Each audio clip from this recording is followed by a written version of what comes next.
In this place, you only had to survive once. This guy was doing everything in his power not to lose the battle. You only have to win once to move on and survive here. He was trying to do everything he could to avoid losing, even though it was very difficult. However, at some point, the guy gave up because he simply did not notice the approaching monster. He was abruptly thrown back, causing the protagonist to crash into a solid wall that broke on impact. But despite the fact that he got hurt, the young man was not going to stop this fight and was going to go on. In the place where he was now, there was no one left but monsters. This monster was the only one that appeared all the time, and it was the only one who still existed here besides the character.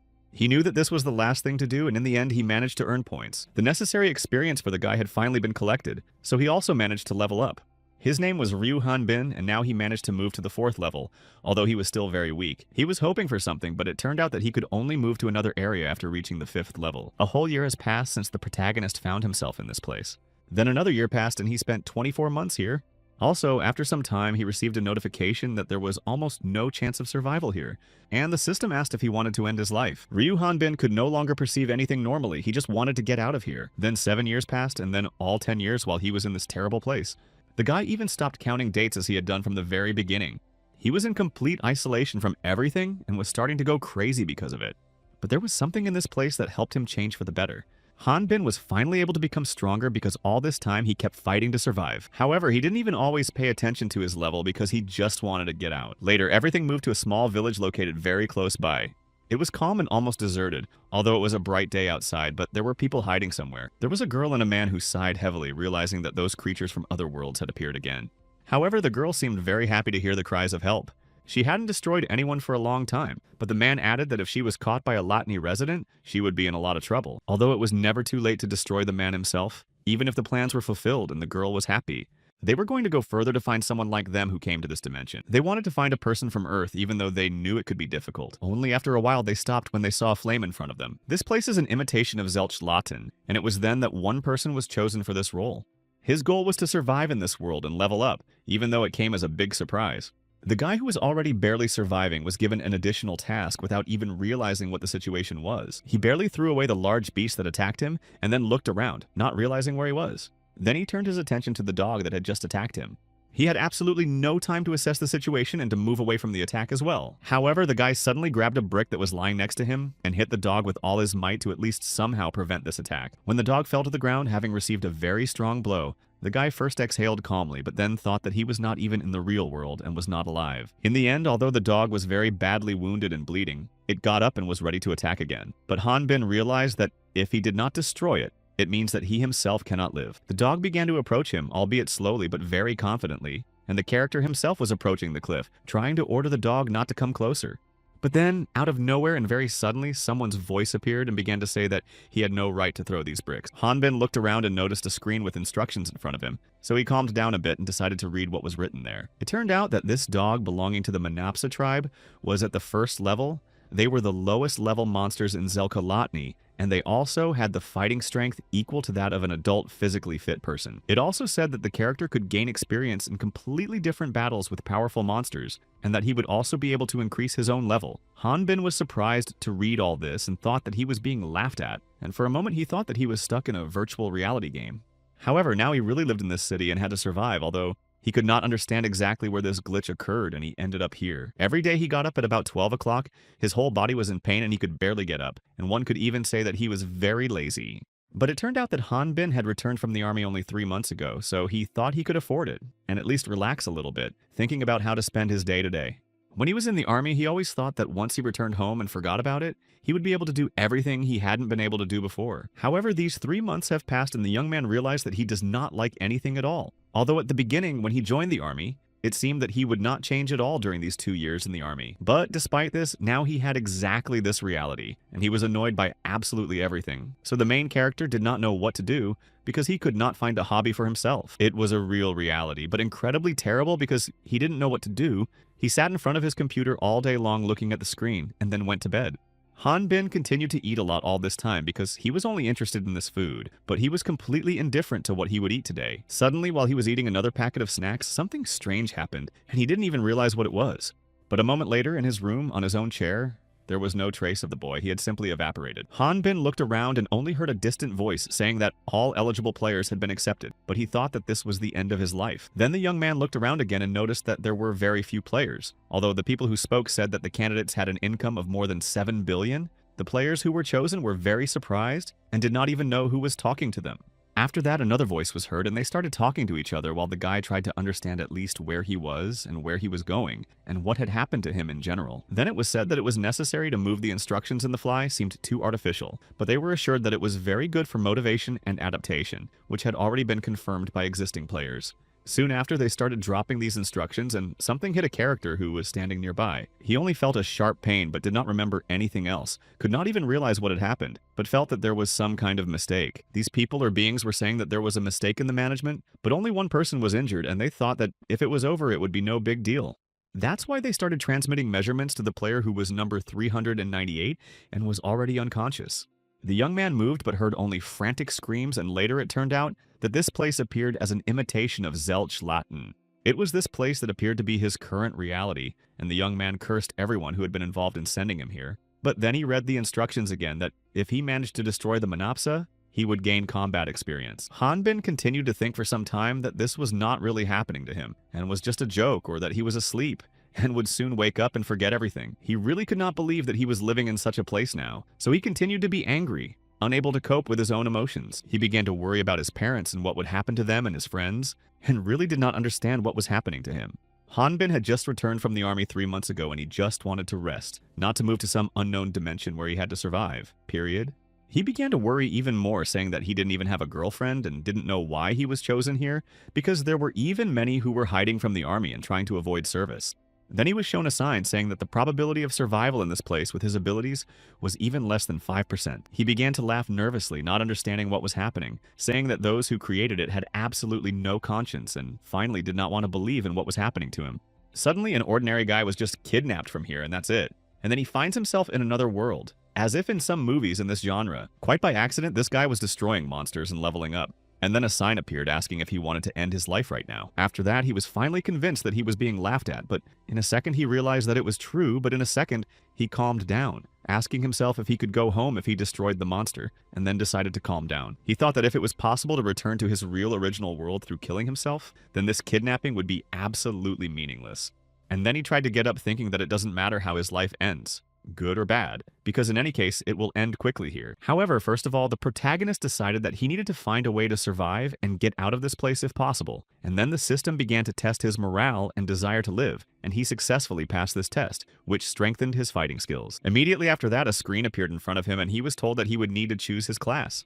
Hanbin looked at what was written there, thinking that he would hardly be able to fight with his bare fists, so he decided to look through all the suggestions to choose the best for himself. He read about a fighter who uses the resource of aura and also uses different fighting techniques, and also fights in close combat. Then Hanbin thought that the truth of this game is quite interesting, but he did not want to take any risks. Then he switched to long range, thinking it was safer, and read a guide that said he used mana resource, skillfully used magic, and was able to deal 6 types of attacks at long range. And then he decided to choose this option, but he was immediately rejected because his skills were not enough. Feverishly, he decided that he would change to a warrior mage, but then he was also told that he was rejected because his skills were still not enough. Soon Hanbin tried a healer, but here he was also told that he did not have enough skills. Finally, after going through everything, he chose a fighter, although it was impossible to call it his own choice. Then he was given the opportunity to choose his main weapon, and without thinking twice, the protagonist chose a spear because it was the longest of all the items offered. Here his choice worked, and very soon this sword fell under his feet, and the system informed him that he had chosen a long sword as his main weapon. However, this was not what he wanted at all, because it was supposed to be a short sword and a long spear, and he was about to press the screen again to select it. But it was as if he was unlucky, because as soon as he did it again, some kind of error occurred for the second time in such a short period of time. There was an error with the downloading of the instructions, and because of this, he ended up here, and now it is haunting him again. So the character thought that it could not be worse. Hanbin only thought that they could have given him at least a normal instruction, instead of giving him an error every time. The guy didn't want to do anything at all that these bastards who moved him here had planned, But then he thought that this long sword would still be better than that brick. Of course, he didn't want to play by these rules, but he didn't want to end his life in such a place either. It was from that moment that his journey began, and it was full of horror as he leveled up. But he tried not to give up. After all, 7 days had passed since he arrived in Sierra Rock, and the young man asked everything and everyone endlessly how he could get back. However, the program simply did not want to answer him, so Hanbin decided that this was due to the same error that he had received at the very beginning. But he knew one thing. In order to survive, he had to fight, so even though he didn't want to do it, he continued. Again, there was the same dog with whom he had been fighting for so long, and he was already incredibly angry at the dog that was always picking on him and could not just leave. His rivals were still those Manaps, but there were still small changes because the level of these dogs had already risen to the 2nd level, and for him it was quite a noticeable difference. Now they waited in ambush and attacked between swings of the sword, so Ryo Hanbin began to get used to it. So in this case, it became easier for him to defeat them because he already knew their behavior. So he started to swing his sword further and eventually he started to succeed. But not always, because he still did not understand how to use this sword. Nevertheless, Hanbin could finally at least protect himself from these dogs for a while. He managed to destroy a few more dogs, and because of this, the character gained new experience points. Then the young man destroyed the next ones and moved to the 2nd level and managed to get a new skill. Although even without this skill, he could use the incision, and it was not difficult. And this is one of the few valuable points in the manual. He could get himself meat where he needed fats and amino acids, so Hanbin at least had something to eat. And the blood of the same dog was enriched with proteins, carbohydrates, and minerals, so he drank it. However, the meat was still too tough, and the boy thought that the teeth and claws would not hurt him too badly. But he ate anyway because he had no choice but to think that everything here was planned for a purpose. Hanbin also thought that there were too few creatures here because the original target was over 7 billion. It was then that he thought that there might be other players and a window appeared in front of him. It turned out that after reaching the 5th level, he would leave the location and join a group with other people. This zone was safe for raising skills and level, and it was easy to survive here, and monsters that corresponded to the player's level were a feature of this stage. And in the future, he needed to add these places with the help of other players, and after the 20th level, he would move to the continent of Rakta. This place is still for beginners to raise skill levels, and after the 5th level, the real game will begin with other players. And after the 20th level, players will move to the continent of Rata, where it will be even harder. Then the young man wanted to find out what he would do there, but another bug occurred and nothing happened. And the level of these dogs increased along with his own level. This was quite important information for the character, but he still wanted to get home and didn't want to just believe the instructions. That's why he decided that he needed to go further because he needed to meet other people and get new information. The mandatory step for this was to reach the 5th level, so he decided to try. Because of this, Hanbin began to intensively look for new ways to fight dogs. He destroyed these dogs one by one even though they bit him, which caused him a lot of pain. And it was because their level was increasing along with his own that it was not so difficult to defeat them. The young man again gained 22 experience points in meat and also moved to the next level for himself. He activated the new ability Horizontal Strike and continued to fight the Hellhounds at his level. They already possessed combat skills comparable to those of a novice fighter, and it was difficult. However, in the end, the guy won and managed to destroy it, so he went on. He was destroying eating and sleeping, and there was nothing else to do in that place. Then he would get up again and continue to fight these dogs that seemed to be endless here. He already knew that he got up, fought, ate, and slept, and this constant circle was even annoying him, but there was no way out. Hanbin even came up with new ways to kill these dogs because it was too much to do the same thing over and over again. Then the young man got 81 points, and on the 27th day of his stay here, he did it and got a new level. As he gained more levels, he also gained new skills such as horizontal and vertical striking and slashing. And at the same time, his body was improving as well, because at first he could barely lift the sword and now he could easily swing it. It also seemed to him that in this place the effort could bring a certain reward to the player. This was something he had imagined when he was only at the 1st level a month ago.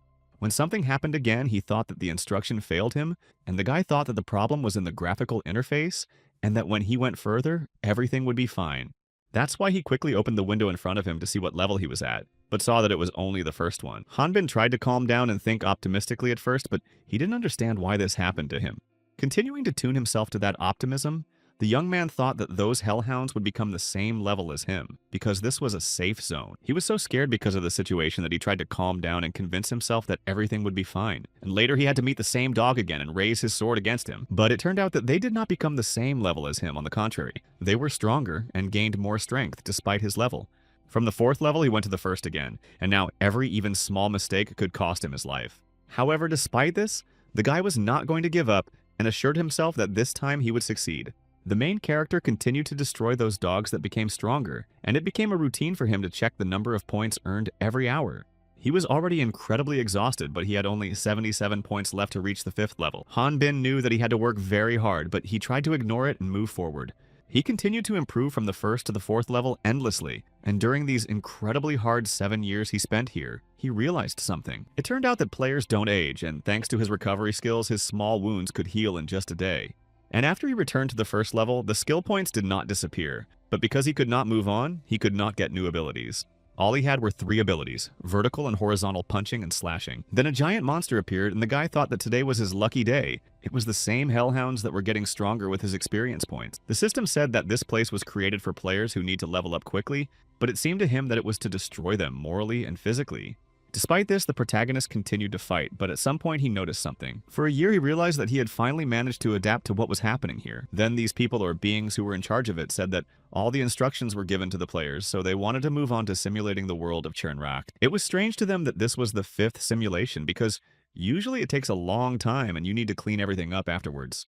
These beings also said that this time it would be designed for a much larger number of people than before. Some of them didn't even bother to mention it and said that they had forgotten that this simulation would take place again. He waved a piece of paper in front of him saying that either there was some kind of failure or he just didn't like the simulation. Then the time came when they finally started to create a simulation to move to Chernrak. The protagonist opened his eyes just now, and for a moment he even thought that he was back home. He didn't even know how much time had passed since his demobilization, but then he closed his eyes again, saying that he would sleep. However, he did not manage to sleep because a system window appeared that offered him to end his life again. Eventually, the young man opened his eyes and looked around, not realizing where he was. 10 years had passed since he started destroying these hellhounds, and it seemed like he had fallen off a cliff, but he still survived. Han Bin was back on the first level again, and he didn't know what to do, and didn't know if it was a good thing that he survived, or if it would have been better the other way around. The young man had just started to go crazy, endlessly going through this loop, and he was not sure that he could live like this anymore. Then he looked again at the window with the offer to end his life, and seriously considered doing so. Han Bin thought many times that by destroying himself in this world, he would be able to return to the real world, and even if he didn't survive, he still thought that it was better than spending all his time here, but he knew that the moment hadn't come when he was ready to do it. Later, a monster appeared again, and the protagonist decided to destroy it first. 10 years have passed since he came here and started destroying these dogs, and after that year, Han Bin stopped counting time. He did not know how much time had passed since then, maybe 5 or 7 years. Also, in between killing these dogs, he managed to find a new hobby to do something else besides that. During all that time, he was tired of the monotony, and having found a hobby, he still had some variety. The environment here is very cruel, and it is really hard to survive in this place when the dogs develop and return to the first level, and Han Bin could not afford to be lazy. If he did, he would lose his life completely, and this world seemed very real. He realized that he might never get out of here, so he accepted that he was living here and there was no other dimension. There was nothing else to do but kill those dogs, so he tried his best. And finally, the main character thought that there was no one in these mountains, so he could create his own country. So he started with one house when the weather was good. When the next monster attacked, the guy reacted more calmly because his anger had already turned into something else. He dealt with these dogs in a completely different way than he had in the first years because he was tired.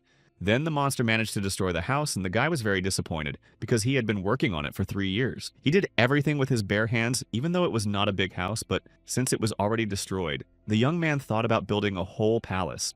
But Han Bin was still angry with the monster, saying that he would build this castle from its bone. Recently, there are very few monsters smaller than this one, but you can hardly do anything with its meat because it has no taste, and they make a lot of noise. Also, despite their size, these dogs start running very fast, which is a nuisance. But during this endless time of hunting them, the protagonist learned all the tricks, and found that from the very beginning, the dog starts attacking him from melee. They often use the Devil's Breath ability, and Han Bin had already learned this behavior. He knew that this dog would use this ability at the very beginning of their fight. That's why he dodged such a strong attack so that he could get closer and attack it himself. But each time he almost failed because the area of this ability is too large and difficult to dodge. However, the boy also knew that if he concentrated, he would be able to withstand the attack without even trying to dodge. In the end he did, but the monster managed to set the ends of his hair on fire, and the boy became very annoyed, saying that there was no barbershop here and he did not know what to do with it. He also learned that when the enemy is desperate, he starts using different types of magic, such as lightning and light, and such magic can be quite strong and painful for him. That's why the young man decided that he would use the earth to protect himself from such attacks of all these monsters. Then he continued to move forward after the attack had already taken place. He decided to attack himself and took up the hilt of his sword. Of course, despite the fact that he had spent so many years with it and trained for so long,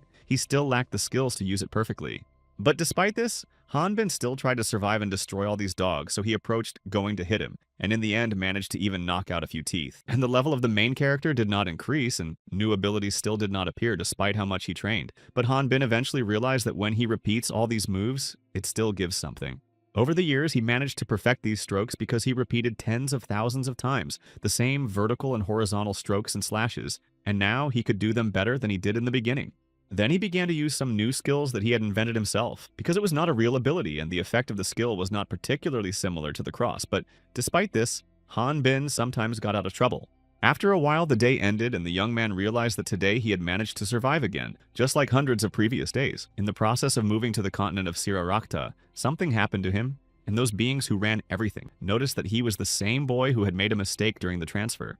In fact, they didn't understand how he could still be there because they thought he was gone, that he had disappeared and couldn't survive the bug, but then they noticed that he was on the same continent of Sirarakta. The creature thickets were working on the 5th simulation of Cherenrata, and before that they were working and simulating the last 4th one, called Roharata. The continent where this guy was now was the 3rd, but the thing is that everything that is happening to him now should have happened 22 years ago, not in their present. Now they didn't know what to do with this creature because it was a huge problem, and they had no excuses for it, and they couldn't just destroy it, so they didn't know what the way out of this situation would be.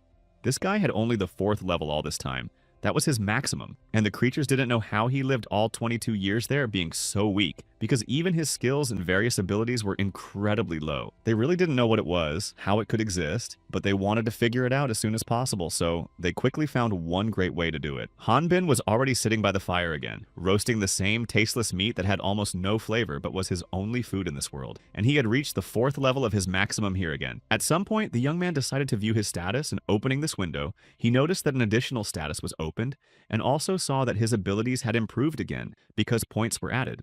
Han Bin continued to eat happily, thinking that he was able to become stronger after all. But despite this, he was still at level 4, but now his only desire was to eat something delicious and not think about anything. Of course, he also wanted to meet someone because over the years he had seen only those hellhounds, and now the main character did not know how to live in such a world. He drew a house on the sand with a stick, remembering how he lived before and did not know how long he would be able to live in such a world, and only then began to doubt whether he would be able to survive at all. But he pleased himself with the thought that if you live, you will get out of here someday, and despite his terrible situation, the character wanted to think positively, setting himself up optimistically. But then he was interrupted by something, and from this shock he stood up and looked at the sky, even though he did not believe in what he saw there. These creatures thought that if they did everything as they had planned before, they would most likely have problems that would be difficult to deal with later.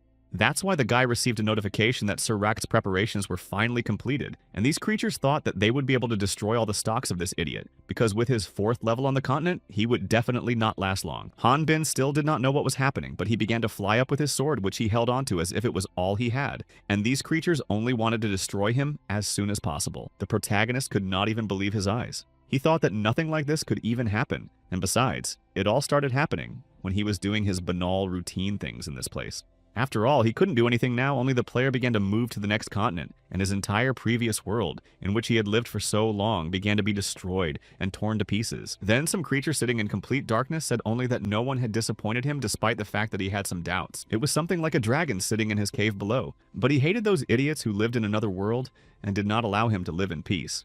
Han Bin finally moved, although I still can't believe what I saw, because from some random moment he just started taking everything that happened to him for granted, as if it couldn't be otherwise. He was already used to the look of this other dimension, but suddenly there was an ordinary blue sky instead of the bright red one that had never seen the sun. And the bushes around him turned green again, instead of the yellow ones he had seen all the time around him, but Han Bin was still surprised and even confused that he was suddenly here. The boy was so far from the usual appearance of his world that he didn't even have anything to say, but he was very happy to see everything that was now before his eyes. From now on, this place in which he spent so much time and from which he always wanted to get out was in his past, and without even thinking, he happily jumped down without even thinking about what could happen to him. It turned out that the character found himself in a forest called Sath, and nearby was the kingdom of Grelit, which was also the northern part of the continent of Rakta, and the happy Han Bin finally plunged into the water.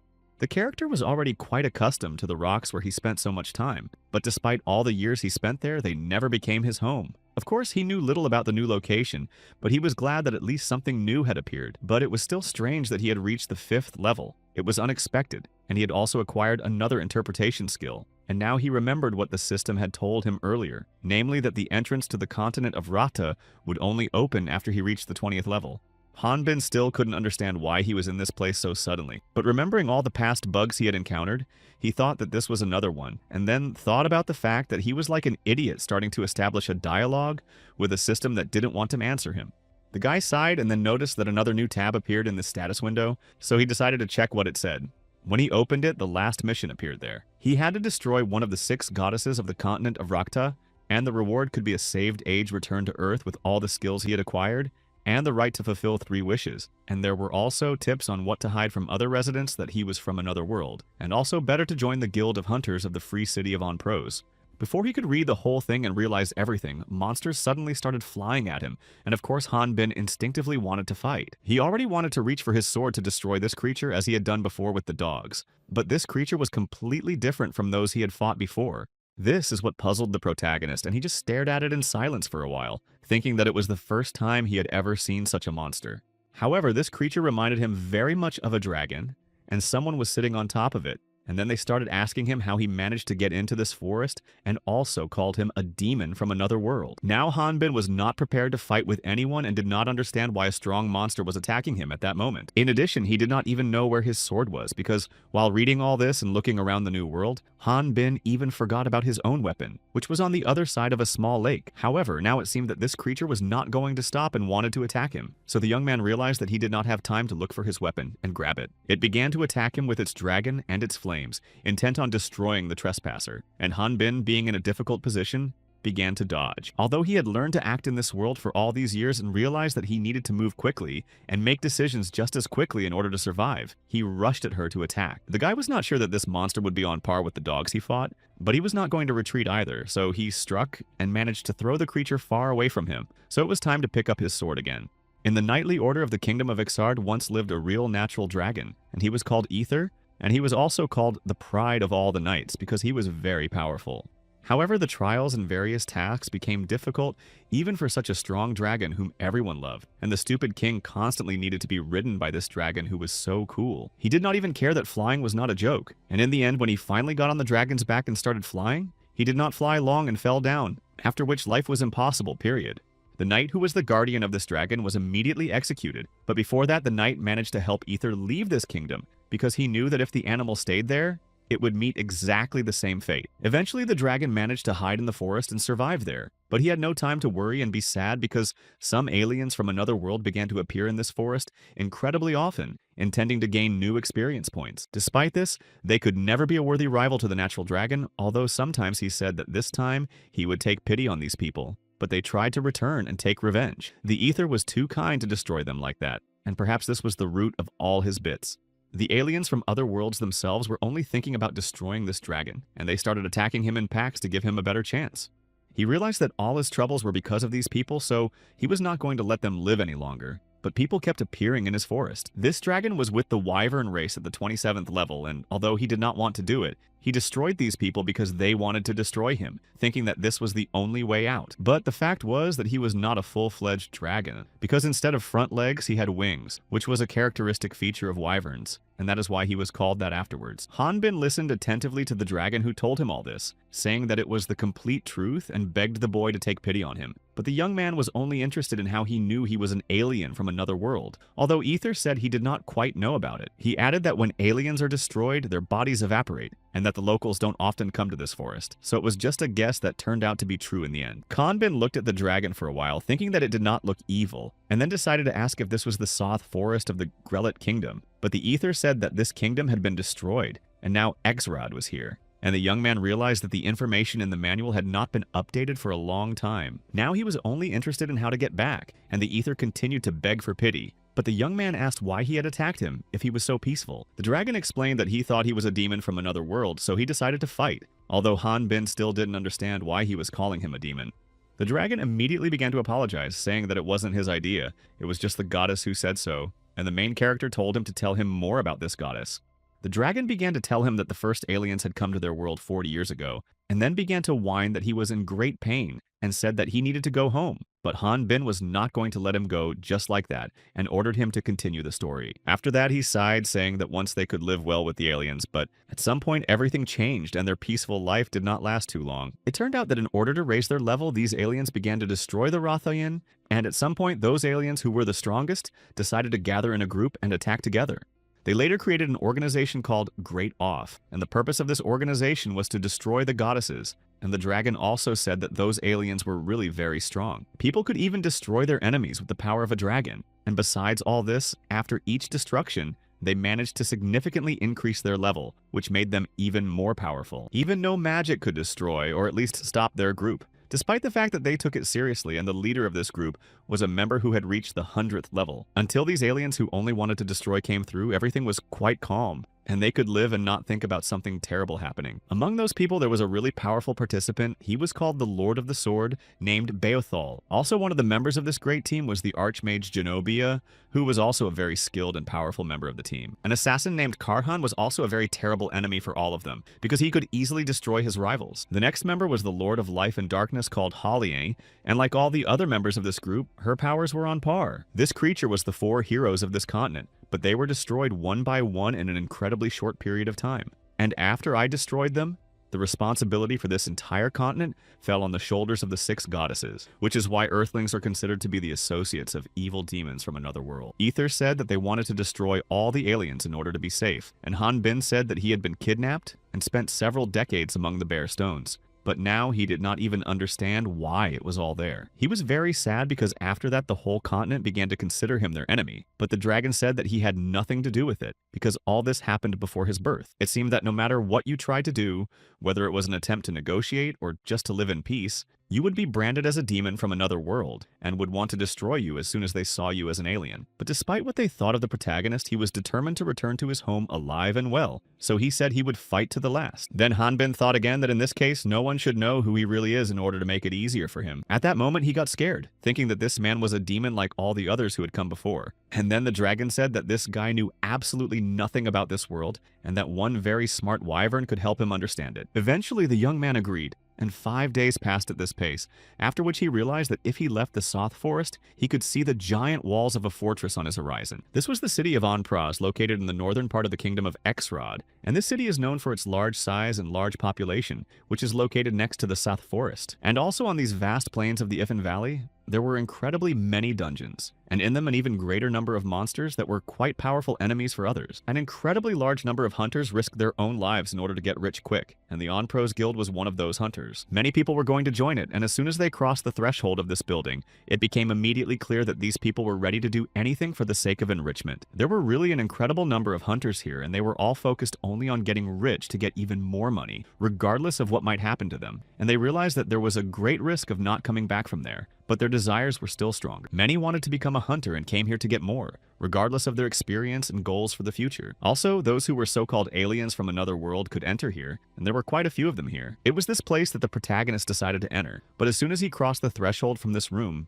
people paid attention to him, looking at his physique and even starting to be afraid of him. These people thought that they had never seen this guy before, and thinking that he was just not from around here, they began to calm down, saying that he must be a member of another guild. Other people also began to think that he reminded them of a veteran, and Han Bin's arrival made them stop and even shut up for a while. Then a girl standing behind the counter slapped someone who was also trying to become a hunter and greeted the protagonist, adding that she had never seen him before. It was the first time he had ever been to her on-pros hunters, so she asked him what and how she could help him here. Han Bin didn't intend to spend too much time here, so he said he had one goal. He just wanted to become a hunter, and that's why he came here. After some time, the young man returned to the cave where he decided to stay with Ether, and the wyvern said that he could help him if he needed it.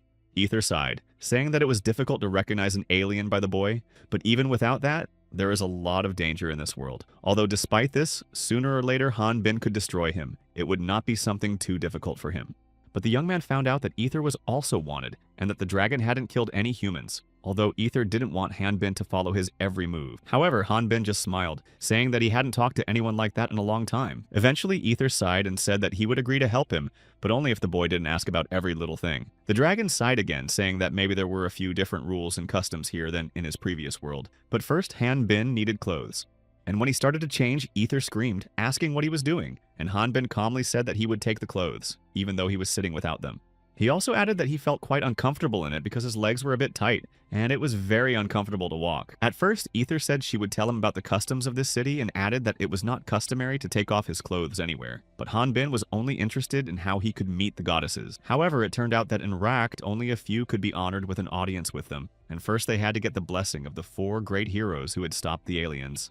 But now the demon Oplis was still very strong, and it would not be an exaggeration to say that the only way to get the blessing was to become a hunter and destroy all the monsters that this demon had created. Hanbin was surprised, but remembered that the instructions also said that you must first become a hunter, although Ether did not understand what instructions he was talking about. It turned out that only the player could see this window, so the young man decided to say that it was something like auxiliary materials that only aliens like him could see. But then he admitted that for some reason there were always some bugs in his case, but Ether didn't know this word either, so she asked what it meant. It also turned out that unlike many other professions, hunters are easier to move around, and in addition, a hunter will look less suspicious with a high level than a human. However, Hanbin realized that he still had to be very careful, because many aliens thought the same way as him, but were eventually discovered. Therefore, Ether said that he should never act like an alien, because if he behaved too uneasily, it could give him away. So the young man introduced himself as Eric Haroon, and added that he was born in Gombila, which is in the northern part of the kingdom. Hanbin replied that he was, but his words and pronunciation betrayed anxiety, so the young man thought he might be very suspicious.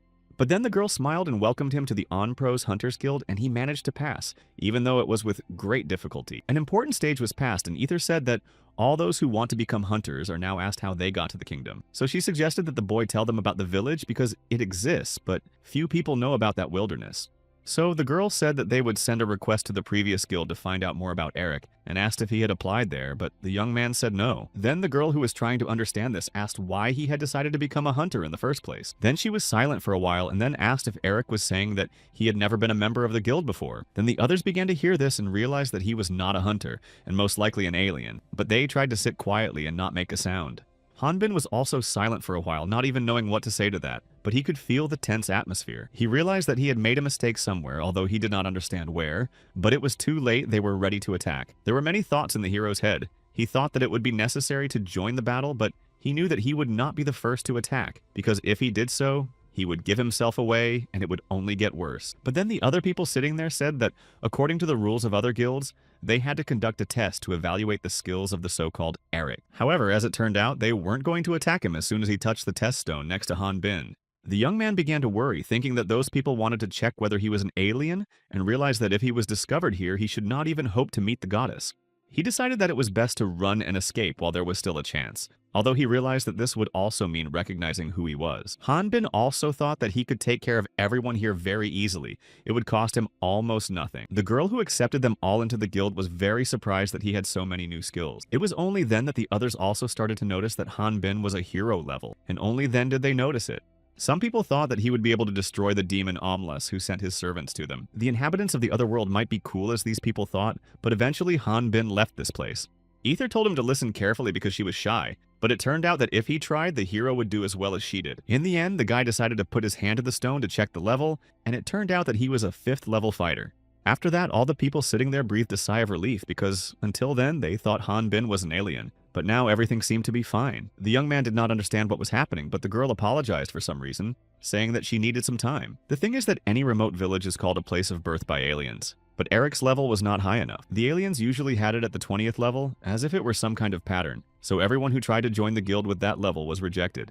It also turned out that to join the guild he had to pay 300 X's, but he was glad at least because his level had not risen high. However, these 300 X's were a large sum if translated into one, although Hanbin decided to save up to pay it all back in 6 months. The young man gave as if it were his last money, although usually the aliens do the opposite, and he also learned that others don't pay but receive money at the beginning. He was eventually handed a badge and told that if he lost it, he would have to pay another 80 X's. And as his level increased, the price for losing it would also increase, although Hanbin was happy about that. Now he set himself the goal of becoming famous as a hunter and then getting back on his feet, but at the same time someone came up and said he could take the application. He immediately asked if there were any dungeon quests, but that only surprised the other people. Some guy standing behind him just said that if Hanbin doesn't want to feed monsters with his flesh, he should refuse the dungeon because the level is too low. Then someone asked Raud if he was going to the South Forest with the group, and he explained that recently there were too many monsters and they only bring problems to the locals. Therefore, they did not want to give such a task to a newcomer, and it turned out that Raud was level 27 and Ether was the same. Although others believed that since there was no dungeon there, monsters could not come there and they thought that nothing extraordinary had happened, the main character realized that Raud's level was higher than everyone else's. The guy thought that it would be better not to mess with him because he was annoying him quite a bit. And the girl he approached said that it seems Raud had another free place in his group. Eric already realized that she was talking about him and trying to get him to join his group. but he didn't want to cooperate with this guy at all. She was saying that the main character could hardly cope with even individual tasks now, and it would be very good if he started with some small work in their group and gained at least some experience. Hanbin was incredibly angry that he would literally have to join the group of this idiot who pretended to be the best, and Raud just smiled and pretended to be the strongest.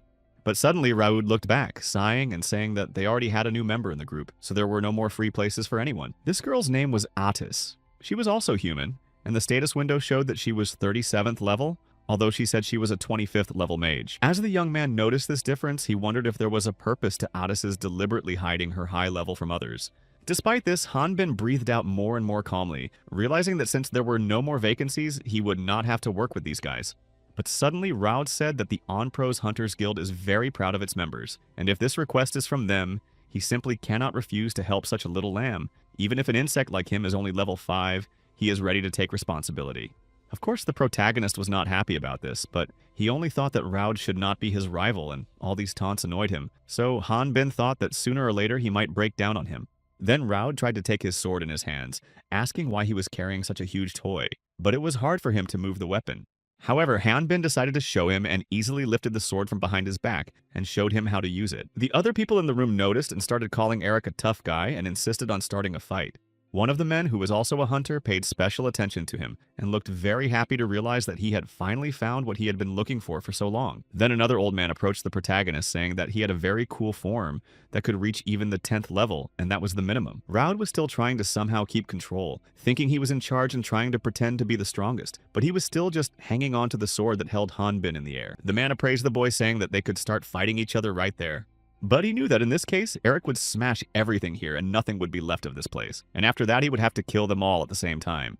Then the protagonist began to talk about how he did not want to start a battle with them all, because Hanbin realized that now he could not even take a wrong step. Raud, who finally found himself on the ground, began to rock, saying that this guy should only have level 5, and without it, he would be incapable of anything. As much as the protagonist didn't want to admit it, it would be true, because after joining the guild, he didn't even have any money left behind, and with his current level, he really couldn't do anything on his own. But the old man came up to the young man and told Raud that with this uniform, this guy could easily raise his level in a matter of months. He also added that he had been looking for such a mountain of muscle for a very long time, and wanted to lure him to his side by offering Eric to join their group right now.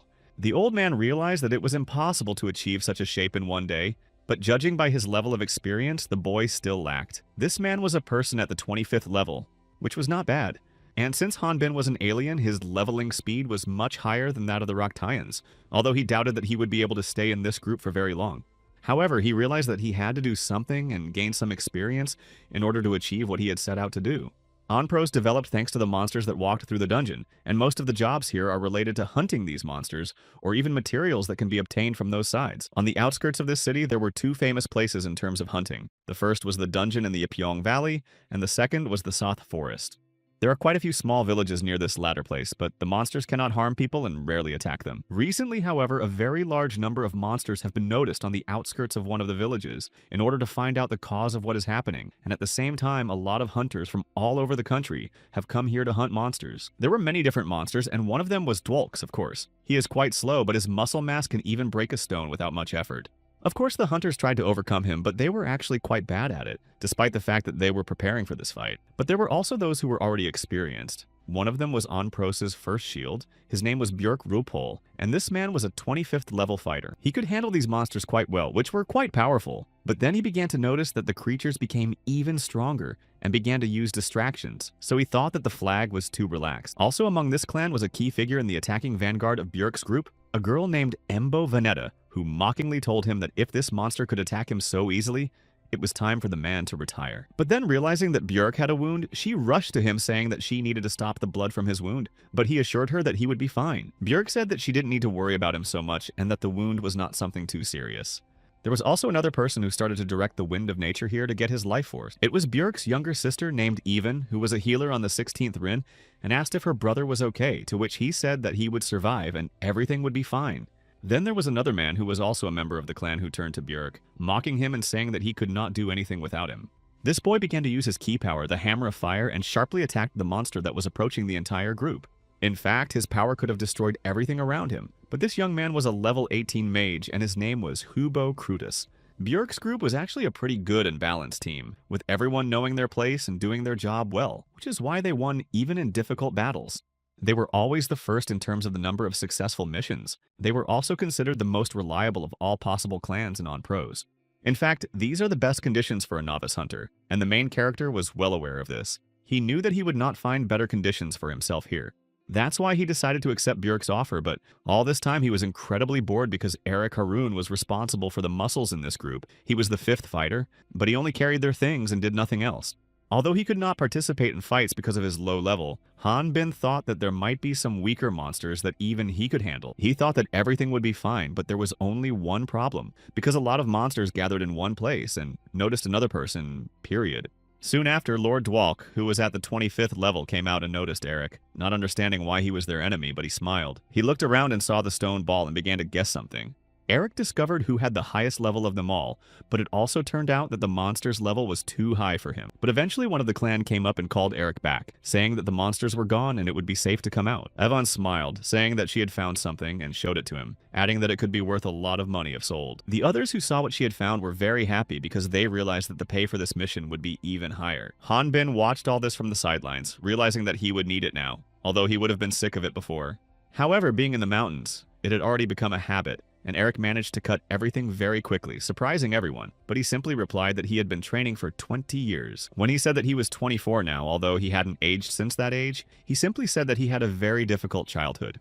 He said that 20 years ago he was kidnapped and did not even remember his parents, which is why he had such a body and was well prepared for everything. Then Björk approached the boy saying that now he doesn't need to suffer because now they are a family, and Han Bin thought that these people were very friendly. The young man thanked them for helping him despite the fact that his level was low, but Björk said that the level was not so important. He said that 5 years ago he had also been at 25th level, although Björk was the same level now, and the man explained that it was difficult to find strong opponents in the area.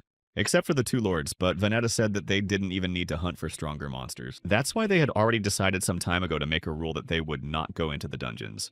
Eventually, Eric got up saying that he had been sitting for too long and wanted to go practice with his sword, which surprised the others.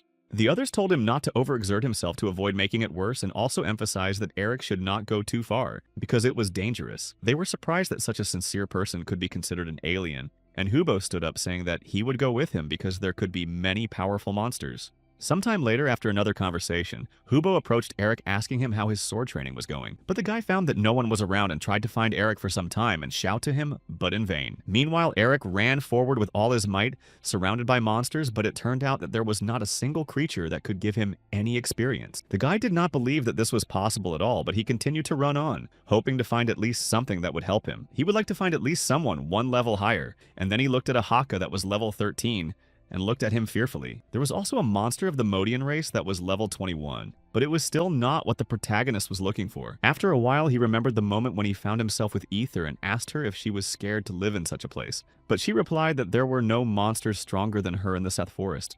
Eric did not believe what she was telling him until the last moment, but it turned out that it was really true, and there were no monsters that he needed. Although he managed to find one monster on the Ether level, he still wouldn't be able to get anything from it. But now the young man decided to go back before it got completely dark. And then he looked around because he heard a very strange sound near him and decided to check it out right away. Eric quickly found himself among the trees on the branches and noticed someone who looked like a hellhound. But this monster was not so big. And then the young man discovered that it was just an ordinary creature, an ordinary monster that lives in this forest of Sath. Of course, the boy did not know whether he would be able to level up if he caught it, or whether it would do nothing, but he decided to try. Only after a while, when he decided to break in very suddenly to create the effect of surprise, he saw not a monster, but someone who resembled a human. It was a mage from Raud's group, and he looked very surprised to see Han Bin suddenly there. But he was even more surprised why this mage was standing in the middle of the forest, completely naked without any clothes on. The young man tried not to think about it, although it was actually very important, but Han Bin looked around thinking that there were monsters here. The sound of the creature was coming from here, and Han Bin was sure that he would find something here, but instead he saw a man, and then this magician said that he was lost, and went to Han Bin. And then Addis came even closer and examined Eric, saying that he looked very suspicious. He started shouting that there was no place for those who were only on the 5th level, and Han Bin thought he should run away. The young man wanted to leave the place as soon as possible to avoid conflicts, but then he said that he just heard a sound and came here. He added that it seemed like there was a big monster here, but these words surprised Addis. Then he walked forward and said that he should go back if there was nothing here because the group was waiting for him, but Otis did not let him go. He began to ask why the young man went to look for this monster alone and ordered him to stand still. And then Otis told him to answer the questions honestly because otherwise he would do something terrible to him. Then Hanbin exhaled and turned around saying that he didn't know what had gotten into this guy, but he was now like Raud. He was struck by the fact that Otis was treating him like this just because of his low level and felt embarrassed, so he looked down and apologized, saying he didn't mean to. Otis said that he was just too excited when he saw him, so he started to say that. Suddenly, Raud, the man they were talking about, came in and started picking on Eric again, who was on a low level. He began to shout that Eric had just shown his true nature, and he continued to hold Otis's hand, saying that he was already in pain. Raud said that he had done a terrible thing by trying to defile a lady from their group. Eric did not understand, but Otis stepped forward and spoke to the misunderstanding between them all. Raud is quite strong among the mage warriors, and this stance is his special technique, although he should have realized how ridiculous this stance is for battle. However, if he doesn't get in the way, he might win this battle. Kanbin said that Otis had finally dressed while Raud continued to try to appear cool by showing his technique, which hadn't worked so far. But he stubbornly believed that sooner or later he would be able to show this guy what he was capable of and what the difference in levels meant. He just now started to act, about to use a punch combo and rushed forward to attack the main character. Hanbin exhaled, realizing that he would have to start a battle to defend himself and put Raud in his place, although he didn't want it to go too far and against him. So he simply dodged the man's blow and apologized as he flew over him with his swords, missing his target. Eventually, after a while, Eric returned to his team and they had already found a small hut to spend the night. Björk said that it was Otis's fault, not his, so everything should end well, although Hanbin still could not forgive himself. Eventually, someone did enter the room and the two of them looked over to ask what had happened, and if everything was okay. It turned out that Björk's sister had done everything she could, but she was still unhappy with what had happened, so Eric decided to come in to see what was going on. Raud was lying on the floor and everyone else was silent. Only Eric made a noise by going inside. It seems that the protagonist understood everything, because the others realized that Raud, as the leader, would be responsible for the incident. There was no other consolation for them, but they continued to fight for Raud's life. In the morning, Otis went to the city with Raud, and everything seemed to be better, or so it seemed. Although it was revealed at the very end, Hanbin still didn't understand why Otis was hiding the fact that he was a boy.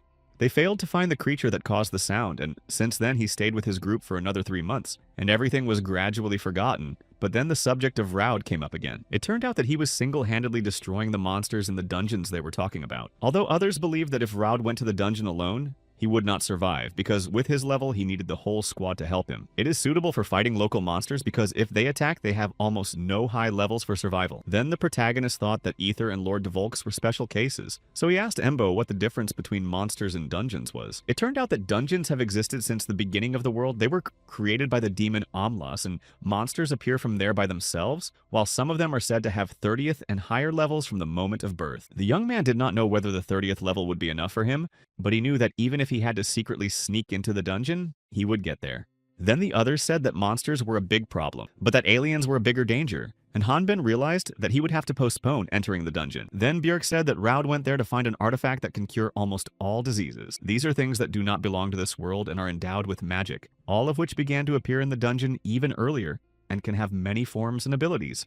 And according to rumors, there is one of them that can heal any wound, and that is exactly what Raud needs. Although there were quite a few monsters outside the forest now, Hanbin thought that there was one that could send him home because of all the talk about the artifact. Then he went outside and realized that he was nervous despite the fact that he often walks here and knows that he will not meet strong monsters. After that, the young man thought that Ether must live here somewhere, and maybe he could know something. Although Hanbin still did not know where his home was, and no matter how much he searched, he could not find it. He met a 31st level Death Hero monster that was weak and vulnerable to magic, and usually always stayed in dungeons.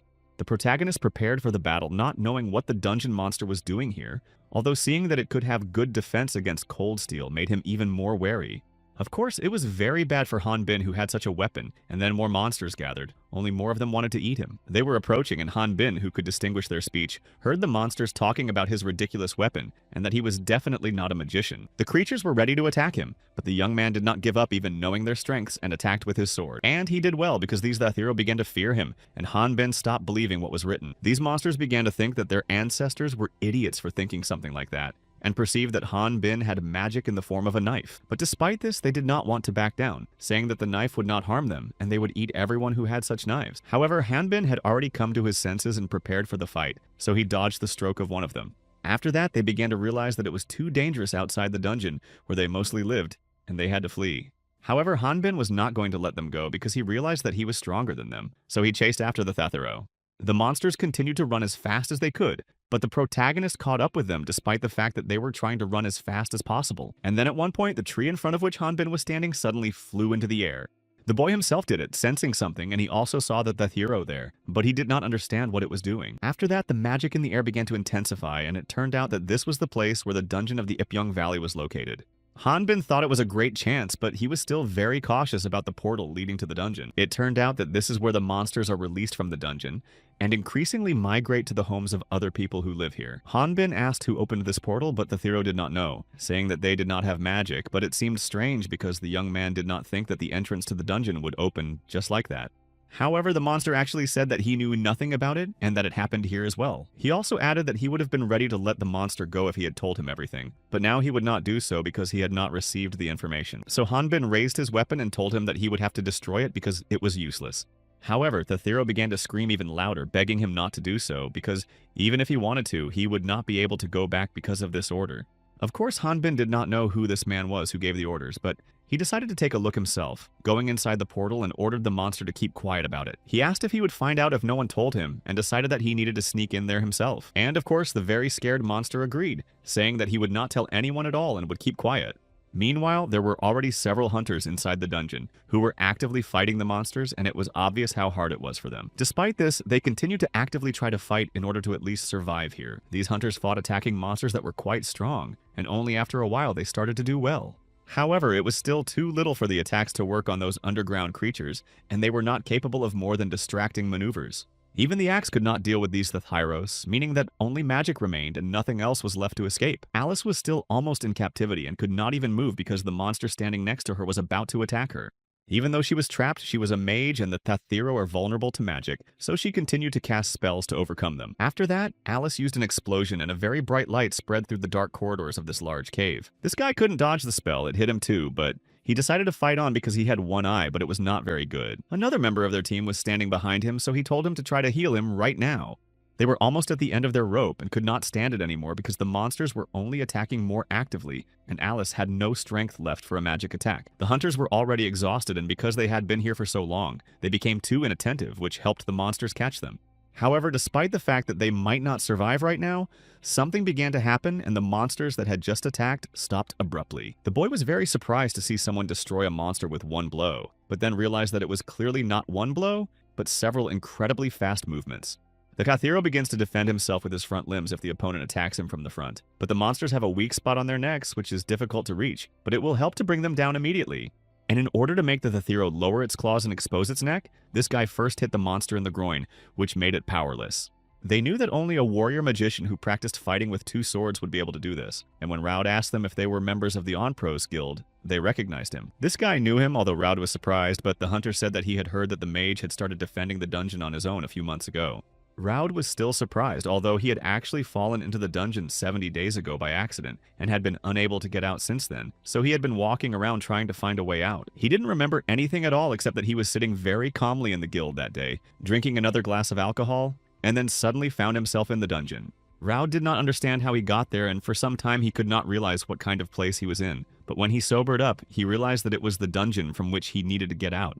He didn't know how he had gotten here, and he hadn't seen any people since then, and he couldn't find a way out either. But when the hunter started asking why he had come here, Raud said that something had just brought him here, and the mage was only thinking about finally getting out. Then Alice came up and heard that Raud was looking for a healing artifact, although this was the first time Raud had ever heard of it. But when he saw the girl's wound, he was afraid, saying that he needed to stop the blood. But Alice said that nothing would happen to her. The other hunter said that they also used ladder potions, but it was a higher level potion than they were used to, and it was actually very hard to find.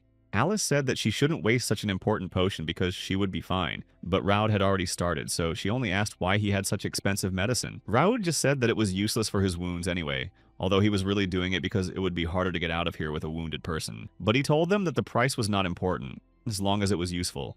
Alice was a little confused and uncomfortable because she did not want to be in debt to a stranger. However, Raud said that she had done a good job, but with such a wound it would be impossible to continue cleaning, so she should get out. But Alice was disappointed, saying that he had gone too far to go back because of it. Raud still tried to convince them to leave, but the hunters did not want to leave. It turned out that Raud had an inflammation of the colon. Although he did not say so, He just said that he would not last long here and they should move faster to get out of here. The hunters were a little embarrassed because Raud could not cure his problem, even with a high-level potion, and thought that he was ready to come out and help, just for the sake of strangers. But the moment he stepped away, something began to happen around him and the dungeon shook violently. The hunters assumed that it was an earthquake, although Alice said that the dungeon was in another dimension, so there could not be earthquakes. So they decided that there could be a monster. Raud decided to continue playing the hero and told them to hide somewhere safe, and he would protect them because he didn't want to lose face in front of Alice. Although the girl said that they would not go anywhere because there could be a lot of monsters and he would not be able to cope alone, Raud still told them to hide. The other hunter was really scared, so he just took the wounded Alice and ran with her somewhere else to hide, as Raud said. He only said that they would be a ballast for Raud, so it was better not to get involved with him at all, and run on to avoid interfering.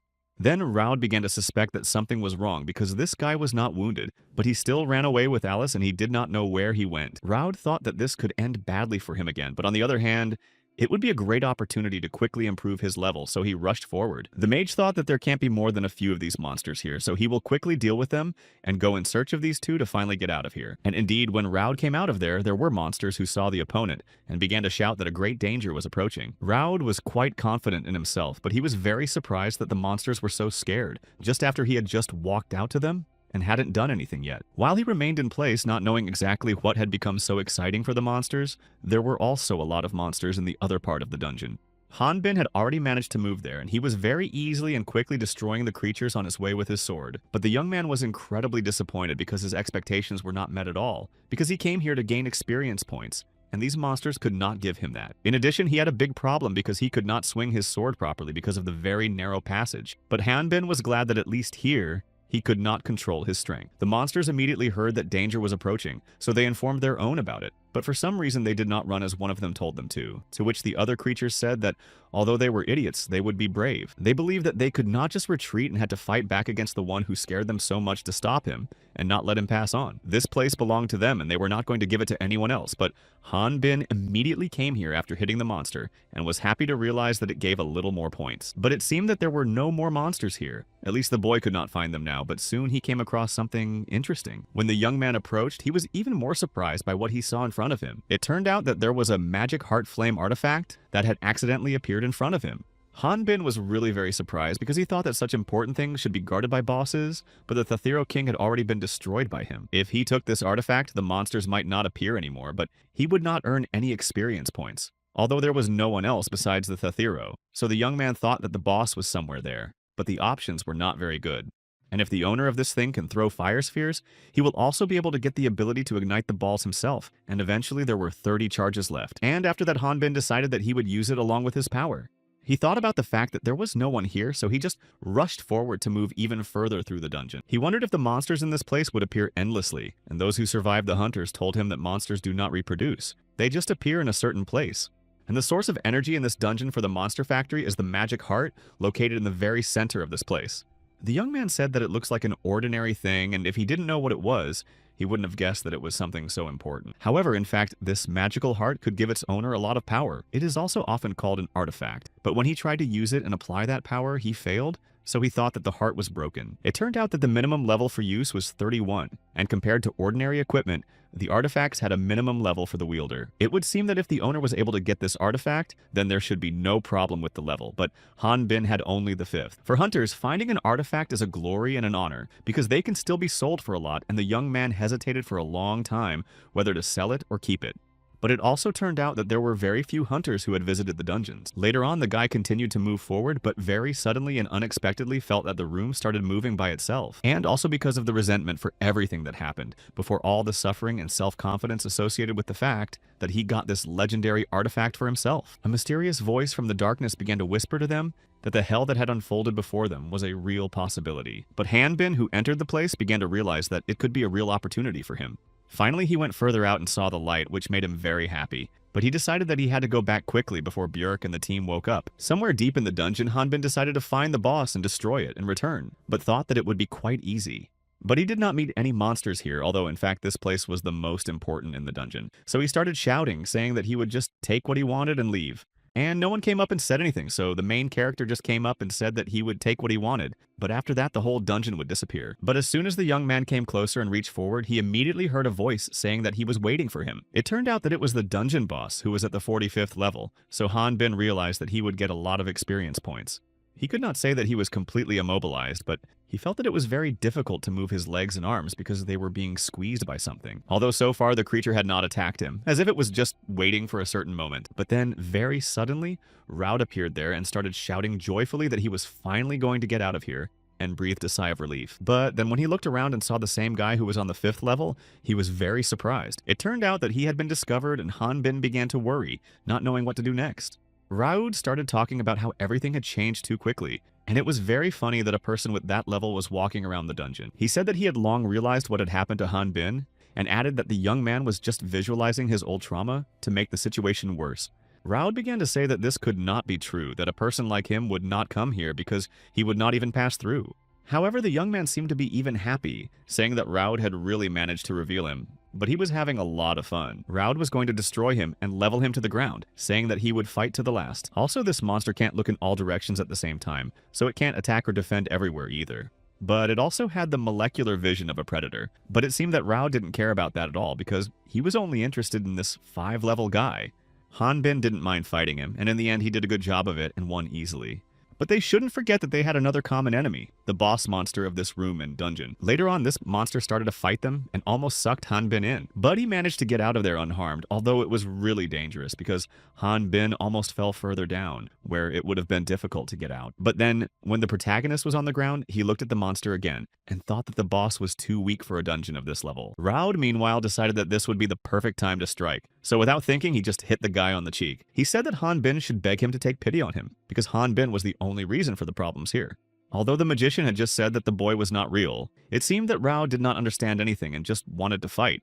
Raud was shouting that he would destroy the boy, that he would destroy his guild and this unfortunate team that Han Bin was with. In addition, he lost it all himself because he didn't get what he was looking for and hunting for so long, and it was just because one idiot came here. Then the magician began to blame Han Bin for his condition, and blamed him for what Han Bin had done to Atis and their relationship. Raud just wanted to take revenge for all this and only wanted to destroy the guy, but he failed. The magician tried to do something, but his strength was still too low, so he stood there. Then the protagonist stepped aside to observe what was happening, and realized that Raud was being controlled by someone. He started shouting out loud that Han Bin had no right to treat him like that after everything that had happened. Then Raud started shouting that they were supposed to be teammates at least, but now Han Bin was treating him so horribly. And he also thought that the worst thing would be to disappear from this world at the hands of his own friend, and then he started to transform. Han Bin was ready to attack, but then Raud started to say that he needed something from the boy. The boy in turn said that he only needed experience points from them all and nothing more. But then Raud, who was already out of his mind, said that they could try to agree on something together. He was going to help the enemy to destroy the enemy and unite for revenge. And then he wanted to destroy their bodies completely when only they were left lying there. Then Raud finally stopped being like himself and said where he was going to start. Tentacles were known for their flexibility and agility, even among the bosses of any dungeon.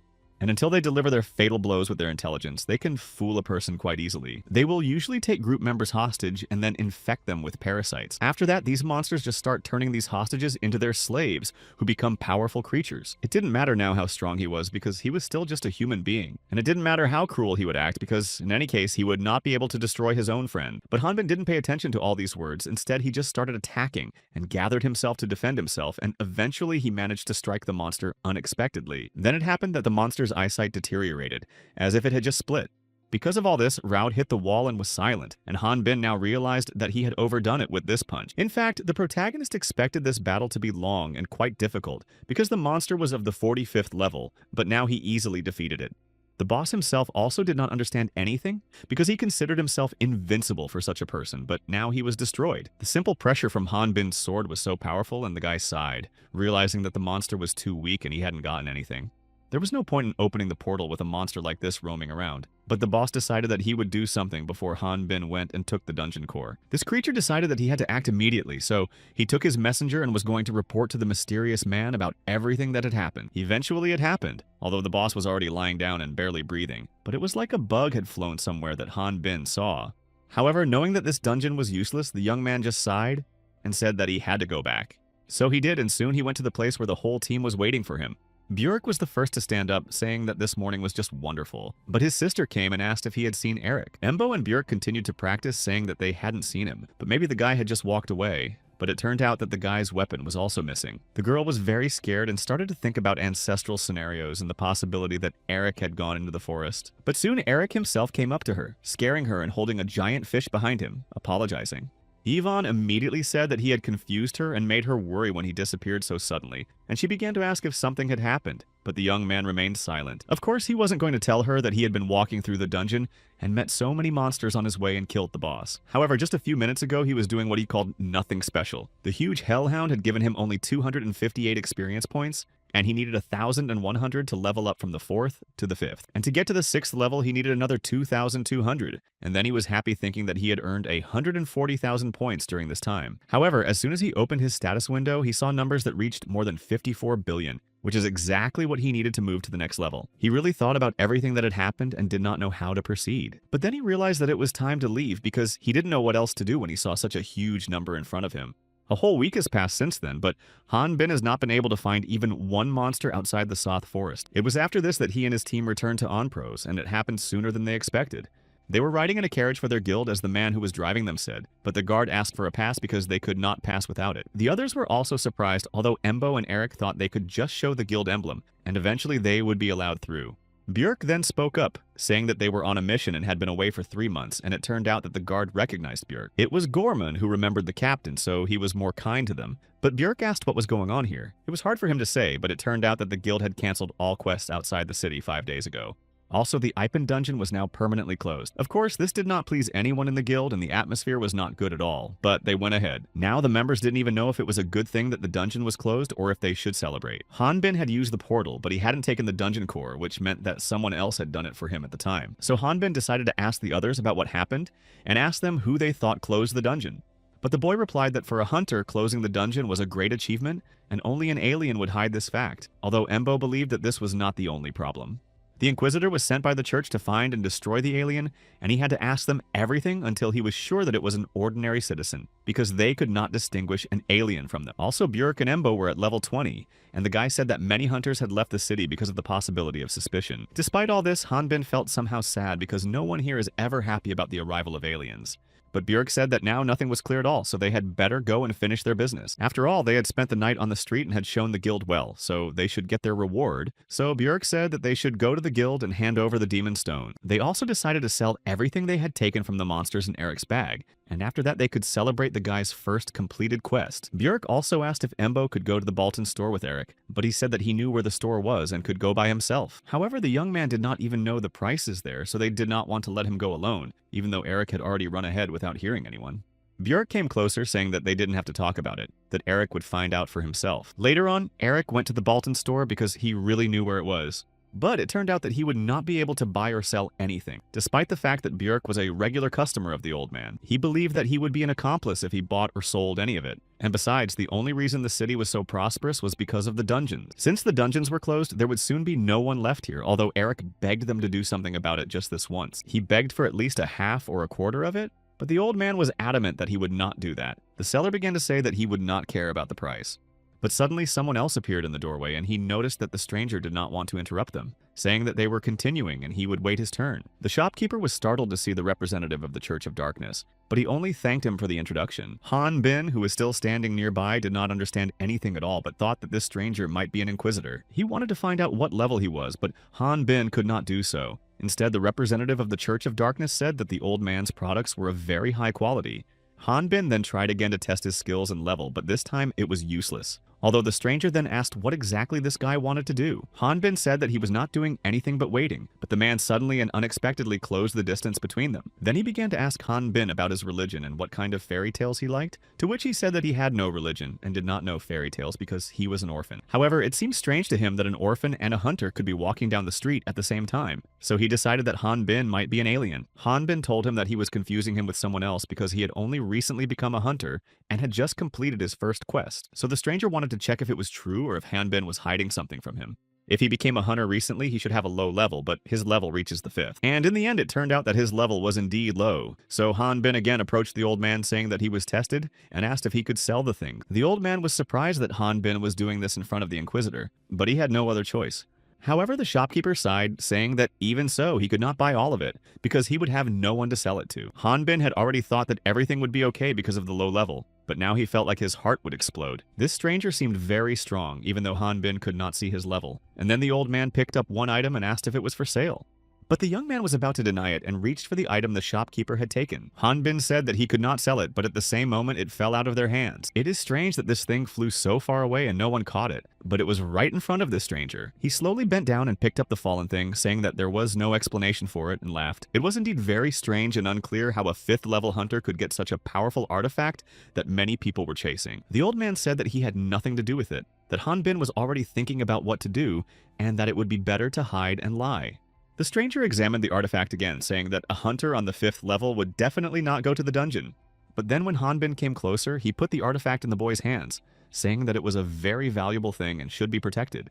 But also after Han Bin said that he was only a beginner among hunters, he decided to tell him a story. It happened 15 years ago, and a married couple lived in a village in the east, and the husband was a veteran hunter. Although he was not the leader of the group, he attracted many people to him, and while as usual his team was performing another quest. But then he was afraid of a monster that looked helpless, and the members of this group did not understand why the strongest of them behaved like that. But it turned out that this man was not frightened in vain. When the other team members started to pressure him, he said that this monster had a level of more than 800. But no one believed him anyway, so he had to tell the whole truth. And that's when he admitted that he was an alien and could see everyone's level. While the others did not know how to react to this, the monster that had such a high level still found them, and it was too late to run away. This man was left to fight this monster one-on-one in order to buy time for the rest of the group to escape, and then they started running as fast as they could. But then the stranger stopped talking and asked Han Bin who he thought did not survive in the end. Was it the same alien who revealed the whole truth about himself? But no, it was not him as it turned out. The stranger began to talk about how it was the leader of the group, and all those who were involved in all that except the other two. Also, the group leader was released after he told the Inquisitor the whole truth, and the rest of the team did not survive the research as allies of the criminal. The Earthling who miraculously managed to survive returned to his home alive, albeit wounded, but still he was not at all happy. After all, the villagers who learned about him went to the house and burned it down and killed those who were important to him. So there was no one left who would have been happy to see this man. Because of what happened, the man became very angry and unable to stand it. He killed everyone who lived in the village and then fled. It turned out that after that, anyone who would be at least somehow connected with the alien was doomed. But the stranger still wanted to know what sin the 5-level hunter had. Han Bin only asked why he told him the story, but the stranger only said something about using a naive newbie hunter to find an artifact. It was always the case and no one hid it, but the stranger said he would protect the boy as best he could. Then he simply asked which group Han Bin belonged to, and with which guild he went on his first ever mission. But then Otis interrupted, standing in front of the stranger and bowing to him. Otis said that most likely the priest had just misunderstood something, so she could not do anything else but intervene in this conversation. Han Bin just said that it was very dangerous and she shouldn't do it now. But then she started screaming, saying that Han Bin can't do anything, not even manage a normal routine right now. Then Otis said it was only her fault for trusting Han Bin with such an important artifact. She called him a pumped-up, brainless parasite and continued to curse, but then a stranger came closer and asked who she was. She then apologized, saying that she was just too tied up to talk to Han Bin, and then gave the name Otis Bannister. She also showed a sign saying that she was the 37th head of the Bannister family. He knew that this family was supposed to be dragon hunters, though they had recently lost their place, though given the light of the emblem, that was probably not true. Otis said that although he could not do everything, he wanted to restore the family's status, so the stranger said that he could not take off his mask because of the task. But Otis understood. But then he asked what he was doing here near Han Bin. He added that he had hired this guy a few days ago, and Han Bin is still a bit stupid and doesn't know much, and the young man realized that Otis was helping him.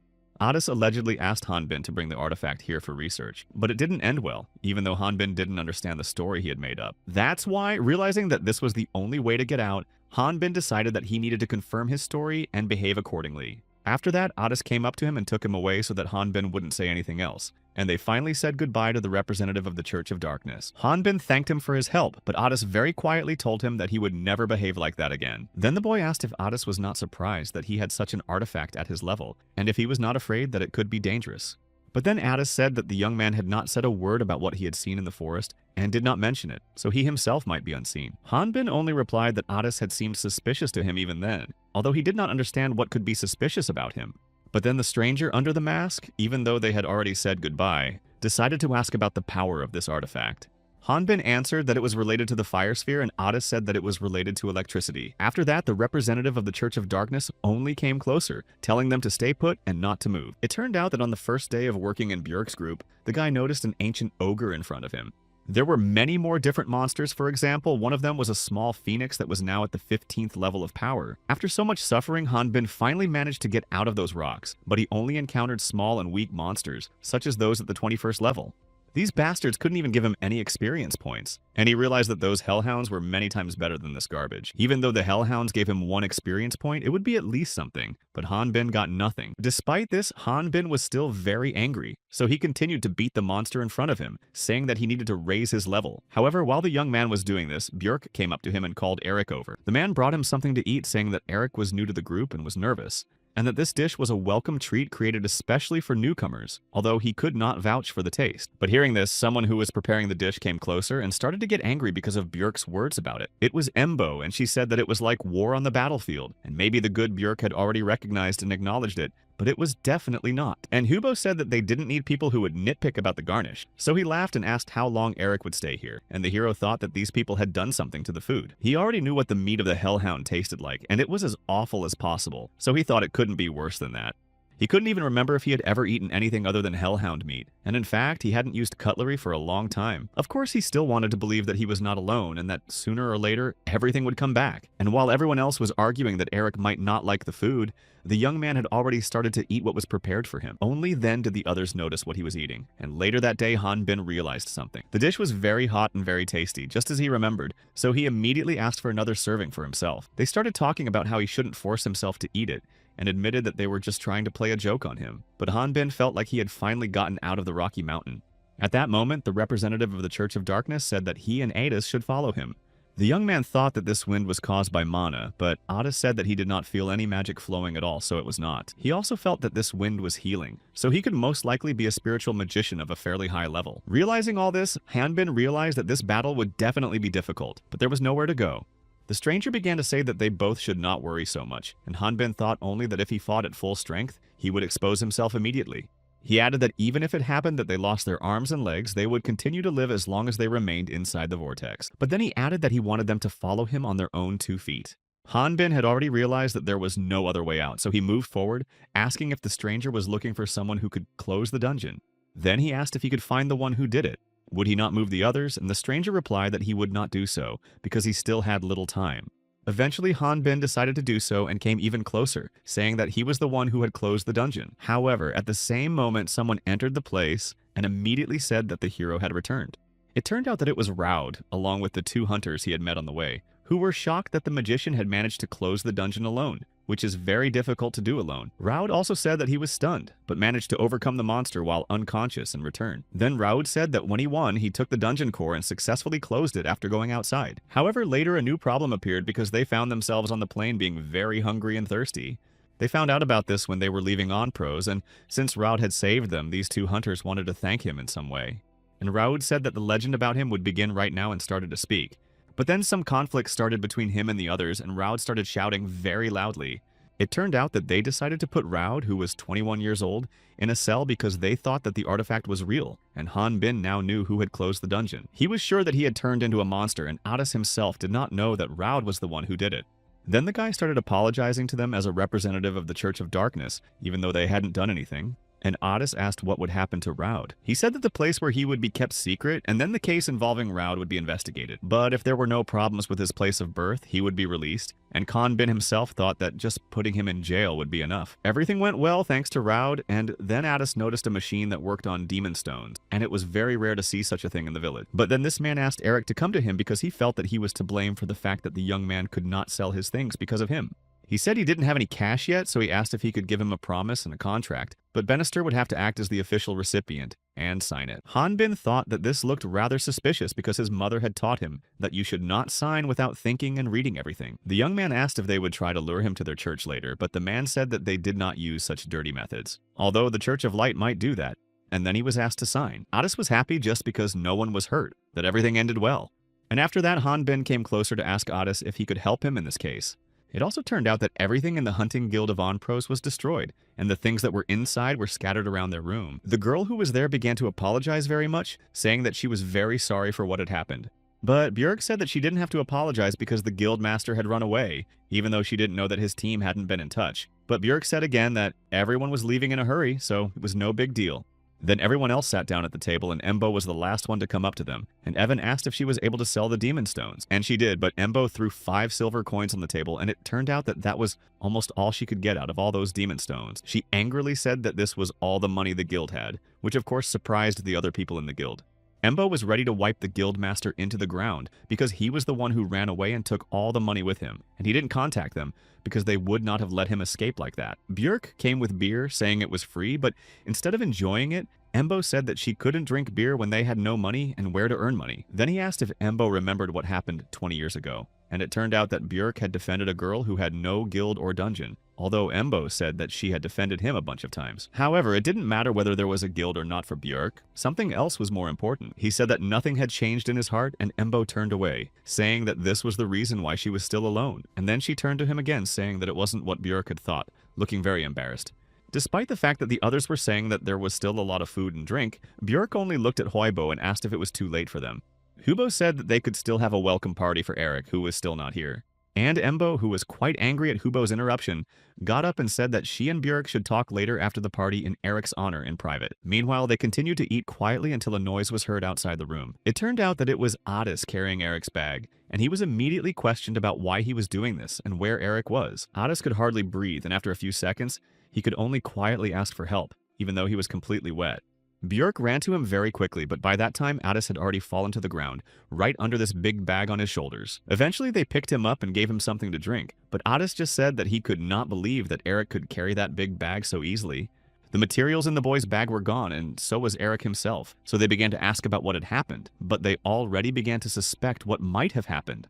Then the hunters asked Otis directly what had happened, but he said only that he did not know for sure, but that Eric had asked him. Embo, who continued to look for something in her bag, finally found something and started to tell the others to come to her. The girl herself was very surprised to see it, but there was a bag of money, and not just one, as it turned out that all the bags were filled with money. There were as many as 10 bags with 1,000 X's in each. Otis said that Eric was able to sell everything, but the problem was that there was much more money than he could sell these things for. Otis also said that Eric had asked him for one more thing, and then reached into his pocket to give Björk something. Otis handed it to him, and then Björk asked if Eric had talked about the place he was going to go and why he left. The young man returned saying that he had not, except that he had said one thing before saying goodbye to him.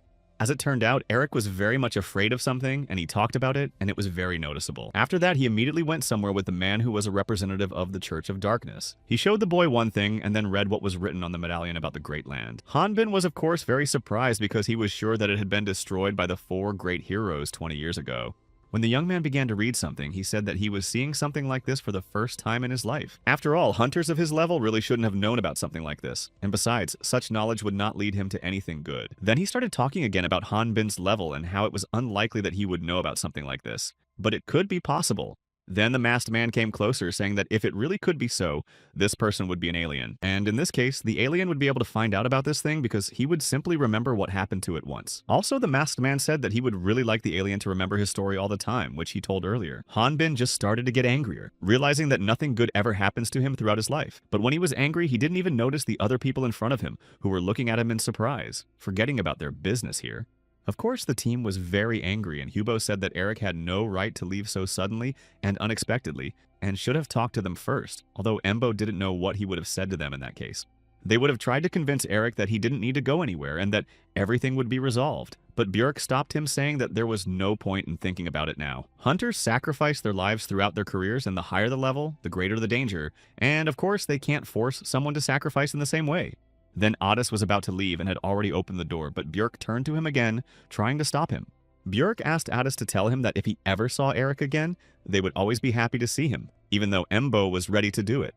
Otis put on his hood, saying that he would tell him that, and smiled as he was about to leave. And then when he left, the others were very worried that Eric had left them. Hubo generally thought he was too cruel to him, but Embo still wanted to do him.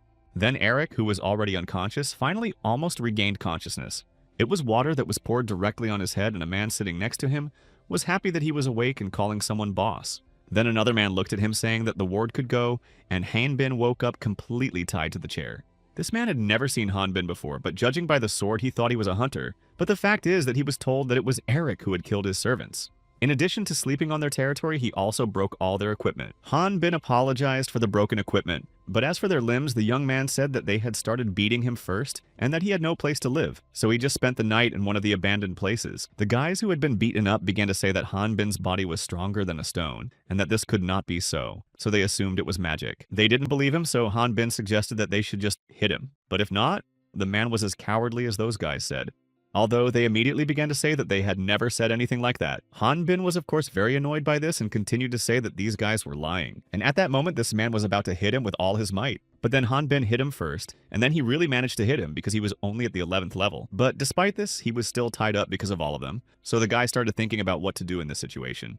Then these people began to talk and think about who this guy was and thought that he was a witch or a swordsman. But Han Bin also realized that nothing good would come of such a large-scale fight. And it was because of this noise that he thought that monsters had attacked. Then they started talking about how this man was dangerous and they needed to do something. But when the man called Han Bin a dog, he started to get really angry and was not going to keep quiet, saying that he had no right to call him that because he hated dogs after what he had experienced. The boy thought that these people would respond to him with the same things he had done to them earlier. But then this old man just laughed, saying that by his terrible character, it was clear that Han Bin came from the Rocky Mountains. Suddenly, however, another man came up to them and started shouting for Han Bin to be released, and then asked if he knew what Han Bin had done. And then when the young man finally got out of these cords and ropes, he stood up, hearing the fear of the others because they knew that if they didn't let go, Han Bin could turn them into minced meat. But then the boy was more interested in another fact, namely how this old man knew about the existence of the Rocky Mountains he had just mentioned. The old man laughed again, saying that if the boy wanted to know so badly, he could work for him for a while. After all, it had been 6 months since the dungeons were closed, and everything was moved to the city of Onpros, a suburban village near the eastern wall. The Red House was completely destroyed and absolutely everything was taken from there. These bandits said that the house itself was very miserable and there was almost nothing to take from it, but they wanted to make sure that they took even the dishes and furniture. Meanwhile, a mother and child were standing next to the house and she asked why they were doing this and why they were mocking her. He was beginning to understand that today it was over, but at that moment, a man who was married to the woman came running to them. He was very angry and started waving his sword, asking why they were doing this, and finally knocked one of them down. This man started shouting that they had no right to move even a finger on either of them, and still did not understand why they were doing this to them. As this man was annoying this guy, he ordered them to bring him a hammer to finish him off as soon as possible. But then Han Bin came up with a hammer that looked more like a stone with an iron sword than a hammer. The man was frightened, but said that despite the closure of the guild, he was still a hunter and could deal with Han Bin. Then the young man only briefly told him to move away before stopping for a second. Then Han Bin calmly walked forward and the man remained standing behind, realizing that even the sword could not stop Han Bin. They were still surprised by the physique of this hunter because they did not know that he had spent more than 10 years in a cloistered life, doing nothing but sports.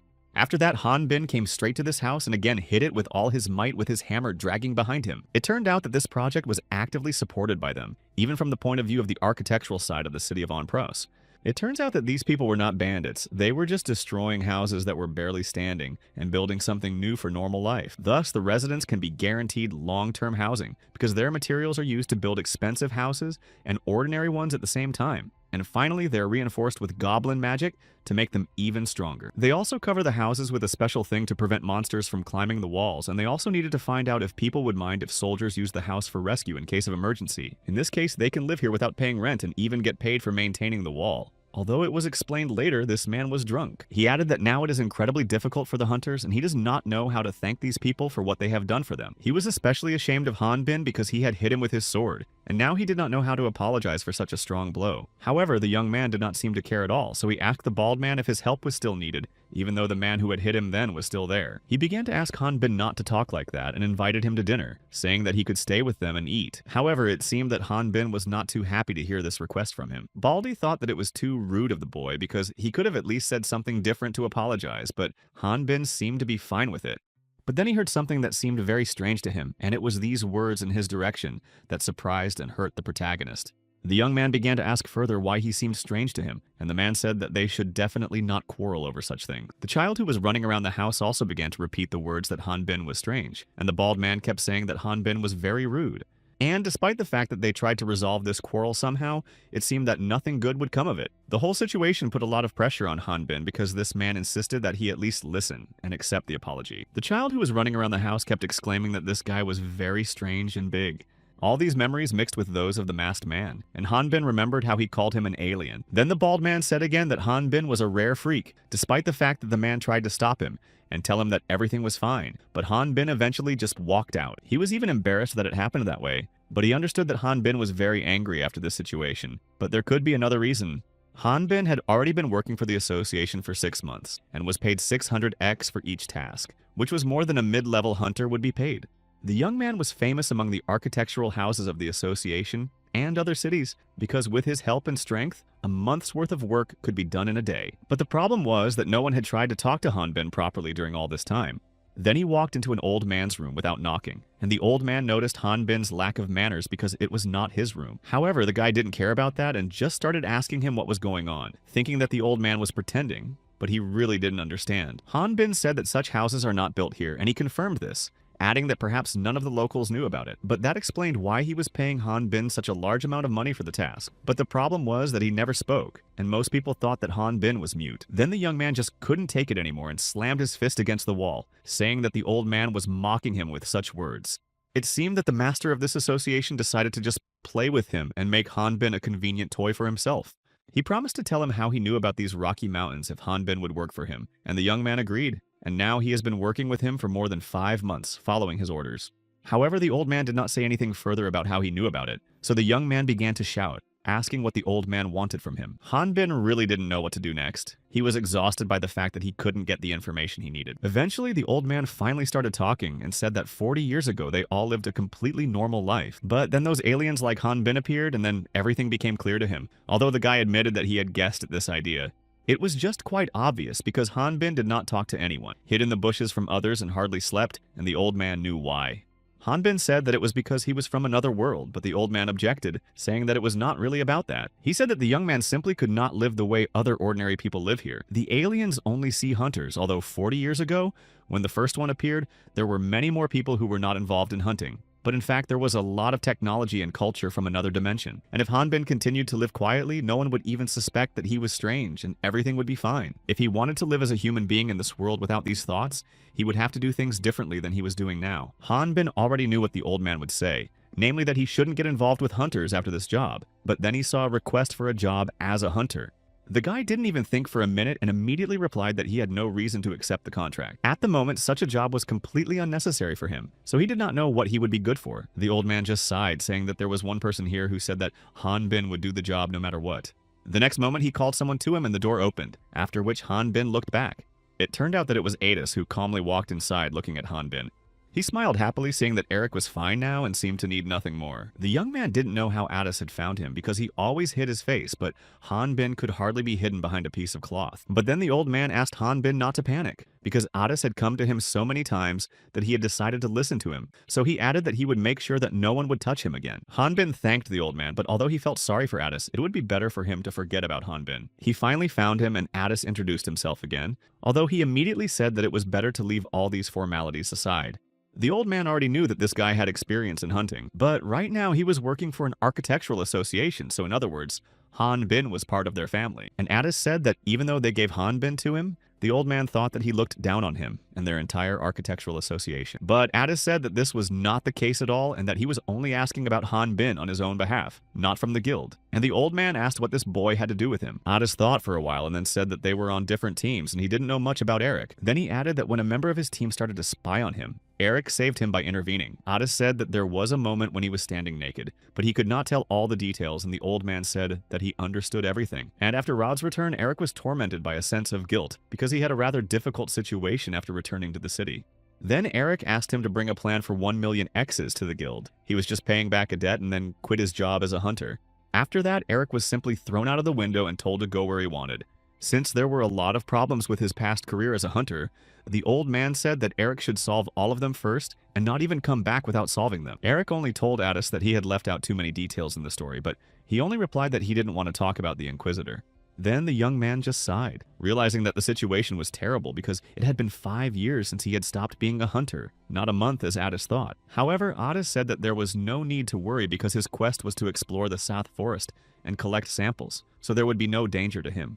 Otis also added that if something did happen, he would protect Eric, but he said that since they were already on the same team, they didn't need to talk so formally. In the end, they packed up almost immediately and set off for the South Forest with everything they needed. Bin was now following him, although he didn't really understand why it should be him and not someone else. He also thought that Otis had realized something after what had happened. After all, 5 months had passed and he had suddenly appeared. But Otis asked him to tell him if Eric was tired so he could take a break, even though it had only been 10 minutes. The young man sighed, realizing that the old man was right because if he hadn't been acting suspiciously, nothing would have happened. After some time, they managed to come across the first Kellogg monster, but it was very weak, only at the 2nd level. The young man asked Otis to stop for a minute because he thought the monster was very cute and wanted to pet it. Then Eric asked if they could take it as a sample and raise a few more of them.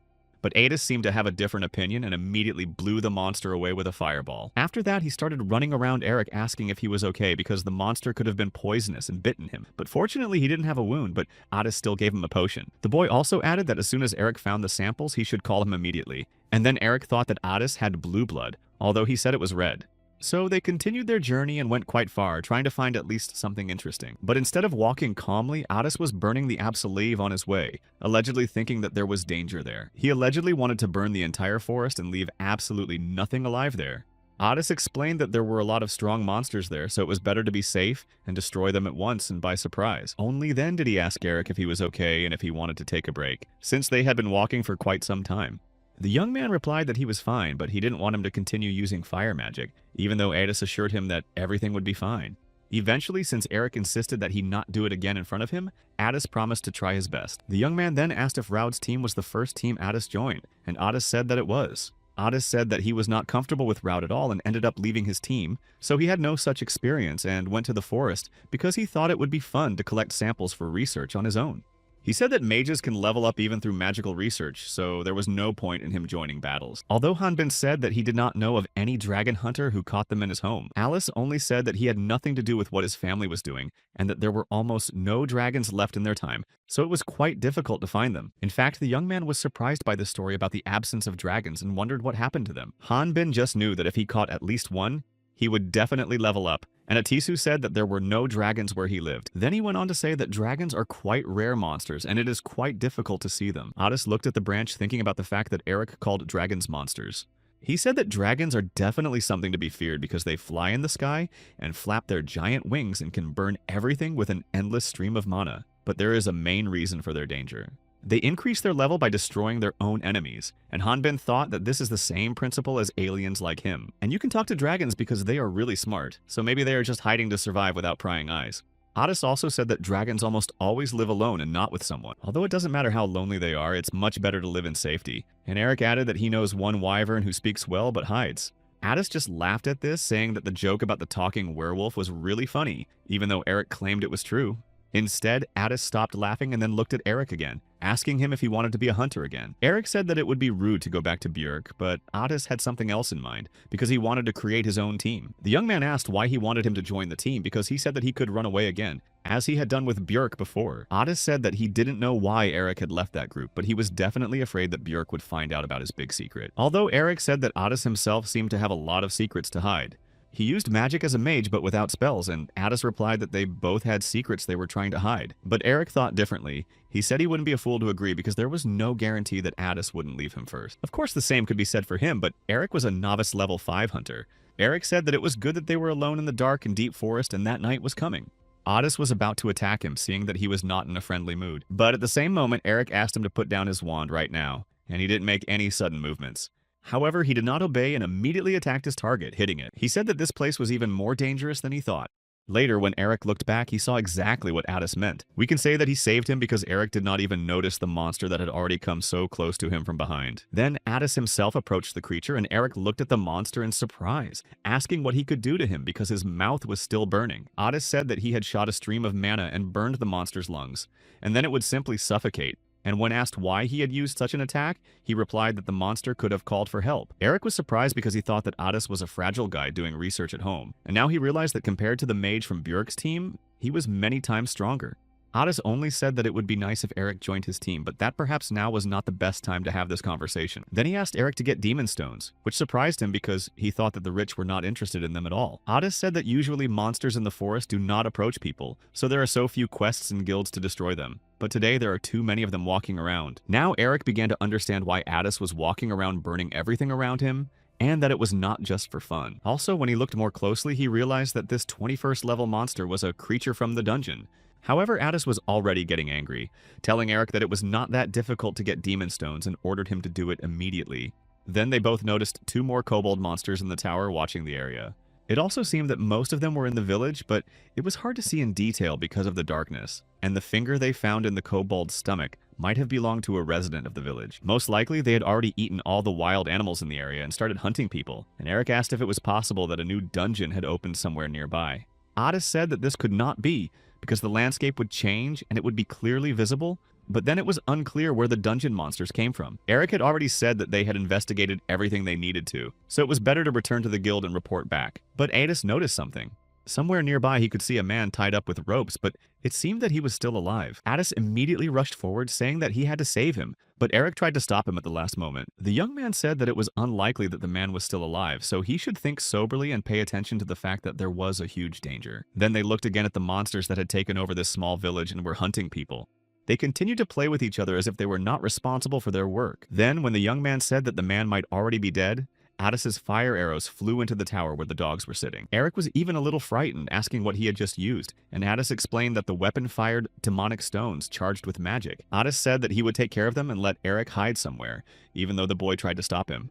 Eric was trying so hard to tell him that because he could see that this man, who was 27th level, was no longer alive. But despite this, Otis already ran there, continuing to shoot fire directly at the high tower where these monsters were. At the same time, he looked around the village, realizing that judging by its condition, kobolds had been here for at least 6 months. Otis simply did not hear Eric's words that this man did not survive and thought, and even was sure that he was the only one alive among the whole village. Only after a while, the young man stopped when he saw that all these kobolds were hiding in this room, and there were an incredible number of them. Of course, he had heard that these monsters were quite intelligent, but he could not have guessed that the kobolds would decide to use throwing weapons. However, Otis was still confident that he was a stronger fire mage who could burn all the enemies at once with one move. So he did so and then directed his fire at the kobolds, intending to burn the entire building where they were. Then he continued to move forward in order to destroy those who had not yet been hit, and met another monster in front of him. Seeing what was happening to them all, the guy realized that he got a little carried away and made a lot of effort that could have been avoided. Eric finally came closer to Otis, looking around, and said that Otis didn't seem to be trying at all when he was burning the whole mountain. After all, the man was really not alive and had been hanging there for quite some time, but it was strange that these monsters had done this to him, even though Otis said that the man had died of hypothermia. Although it seemed even more strange because it had never been cold during Eric's stay here.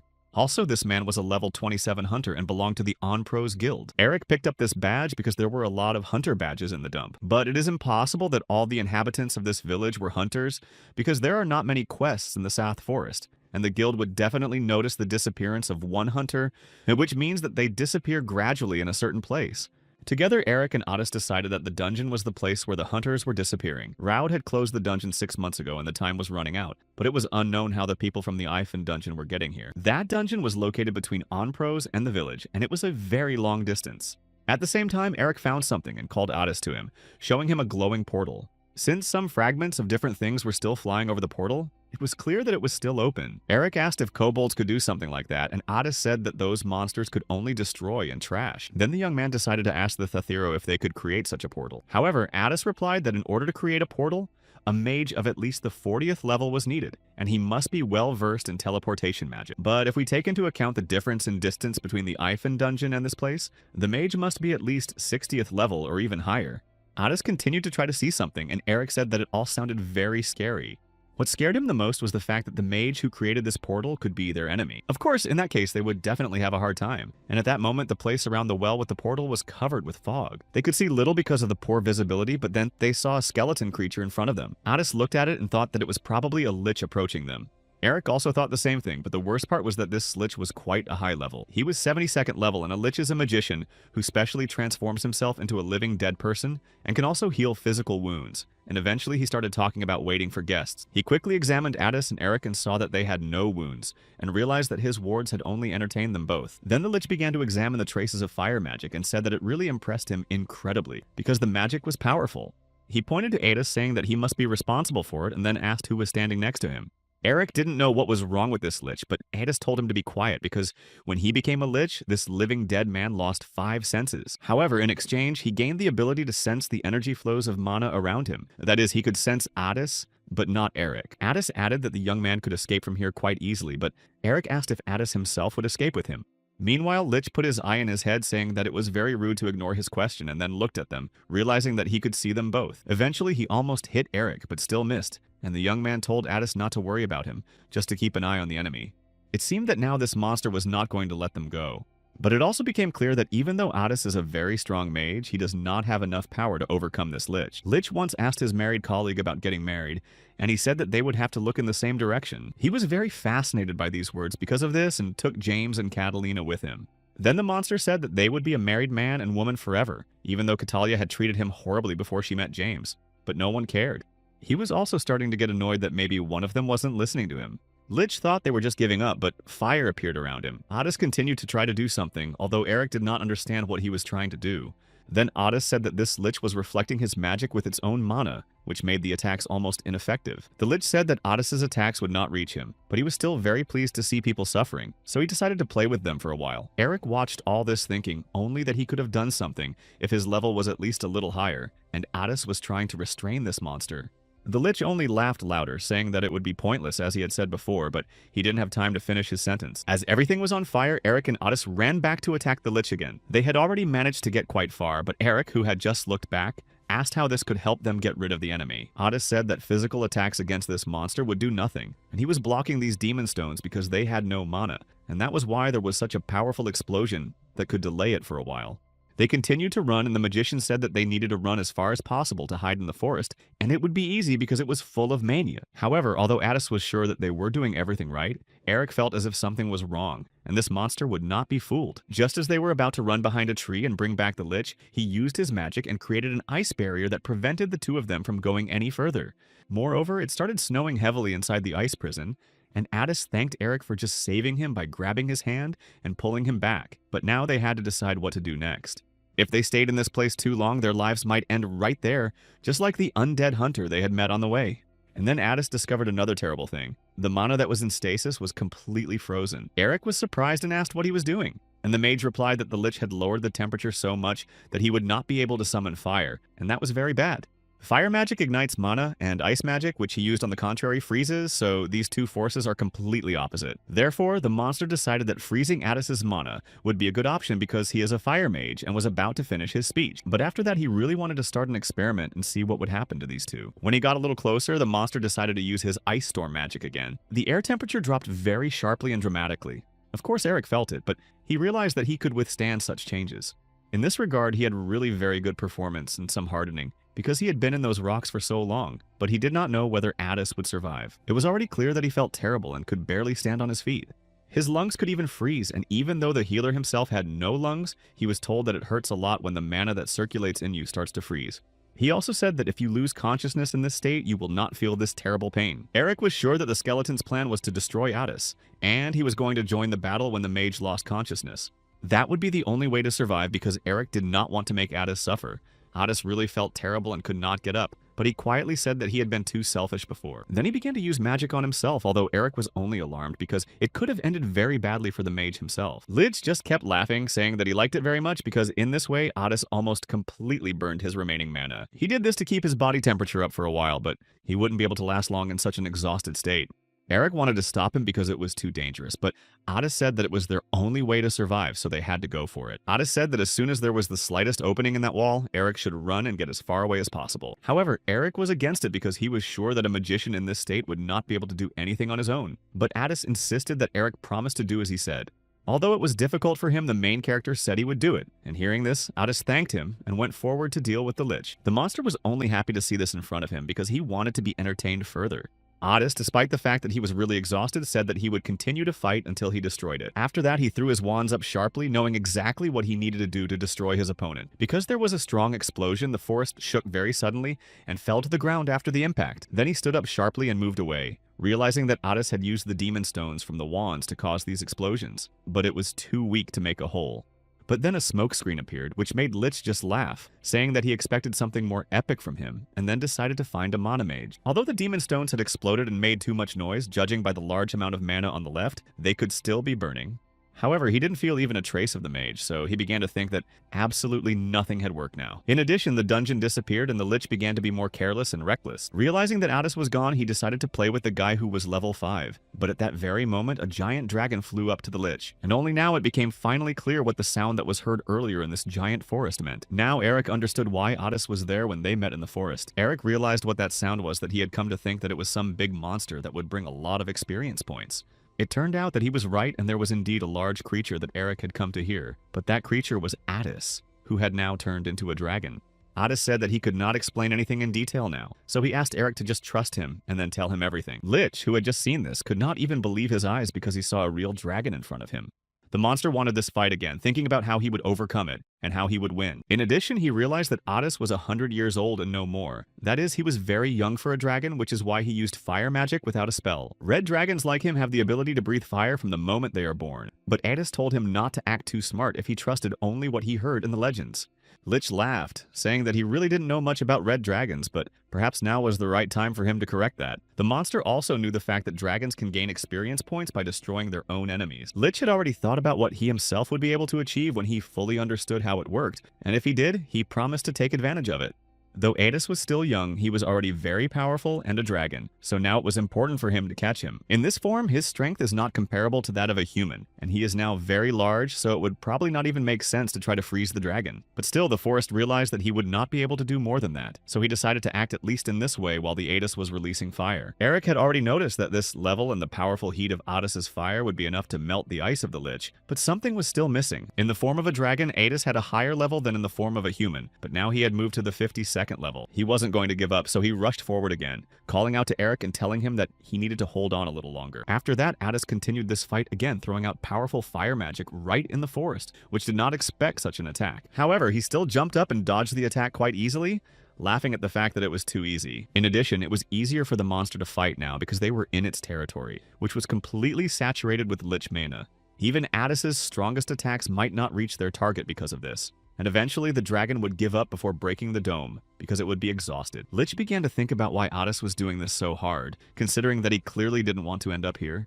Otis was too worried about Eric and flew up to him again, asking if he was okay, but the boy asked him not to worry about him now. Eric knew that Otis's power had increased, and that the Lich would not just run away even if it was in its territory, so the young man told him to focus on the monster. However, when the Lich realized why Otis was defending himself, he began to aim at Eric, realizing that the dragon would defend him with all his might. And Eric noticed this, but realized that he probably wouldn't be able to take much more. Otis was angry when he noticed that Eric was trying to fight, because he was only level 5 against a strong Lich. But Eric kept yelling at him to focus on destroying his opponent, and not to think about him. The Lich was again convinced that the dragon was really protecting the guy, but added that he was at a loss for words.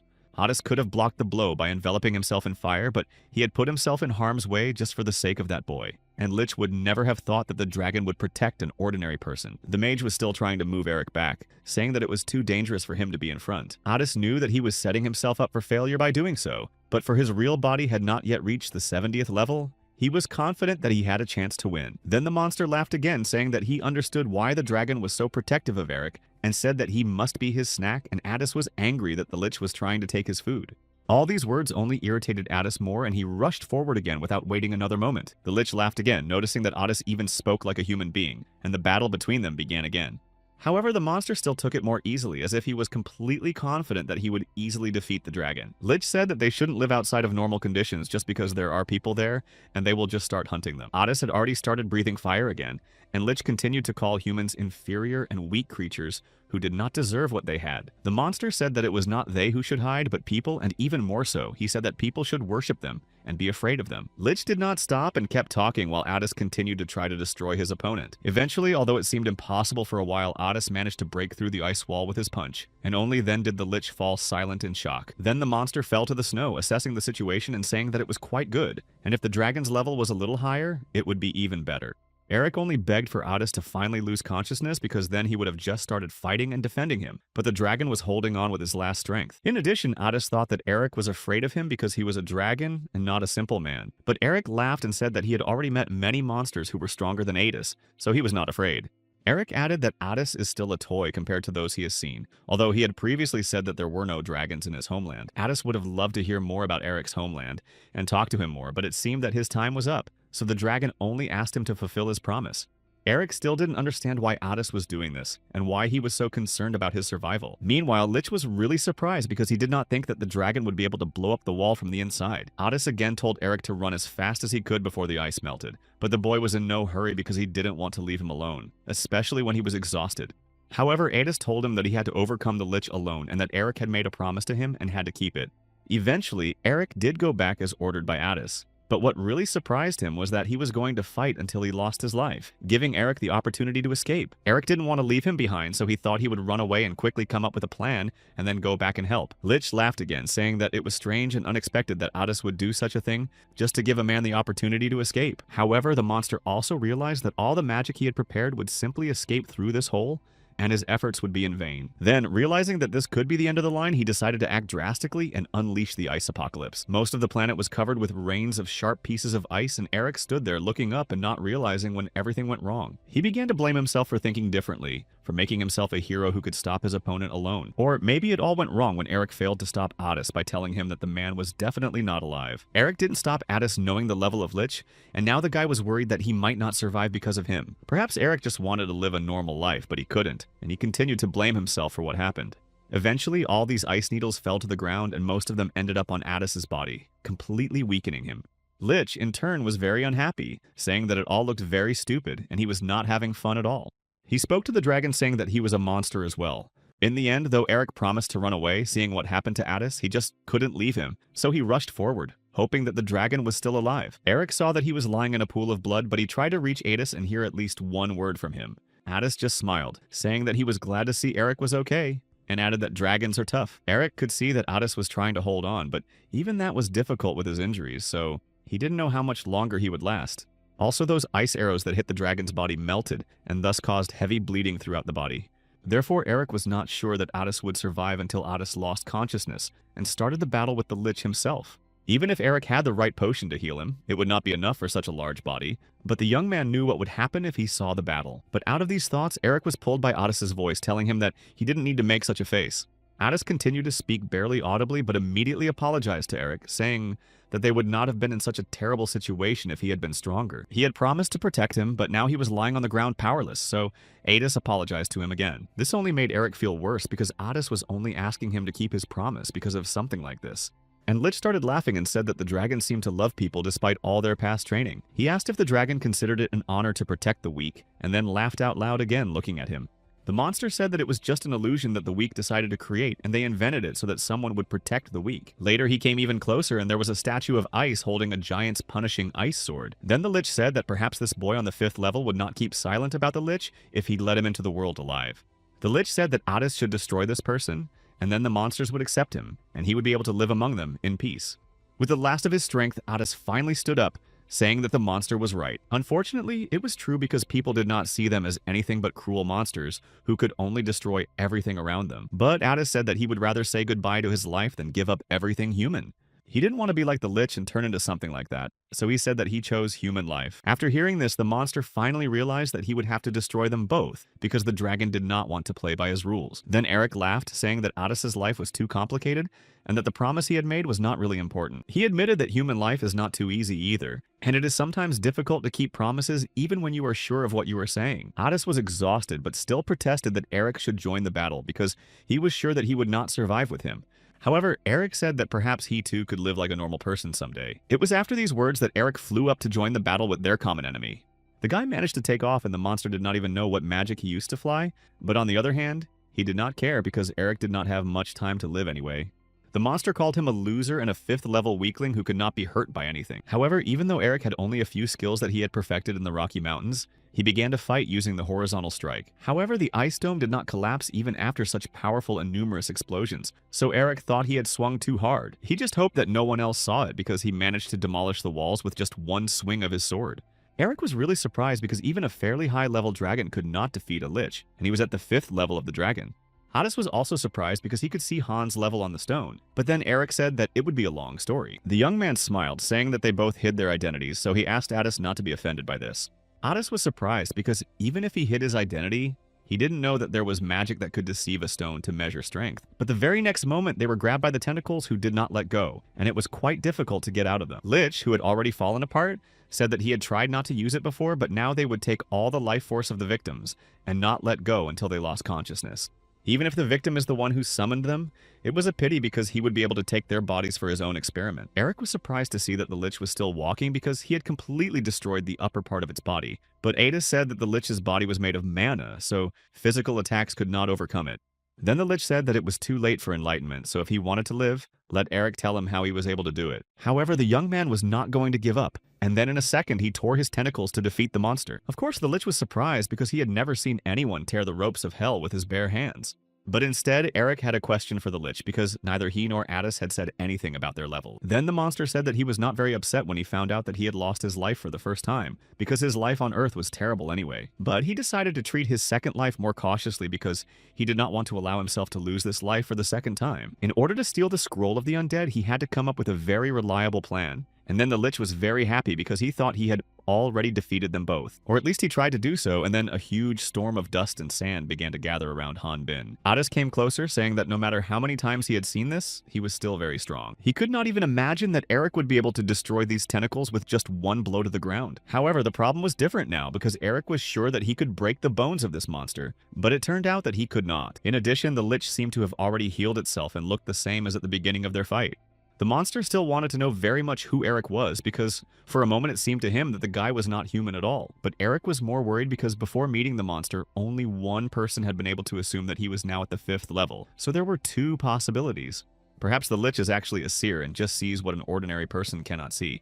Or another option is that the monster is actually from another world, like Han Bin himself, i.e. an alien. Without answering, the lich quickly flew in the opposite direction as if not going to admit that it would be true. The monster thought that Eric had tracked him knowing that he was from another dimension. So he realized that he had underestimated him, thinking that he was not capable of anything with his 5th level. Lich still didn't understand how Eric had found out, but he wasn't going to let it go.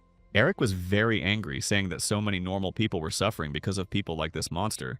But Lich just laughed at him, saying that it even sounded ridiculous and absurd. He was going to continue fighting, and he had the strength to do so as well. So he summoned the ice doll and released it at Han Bin. Adis, meanwhile, watched from a distance, but once again realized that Eric's level was definitely not comparable to that of an ordinary person. He began to guess something because he realized that such swordplay could not possibly be within the range of human strength. So he thought that Eric was most likely using an aura. Eric again broke the monster into separate bones, but for some reason the skeleton kept regenerating. Now it turned out that if Eric attacks it with his aura, it means that he wants to give the lich to the Inquisitor in exchange for a reward. The monster began to talk about how he could pay him twice or even 3 times as much, although Han Bin did not understand what he was talking about. He was fed up with the lich constantly running away from him, so he ordered him to come down and finally destroy it.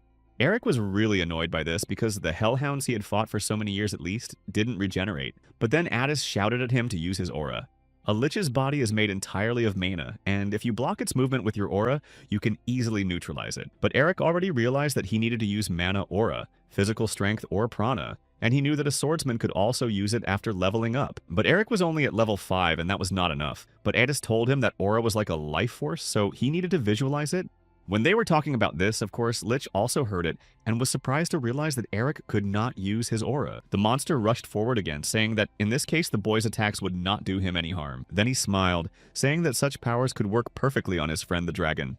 Although Addis was completely exhausted, he told Eric not to worry about him and to continue to fight rather than defend. However, Eric could not help but worry and wanted to protect Addis first, even though he only wanted to increase the distance between them. The monster didn't give up and continued to use his magic to trap Eric in a dead end. Eric cannot use his aura and the Lich now knows it, and all because he has a normal human body. Although the protagonist could block the liquid created by mana, he could not block your mana itself. So the monster came up with a new tactic and was going to compress the mana and then throw the entire flow of mana directly at Eric. In this way, it wanted to defeat him, and the very next second the skeleton was able to do so, filling the entire space around Eric and Addis with its mana. It was really surprising because this forest was able to dig a giant hole in the ground with just this power in seconds. Even though Eric kept fighting, he realized that the wall wouldn't be able to hold for long either. Addis tried to stop him again, telling him to step back, because if he couldn't use the aura, he wouldn't be able to destroy the skeleton. However, now this Lich looked more dirty than the first time they met him on their way. Despite Addis's words and warnings, Eric did not want to give up, so he said he would go and take a closer look to destroy the monster. Of course, Addis tried to stop him, but all his efforts were in vain, and Eric was soon close to the Lich. After some time, Eric was where he needed to be, about to continue. Very unexpectedly for the opponent, he was right in front of him and abruptly grabbed him by the bony neck. The guy very quickly grabbed him tightly by the neck and said that he had not seen these obvious cracks on the Lich's skull before. This means that the Lich most likely will not be able to regenerate if Eric completely smashes it into small pieces. However, as soon as he heard this, the skeleton quickly moved back to avoid danger and said that he was not playing with him like that. He already had an incredibly large number of very high-level monsters destroyed, so he didn't want to turn back. He didn't want to be destroyed by a duck that couldn't even use mana. However, at that very moment when the monster said these words, he fell to the ground exhausted because he no longer had legs. Looking back, Lich could do nothing more and just screamed when he saw Eric approaching. Now the boy had a great opportunity to get rid of this skeleton, once and for all, so he gathered all his strength and attacked despite the monster's pleas. When it was over, the young man turned back and saw mountains of smoke, and among them, Addis in blood, and already in the body of a man, and Eric immediately poured a potion on him to heal his wounds.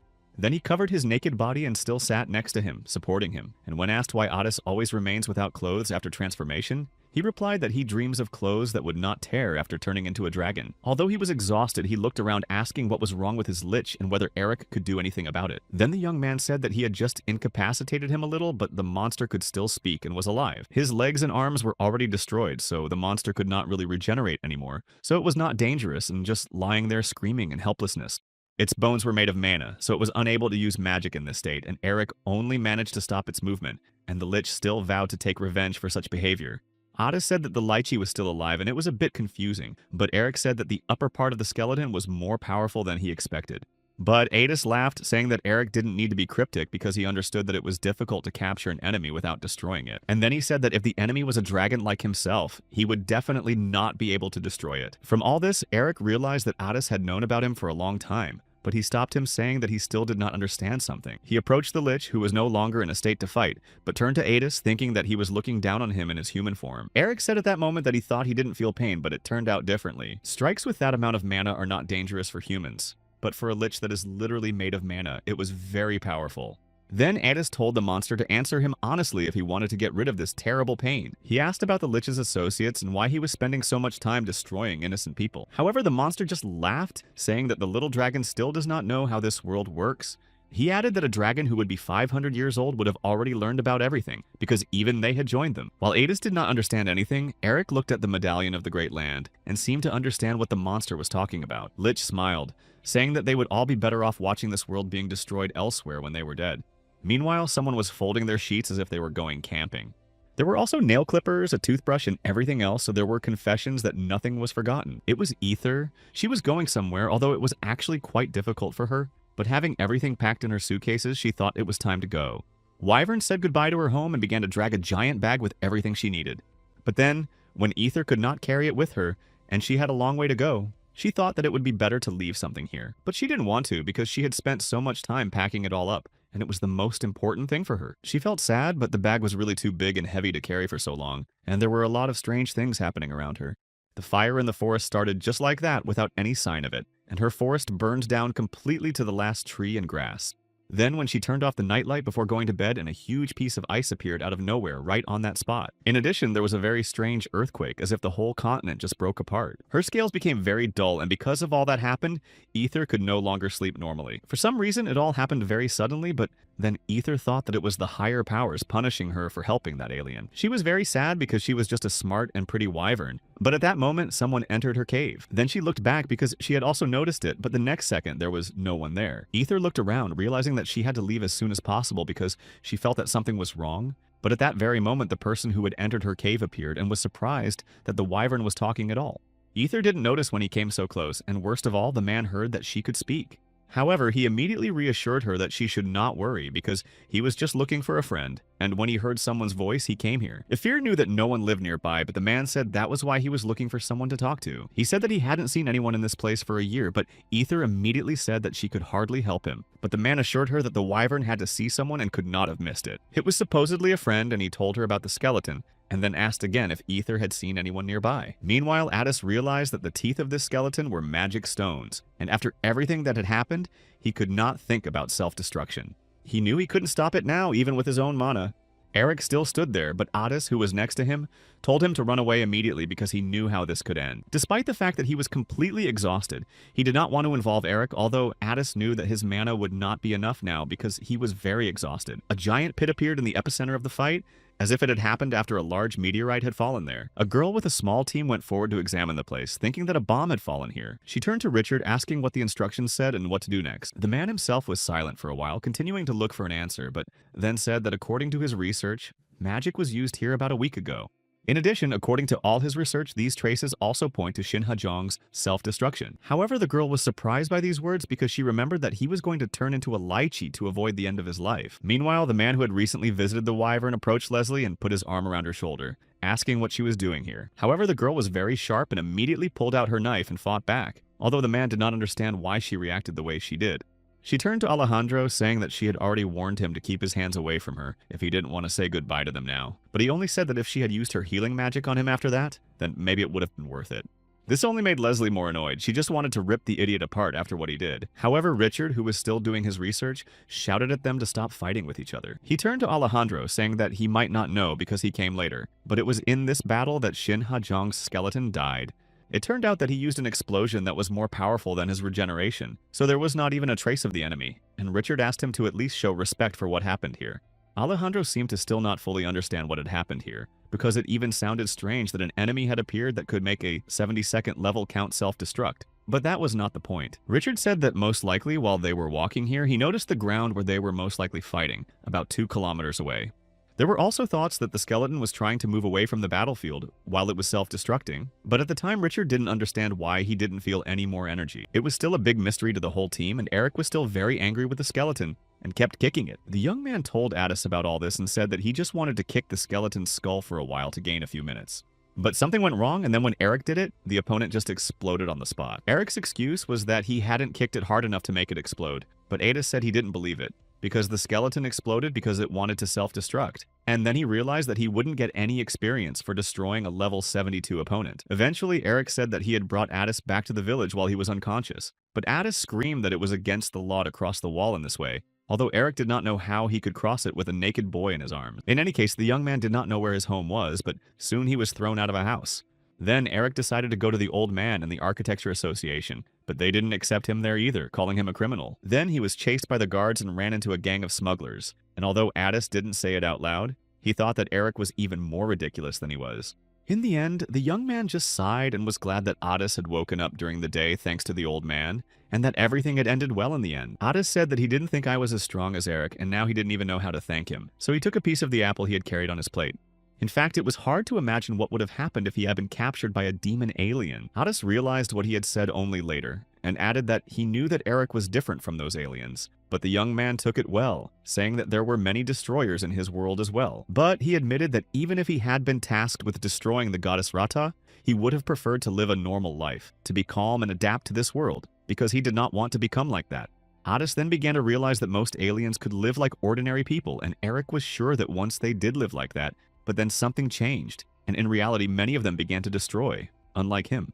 Eric thought and said that there was still one thing that distinguished him from these alien people. He remembered very well this defective instruction that was implanted in him, because of which he was trapped in the Rocky Mountains for decades. Addis was interested in this instruction, but he thought that the young man was referring to the powers given by the god demon Omlus.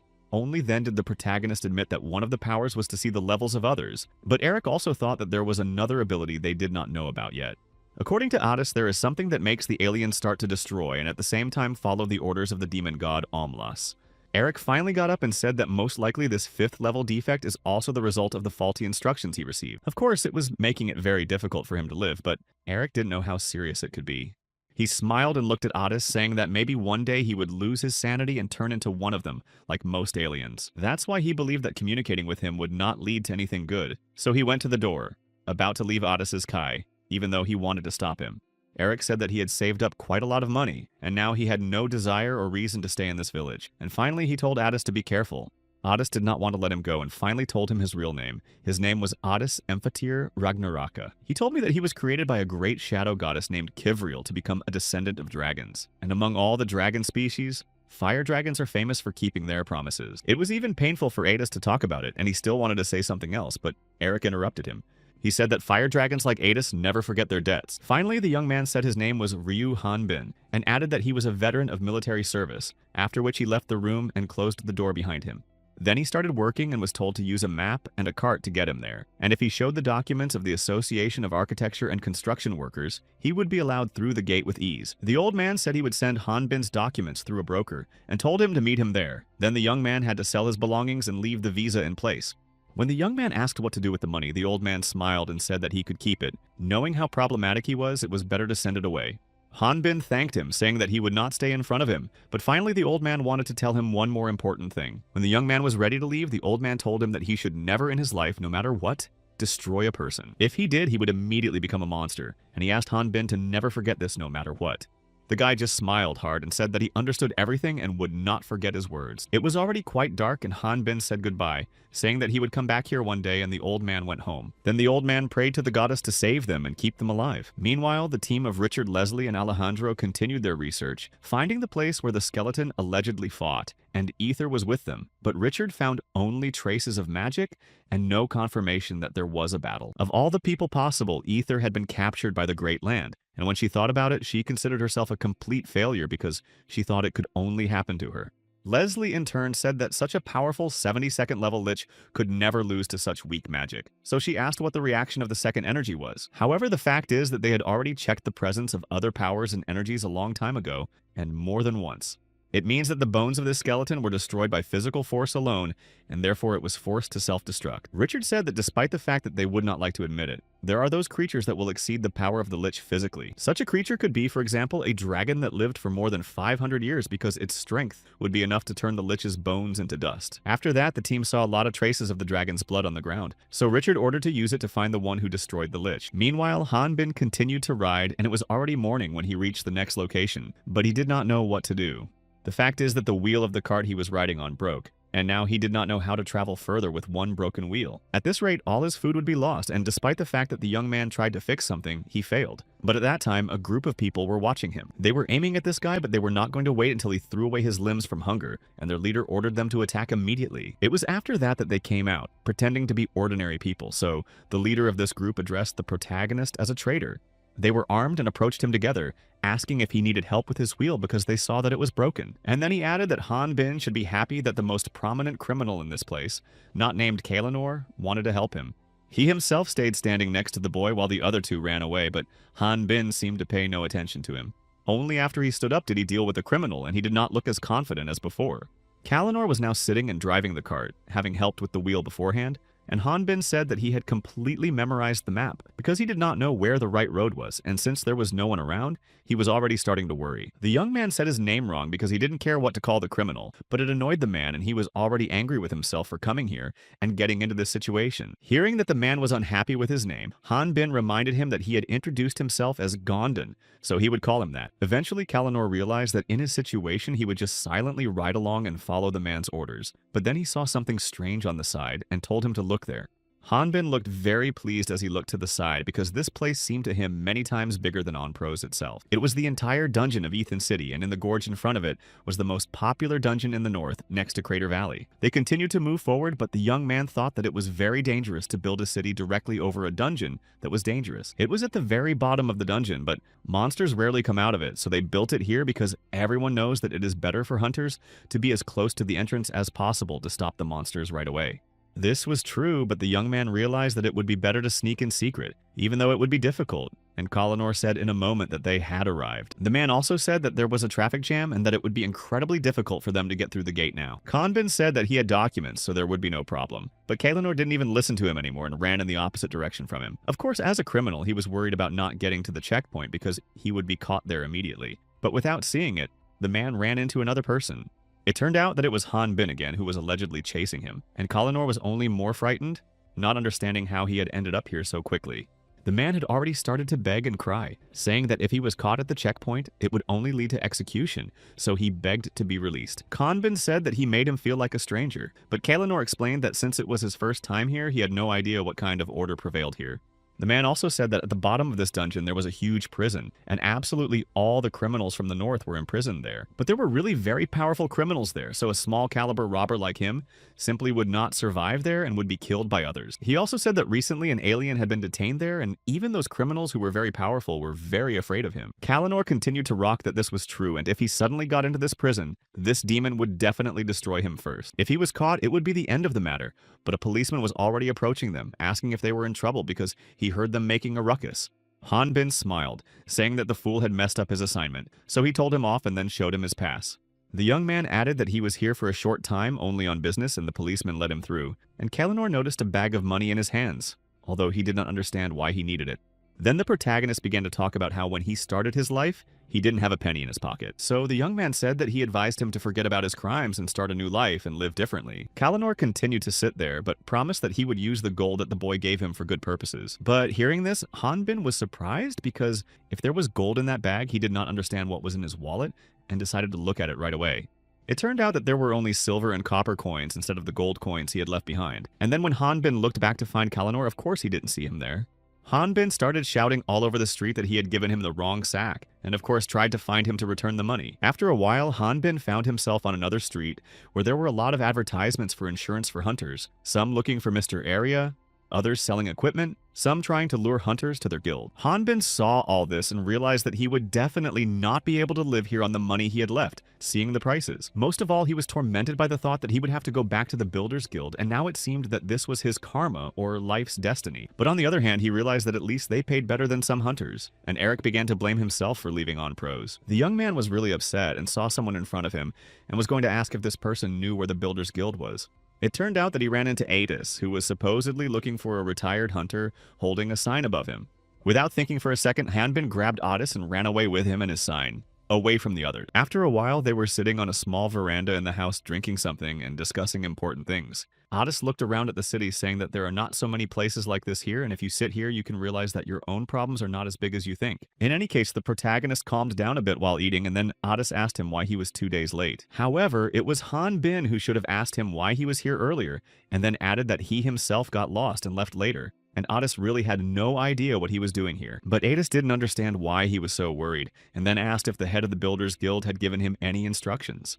The old man told the boy to keep his identity a secret and added that he would send his documents through a broker, so Han Bin would have to meet him. In the end, Han Bin sighed, saying that he was really pleased that Adis wanted him so badly to join his team, but he still thought that nothing good would come from their work together. Adis then looked at the house and was a little upset, thinking that he had bought it for nothing. And then Han Bin asked Adis if he would be the leader of the team, but he replied that he could not be the leader if Han Bin was standing next to him. But he added that a 5-leveler could hardly be the leader of the group. With this situation, the guy will never be able to meet the goddesses, and this is his main task, and Adis agreed, saying that in this way they will only be able to meet the Inquisitors, which is why Han Bin hid his identity and pumped his level. But the fact is that most monsters can't even give him 1 point, so Eric sighed and asked if there was water, and Adis said he could get it in the fridge. In fact, the boys were very surprised that there was a refrigerator in this world at all. But Adis did not understand why people who were dwellers to them looked down on their world and were surprised by such things as a refrigerator. The young man knew that being in the Rocky Mountains, he had not lost all hope, and then he was very happy to realize that he could get cold water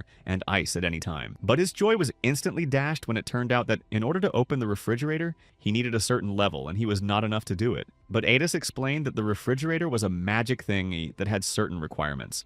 However, it seemed to Eric that there was nothing in this world that did not require high levels. He was very annoyed that he couldn't even open the refrigerator, and Ada said that these were the foundations when the dungeons were created and laid by the demon god Ormflaus. And then he added that there is one place where Eric will be safer and he won't even have to hide who he really is.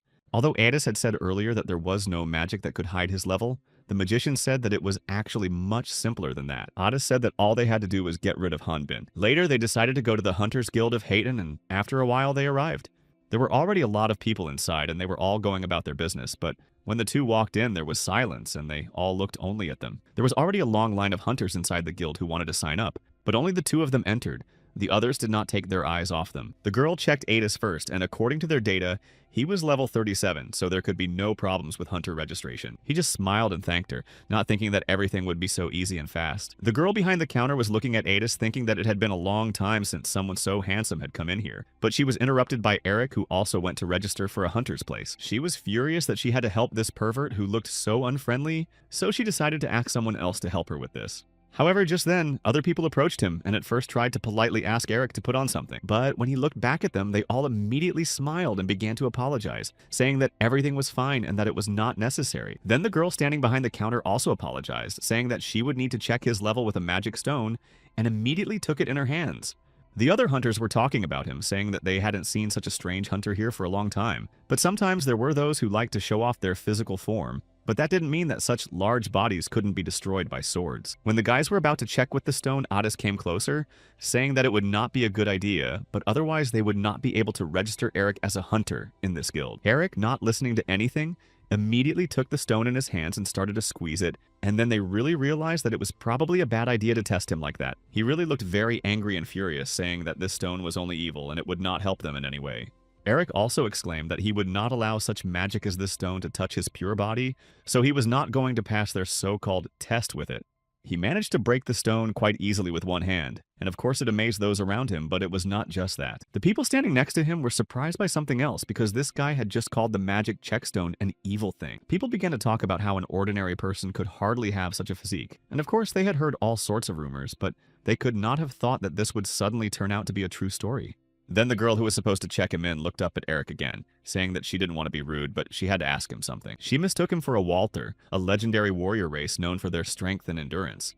Adis climbed up on the roof of the building with him so that he could get a tan and look different, and then told him about Walter's race. However, Eric still did not understand how the lack of clothes and his tan could have anything to do with this warrior race. After that, Adis began to tell him that the warriors of Walter's race are famous for their golden muscles. But Eric was not sure that they are really a separate race, and not just people who want to attract attention in this way. Adis also told him that their race comes from the desert mountains, which is far to the east, and that's why most people imagine them to look something like this. However, Eric still found it strange to hear this, so he began to ask where it all came from. It turned out that a brave warrior who was the father had set foot on the continent of Ratna for the sake of his family. Although Eric did not understand why he should be a father because he had no children, but Adis said that it should be a legend for them. Finally, the boy agreed, saying that even if this father and brave warrior would walk around half naked and very embarrassed, what was the point? Then Adis said that if people believed that Eric was Walter's father, he would not have to hide his own level, and thus he would be able to become famous for clearing the dungeon and meeting the 6 goddesses. Eric just sighed, saying that in this story it was not expected that they would be tested with a magic stone. But Adis said that he had figured out what to do with it, and wanted the young man to break the stone when he got his hands on it. Of course, this was even more of a shock for Eric than the legend of Walter, but the magician assured him that it would be better, and that he would take care of the rest. The people believed it, although they did not understand what this race so powerful was doing here, although according to their legend, one of them had to be in this place to fulfill the task, and Adis realized that his plan was working.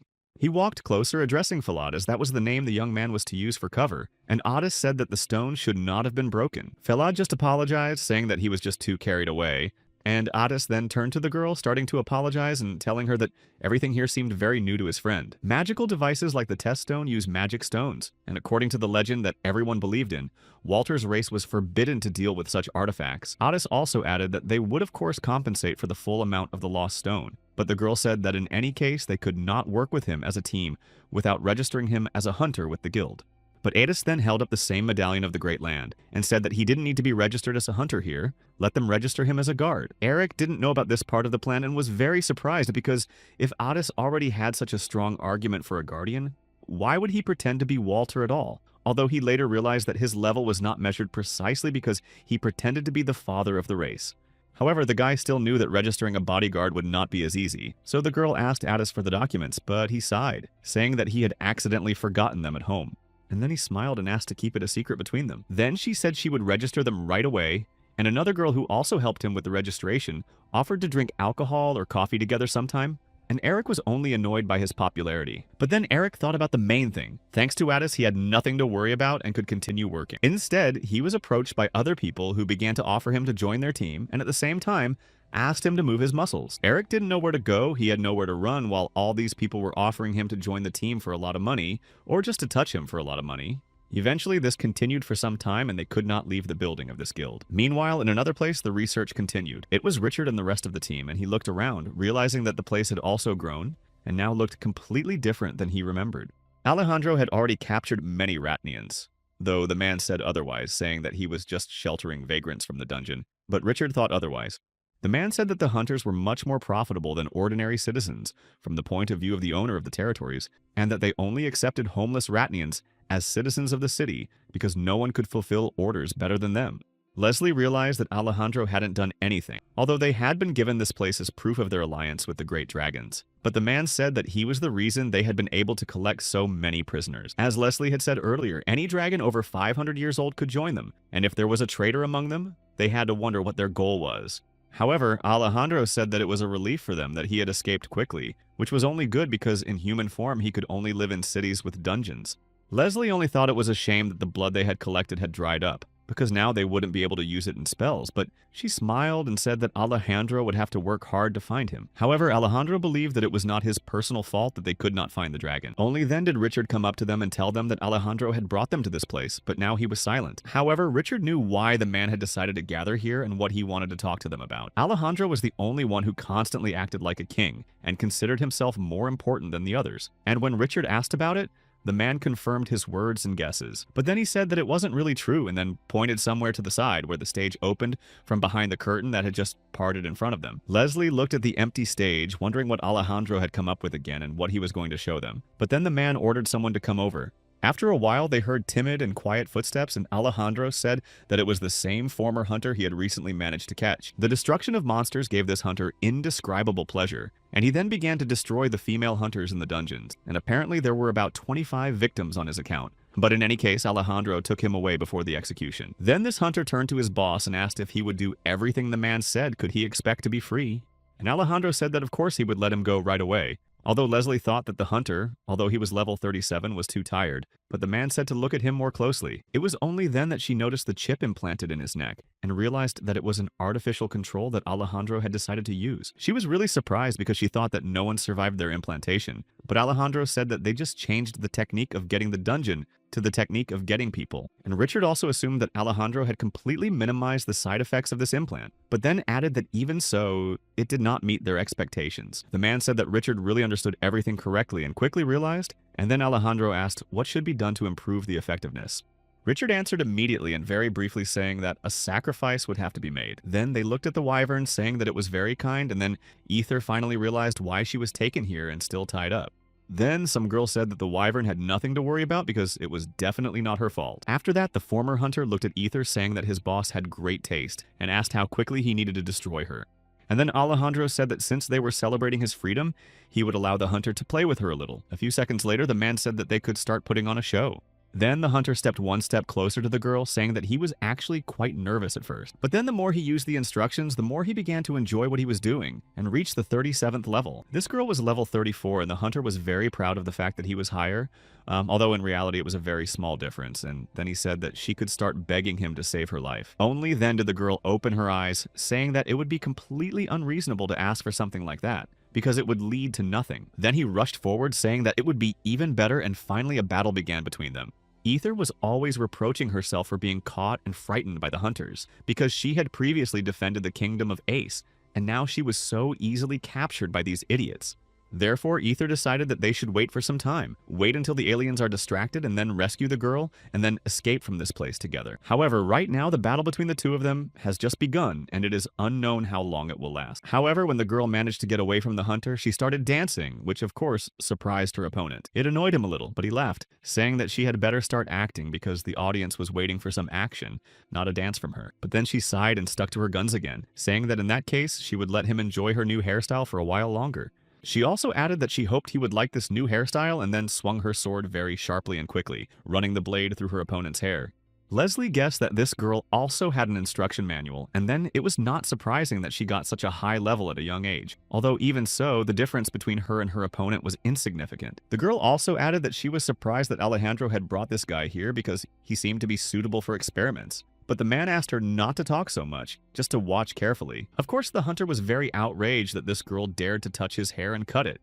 But it was precisely because of this impulse that he began to get so angry that it released a lot of energy, and that's what Alejandro was talking about then. Although the man didn't think it would go that far, so he said that he had gone too far and ordered him to stop. The hunter was not going to leave without revenge. Eventually, he turned into an animal-like creature and went completely crazy, intending to destroy this girl right here and now. Leslie also did not expect this because the man said that he was trying to separate the human part, but for some reason it turned into that hero. But Alejandro said that this process involves creating a half-man, half-monster, and now this guy has become one. He also added that this reduces to zero absolutely all the risks from the implants, and the transformation that occurs when the subject tries to apply his new skills. And the fact that they separate the human part from it is also an important step in order to avoid side effects from implantation. Later on, the hunter fell to the ground and the girl told them that he had lost consciousness, which is why the test was suspended.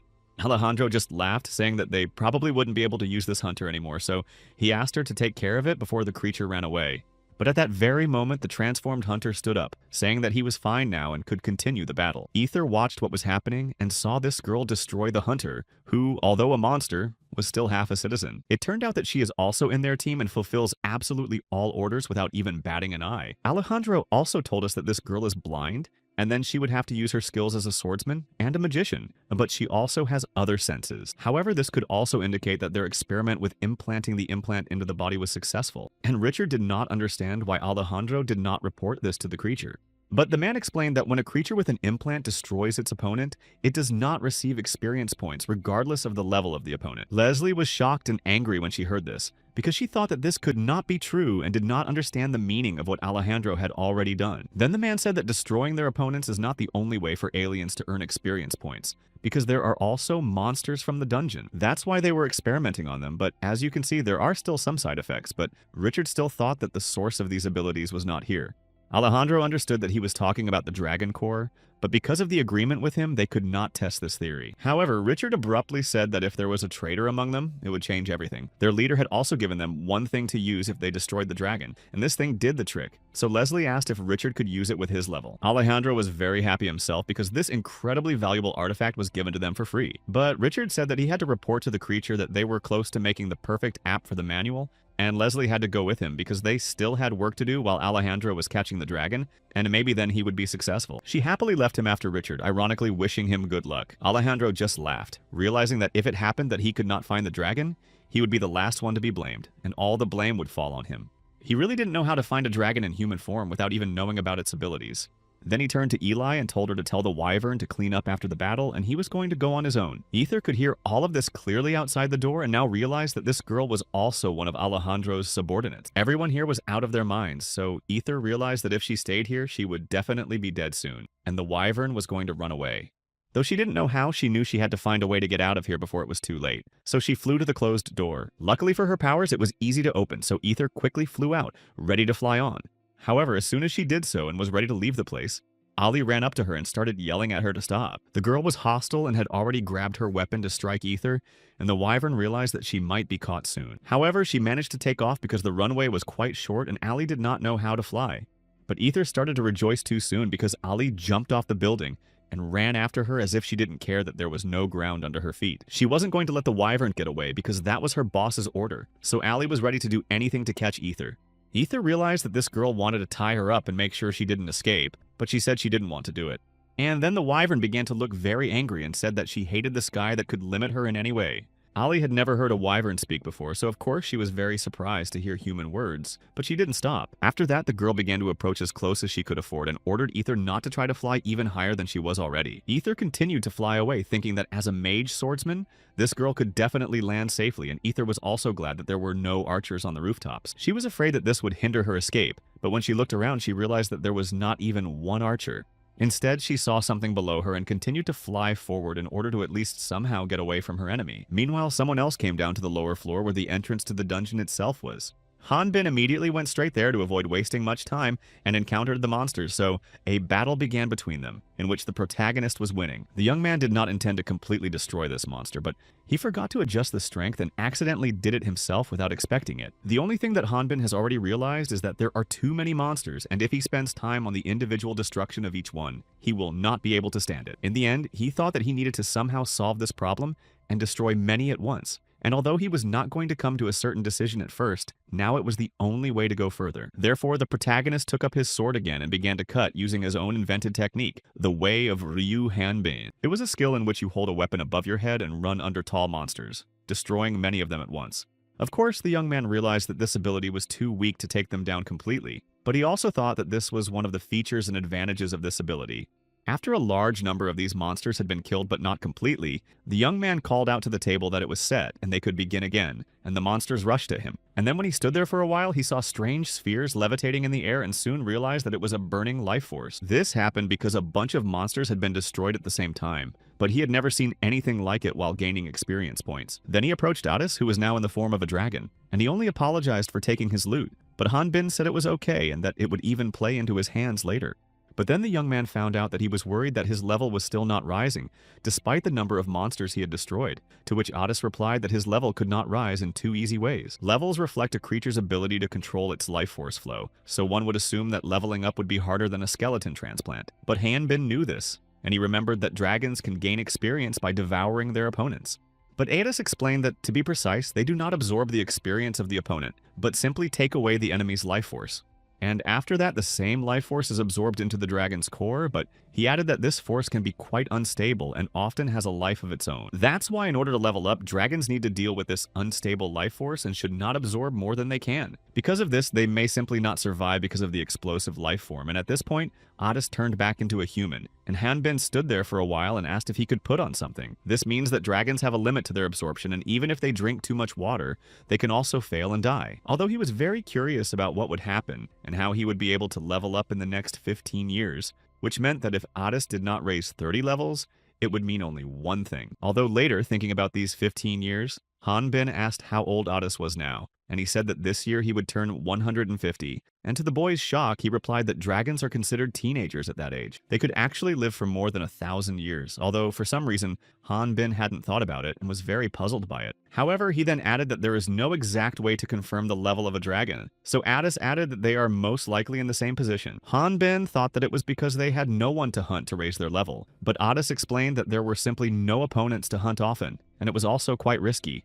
Also, old dragons need to have an incredibly large amount of life force in order to evolve, but Hanbin said that they could just stop raising their level, although Addis just sighed, saying that it would be nice if these dragons thought the same way. But in reality, the great dragons want the same great power, and that is why they realize that constantly absorbing a small amount of life force will not work. It's the same with Addis, because it doesn't matter how many level 25 monsters he destroys because no one will give him experience points, and Hanbin said that he only got some experience after he destroyed a level 50 monster. Addis also talked about the great dragons thinking that collecting a large amount of life force in one place could greatly simplify their task and solve these problems. The dragons called it the Well of Life Force, but the humans gave it a slightly different name. They called it the Nest of Dragons, which they were afraid to approach, but always wanted to go there and learn more about the place. Then Hanbin smiled and asked if someone like him could go there to raise his level without having the dragon core. Addis replied that Hanbin should stop dreaming about something that is not possible because even if he gets there, he will not be able to absorb the life force without the dragon core because the physical body does not absorb it. The energy of such a powerful force will simply tear the body apart, but it will also force it to regenerate, thereby creating a circle of hopeless repetition. That's why this place is like an impregnable fortress to which the entrance is very dangerous. Later, the same wyvern that Alejandro had caught earlier was spotted, but Ether had already flown into the place, so they were ordered to return, although Alice said she had to catch the wyvern immediately. A man said that if Alejandro had not tied her up, then the wyvern was useless to him, and then added that if Alice stayed in this place, she would be hurt, and she should go outside. The man said that Alejandro would not forgive them if anything happened to her, but the girl knew that if the wyvern just disappeared, he would be incredibly angry. Eventually, realizing what could happen in this place, Alice, though it was hard, said that it was really worth going back, so the whole team went to the exit. Ether managed to escape and get away from those people, but when she looked around, she didn't realize where she was and then didn't know what she was doing here. Soon she heard someone saying her own name, and this voice seemed very familiar to her. When she was little, the captain was asked what he wanted to name her, and at first he thought about the name Saffron, but then changed his mind and decided on Ether. Then this man took her in his arms when the wyvern was still very small, finally naming her Ether. Although Ether could not speak yet, she smiled and the captain realized that she liked the new name. Ether was very happy to hear Captain Baldy's voice, and looked around and realized that it was really him. But now the man had become the captain of the Sky Dragon Knights. She couldn't hold back her tears when she realized that he was alive, because after everything that had happened, she wasn't sure that he had survived. Baldy didn't know why she was crying because it had never happened before. But Ether made excuses, saying that she just got something in her eye, and then asked where all the other knights were now. The man answered briefly and said that their time had not yet come. However, something terrible also happened then, because the inability to protect the king during the flight was punished incredibly cruelly. It turned out that it was much more serious because an entire squadron of Sky Dragon Knights was executed, including the captain himself. The airwaves then said that the captain had done nothing wrong and that such a decision was too unfair. But Baldy just sighed and said that Ether was a very smart girl, because she knew quite a lot, but she was still very cautious about others. Then when she tried to understand what else he wanted to say, Baldy stopped talking and looked at her. She started to cry again, but Baldy said that sometimes you still need to trust people in case she gets hit in the eye again. Then Baldy added that Ether needed someone to wipe her tears and help her calm down. Eventually Ether woke up, but she was still on the runway in the same place she had been trying so hard to escape from. Alice, who had stunned her, came closer to check if Ether was okay, and tried to bring her back to consciousness. Wyvern didn't understand what was happening and wanted to ask her something, but as soon as Alice heard her say something, she sighed with relief, realizing that she was okay. She explained that because the Ether had received a very large amount of life force, her personal power was not in the best condition, and she needed to heal her wounds. Alice turned to an aunt and asked her to bring a potion, even though Ether was trying to get up and saying that she did not need any potion. However, instead of this aunt, Alejandro came to the house and said that he hadn't left yet, and that he didn't want to waste any potions on Ether, and also said that he had left, but when he saw lightning in the sky, he decided to turn back. Alejandro also added that he didn't think the wyvern would try to escape and came even closer. Then the man said that even a dragon could not cope with such an amount of vitality, so this wyvern had no chance. He added that it was probably not worth spending such a valuable potion to save one wyvern, but Alice wanted to help her anyway. Despite Alice's pleas, Alejandro simply walked away and told her to leave Ether in that state and was not going to help her. However, Alice stayed by her side, realizing that her name was Ether, and then she praised herself and told the wyvern to close her eyes. Then she said that Ether needed to imagine that she was a vessel full of water, and then added that the wyvern needed to shape that water into marble spheres. She said that Ether should not be in pain anymore and she should feel as normal. Alice then said that Ether was doing everything right and added that the wyvern should continue in the same way. Then she made it hurt by stabbing it with her sword blade and then turned to Alejandro, asking if he would finally give her the potion. However, Alice did this to herself and not to the wyvern, and then asked Alejandro if it was worth the price. And if it wasn't, she was ready to do it again and had already put the sword to her wrist to cut again. Meanwhile, her aunt, who also worked there, came out and looked at what was happening in horror and then began to ask Alice to stop. Alejandro said that he was allowing her to take the potion for the first and last time, telling her that in the future such things would not happen again because they would not work. Then she just thanked him for the potion and calmly went back to the wyvern. However, Ether, who was not used to trusting people, was still sure that this girl was definitely up to something, which is why she saved her. Alice said that she did have a reason, but she was the only one left. Then, without answering the question, Elvis asked if Ether had ever planted a plant long ago, and then the wyvern sighed, saying that she had a garden that had burned down. For some reason, Ether thought that Alice wanted to eat her, but she replied that she was not going to do it, because Ether did not understand why the girl would grow flowers. Then she explained that because of her blindness, she could only see the world through artificial instruction, and she could not see colors but could see mana. And because objects without souls were easier to distinguish, she decided to grow flowers. In any case, they are not typical water plants with diseases but completely dry. But Ether was still alive despite this, although she received a large amount of life force, which is why Alice asked for the potion. Then the girl sighed, saying that most people who have the instructions would simply believe that Ether was very lucky. But Alice saw differently because she could sense mana and see the life force flowing through Ether's vessels. She believed that Ether had the core of a dragon because the wyvern belongs to the dragon race, so anything is possible, and she is a very intelligent wyvern. Thus, Alice was trying to say that Ether had created a dragon core when she received her life force. But then she thought about it, realizing what Alejandro was looking for, and stopped talking. Alice knew what Ether was trying to say, so she said that Alejandro was really looking for the dragon core because it was the last ingredient he needed to bring the manual to life. But she still hid it from him and brought Ether here, so she asked if the wyvern still believed in her loyalty to Alejandro. It was really hard to trust Ether because she was sure even now that something was wrong. But despite this, she tried to prove something to herself. She realized that if she just kept guessing, she wouldn't know exactly what Alice's real goal was, so she decided to try to believe in something. But first, she wanted to check something, because Alice herself said that she could see shapes despite the fact that her eyes could not actually see anything. Then Ether said that the cows start cooking her hair every morning. Ether then asked which cow would do the best job today, although now Alice could not stop laughing. Alejandro, meanwhile, was brought a list of hunters whose level had risen very rapidly over the past month. However, Alejandro only said that the hunter was not on the list, and the assistant thought that the man he was looking for might not have left the area yet. He thought that in this case the hunter could go to the central continent, but in order to go there he would have to earn a lot of money, and the only way to earn money for such a trip was to work as a hunter. But then the assistant apologized, saying that all the hunters here were above 50 levels, so he couldn't find anyone. After that, Alejandro looked to the side and noticed a newspaper of hunters on his desk. It turned out that the person they were looking for was low level and didn't stand out too much, and Alejandro was curious to see what was in it. He picked up the newspaper and saw a photo of Addis, Eric, and Alejandro, realized that with such an appearance they would not be able to hide. Meanwhile, in the dungeon, other hunters continued to fight monsters, namely giant spiders. They were trying to destroy them, but it seemed that they were all in a difficult time. A hunter mockingly offered his help, but Martin said that they should get down to business and not talk. They began to compete with each other to see who would be the best and the first, and then one of them was able to destroy this huge spider, showing that he was winning.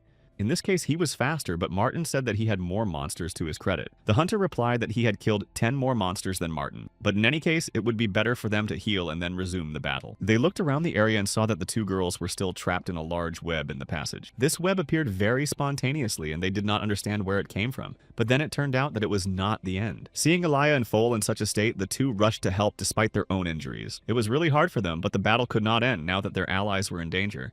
In addition, there were giant tarantulas, but the hunters did not know at what point they managed to go so far. But they understood one thing, that without buffs they would not be able to destroy these monsters. But of course, they couldn't just run away from this place either, so the team was stuck in a dead end because of this situation. The spiders only grew in number, but just as the creatures approached the hunters, they were stopped by the magic of freezing. The hunters thought that the temperature had dropped so sharply because of the use of magic, but Martin said that it did not remind him of monster magic. But despite the fact that they still didn't know where the ice came from, the spiders were already destroyed by the temperature. But suddenly someone came up to them saying that the spiders had just temporarily lost consciousness, and at first the hunters were cautious about the newcomers. However, in a second they realized that they were facing the fire mage Addis and the warrior Walter, although they did not actually plan to interfere in this battle. But Addis offered the hunters to rescue the girls from the web, and the two of them would deal with the remaining monsters. Soon they were all free and continued to move forward together, and the hunters kept saying that they were honored to meet these two here. Addis said that he was grateful that the hunters were showing them the way through the dungeons, and Martin added that he had heard that fire magic was not the only magic Addis knew, and he replied that after fighting a powerful enemy with ice magic, he had done a lot of research in this area. Then Elia and Foal also introduced themselves, saying that they were both spiritualists. And then Martin asked about joining other teams, but Hanbin immediately said that he refused. But the hunters said that they knew these dungeons well enough and it could only be good for them. But Ada said that his friend does not like to be distracted from training, so they refused such offers. After that, the two girls talked about having drinks together after the raids and strategizing with Addis, and eventually Walter agreed. Addis was a little shocked to think that this idiot would even think of cheating on him. Even before that moment, they started to think of a strategy together so that they would be recognized and without witnesses. Even if they tried very hard, it would not work. Then Addis said that they should do everything gradually and not to raise suspicions, so he had a way to do it with the help of rumors and the imagination of other people. They had to cooperate for some time with other groups and convince these hunters that Hanbin was Walter, and this would also increase the chances of meeting the goddesses. In order to keep things a little mysterious and Hanbin's identity not revealed, they will cooperate with the teams only once, but in any case, there are already people waiting for their help. Addis only said that Hanbin should trust him because he would make him the most popular hunter, and the young man realized that everything Addis had said before was true, but there was one thing he hadn't expected. Everyone was paying attention to Addis, and these girls were talking only to him, saying that it would be nice to meet up on the weekend or something, but Addis refused, saying that he had to do some research. Then Brad stepped forward, saying that he didn't want to be joked around with like that. A hunter's job is to sacrifice whatever free time you have and fight monsters in endless battles. And he started to quarrel, feeling some jealousy, but Foel and Eli just replied that Brad would still be the same unskilled hunter. Then Conbin approached him when he insulted Adis, but Brad didn't care, and he didn't believe that this guy was someone from Walter's race. But Hanbin didn't say anything and just looked ahead, saying that they must have already arrived. They found a spider's nest with another large spider right in front of them. Martin could certainly sense that the tunnels were longer than usual, but he hadn't expected the source of the dungeon's magic to be so close. And when Adis asked if the crater would disappear if they cleared the dungeon, Martin said that it probably wouldn't. In fact, the Crater Valley dungeon is made up of several dungeons, and there are several more, besides the one they are in now, so clearing it out won't affect the whole valley. Hanbin was just happy to hear that because he realized that it would be too early to leave this city at this stage. And then they walked forward, seeing the artifact in the center. Martin was more cautious, saying that if there is an artifact, there must be someone to protect it, but Brad was ready to start the battle. Eventually, they saw the same defender who was also the boss of the dungeon. Martin immediately told Hanbin that this monster would attack with poison from a long distance, and added that he should stay with him to attack the spider's legs first. Brad and Adis were supposed to help the girls, but Brad was not happy about it because he did not want to be left behind. That's why he was the first to rush forward, saying that he was not going to let someone else's group take his reward, and he didn't think about what might happen next. So Martin rushed to him, telling him to let Walter and Adis defend the spiritualists, and he ran after Brad. They remained standing there, but Adis suddenly said quietly that he had a very bad feeling about it. Then he turned to Hanbin and asked if he was going to join the battle as well. But the young man said that it was not the time yet and that they should just watch what would happen on the battlefield. Brad was going to use the blitz attack that he and Martin had talked about earlier, but the older man was very annoyed that Brad was so impatient. He said that the person who destroys the spider will win, although Martin tried to tell him that now is not the time for that, and they need to focus on safety and survival. Meanwhile, the two girls were trying to create a shield to create a safe zone and to reinforce their weapons with buffs. Adis noticed that they were really good at this because the timing and position of the wall was perfect, as well as the use of these buffs. In this way, the two of them managed to deprive the monster of the ability to attack from a long distance, which was its main attack technique. Brad immediately moved closer to the spider because they didn't have the time and opportunity to take away one limb at a time. Martin also rushed to attack, but he acted more sharply, intending to strike as many blows as possible at his enemy. The man was attacking him in the head to make his attacks even stronger, and he was succeeding well so far. Adis thought that these two were not so good at their skills, but they were quite experienced hunters as it seemed, and Hanbin agreed with him. However, he also thought that the level of this monster was too weak for a dungeon boss. The two girls standing next to him were very happy because they thought that they would finally become the hunters who closed the dungeon. In the end, the hunters did it for the first time, and Brad was very proud of himself. But for Martin, it was nothing extraordinary. Then Brad suggested that he take the fourth quarter right away as well, because that way they could become high-ranked hunters. In the end, the death rate in the dungeons is not as high as the hunters initially thought, and everything turns out to be easier than they expected.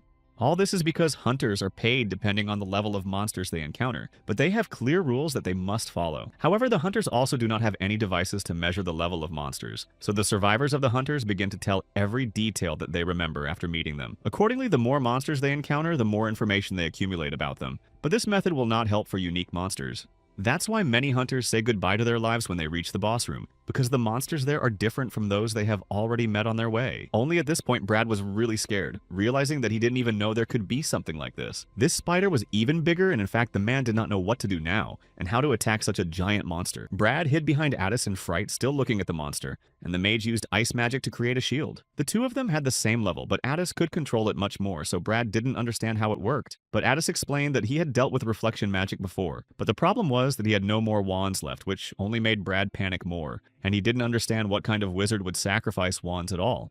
They also had a problem with the fact that this monster used not only magical attacks. Adis turned away at the moment when the spider started flying directly at them, so Brad stepped forward to protect him. However, Hanbin got there first and defended Adis himself, and he then asked what happened to the spiritualists, and the young man said that he had evacuated them, and they should be leaving the dungeon by now. The spider would have to be slow because its body was so large, so Brad thought they might as well take this chance and get out of here as soon as possible. Hanbin thought that climbing on the back of this monster would be quite risky, and Adis, judging by the weight and the way the spider behaved, could assume that not only the outer part of it was powerful, but without sword skills, it would be very difficult to defeat this creature, but Adis said that Hanbin was unlikely to be able to do it the first time. Brad didn't understand what they were talking about because he felt it necessary to leave this place as soon as possible and return to the guild to report what was happening. And if they didn't do it, Other hunters would come here and end up the same way. Otis said that it was quite obvious that they had to destroy this monster so that this dungeon would no longer pose such a great threat to the new hunters. Hanbin also thought that it was the only right thing to do, but Brad was worried that the two of them were so calm. So Brad thought that they just didn't have that much experience. So he started to shout in a panic that this was not just an ordinary dungeon boss. He was special. However, Hanbin came forward without listening to anything and told the two to cover their ears, which Adis did immediately. Then the protagonist swung his sword with all his might, creating a strong vortex in front of him. In this way, he managed to attack the spider that was already approaching them and repel its attack, preventing it from getting further. Hanbin had a wide sword, not a spear, but Brad was still surprised that he was able to cut the monster with one blow. But it seemed that it was not the end. It turned out that Hanbin had indeed attacked the creature hard and struck a powerful blow. But the public was still alive and even able to attack them all in return. Brad continued to stand aside, but he was panicking so much that all he could do was shout that the spider was still alive. But before he could finish his sentence, everything in front of them exploded and began to burn with bright fire. Brad still didn't know what was happening to them and sat down on a rock in confusion, seeing that the two had stuck a wand into the sword, which had caused the explosion. In fact, it really seemed incredibly strange to him because he could not even think that they would destroy the monster in such a way. Despite the fact that Hanbin had finally gained experience for destroying this monster, he still lacked a lot of points and just sighed, realizing that there was a long way to go. After all, they could all just leave this dungeon now that they had successfully completed the clearing. Eventually after that, they decided to go back and go up because there was nothing else to do. The fact that Brad was sitting in the corner crying was embarrassing for Hanbin and he felt awkward, so he asked Addis to do something about it. Finally, Brad spoke up and said that he really tried to do something, but when Martin was gone, he froze and could not act anymore, and he even envied Walter. Brad thought that he was strong from birth, but Ada said that this guy had to live in difficult conditions, and he himself achieved the strength he has now. But then Hanbin himself intervened, addressing Brad and saying that it was enough to talk about how unfair the whole world is. Obviously, you need to try your best to survive, and if luck is on your side, you will survive and become stronger, and so it was with him. Luck was on Brad's side when he met them and was able to survive because of it. Otherwise, he would not have lived, just like Martin. In the end, as much as he didn't want to admit it, Brad could see that it was true, and if he hadn't met them on his way, he would have been dead. However, right now he was more concerned about Martin, so if Brad survived, Hanbin could simply say that luck was not on Martin's side, so he was not with them now. It seemed that Brad did not see or hear anything except what he was saying, and did not notice how other people gathered around to meet them. The three of them began to quarrel with Brad, saying that he had no gratitude or conscience at all, because if it wasn't for those two, none of them would have survived. But Hanbin and Adis really forgot to tell him that they had saved Martin. Martin said that the soldier caught him at the last moment and softened the blow, thus giving him the opportunity to survive and then evacuated him. Brad didn't know if it was possible, but Martin said that it didn't matter because he was alive now, and in any case, they had to try to save him. Adis and Hanbin stood a little further away and talked to each other, but at the same moment they were called by the others. The four of them thanked them for the rescue because they were now in front of them, because they had saved their lives. Hanbin allegedly did not react and said that he would go first, so he turned and walked out the door, which put Adis in an awkward position. The team thought that Hanbin was angry with them because of Brad, because he started yelling at him, but Adis interrupted them saying that they had a proposal. He was holding a spear. It was an artifact that was taken from the dungeon, and he said that they could not use it themselves, so they planned to sell it. But Hanbin offered to give it to their team first if they were interested. Adis also added that they were willing to sell the artifact at half price because it would be easier for them, but none of them knew why they were being offered such a precious weapon. Adis said that luck was on their side, so they had the weapon now. Of course, the team was not going to give up this artifact. It was their first artifact, so they were excited to see what it could do. Hanbin realized that it would be a shame if they were not important after their team had rescued them, and he himself would not be able to use the artifact because he was too low in level. The young man was still standing outside waiting for Adis to leave, but in the meantime, he was noticed by a man who was riding by on a horse. It was the same man who had been hunting them, and he said that he had already found the warrior Walter. But as for the mage, he hadn't come out yet, so he would have to wait. Another man sitting inside agreed, thinking only that it would be good if the two of them agreed to cooperate. Meanwhile, the whole team of four thanked Adis and asked him to tell his friend all the thanks. And Hanbin himself was pleased because he had done a good job, and thus managed to raise his reputation. This means that if he becomes even more famous, the goddesses will want to meet him. And when they do, he will start helping them and will be able to increase his donations. While the young man was thinking about how he would take revenge and return home, because this was no less important to him than revenge, Adis had already left and could not find Hanbin. He sighed, thinking that he was just hiding somewhere, but at that moment someone caught Adis's attention and spoke to him. Adis stood there a little surprised, but these people asked if they could take some time to talk to him. Then Hanbin finally finished with his dreams and thoughts, so he decided that it was time to go out and called Ates looking back. However, there was no one around, so Hanbin started looking for him, not knowing where he had gone, and then thought that the magician had just gone somewhere. Addis got inside the carriage because these people asked to talk to him. But for some reason, the carriage moved and Addis realized that something was wrong. Now he was in a terrible position because he had used absolutely all his wands, even the spare ones during the battle. And he had forgotten to be careful because it was a densely populated city. The man said that Addis was doing the right thing by not taking out his wand, but their personal meeting made him even more certain of his thoughts and guesses. He looked very much like his older sister Adora Bannister, although Addis was surprised that they knew about his sister at all, and asked if they knew her personally. The man replied that they didn't know much about her, but they did know that 10 years ago she fought with 4 heroes against big evil dragons. As a result, the Brotherhood of the Supreme Draconium was founded, which watched over the great dragons, and if she were alive now, she would definitely receive a blessing from the goddesses. But Addis told him to stop talking about her to get his attention, and ordered him to speak to the point. But the man only apologized, saying that he was a little confused to hear that Addis and Adora's father had been living in a cloister since she left this world. But this meeting had convinced him of something, although Addis still did not understand what the man was talking about. Eventually, the carriage stopped, and he smiled lightly, saying that they had finally arrived at the place. He chose a place where there was practically no one else, and then offered to go inside to discuss all the details. Although the man was very surprised when he got out of the carriage and saw their house there. Of course, they were not supposed to be here at all, and he did not understand how it happened and why they came here. Then the one who was driving the horses finally stepped on the ground and said with a slight smile that he seemed to have a talent for driving such carts.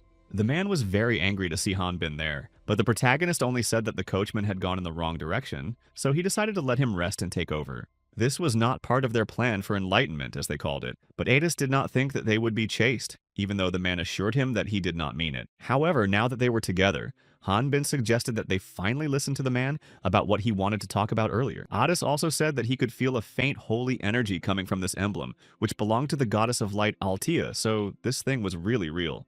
Han Bin was actually also surprised by what he heard, because if this emblem was really real, it could only mean one thing. It turned out that this man who wanted to talk to Addis was a priest of the Order of Light, but they both realized this much later. The man said that his name was Emil Otto, and he appeared to be the high priest worshipping Altea, the goddess of light. And now Han Bin saw that his level of spiritualist was up to the 45th. Addis then went up to him and apologized for the misunderstanding, but added that he would never have thought that a priest would kidnap him. But Emil... He said that he was not trying to kidnap him. He just wanted to take him to a deserted place to talk without prying ears.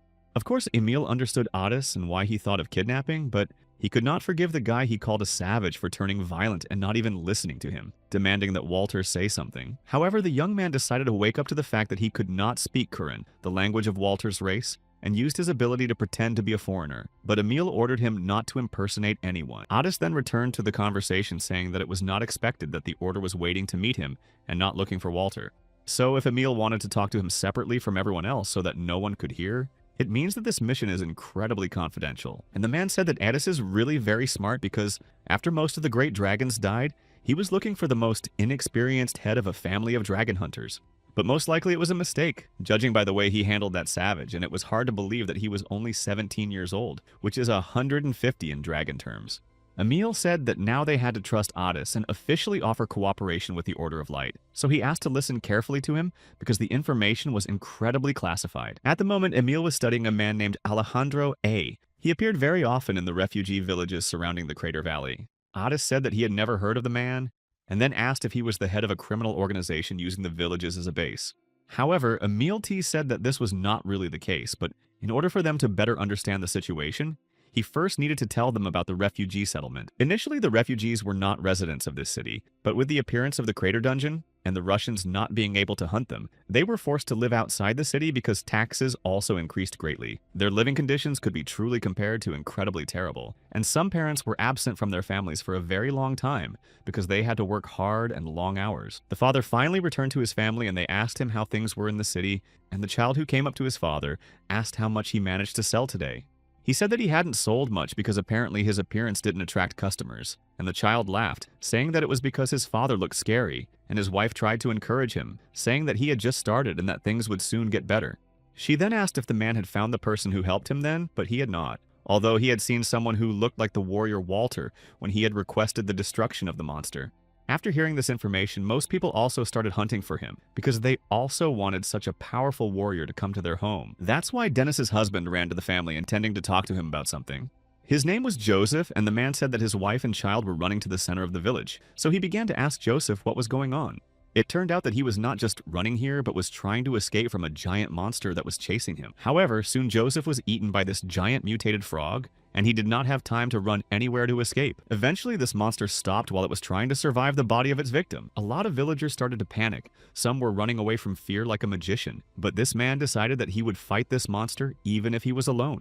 He could even swear that it was midnight and his wife was screaming at him to run away from here as well, and she said that she could not find her child anywhere. He said that the daughter might be in the house, and another archer joined the man to help. However, the main thing now was not to anger the monster, although he himself found it hard to believe what had happened to Joseph before his eyes. Perhaps Joseph had rushed to their nest to kill at least one of them, though this guy couldn't have thought that Joseph would really go there alone, and they were already working on sending a request to the Hunters Guild. After all, they had to be honest, so most likely no one would have accepted their request. It was so little reward, and it wasn't their first request. So if they wanted to come, they would have come a long time ago, which is why people were getting angry with the hunters. It seemed that they were just waiting for the moment when the villagers would fall on their knees before them, but the man's daughter finally found him and started calling for her father. Apparently, an ordinary person who is not a hunter can train endlessly but still have a level below 10th. For humans, the monsters that hunters can destroy so easily are a deadly danger that is almost impossible to deal with alone. However, the Order could not interfere in the management of the territories anyway,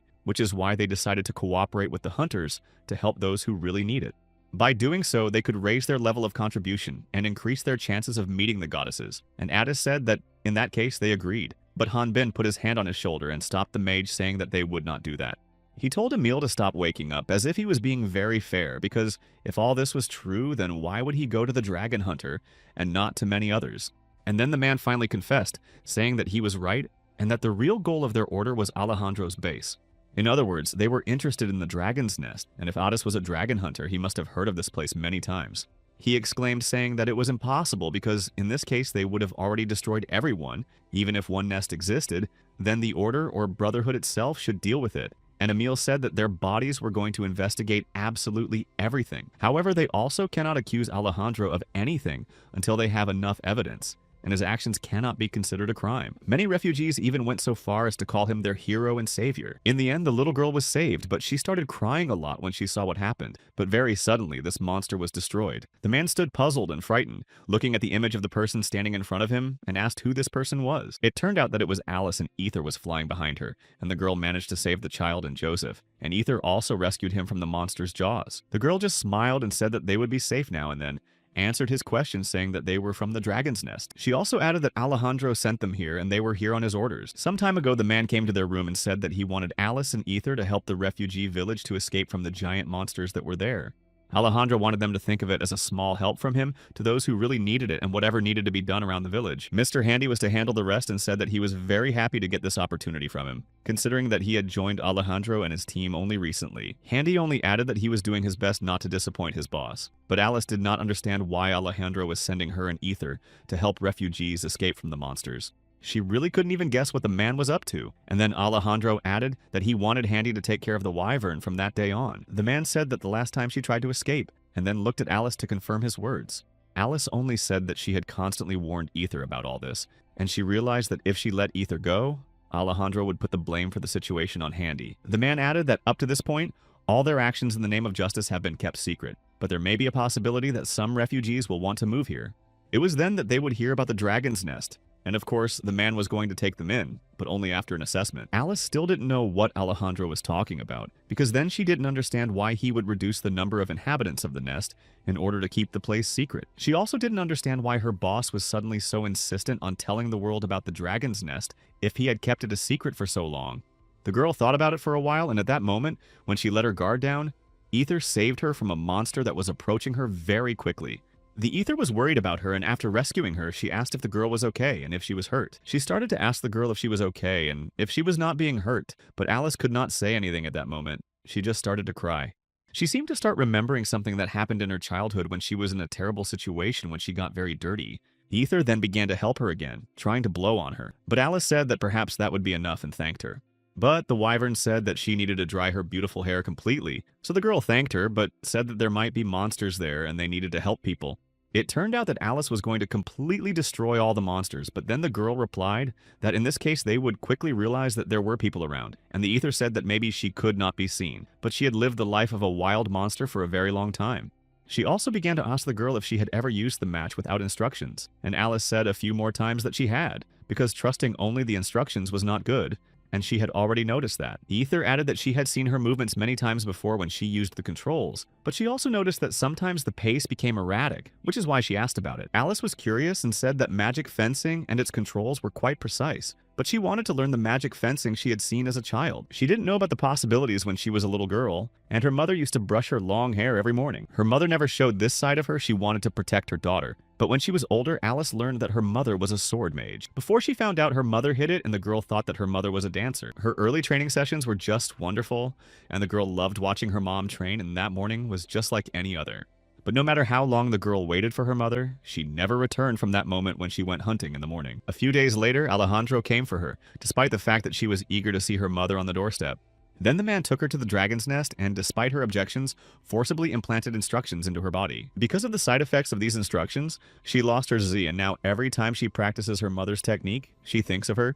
Alice is also well aware that she relies only on this control, and in fact she admitted that it scares her quite a bit because in this way, sooner or later, she may become Alejandro's puppet. Ether was silent for a while, thinking about what the girl had just told her, and then she exclaimed that in that case she needed to run away from him very quickly. She suggested that Alice could jump on her back, and they would fly very far to the west, where no one would find them. But the girl just sighed. Of course, she was pleased to hear this and thanked for such words and support, but she could not do it because if she ran away, Alejandro would definitely want to kill someone. At the same time, Ether offered her to tell the Inquisitors about all this so that they could find out, but the girl again replied that it was impossible to do so. She also told them about the fact that when she was a child a long time ago, she asked a peasant for help, and the next day they found only his body. When she refused to train or take part in tests, Alejandro said that human life is absolutely worthless, and then forced her to obey him. In the end, there is only one way to get rid of him and any other aliens, and that is to make the dragon's nest recycle all life force and make it completely useless to others. Alice really wanted this badly because it would solve all these problems and she would no longer be a hostage to Alejandro, whom she really quietly hated. That's why she said that they needed to find the core of the dragon ether anyway,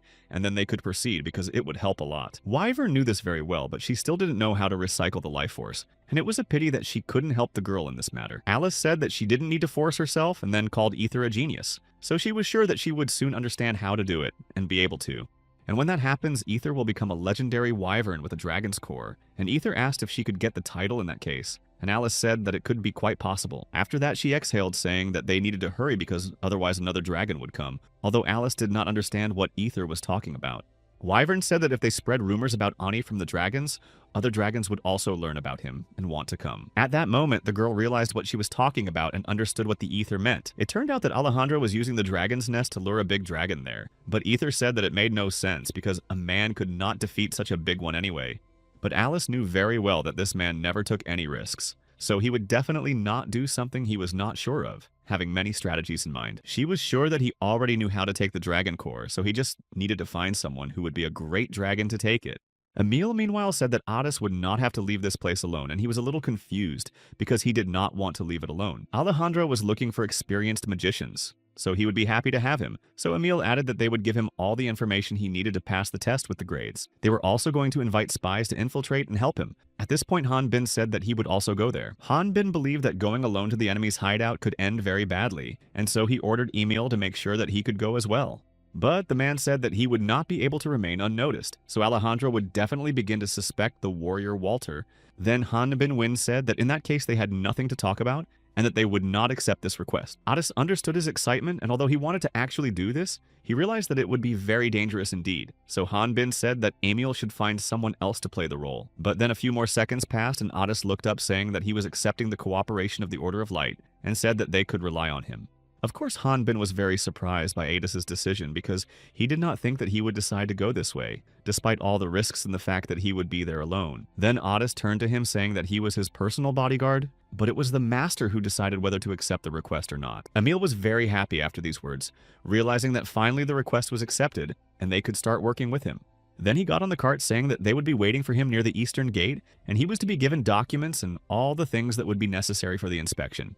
When Emil left them, Kanbin started shouting, asking Addis how he could accept any request, not knowing anything about him, but the magician seemed very calm. Of course, he was not against the specific cooperation with the Order of Light, but Hanbin could not help if Addis went there alone, so he demanded that Addis go and tell them that he would not do it, and if not, he would say so himself. Addis said that Hanbin should not be so stupid because he had already accepted the request by swearing on his name, and that only his family could solve the problem. Hanbin was still not convinced. He was too angry to accept it, saying that everyone else just didn't want to take part in it. And even though Addis was a dragon, he said so himself. The Bannister family belonged to the human race, which meant that he shouldn't have anything to do with it, as Hanbin thought.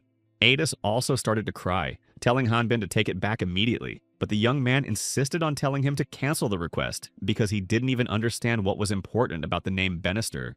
Then the wizard said that he may be a dragon, but he has to give the soup to this family, and Hanbin seemed to want him to ignore the fact that the dragon's nest still exists after she sacrificed her life to destroy it. Addis said that the aliens who ended up here seem to have no idea what honor is or how this world works. But Hanbin said that honor would mean nothing if Addis didn't survive there and still didn't deviate from his words.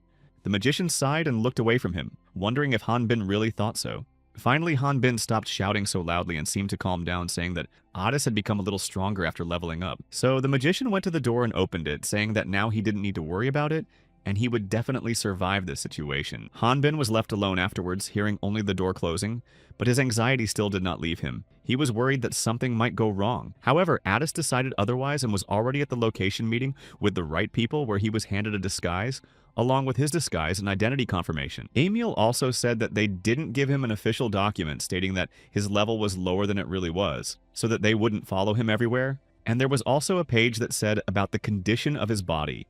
But then Addis looked at him angrily, saying that he could read, and let Emil finally stop talking because he couldn't concentrate. Emil only apologized in embarrassment, but he noticed that Addis was very angry, although he did not know it. But the magician still had not recovered from the quarrel with Hanbin. Emil had goosebumps, but then Addis turned to him again, saying that there was most likely a mistake. It said that the gender was female, but Emil said that it was not a mistake, but part of their disguise. Emil said that he needed to change Addis a little bit so that Alejandro would not suspect anything. Eventually, after some time, they arrived at the right place. There was a small camp with several tents and carriages, and many people were standing in line to enter this tent. They were hunters who were going to the raid. Then the man started to say goodbye to his family, but it was too hard for the child to accept it, and she even said that she didn't love her father anymore, because he was leaving her despite the fact that he promised a lot of sweets when he came back. The mother tried to calm this child down and wished her husband a good and happy journey, and he replied that she should not worry about him and let her take care of herself and the child. The line turned out to be quite long, and we had to stand there for quite a while, but it was at that moment that Kalinora's name was called. There was Alice standing right next to the tent with Aoife hiding behind her, and a man came closer, asking what brought her here. The girl replied that she was here to accompany people who do not practice in the dragon's nest, and she asked if the man was going to go as well.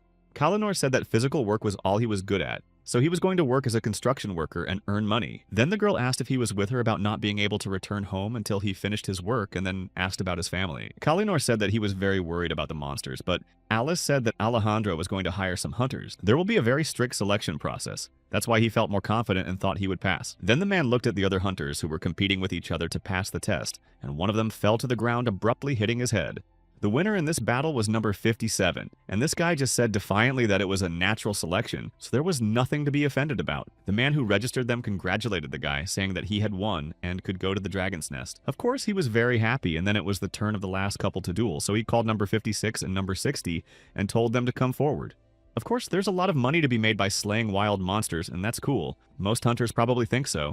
And Alice decided to check their levels and found that they were between 25 and 30, which was not as high as she expected. Ether said that it was easier to go to the dungeon for the high-leveled ones, so she asked the wyvern to carry her on its back, because she couldn't see the battle from here. Meanwhile, as they flew up to the roof, the man was calling for number 59, whom he could not find anywhere, but suddenly he appeared.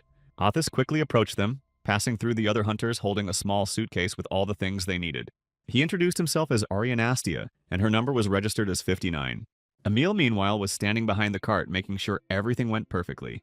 He told Addis to hurry up, but he didn't know what was coming because it was Emil who suddenly told him to change his clothes. The man said that if he could not put on the corset, he would help him, but Addis exclaimed that he was almost done and did not need to. Then the young man sighed and asked why the Order of Light had made this decision, and then asked what about the other 5 religious groups. Emil told him that the orders of water, fire, wind, and earth were not going to interfere when it did not concern them, and if they asked for help from the Church of the Night, their inquisitors would burn everything down to the last blade of grass. So that's why they wanted to get to the bottom of the matter, and then Addis finally got to him. Someone inside the wagon shouted that it was too light and told Addis to close the curtain, and he asked if he looked strange. Emil also said that his glasses would be perfect for this disguise, so he gave them to him. Then Addis also put on his glasses and did a different hairstyle and asked if he looked different now. Emil gave him his glasses, but Addis asked if the man would see anything if he took them away. But the man said that he had already seen everything he wanted to in his life. Addis's mission was to find out if there is a dragon's nest, but in order to get there, he needs to pass a qualifying round. In order to do this, he only needed to show the documents prepared by the Order of Light, and as soon as Addis stepped forward in his new form, the man asked for their documents. The young man sighed, thinking that it was not the first time he had to hide his identity, but in fact he had never been so nervous before, because now it seemed to him that everyone around him was just looking at him. The other hunters started talking about how she probably just failed the selection, so they said they could walk her home so that nothing else would happen. Some even said that she might not survive, and then Addis remembered the fight with Hanbin that still hurt him a little. He came closer, realizing that he would have to convince them that he could do all the tasks alone. Ether looked at the hunters and sighed, saying that there were idiots like that everywhere. But Alice was focused on something else entirely. She had been studying Addis for a long time and realized that something was definitely wrong with this man. Addis was checked and it was recorded in the documents that he was 30th level. But Alice, seeing that he was 45th, did not understand why a magician of this level would come here and hide his own level. After a while, the man examined his documents and gave them back, saying that she could pass because she was accepted into the dragon's nest. Alice was only more surprised to hear such words, but now she was sure that something was wrong with it all. The other hunters who saw that this girl had not even passed the test began to get angry, saying that it was unfair, but the man who registered them tried to calm the others down. He explained that they really needed mages because they must be present during the research, so their tests are different from those of ordinary hunters. But then Alice came forward saying that people might think that Alejandro was being unfair by allowing such special cases. She said that she was a 35th level huntress and they were going to test this girl, even though this man didn't want to let her in at first because it wasn't in their plans. But Alice said that was an order and said that everyone else had stepped aside because she realized that something strange was going on here and wanted to make sure that everything was okay.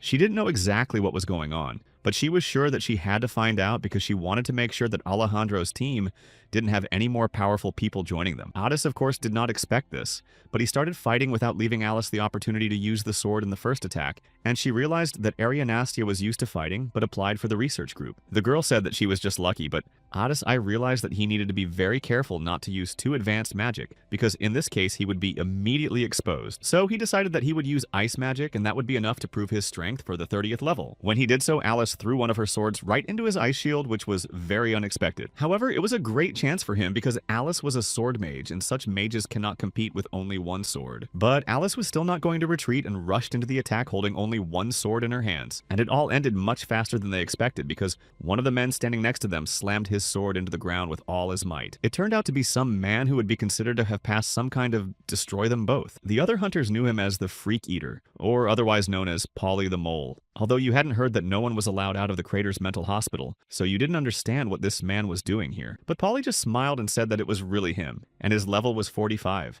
Then he added that human meat didn't taste very good, so he was looking for something tasty and ended up in this city. Then he looked down at the place where he had hit with his shield, and realized that he had accidentally hit the judge as well, although it was done by accident. After that, Polysventus looked at his weapon and saw that it was almost red-hot lava, and someone had set his weapon on fire. It was Athos, of course. He realized that it was a test, but it could be postponed. So this man really posed a threat to everyone here. Alice just looked around in surprise, not understanding what was going on. Although it was probably safe to say that this time she was also just lucky.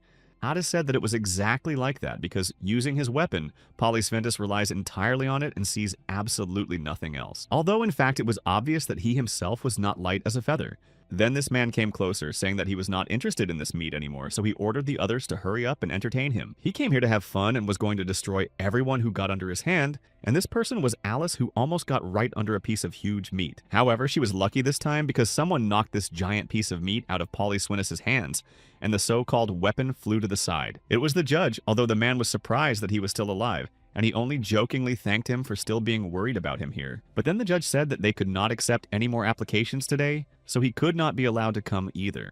Polysventus seemed to understand absolutely nothing, and asked if this meant he had passed. The judge just sighed and said that he probably did not warn him in advance, and it was a mistake. But the corpse would definitely not be able to pass these qualifying tests, and then the judge swung at him, about to hit him.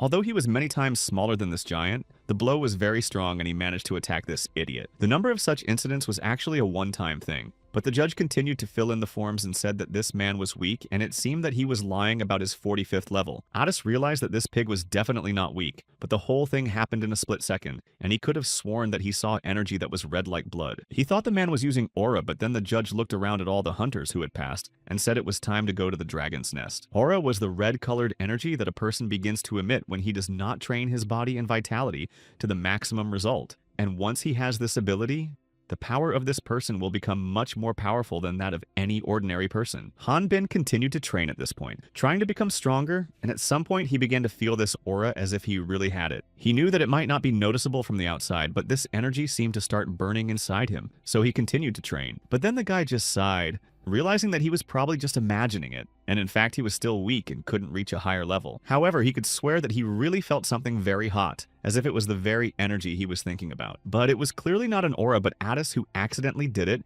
and started apologizing and said that he would fix it now. Hanbin was very angry, saying that he could have had a good defense, but that was all that was hot. But Addis just didn't apologize, saying that he was just practicing the spell. It turned out that the scroll cost as much as a house, but he bought it anyway. But Addis thought it was worth it because it contained information about mana and how to control it more effectively. But it required a 45th level because it contained a magic spell written for teaching mages.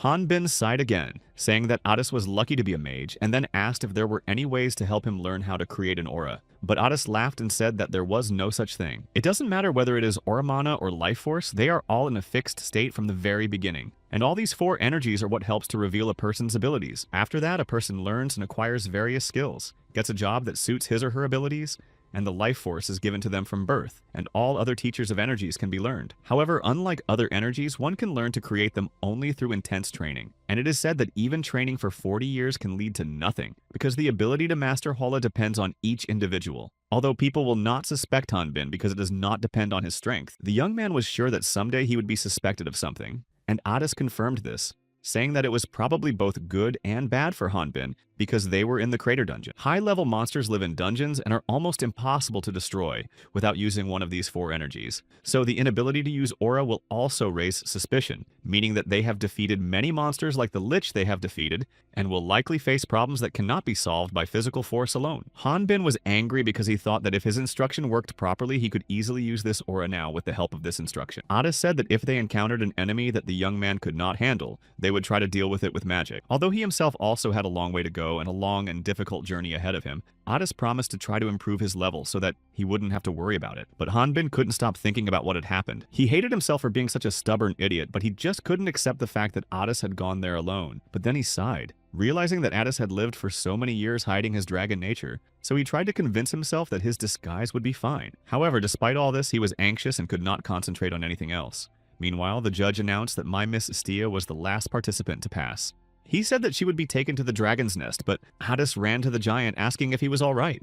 Despite everything that had happened, Addis was with him in front of the judge because he had done it. Of course, he realized that he had only made a show during the trial, but it could not be reported as an accident if the man was still breathing. The judge really didn't expect this, but apparently his subcutaneous fat is thicker than he thought, and then added that he could just be left and he just wouldn't survive. Then Addis turned to Alice, who was standing next to the judge, and got some potions to save this giant. He asked her to help him save this man because they didn't have much time for that. Adiska told her to open his mouth to pour the potion in because he thought that they could not leave him like this, so it would be better to put him in a sack and take him to the dragon's nest. Meanwhile, there were already many people at the place they had arrived and were about to begin their research. The carriages didn't take long to get there, but the hunters were still tired after the trip, but they started working right away. They got out of the carriages and other people started checking whether all those who had registered were there. Ether, unlike them, could not work anymore. She was incredibly tired and was happy when she realized that they had finally arrived. Alice apologized to her, realizing that it was hard for the wyvern to carry that bag with that giant on it, but Ether said that she was not angry because she knew it was not her fault. After all, it was the request of the man who had saved that girl's life, so they couldn't refuse. Meanwhile, Addis was looking around the dragon's nest, although he actually thought that this place would look more naturally formed than this. But in fact, everything was completely different here, all these pipes and devices suggesting that somebody had built everything here. He sighed, realizing that a real dragon's nest should be filled with energy but there was nothing here, so he thought that they had just occupied the ruins of a real nest. Then he thought that it would be worth testing something to check it out. But Alice came up to him asking what the girl was doing. Alice came up so unexpectedly that she scared Otis, but the girl just wanted to ask what she was looking at so intently and concentratedly. And the magician answered that there were just a lot of different pipes. Because he was so nervous, he thought that they had already begun to suspect him of something, so he asked if everything was okay. Alice just sighed, saying that she was grateful for saving her life, but in fact it was crazy, just like the man who was going to destroy everyone. But what Alice meant by that word was that Otis was trying to save that man, and then she said to look back. Alice pointed to the guy who beat the man, the judge, who was really there as a judge. In fact, his real job was as the head of security at the Dragon's Nest, and he was the kind of person Otis could easily humiliate. However, Otis still did not want to leave the man in this state. But Alice said that good people could not survive here. Those people from the outside think that this place is a hidden castle, but in fact it lacks some things, namely food, water, and space. To her, it did not resemble a dragon's nest at all, but rather a place like an isolated island with almost nothing. The rules of order here are the most important things on the stone walls are built every day without ceasing. Otis just sighed, saying that in this case they definitely have no choice.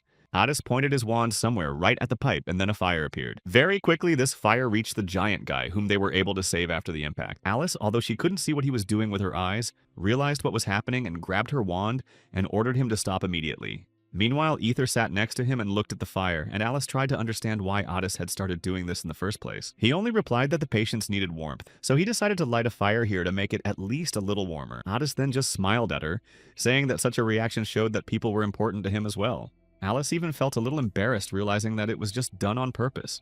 But they were interrupted by the judge, who came closer to them, seeing that the two of them had already started to communicate more and became closer. Alice said that she was explaining the local rules, and Otis said that this was his first experience of neighborhood life. But Alice said that the judge probably had a lot of problems with newcomers, so he asked what he was doing here. Then he turned to Stia and asked if she could leave her chopsticks and follow him, as Alejandro said he wanted to see her. Alice heard the whole conversation and was actually quite confused that Alejandro wanted to see Stia. However, Otis decided not to argue and followed the judge, trying to calm himself down by saying that he had been through one mountain after another so he could handle it. He also admitted that he had relaxed after easily sneaking in, but then they immediately wanted to introduce him to the leader, and he didn't have a weapon, so it confused him. The judge then asked him how he felt when he saw this place, and Otis replied that it was a wonderful, beautiful place, just like all the rumors about it said. But the judge didn't even turn around to say that he didn't really mean it. He wanted to ask if the nest was real or if it was a simple fake that was filled with people. He said that the priest Amiel should have told him that there were other spies here, and then said that Hattis could call him Handy, but the magician could not trust him so easily and said to prove it. Handy then pointed to his glasses, adding that Amiel had given them to him, and that was the proof. But then Otis did not understand why he said to leave his wands if they were on the same side. Then the guy said that Alejandro would also be unarmed because he works as a swordsman, and Handy himself uses aura, so there was no need to worry, and added that he was only worried about Otis's behavior. He added that if he wants to finish as soon as possible, it's better not to do anything, like with that fat man. And they also need to remember that they both hide their real identities. Besides, Alice could easily suspect that something is wrong, so it is better to deal with it. But Otis thought that they could be the ones who are deliberately deceiving them. Handy said that if he wanted to stop such victims, it was better to try to get as much information as they could in the meantime, because now they needed to know whether it was a real nest or not. But Otis needed to make sure that he didn't do it too obviously so that they wouldn't become suspicious as well. Eventually, they entered Alejandro's office, and Handy immediately stopped talking and kept staring at one point right at the spot where the man was. Alejandro immediately caught his eye, and so did Handy, although Handy did not understand why he had decided to do so spontaneously. The man only said that a useful insect would be better than a harmful one, but he still hated any bugs. Otis watched Alejandro destroy the man for some time, while Handy could not fight back or even move away. Alejandro said that he knew from the very beginning that the 50th level, that is, the Order of Light, had come here and then laughed and thanked for the advertisement. The man had already been able to expose everything and realize what was happening here, and that the Order of Light was involved in all this. Then he looked at Stia, asking who she was and on whose side she was and why she was helping here. Ether, meanwhile, could not cope with the pain in her entire body because she had not flown for an incredibly long time and now everything hurt. So the Wyvern realized that she needed to rest now, and then they offered Alice a ride because they had to get to their room anyway. But then Ether noticed that something was wrong with her hand because she was looking at it all the time. But Alice said that everything was fine. She just had a strange feeling. Usually she feels something like an electric current in her hands, but now it was like something else. All of this allowed her to feel the person she was touching, but when she touched Stia, it was completely different and unlike anything she had ever felt before. Ether said that it could be because she was a high-level magician, but Alice sat on the wyvern's back and said that it was both strange and incredibly familiar. Then she touched it again and said that she understood this feeling because she felt it again. It was similar to the feeling she had when she touched Ether, although at first she didn't understand the connection, but then she realized what it could mean. Ether was a wyvern, which meant that Stia was also a dragon. Although Ether hadn't really believed the girl's theory at first, Alice, though she couldn't be 100% sure that it was true, was more inclined to think that they were just too late, and Alejandro would get what he wanted. Addis realized that he was in a terrible situation because he really had no weapons, and without the magic stones he would not be able to use magic properly, so if this continued, there was no telling how it would end. But now he understood why the Order of the Light was so interested in him, and in whether this was a real dragon's nest. The Order of Light needed a legitimate reason to act and fight this man, and in order to find that reason, they most likely sent experts to infiltrate the place. So Alejandro thought that Stia was one of those experts, but she said that it was most likely clear when he killed the priest of the order. Alejandro just laughed, although he was surprised that she thought that way. Then the man said that it was unlikely that it could be something important, because there would be no witnesses anyway, so no one would be able to prove anything. Alice and Ether were already rushing to the rescue, although she realized that the problems had already begun because they were already competing, which meant that Alejandro had found out that Stia was a dragon, although Ether did not know that the man could see the dragon's core. The girl said that it was true because he could not do it, but Alejandro could use the dragon's nest to create such a bait. Chris that Stia is a 45th level magician, and the man has only one way to find out if it is a dragon or not. Alejandro needed to stump her before finally destroying her, and thus he would force her to turn into a dragon and find out the truth. But if Stia doesn't turn out to be a dragon, then an ordinary person will be destroyed. But Alice said that Alejandro would not care about that. If they do nothing, it will be too late and she will have to destroy Stia with her own hands until she reveals her true nature as a dragon. Addis realized that since his magic was weakened, he would only have to fight off Alejandro's attacks, and then he asked why the man had created a nest of dragons. But Alejandro just laughed, saying that of course he would not tell her the truth just when she asked him, and said that she should apologize for such behavior before she wanted to destroy him. However, Alejandro said with a sneer in his voice that she was unlikely to live to see that moment. Addis was still trying to avoid the attack, but the man was going to attack him with physical blows. Realizing that he had little chance, Addis created a small shield of ice in front of him to protect himself. However, Alejandro's blows were so strong that he had to retreat even further to avoid getting hurt. The arrows he launched at him were very powerful and broke through the ice wall, continuing to pursue Addis further, despite the fact that he had already moved far enough away. He tried to dodge but was not successful, and eventually one of the arrows almost reached him. After that moment, the ice wall he had created was finally destroyed, and Alejandro just laughed. But then he sighed, thinking that it would be very uninteresting because it seemed to him that Stia was already dead after the hit. However, it turned out that Addis was attacking and he even managed to hit his opponent, although it didn't hurt him too much. Even though she was pretending, Alejandro thought that the girl was too weak or was actually human. However, eventually Addis fell to the ground, completely exhausted from the attacks, and Alejandro said that they would soon find out the truth. Meanwhile, Alice was trying to think of something to save Stia, but for some reason the ether flew in the other direction. She said that they should immediately fly towards Alejandro, but Ether said that they could not do anything there. Nova couldn't stand the thought that Alejandro would force Stia to take the form of a dragon when he got her into a dead end. But until that happened, she thought it would be better to do something else. She thought that it would be better to destroy it herself, because if they didn't leave it, everything here would fall apart and people would suffer greatly. After that, Ether could not stand it and screamed, saying that she was getting annoyed with everything here. She asked Alice why she was always so high-minded about people and why she needed to do this. Ether said that she knew she was a coward, and even if Stia didn't survive, she would just walk by pretending she didn't know about it, because she didn't even know this girl who most likely knew about all the risks of coming here. But Ether hated doing things for others she didn't even know. But what annoyed her even more was that Alice would get her hands dirty with blood for others, and that was something the Wyvern had a hard time forgetting. Then Alice sighed, wondering what Ether would want her to do in that case. The girl remembered what it was like to be just an observer when you can't do anything, and everything is decided for you by others who are stronger. Then she was scared and unable to do anything to go against Alejandro, and she doesn't want to be like that again, because it was a terrible feeling. But she really didn't know what to do if that was the only thing she could do now. Alice sighed, realizing that it would be very difficult and dangerous, but she said that this time she would deal with this problem. Alejandro had already tied Stia to the wall, saying that he was bored with the experience, so he tried to find out the real reasons why the girl came here. Addis was really exhausted and said that this place shouldn't exist and Alejandro wouldn't benefit from it. The man asked why she was of such a mind, and Addis quietly replied that only a dragon can control the dragon's nest. That is why it needs a dragon's core to be able to absorb life force, and then Alejandro said that she could be a dragon. Then Addis just said that this place was not yet perfect for a dragon's nest, and although he did not know what Alejandro's goal was, it would be very difficult for him to achieve it.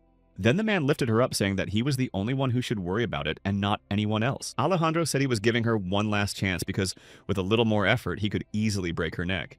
Or he could have let her go and let Stia fall because of the height. And then Alejandro said that this was her last chance to show her trump cards. Then he laughed, realizing that she wanted to use the dragon's nest to raise her level, and soon added that there was one problem and she would not be able to do it. She would not be able to raise her level. And then the vital energy appeared around him, and Alejandro was finally convinced that he was facing a great dragon. Hades didn't understand what this idiot was talking about, and with the last of his strength, said that he wasn't the one who was collecting life energy. He added that it was being done somewhere else, not here, but it was too late. However, at the last moment, Alejandro abruptly rejected Hades, thinking that if the energy is accumulated elsewhere, then the dragon is not Stia.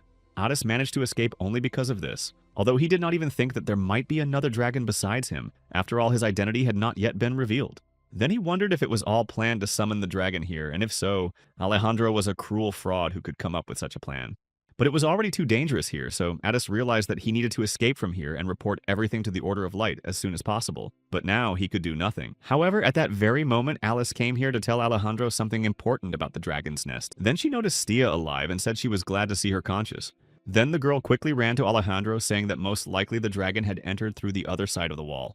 The man was excited, saying that he thought the young lady was a dragon, but he was mistaken. So Alice offered to go and see what was going on, but Alejandro refused, adding that they would not recognize the dragon anyway because it would be in human form. But in the damaged dragon's nest, he would not be able to level up, and as soon as he did, all the monsters in the area would explode and he would not be able to leave the place in human form. Alice then realized why Alejandro had isolated this place from the very beginning, and then he looked back, saying that if that young lady was a dragon, he would have captured her already. But Alejandro realized that even if he went and caught the dragon right now, it would be problematic to continue building in this state. However, in any case, he said that he was able to carry out his experiment and was completely satisfied. Then he turned to Stia again, apologizing for giving her hope that he would let her live, because there are a few resources here and he doesn't want to waste them either. But Alice said that it was a great shame. She meant that she had no idea about the damage to the dragon's nest. She also added that from the very beginning she felt an imbalance and lack of harmony, so as soon as Stia appeared here, she immediately thought that she was a dragon, and maybe in that case she could even help them repair the place and restore it completely. Hades understood that Alice was trying to help him, but he didn't know how it would end, and Alejandro was a little surprised by the girl's suggestion that he could entrust such a job to a spy from the Order. But then the man thought about it and said that he liked the idea because Stia would not be able to escape anyway, so let her at least be useful, and added that Alice should keep an eye on her. He then went on to add that he was counting on her. When Alejandro finally left, Hades looked at Alice and addressed her again. The girl said that they would be working together for a while, so Stia should call her by her first name, and then added that it was already declassified anyway, so she could tell him her real name. And then Hades said what his real name was, although as soon as he said it, Alice got all weird. Then she took him on her back because Hades was injured, so she decided to carry him to a more comfortable place, saying that it would not be difficult for her because swordsmen use energy power, so it is almost effortless to carry him. Then Hades said that it would be better for him to walk beside her because he was not feeling so bad and still did not tell her that he was not really a girl. It was even hard for him to lie to her because Alice seemed like a good person, but soon they arrived at her room. When they were there, Hades said that he wanted to thank her for saving him because Alice had saved his life. However, Alice immediately said that there was no need to thank her for what she had done. Then the girl admitted that when she learned that Hades was a dragon, she wanted to go and destroy it herself. But Hades said that the dragon was in a completely different place, and Alice saw it herself, but thought that they were trying to deceive her again. After that, she added that it was not a very common method, so she began to guess about everything, although Hades did not understand how. Then Alice said that she felt a weak drain on her life energy, but she learned even more when they got here, and then Hades realized that before starting to work with her, he needed to know who was giving her orders. Alice also added that there was no one here and the walls were thick. She was 35th level and Hades was 45th, and as a swordsman, she needed a metal tool to use her powers, and without it, she was just a human.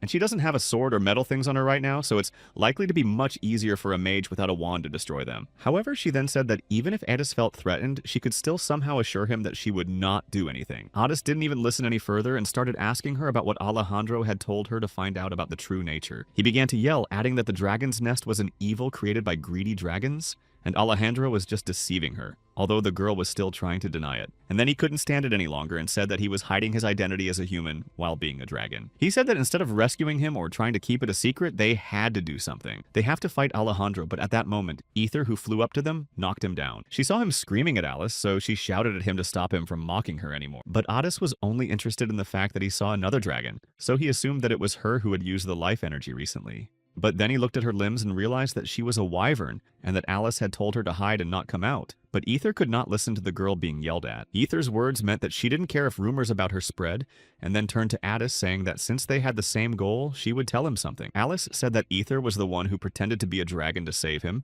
and that it was thanks to her that Alejandro stopped suspecting her. Then Ether said that she was a legendary wyvern who could speak and had a dragon's core. But it turned out that Addis knew about her and even her name. Although the wyvern was surprised by this, Addis had heard a lot about her. He knew that Ether had helped Hanbin to hide his identity, and even lent him 300 X's. Ether couldn't believe her own ears that Addis was talking about the alien she had once helped. But Hanbin was in a terrible place right now, even though he didn't understand where everything had gone wrong. He was struggling with something, but no matter how hard he tried, it didn't help. His eye was already starting to hurt, even though he just wanted to use the restroom, but like any object in this world, you had to have a certain level to use it. It had been 3 days since Addis had left for his mission, and Hanbin's stay in this house was simply unbearable. The faucet also had its own specific level to use, and absolutely everything was going wrong as Hanbin wanted it to. Now he felt like a primitive man in this house and couldn't even get water from the tap. But he finally broke the refrigerator to get food. He couldn't cook even if he really wanted to because the stove was also minimally used. And he also lacked the level to open a higher class safe, so he couldn't even go to a restaurant or cafe to eat there. And since there was no other way out, Hanbin decided that he would go on a special mission to get the money. However, the guild refused him this mission because Hanbin was a guard, and they cannot receive missions without the approval of their masters. The girl understood his situation and she really tried to find a job for him, but it was actually quite difficult, and she even thought that the dungeon appeared right below them, but it was all because of Hanbin.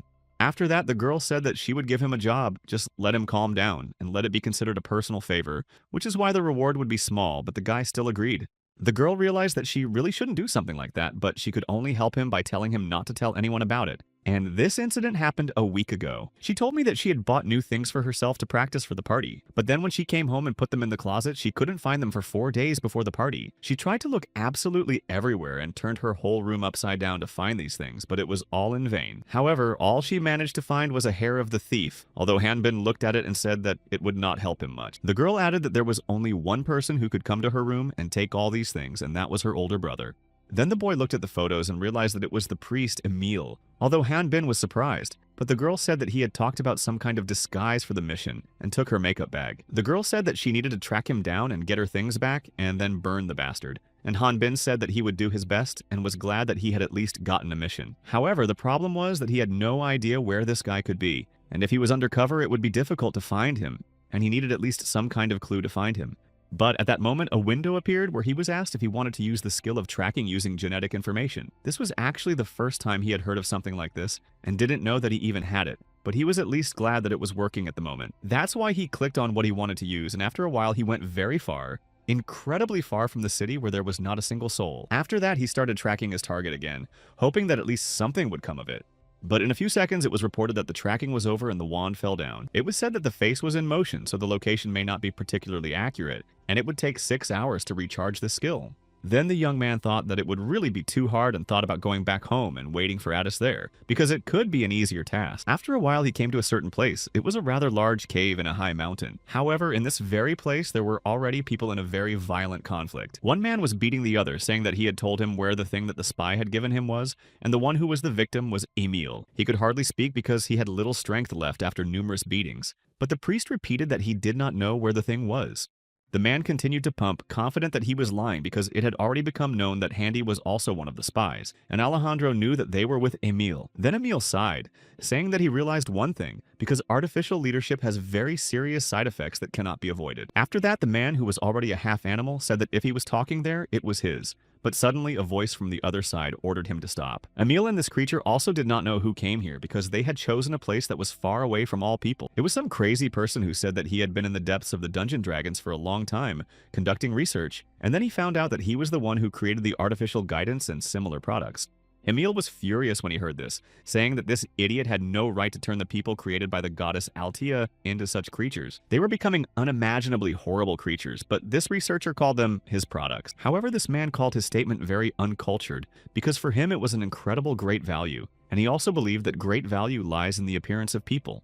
Emil had the 45th level, and the researcher was sure that it was not easy to get it, so he asked why else he would raise the level if not to be recognized as a human being. The value of people lies in their level, and artificial leadership helps to reveal this value, and this process can even be called a blessing because it allows a person to take on a different, more stylish form, period. However, Emil believed that this idiot was talking nonsense, saying that if beings like this researcher became stronger, the number of victims could become enormous.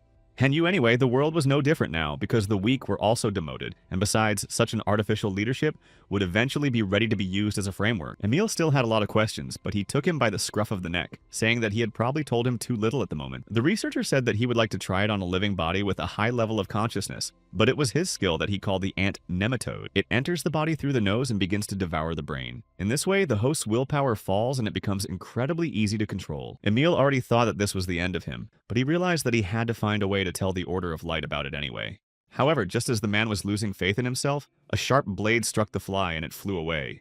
It turned out that it was Han Bin who was looking for Emil and was very happy when he saw some people, and even happier when he realized that this was the man he needed. The other beings did not know why this guy came here at all, but they recognized him as the warrior Walter, and the young man himself said that he was given the task of finding Emil.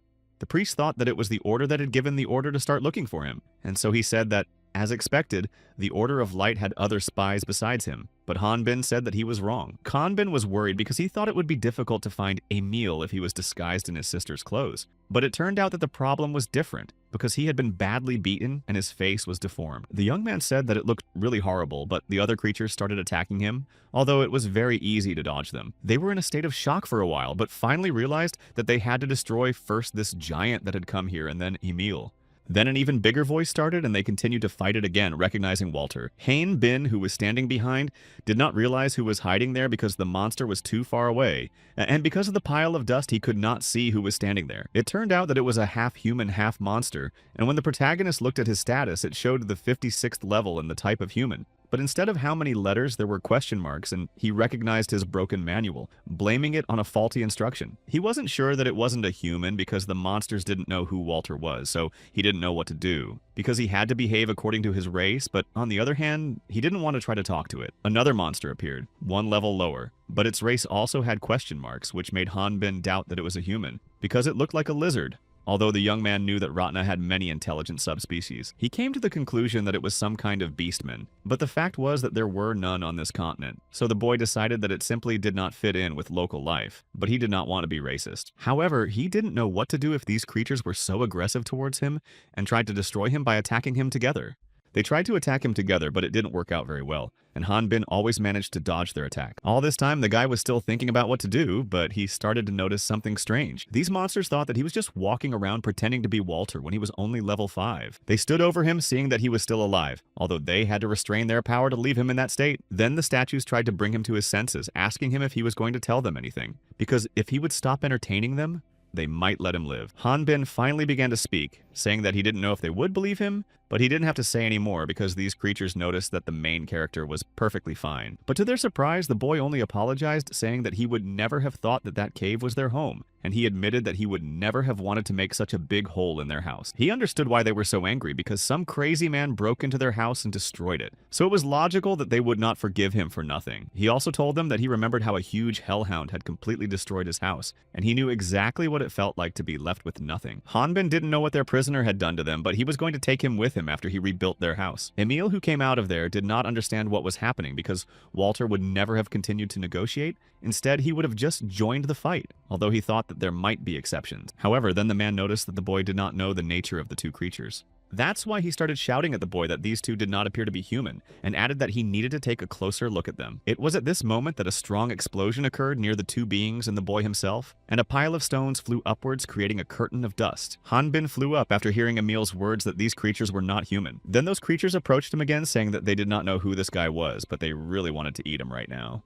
This monster was already on the 62nd level, and in his window there were two races written, human and demon, but both words had question marks. But then it turned out that it was the same monster, just his name had changed, and at the same time another creature came up to him, saying that they could change not only their forms. They also felt that their weak human part was gradually disappearing, and they could call it a release.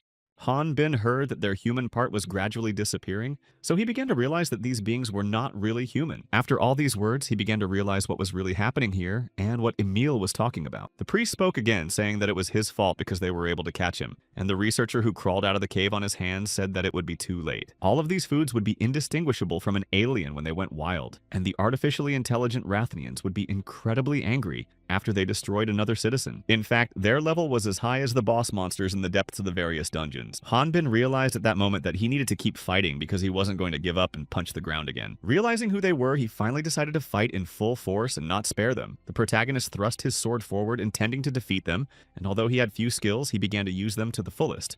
He managed to cut off the tail of the lizard that was next to him and then proceeded to destroy the other monster. Emil watched in amazement what was happening around him, and the researcher said with a smile on his face that finally everything was over. Then the young man apologized by putting the medallion of the Order of Light in a flower with his photo next to the stone and said that this was all he could find. Han Bin realized that if he had been weaker, even just a little bit, everything would have been completely different. He barely made it through the ant tunnel, even though it was actually an incredibly difficult task. Eventually, the boy approached Emil, who thanked him profusely for saving his life, but Han Bin said with a sigh that he was just looking for him. Since the monsters were over, the young man suggested that they finally return to the city, but the priest was in no hurry and simply apologized to him. Emil blamed himself for the fact that Alejandro now knew everything and said that it was only his fault, and then he talked about Atis. So Han Bin didn't wait any longer and immediately asked where the dragon's nest was and where Atis had gone to. It also turned out that this artificial control can only absorb experience points and nothing else. All this is because life force consists of experience points and life energy, and Alejandro realized that if the life energy is too low, a person will not survive without having a grasshopper core. But the man said that it didn't really matter because they were only conducting tests to see if the dragon's nest would work properly, so his assistant increased the amount of life force. After a while, he was told that the operation had stopped, and the man realized that most likely it really wasn't working, because if they wanted to complete the creation of this artificial control, they needed to act differently. In this case, they would need a humanoid control and a dragon core, and of course a working dragon's nest to fill the core with a huge amount of life force. The restoration of the destroyed dragon's nest was finally completed, but the problem was that it started to be destroyed again after the recent launch. So Alejandro was sure that the problem was not that they had bad blueprints made by the ancient dragons. The man sighed and said that, as expected, another key was needed to make the dragon's nest work properly. Alejandro ordered the man to call the ant because he needed to discuss something with him, but the assistant said that he had left the place to find some samples and had not been in touch since leaving a few days ago. The man realized that he was talking about Emil, and the boy confirmed it, saying that the priest had left with 2 subjects of about level 60 with tracking skills. Alejandro realized that subjects of this level with certain skills could be equal in strength to the dungeon boss, so he was alarmed that the man had not returned yet. Coming to one conclusion, he thought that this was a case of inquisitors and thought that things were getting too complicated now. Then he was about to leave, ordering his assistant to gather the subjects and put them on guard on the deepest floor of the dungeon they had. Putting them on the deepest floor in this place meant draining their life force, which this guy was a little worried about. But he couldn't help but listen to his boss, so he just sighed and asked how many to send down there. Alejandro stopped for a moment and turned to him, telling him to send absolutely everyone they had. In the end, a whole week had passed since Atis left for the mission to the dragon's nest. All this time, he had been exploring the area with Alice, and being a dragon, he knew a lot about the dragon's nest, and it seemed like something that could make their task easier. But because Ether had a large body, she could not help them in any way. It was impossible, at least because she could not enter inside. That's why Ether hasn't been communicating much with Alice lately and has been spending time alone, which is why she was getting bored and lonely. She had so much free time that she decided to continue creating her dragon core. So she decided that when she finished this process, she would be able to make fun of Adis, and then Alice would look at her from a completely different perspective. But before that, she was going to ignore her completely. However, at that very moment, a hand appeared from the ground, and of course, Ether, who was going to ignore her, rushed there, very excited. Wyvern said that she had a wonderful feeling today, probably because her core was still developing. But Alice seemed to be interested only in Adis, because she was only worried about the wound. Adis replied that it was just a small scratch, and that it was nothing for the hunters, although Alice didn't understand why he kept comparing himself to the hunters. Ether didn't understand why this dragon was making a big deal out of it, and then sighed and asked if they had learned anything new today. Hearing that they hadn't found anything special today, Ether recalled that Miss Addis had said earlier that the dragon's nest was broken. He replied that he did think so, but he was wrong, and it was not broken. But most likely the reason why it was not working properly was still visible. Addis suggested that it might be because of the dragon core inside the Ether, as it is the key to the nest's operation. Wyvern herself had said earlier that she had managed to recharge herself with life force when she tried to escape, and that was when the nest remembered her core as its key. However, the problem was that this core was not yet complete, and although she could materialize the life force to absorb the ether, she could not yet absorb it, which is why she was unable to absorb the life force and the dragon's nest seemed broken. Ether was excited on the one hand. Realizing that the wyvern is the key to solving such a global problem means she has even more reasons to improve her bucket. But then Alice sighed and said that they had to abandon the plan. Of course, Ether didn't understand what was going on because they had just said that she was the key to solving the problems, and then Alice said that there was another way. It is the merging of the life force in the heart of the nest located on the lower floors, and their plan is that he will go there directly to absorb the life force and Alice will go with him. Ether was very angry and upset about this because she had worked so hard to develop her core, and now it was as if her efforts were in vain. However, just as they were talking about this, they heard a very strange sound, so they stopped talking.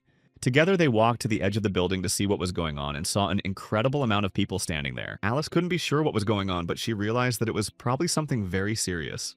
If it was what she thought it was and the sound was coming from the laboratory underground, then their plan might fail. Eventually, the man whom Alice managed to save with the help of the potion woke up, but in a completely different form and began to talk about being hungry and wanting meat. There was not even a scratch on his body, and his modification was very successful. It became clear that they were too far away, but Alejandro's plan became more clear to them, although Alice said that it was unlikely to be connected to him, judging by the way the man got out and was trying to escape. Otis just didn't ask if they had any hunters in reserve, and Alice said that even if they did, they were no higher than 40 Hyvnia, so it was just Otis and his level. The difference was 6 levels, and ranged attacks would definitely not work on this monster.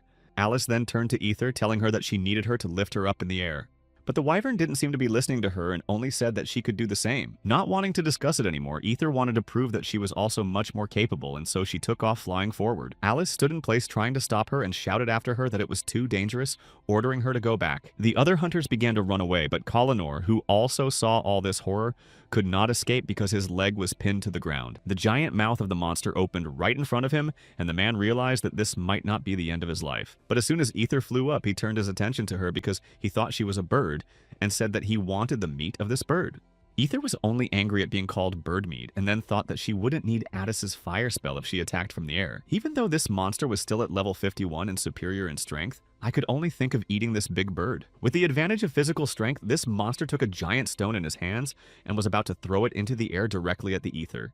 The wyvern realized that this creature was really very powerful, and in spite of its gigantic size, this man was quite fast. But Ether also realized that while she was in the air, he would not be able to hit her, because she could also fly quickly. Despite the fact that it was really very dangerous, she was going to finally deal with him, and prove to Alice that she could fight as well. After that, she began to use her magic from the air, intending to direct it directly at her opponent. But Ether made a big mistake. She accidentally flew too close to him, which is why this giant was able to catch her by the neck and never let go. Meanwhile, nearby in the All Was Calm building, a woman brought very valuable artifacts in an equally valuable box. Alejandro said that he was taking them because he didn't know what might happen, although it was the first time she had ever heard the man say anything like that. Alejandro said that the Inquisitors and other groups were interested in them, and they annoyed him, so he was going to deal with them, so that in the future they would not interfere with the work. The woman asked what to do if the dragon appeared in his absence, but Alejandro said that he would have to take care of that himself, and at that moment an assistant came through the door. He apologized for not even knocking, but the situation was an emergency. He reported that the subject had escaped. The man called the guy a stupid idiot and ordered him to go downstairs and check on the subjects. But the woman said that Alejandro should go down and check on the situation himself. He thought that it would be good if he had a double because this situation also needed his attention. Alice was still trying to bring Ether back, saying that it was very dangerous, and ordered her to come down immediately. Otis stood next to her and noticed that the life force was forming again, and then he began to realize what was happening. Looking at what Ether was doing, he thought only that the wyvern wanted to use the dragon's nest in this way to defeat this giant. Alice had already told her that she was the key to the dragon's nest, so she believed in herself and that she could solve these problems herself. The girl tried everything to shout to her, but the Ether did not answer her, just silently did what was necessary. Only when she succeeded did she ask if Alice saw what she did, because the monster exploded and she was fine. Eventually, Ether came back and said happily that they didn't need to help Miss Otis anymore, but she only got a bream from Alice. Of course, Ether was very hurt by what she had done because she had expected praise, but Alice just said, "You're out of here now."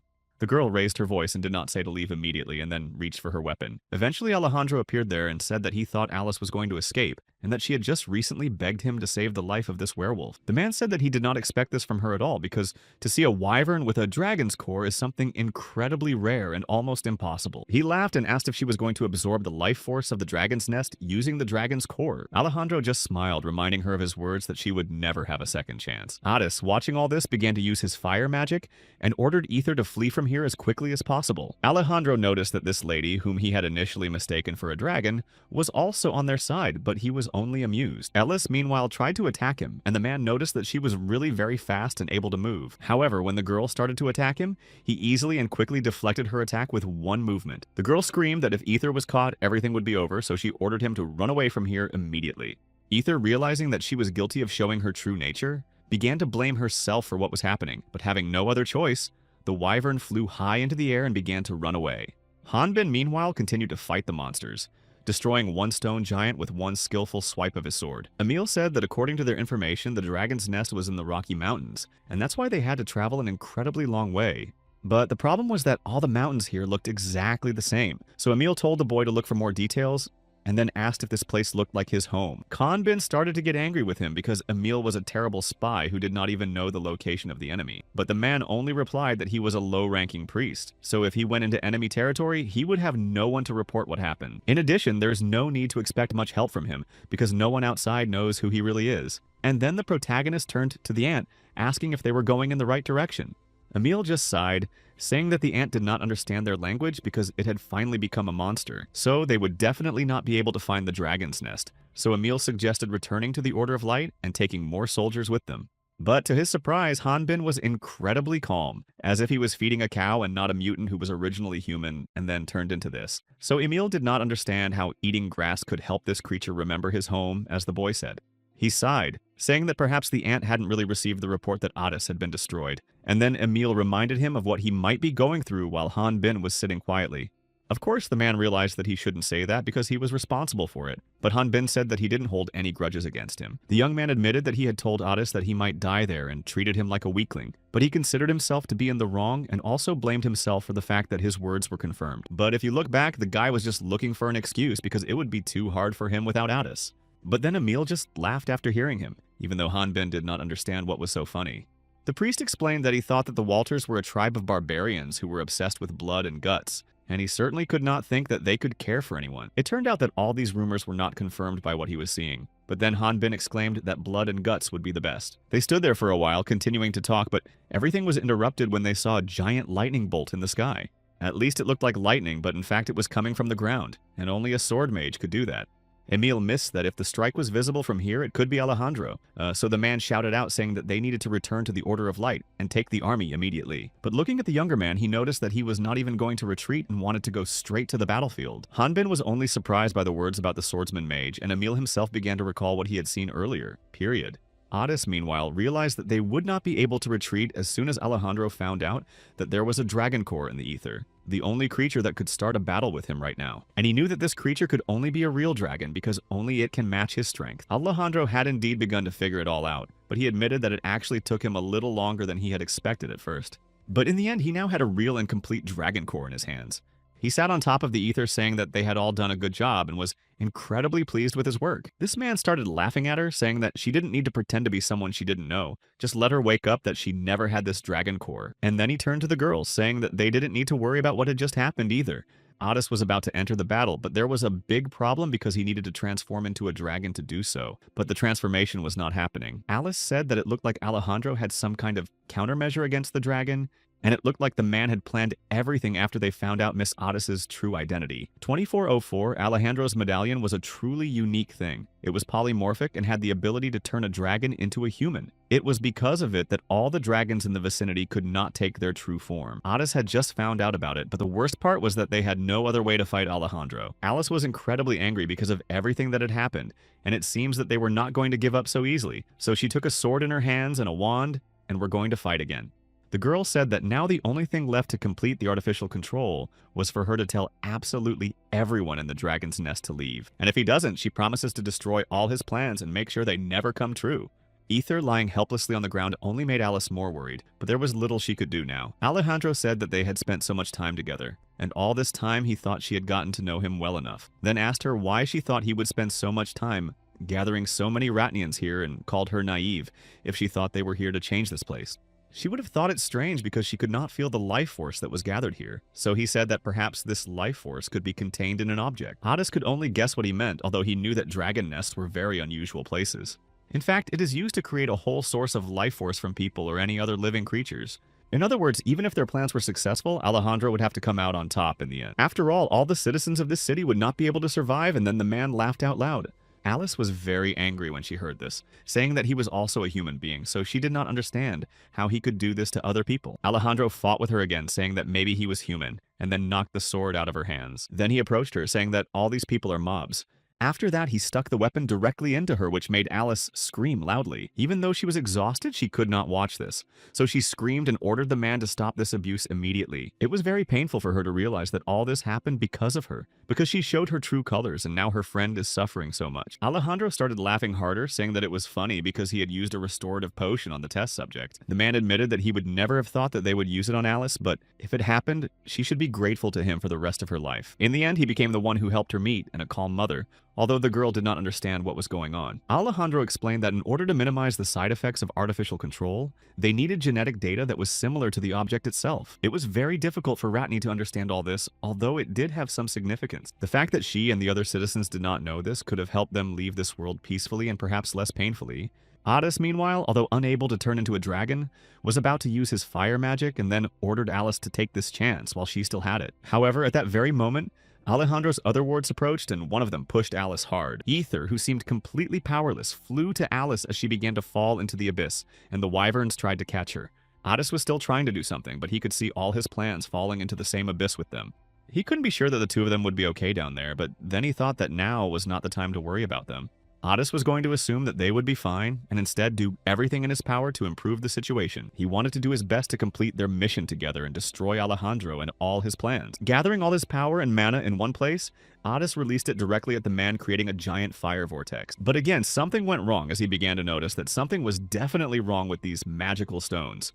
At this point, Alejandro said that he had spared the girl's life because he thought she was a pretty strong mage, but she had obviously chosen the wrong opponent. Then the man became even more angry and said that if she wanted to leave this world so badly, he would do her one small favor and fry her to a crisp. At this point, Otis began to think that this was definitely the end, and if Alice and Ether were alive, they would most likely destroy the life-gathering machine that was underground, and eventually that would put an end to Alejandro's plans. However, Otis now didn't know if he was a good head for the Bannister family, and then he thought of Han Bin, thinking that without him, the boy would be in big trouble. Alejandro looked around and saw that something huge had fallen straight from the sky, so he thought it was some kind of bomb and wondered if the ether could break something. Otis was very surprised to open his eyes and see what was happening right in front of him. He didn't even know what Han Bin was doing here, but he just apologized for disturbing the work. But he was happy that Otis was alive and Emil was wrong to be so afraid.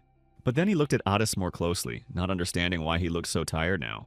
He was in a terrible state and could not even guess what had happened to make Otis so exhausted. Otis just smiled, but sadly saying that apparently he could not do anything alone, although he really tried his best. He now began to think of himself as a mediocrity and could barely hold back his tears behind his sad smile, but Han Bin only came closer.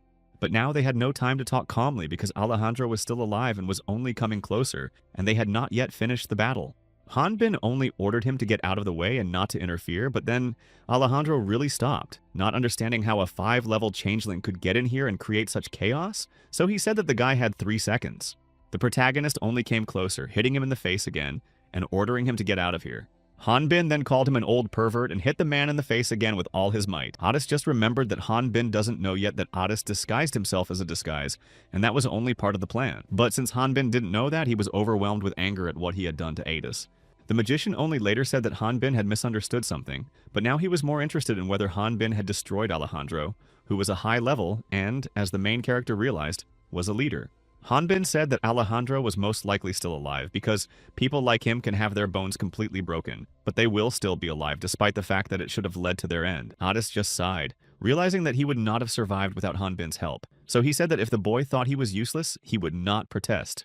However, Han Bin did not think so and said that Otis should not say something like that just because of idiots like Alejandro. Then he looked back at the man lying on the ground and thought that perhaps one punch was still not enough for him. Otis just stopped the guy saying that it wasn't about that and told him that Alejandro had the ability to absorb life force. In the end, they stayed upstairs while Ether and Alice were lying somewhere on the lower floors of this deep dungeon. Ether was very frightened when she got closer to Alice and listened to her heart and realized that it was not beating. The Wyvern could not hold back her tears and leaned over the girl's body, saying that it was her fault that everything turned out this way.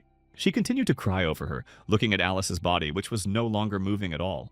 Meanwhile, Otis was with Hanbin, and they were thinking that Alejandro might have placed a dragon core inside himself to be able to absorb life force. Hanbin was scared, thinking that he had taken it from Adis, but Adis assured him that he was a dragon and would be fine. Otis also added that usually the forces in a captured dragon core will be quite small, and therefore it will be very difficult to do anything with it. However, Alejandro still got to his feet, saying that if you use the dragon's core in the nest, everything can be possible because there is a large amount of life energy that can be absorbed. But the man was really surprised that this guy, who was only level 5 and had gotten here without any artifacts, had such great power. For Alejandro, it remained a big mystery where Hanbin got his power from with such a low level. Then Hanbin decided to continue playing the role of the warrior Walter, although it seemed to Otis that it was all unnecessary now. But the young man did not stop, saying that as a true Walterian, he could not forgive Alejandro for such terrible behavior, but if he sincerely apologized, he might allow him to leave this place alive. Otis thought that Hanbin would beat Alejandro harder, but the young man thought that they could just wait until Emil reported to the Order of Light to avoid getting involved in this case. But the mage said that it would not work that way. He again mentioned the Great Land, the same group that had destroyed the goddesses some time ago. Then Alejandro came out to them saying that he didn't care that this guy didn't want to reveal his identity. However, he added that if he puts a spoke in his wheel, he will surely find out quickly and will be the winner. When the swordsman covers himself with his magical energy, the surrounding energy rises from the ground and hangs in the air.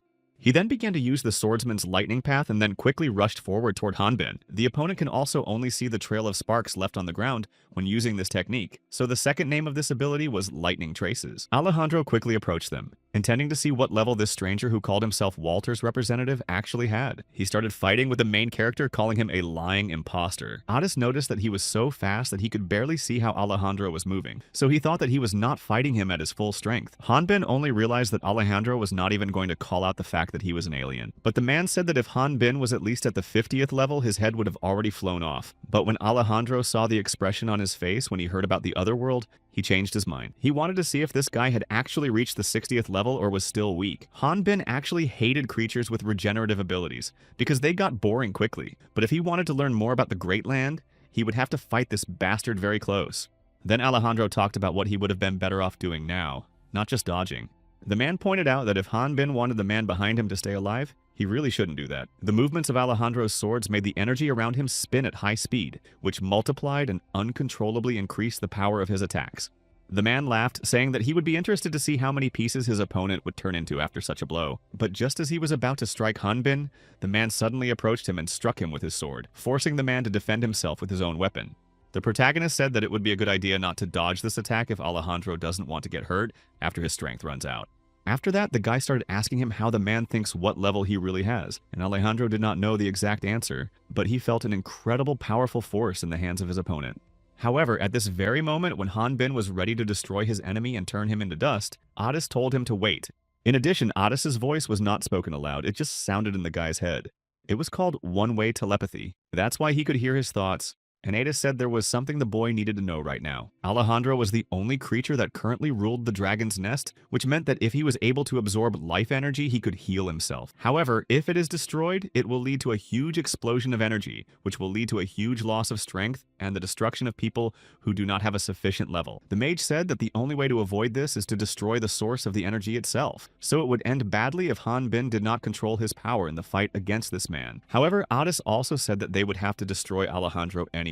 The boy said that if Hanbin hadn't come, he wouldn't have survived, but Adis emphasized that he would have done everything possible to destroy Alejandro himself. Therefore, even if the boy succeeds in destroying their rival, the people who do not survive will not be Hanbin's fault. If Adis had gone to look for the source, he could not guarantee that he would have found it, and Hanbin was in that place only because of Adis's stubbornness.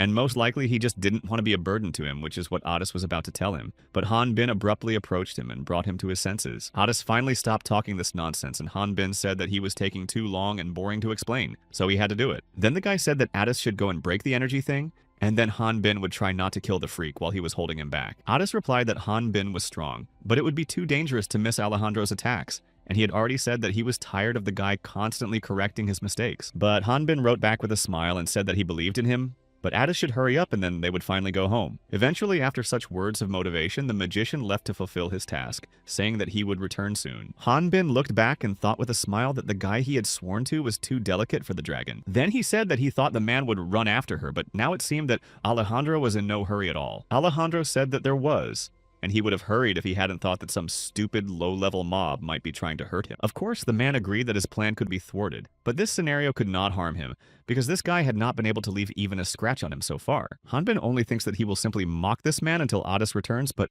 he cannot destroy him completely either, period. Meanwhile, Ether was trying to find a way out of these ruins. Although it was difficult for her because she did not fully remember what she was doing, she was just going by her gut. Alice was more or less fine now and said that the vital energy felt much stronger as they approached the source. And then the wyvern asked if she was not uncomfortable without control. Alice replied that the disappearance of the control did not mean that her powers had disappeared with it, and Alejandro could have placed his wards here. The fact that they had foiled his plans didn't mean they could get out of here safely. Although she had never thought it would be this difficult, and Alice apologized to Ether, the wyvern said that it was actually her own fault. She wanted to see the source and Alejandro, who would see that they had destroyed everything here. In addition, Ether was not going to stay here for the rest of her life and promised to do absolutely everything to get out of this place with Alice. The girl noted that when Ether caught and used Alejandro, she was put on the wanted list, but then Ether said that they could ask Ms. Addis to take care of the case. She also believed that they both failed a bit and were wrong in this situation. But at that moment, the girl seemed to start bleeding and Ether began to worry about her, not knowing what was happening. Alice calmed her down, saying that it was just a wound, and then added that they should hurry because Addis was most likely competing now. The girl had long felt that her vital energy was simply leaving her body, and she thought that it could be either from her wound or from the source itself. After that, Alice again told Ether to fly faster to get out and help in the fight against their common opponent. However, when they got there, they were not sure that they had come to the right place. Alice asked if everything was okay, but then, without waiting for an answer, she said that she could feel an incredibly strong flow coming from there, so she was sure that the source of life force was there. Ether just asked in surprise if the girl could not feel them, and then it became clear what it was all about. They walked a little further, seeing what was happening at the bottom of the dungeon, and Ether realized that something had definitely happened here, and then took off into the air. Then Alice began to ask what the wyvern was talking about because she hadn't felt anything. When they heard something again, Alice said that it was most likely another one of Alejandro's wards, and they should deal with it as soon as possible. They got closer to this man who was talking to someone about how someone was not answering his many prayers. He appealed to the goddess of light and then added that he had to fulfill his sacred god before her. They both flew closer and were very frightened when they realized that it was Handy who had already become a deformed mutant. The man was already out of his mind, so he would have been ready to start fighting, thinking they were enemies. But suddenly a fiery attack began. Handy was very angry, saying that no one had the right to interrupt his sacred mission. But Addis said that the worst thing that could happen was that Handy's priest or level was higher than 50th, and he became a test subject of their rival. Addis said that they were not his enemies because they had just come to destroy the place, but the man kept saying the same thing, that it was his duty to the goddess. And then Handy added that anyone who interfered with him would be destroyed by him in the city.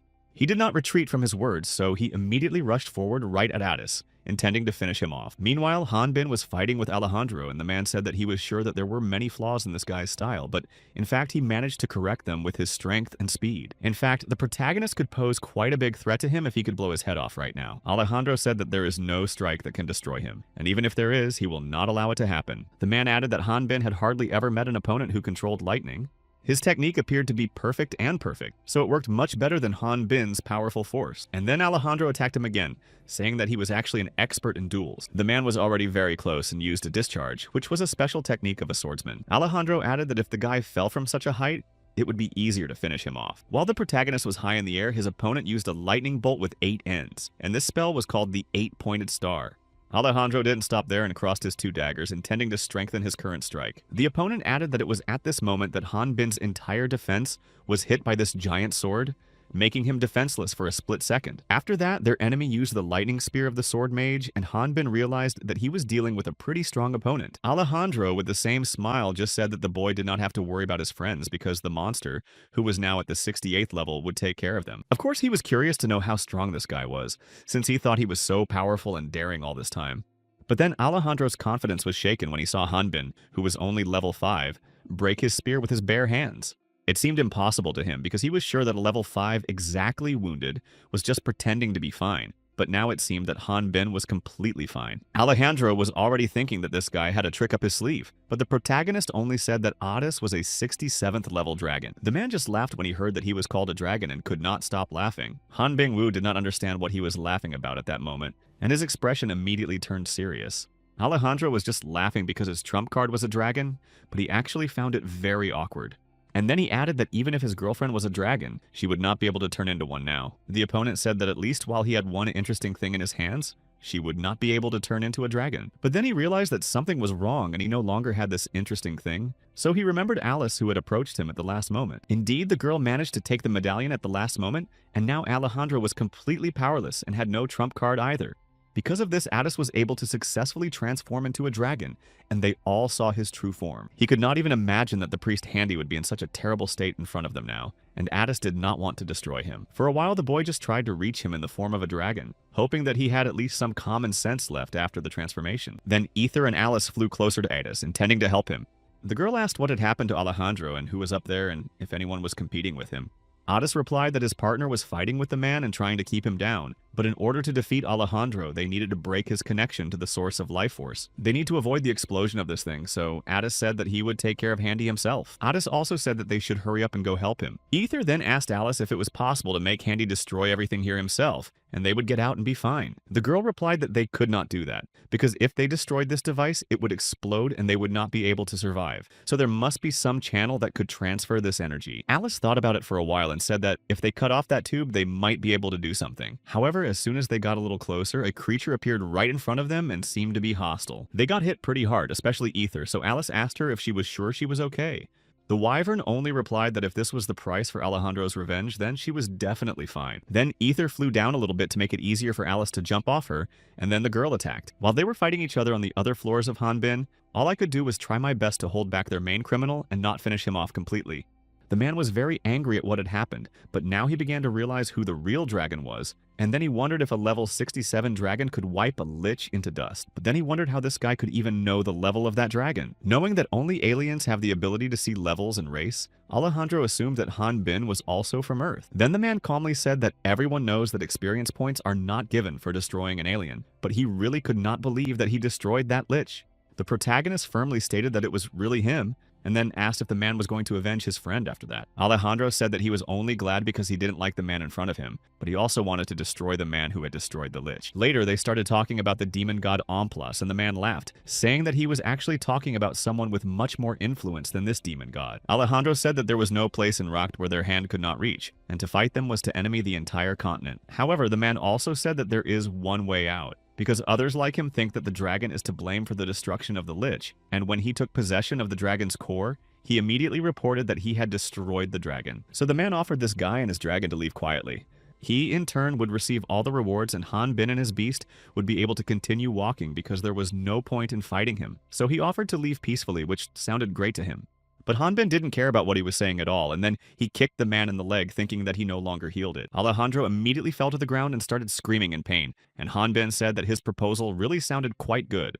But Addis would definitely not accept it. He may make strange decisions sometimes, but he definitely hates such horrible people. Despite the fact that his leg continued to hurt, the man stood up and tried to swing his sword, thinking that Han Bin was just hoping for his alien status. Alejandro added that he were nothing compared to them. But it was at that moment that the man noticed something strange. It was an artificial control, and the man said that they had commissioned him to develop this weapon, which he was supposed to present. But if it helped to destroy Han Bin, then perhaps these creatures would forgive him. Han Bin didn't know exactly how it worked, but he thought that it could also be some kind of side effect of the thing. Although now it reminded him more of something else, like the feeling that had overwhelmed him at the moment he was transported from Earth. Eventually, his opponent was finally transformed by the Khan of the Run, now unable to see his race but leveling up to 72nd. Of course, it was still unstable, but he had the blessing of Opus that was 9% complete. It was an incomplete blessing of the demon god that also caused insufficient life force. Han Bin was in shock all this time, not knowing what was happening, but Alejandro said goodbye to him and said that it was time for him to go to the source. Meanwhile, Addis was in the dungeon fighting with Handy and managed to defeat this guy who became a mutant, after which the magician apologized. Alice just said that Alejandro would definitely not be able to use life force and energy from here anymore. But at that very moment, the same woman who was also Alejandro's ward came into the place and saw Alice. The girl asked how she came to be here and then immediately added that it was too dangerous, so she should leave. However, the woman began to say that Alice did not dare to do this to Alejandro, and said that she did not seem to realize how how much this man had done for them all. It was very painful for Alice to hear all this, and the woman hit her hard and then started walking sharply in the other direction. She was standing next to her, but Alice was no longer able to stand, so she just fell to the ground in front of the wyvern. After that, this woman approached the place to activate something and put her hands to the source of the energy. Otis was still next to Handy, but he noticed that something was wrong. Although it was hard for him to believe that the source began to detonate. He started to absorb some of the energy, but realized that it would be a waste of time. Then Ether immediately flew to Otis to tell him about everything that had happened. Otis replied that his core was stabilizing the source a bit, but it was only a temporary solution, and the only way to restore power to the people was to destroy this giant blob of energy. Physical attacks won't work for sure, but if we use some other powers, the source should dissipate. For example, Alice's sword skills are one of the only ways to realize their plan. But Ether said with tears in her eyes that Alice is not only wounded, she has already lost consciousness. Her life force is leaving her, so if they stay here, she will not survive. Alejandro said that now he was beginning to understand why they wanted to get Ompla's blessing, and was sure that the boy understood all the advantages because he also had this instruction. Hanbin could also see the levels of his opponents, recognize their species, and even gain experience for destroying them. And creatures with instructions could work for those who could measure life energy, but the man also noticed that there were some differences between the blessing and the instructions. In addition, the infinite supply of life energy will help him to restore his body constantly. And just like a person, he cannot be destroyed by the four powers, which is the same as calling him immortal. Also, the man could tell what was happening around him by measuring his life energy, although in fact he was initially afraid that the necessary energy would be destroyed. But Alice is not at the end of her life now, and the dragon will not do anything. And the last thing Alejandro needed to do was absorb the necessary amount of life energy, and Hanbin could not do anything about it now. The fact that he would do nothing would simply destroy his dragon friend, and it would be Alejandro's absolute victory over him. Ether was now next to Adis, who, like Alice, was also not feeling well, because he had given some of his power to support the source. He apologized to her, saying that this was all he could do, and that it was most likely the end, but he wanted at least Ether to be able to escape. Wyvern looked at Alice again, still crying, and of course she didn't want to leave this place without them. Ether realized that if she did nothing, no one would survive here, but she didn't know what to do. Despite this, Ether began to release her magic because she realized that she didn't have time to just stand there and wait and think about something. Alice then only said quietly and almost without strength that she would like to ask for something else, and the wyvern that was trying to do at least something that her powers were absolutely useless. She was incredibly angry and primarily at herself for what had happened, but right now Ether didn't want to be alone. Alice walked over to the wyvern, saying that she didn't want to be alone either. The wyvern asked the girl not to waste her strength, but Alice only apologized to her and then told her that she had been alone here all the time. She also forbade Ether to take on any dangerous tasks because she didn't want to lose her, but the wyvern was always braver than she thought, and Ether blamed herself for not being able to fight like Alice or help the girl in any way. However, Alice showed her the locket, saying that Ether was a brilliant wyvern and she should never forget it. The girl added that it was a unique item that helped dragons imitate other species. Adis also said that Ether is a very intelligent wyvern, and that this artifact can only be used by a dragon, and there has never been a case of a wyvern taking on a human form, so you should take into account all the risks. But Ether, despite what might happen, was not going to back down, and she and Alice said she could do it. The girl only apologized to Ether, saying that she could only believe in her now. Ether thanked her, and tears did not leave her eyes, but the wyvern added that her sister could definitely trust her.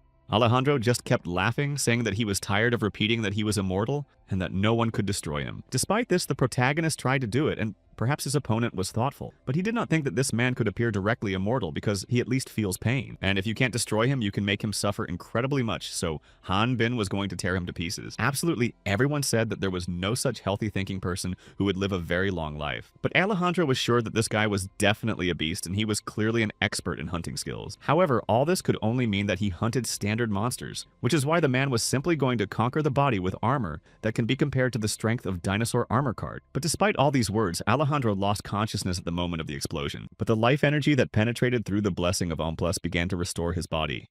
Eventually, every part of his body was fully restored in less than half a second, after which Alejandro regained consciousness. However, in reality, the sensations that his body had experienced during the explosion were still reaching his brain, and if not for the other situation, he would have simply not survived the painful shock. But while the opponent was going to his room and trying to somehow cope with this pain and overcome it, Hanbin wasted no time and struck the next blow. Somehow the guy wanted to create a loop that would constantly repeat itself, and Alejandro lost consciousness again after this blow. Hanbin continued to hit him further in order not to stop the circle they had started. The blessing of Amplos could still work on the man for some time, but the protagonist thought that the effect had already stopped. Alejandro realized that if he continued to do so, he would have to absorb all the life force that was available and wondered if the dragon near the source was still alive. Ether finally used the medallion and turned into a human, asking if she looked strange. Alice smiled at her and said that she didn't look strange at all. Everyone would even be able to confirm that she was her sister because they really looked very much alike. Ether now thought only about how to get her back on her feet and remembered how those people she hadn't seen did it. But it is clear that as long as we take rhythms into account, we need to add gravity to the center. Ether didn't really know where to start and whether she should move her arm first. And then she remembered that maybe people can walk without using their arm. Because humans have a higher center of gravity, they don't have a tail to keep their balance and can fall more easily, but she managed to take the first few steps. When they start to fall, they simply step forward with the other foot, and now again to avoid falling, period. Later, although Ether had never walked on 2 legs in human form before, she was able to walk without falling. Otis noticed that she was very talented when it came to movement, and seeing her walk during the first transformation was very strange and hard for him to believe, despite the fact that he saw it with his own eyes. Even a dragon using instinctive magic takes days to learn to walk, and even though Ether had lived with humans for a long time, that was no excuse. Alice just said quietly but confidently that she believed in Ether and she really was everything. Then the girl came closer to the source, intending to fulfill the purpose for which she had come here. Alejandro, meanwhile, had already managed to come to his senses again, and another battle began between him and the protagonist. The man began to say that he had no right to stand in his way and began to call him a monster and a freak. Although it was strange for the guy to hear this from him, Alejandro should have looked at himself in the mirror first. Otis, meanwhile, noticed what was happening to Hanbin and sharply told him to look down. Ether, who had just started walking, suddenly froze looking up. Despite what Otis said, Hanbin could not look down because the battle with the monster was still going on. It was hard again, but despite this, Ether continued to run, trying not to get hit. Hanbin quickly ran after her and grabbed her away from the blows, and although it was close, they managed to escape. Ether breathed heavily, realizing that it had taken her forever to get to that place. And now she was just picked up and dragged somewhere, so she started to bite the main character. Because of this, the guy left her and thought that this child also suffered from the side effects of artificial control. Alice tried to calm Ether down, and then Hanbin suggested that Ether was a caveman. But Ether thought he was a caveman because the way he walked was more like it. Hanbin said that he didn't really want to walk like that himself, but he had to, and then he tried to figure out what was going on. Ether was a little worried despite knowing that this guy was a friend of Miss Ada's, but still he arrived curiously. Alice was also worried about it, but now she saw that it was okay because he was probably a good guy. Alejandro, meanwhile, was shouting at them to shut up, because he was the only one who had the right to make decisions. Then a warning appeared in front of him that this body was not suitable as a carrier of the blessing power, and he was recommended to transfer to another body in order to survive. The life force could save him, so the man tried his best to get to its source. In the end, the protagonist didn't quite understand everything, but one thing was clear. He needed to do something with the guy, and Otis added that everything would be useless if Alejandro managed to absorb the life force, so it was better to keep him away from it. The protagonist said that he would be a little busy and wouldn't be able to ride her on his back like a small child, so he should let her handle it herself. Ether was angry and finally said that he didn't even know how hard it is for a wyvern to walk on 2 legs. And then she turned around and told Alice to trust her because she needed to make sure it was over as soon as possible. Alice couldn't get into a fight because of her injury and told her to wait here. Otis was still surprised that Ether was running before she learned to walk, and it really seemed impressive. She even thought that she might know how to use the abilities of a magical swordsman, but then Otis said that Ether has perseverance, and she is very attentive and smart. But Alice admitted that this was the reason why she was so worried about her. Alejandro, meanwhile, had almost managed to get to the source of the life force, but Hanbin and his sword prevented him from doing so. The man laughed and said that he had already been cut to pieces a huge number of times, so it would not stop him. Besides, now he is more like a deity that no one can destroy. But Hanbin said that, so he decided to deal with this man who was annoying him so much and kicked him in the stomach as hard as he could. The protagonist has already realized the fact that this monster can be fought endlessly. He needed to find some way out to deal with him faster and not spend so much time on it. At that moment, Ether didn't even know what to do because she wasn't sure if she could block Alejandro's attack. However, there was no time to think and she started acting when everything started falling on top of her. But the girl was not afraid. On the contrary, she began to encourage herself that she remembered everything and she would succeed. Of course, the monster was angry at what he saw and thought it was impossible because they were still miserable mobs to him. Hanbin just laughed as he heard him screaming because he was so angry. Hanbin had been on the edge of his seat many times at the 5th level because of the hellhounds, and he knew how scary mobs could be. Ether, meanwhile, was approaching the spring with her swords and was about to complete her mission. Emil had already managed to gather a large army by the time he went to the Order of Light, But in fact, the victory that day was like a miracle. It turned out that there were an infinite number of experiments on humans that were planned by the Great Land, and people who were below the 10th level and whose life force had left their bodies were revived. But because their life force miraculously returned to them after resting, they were able to return to their normal lives. However, there were also victims. 36 in all, most of whom were those who had been artificially controlled. Despite what happened, this victory completely destroyed the plans of the Big Earth. Those who defeated Alejandro were then considered real heroes who saved the world. But even though it was a huge event, their grand victory was not celebrated in any way. It started to rain and most people were still happy that it was over, but Ether sat next to Alice with tears in her eyes, hugging her. There was dead silence down there and no one dared to break it at that moment. All of them, including Ether, received protection from the Order of Light, and 3 days passed since then when the group came to the Crater Temple. Emil said that it would be announced that the cause of this incident was an unknown magical disaster, so he was forced to apologize for the fact that the Order of Light could not provide any official reward for this incident, but the unofficial reward would also be considerable for them, and of course they all understood that this incident was connected to the Big Land and the aliens. And then Hanbin drew his attention to him, saying that something so large-scale should be told to the whole world, because you never know what these bastards will do next. Emil said that even if this guy was Walter, he must have heard about the attack on the goddess 20 years ago, and that was when the Big Earth tried to destroy her, along with the 4 great heroes. The man replied that it was true, and after this incident, aliens were hunted, and Hanbin, to get into the role, also said that this hunt was the right decision. But also among those who were caught, only about 30% were real aliens and the rest were ordinary people. The nobility used the so-called alien hunt as an excuse to kill large numbers of people, allegedly in the glory of cleansing the world of the influence of a demonic god. And even then, the Order realized its mistakes and did everything possible to stop this situation, although there was not enough evidence and Emil did not think that 20 years was too long. Also, the hostility that the Order of the Light has towards the aliens has not disappeared. Later, they entered a room that looked like a prison, and Emil told them that this child would go to an audition in 10 days and then be sent to the crater camp. There was a lot of evidence against her that indicated that she had worked with Alice, who had been subordinate to Alejandro. And if she was indeed Alice's twin, they would decide that Ether had also received the blessing of the demon god. Hanbin at that moment turned down the mask that covered the level of these people, and something similar was with the Inquisitors. And the boy realized that here Ether was treated as a full-fledged criminal and not protected. Emil said that the audition should be just a formality, which was unnecessary. Otis began to shout that if it wasn't for Ether and Alice, all the people inside would not have been able to leave, and that this child is important to them, because it has been a long time since they lost their family. But despite the fact that he tried to get her out of there, Efir said that she had no family. The girl said that Alice just looked exactly like her and they were not even close, they had only recently met. Otis asked in surprise what she was talking about, and Emil said that he had already talked to the child about it and knew it was wrong, but there was only one way. If Ether didn't have too much in common with Alice, the judges would find that only Alice was Alejandro's accomplice. They simply couldn't let the alien's assistant live. Then Otis approached Ether asking if she was sure she was okay.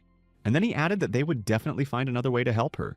But as soon as he did, a guard came over and started speaking in his language. It was a long sentence, but it meant that you can't cross the line and you should stay away from the cell. Hanbin just looked at Emil, saying that he would leave the rest to him. The man just looked at him in surprise, not believing what he had just thought. Hanbin really rushed forward very sharply to break the bars. The guard immediately started yelling at him for what he had done when he was unhappy, but Hanbin said that he had only leaned on the door slightly, but apparently suffered fractures when it broke. They thought it might be the effects of the fight, and because he was Walter, he just didn't show the pain he was in, even though Emil couldn't heal him now with his powers. Chaos broke out, and Emil ordered the guard to help him carry Hanbin out of the room, while Adis was to guard Ether. Emil just looked around, saying that they would be back in 5 minutes. Adis just sighed heavily, saying that Hanbin was just too reckless. Ether replied that Addis and Hanbin were very good people, and they were trying to help her, even though they had only known her for a short time. She understood that Addis was worried, but said that she shouldn't worry because she didn't feel so bad. In fact, Ether thought about it for a long time before it happened, and she realized that she hadn't known Alice for that long. Of course, they had been through a lot together, and Ether couldn't help but worry about her all this time. Besides, they had to be incredibly careful all these days and just hope that no one would find out anything unnecessary. Though in reality, Ether never understood why they had to worry about the lives of others when she was fighting alongside Alice. But she had heard from Alejandro that Alice was trying to save the life of a wyvern she had just met. Ether kept thinking about this moment and thought that Alice's actions were very strange indeed. She called Alice an idiot because the girl could have just run away instead of saving her, and then she would have lived a happy life. Addis then said that a transformed dragon cannot get another form that is different from the original one, and sometimes it is like a curse. But in other cases, this form can remind us of what Ether wanted most in her life, and about the one she loved the most. Then in any case, she cannot change it. Hanbin and Emil were already outside, and the boy was already fine. The young man just sighed, saying that an old man like Emil could not be of any use now. Emil said that he may not be old, but he could not deny that he was useless. But he is still a highly qualified clergyman, so Han Bin thought that Emil could change something. But he said that the order was not conducting the wiretaps, and that he could not help Ether directly. Emil said he would leave Han Bin and Otis with the guards, and the young man thought about just running away to help Afir. But Emil, as if reading minds, said that if she ran away, he and Otis would already be at the hearing. In that case, they would need to earn an indulgence. Emil added that they had no ties to the girl and that since they had received many awards, they would be able to get an indulgence if they completed one mission. The Order of Light now seemed to be a place where people were used. And then Han Bin asked if Emil knew of a mission that would bring him a lot of money. He replied that a spiritualist like him should join them, but that he could not go anywhere yet, so everything should go well. Emil added that it should be easy for them both to defeat the few ghosts they would meet on the way. Despite the fact that Ampla's blessing was very strong, it was still unstable and could be easily absorbed by someone of level 70.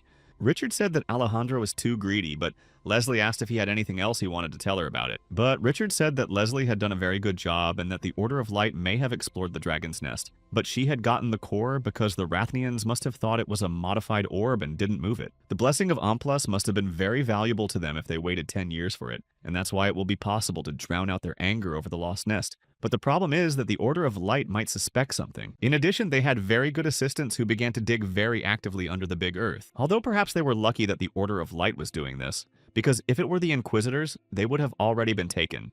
In addition, the Ratnians used to be afraid to even talk about the Great Land once again, but now they are constantly talking about it, and they are now like the tail of a lizard that has fallen off. So Leslie didn't want to be that tail because they have so much power when they have such a powerful thing in their hands. Richard didn't want Leslie to take it the wrong way, but there are so many different aliens who could have replaced them. They were just lucky enough to be chosen because they could control their thirst and destroy everyone. Of course, it would be better to clean up this place quickly. Before that, it was like an order, that is, Richard was planning to just run away because he didn't want to be beaten by that dog. Leslie said that they could pull out his teeth so he wouldn't bite them, and if they needed to propose a mission that would gather all these teams so that they could deal with them simultaneously and not waste too much time. So the girl smiled and said that she was leaving the guests to her.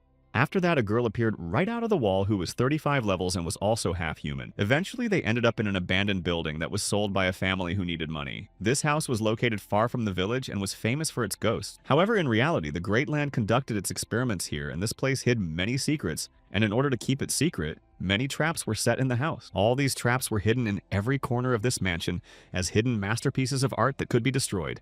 The only regret was that the world would never see these masterpieces because if someone did see them, they would not survive. This girl started to paint the walls with red paint and she thought that it was not suitable for an artist like her to fight her enemies alone, but she realized that Leslie knew better than anyone else. Fear is art and despair had driven her all this time, and she couldn't even sleep thinking about how the victims would cower in fear. 4 days had passed, but no one had gone to the mansion, so she thought that something had gone wrong during the preparation of the mission, and decided to check the location again. But now she couldn't even tell what was blood and what was wallpaper because the guests were late, and it really hurt her pride. So she decided to repaint everything. She could not believe that this place was so far away and so hard to find. But on the other hand, that could be the whole idea, because there were so many trees around the mansion, and it was not visible behind them. However, the girl said that external changes are just as important as internal ones, so she decided to prepare the outer gate as well. Again, 2 days passed, and finally they arrived here, although they were late because Han Ben insisted on destroying all the monsters on the way here. However, in fact, it helped Ether to raise his level and restore the dragon's core, so it wasn't so bad because a high level would help if he got into prison. The young man said that it was she who was buying all the clothes and equipment without stopping, but she said that the next day they were late because of him. In the end, this girl who had been waiting for them for so long was very happy to see that the victims had finally come here, although she was very angry that they had made her wait so long. The team went inside and saw this gate, although it seemed rather strange to them. Otis did not like the gate and said that it was a very nice sign, but Ether said that the person who created it was stupid. The girl thought that it was too rude because she had put a lot of effort into it, but she was expecting her guests to see the inside of the mansion. She already knew that she would destroy them as soon as the team entered the house. She also thought that she would take the body of this girl first and destroy her at the very moment when she was running away from the fear sphere. They thought that it is very good to have a spiritualist in the team when dealing with ghosts. Otis said that they have a skill that attracts intangible monsters, but since they don't have it, they will have to find the ghosts themselves and deal with them.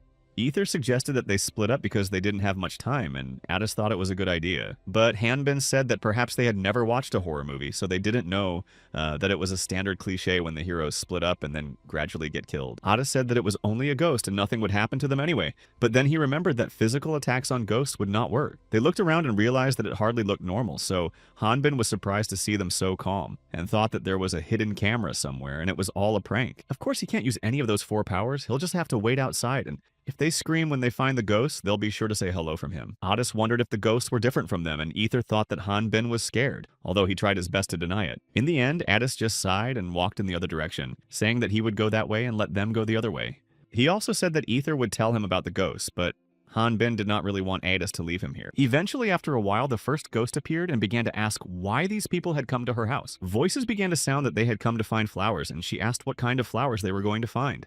They replied that they were going to find roses, and Hanbin begged her to stop and stop singing that song. Although she was just trying to lighten the mood, she had seen quite a few ghosts when she was a wyvern. Then he said that she should tell him more about them instead of singing. And Ether said that they are low-ranked monsters that take away the health of their victims, and are quite annoying because of their ability to fly. They usually stay near the remains of monsters or in humid places, so in summer, they are most active, and people who cannot use the 4 powers buy holy water from the Order of Light to drive out ghosts. Hanbin only got funnier from this story, and he also said that where he comes from every summer, he used to use a whole bottle of the same solution early in the morning to kill vermin and called it a chemical version of her holy water. In any case, since they are already on the battlefield, they need to be more careful not to be caught by the enemy. But it was at this moment that a level 7 ghost appeared.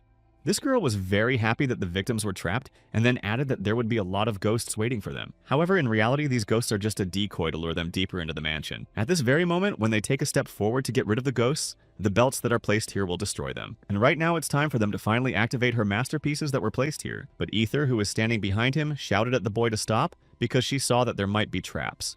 However, it was too late now, so the main character began to run forward with all his might, destroying everything that met him on the way.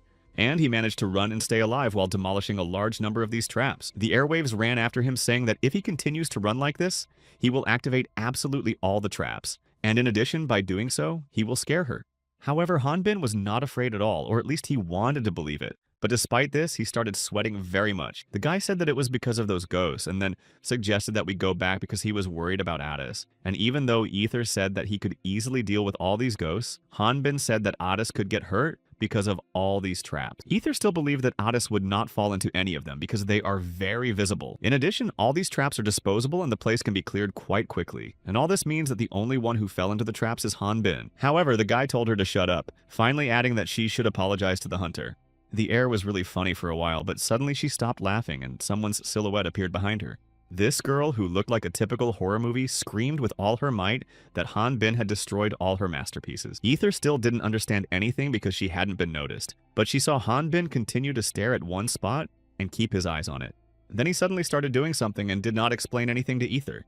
Hanbin was really starting to feel uneasy, and on top of that, his sword got stuck while he was trying to break out the boarded-up windows. All Ether wanted to believe was that Addis was just playing a joke on them, and she asked him not to do it again. But then she looked back and saw Hanbin in front of her and the mirror behind him. She didn't understand what was happening, but there were still 4 days left before Ether's trial. It turned out that the corridor they were walking along was endless, as was the ceiling and floor, so Hanbin thought they were in some kind of abyss.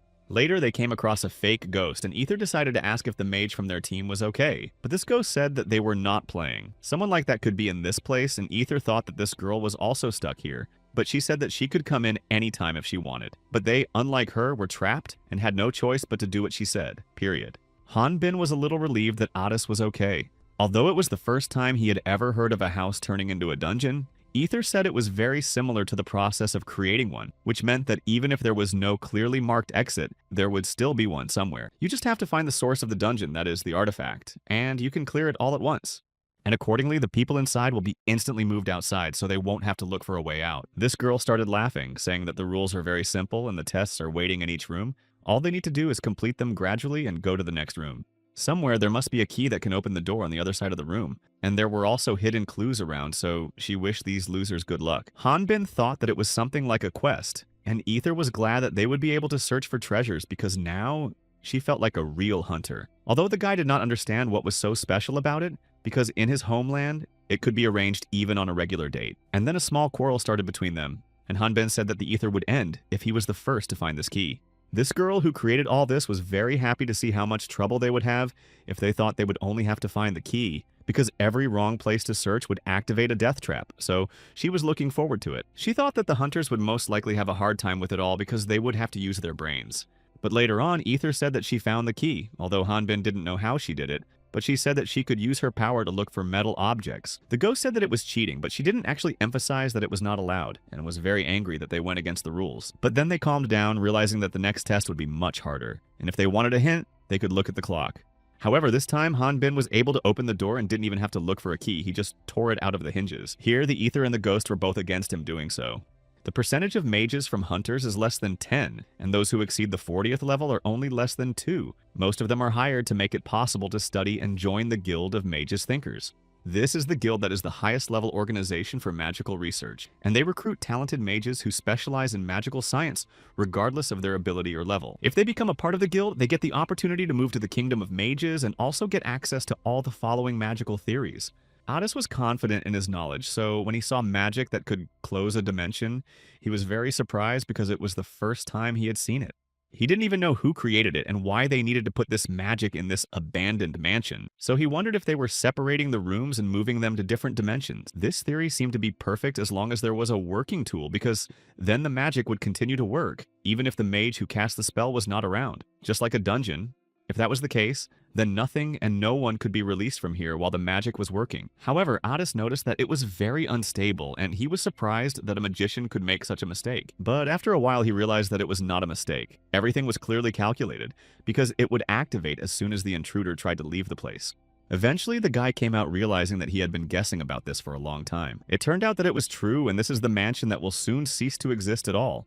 Later on, the others sat down next to the fire, and the ghost began to tell them that no one wanted to adopt an orphan with such a face, that those people were the only ones who accepted her, while others kicked her out of absolutely everywhere, that they were the only ones who bothered her, so she didn't care who they were. She could finally live like a human after she had given up hope for that, and Ether, who had already started to cry, said that she didn't need to be human to live like humans. They sat next to that fire and were about to eat a part of a giant snake they had caught. However, she didn't understand the atmosphere of the camping trip, and Hanbin said that they were probably almost done with their quest and they were hungry, even though she said they hadn't faced the boss yet.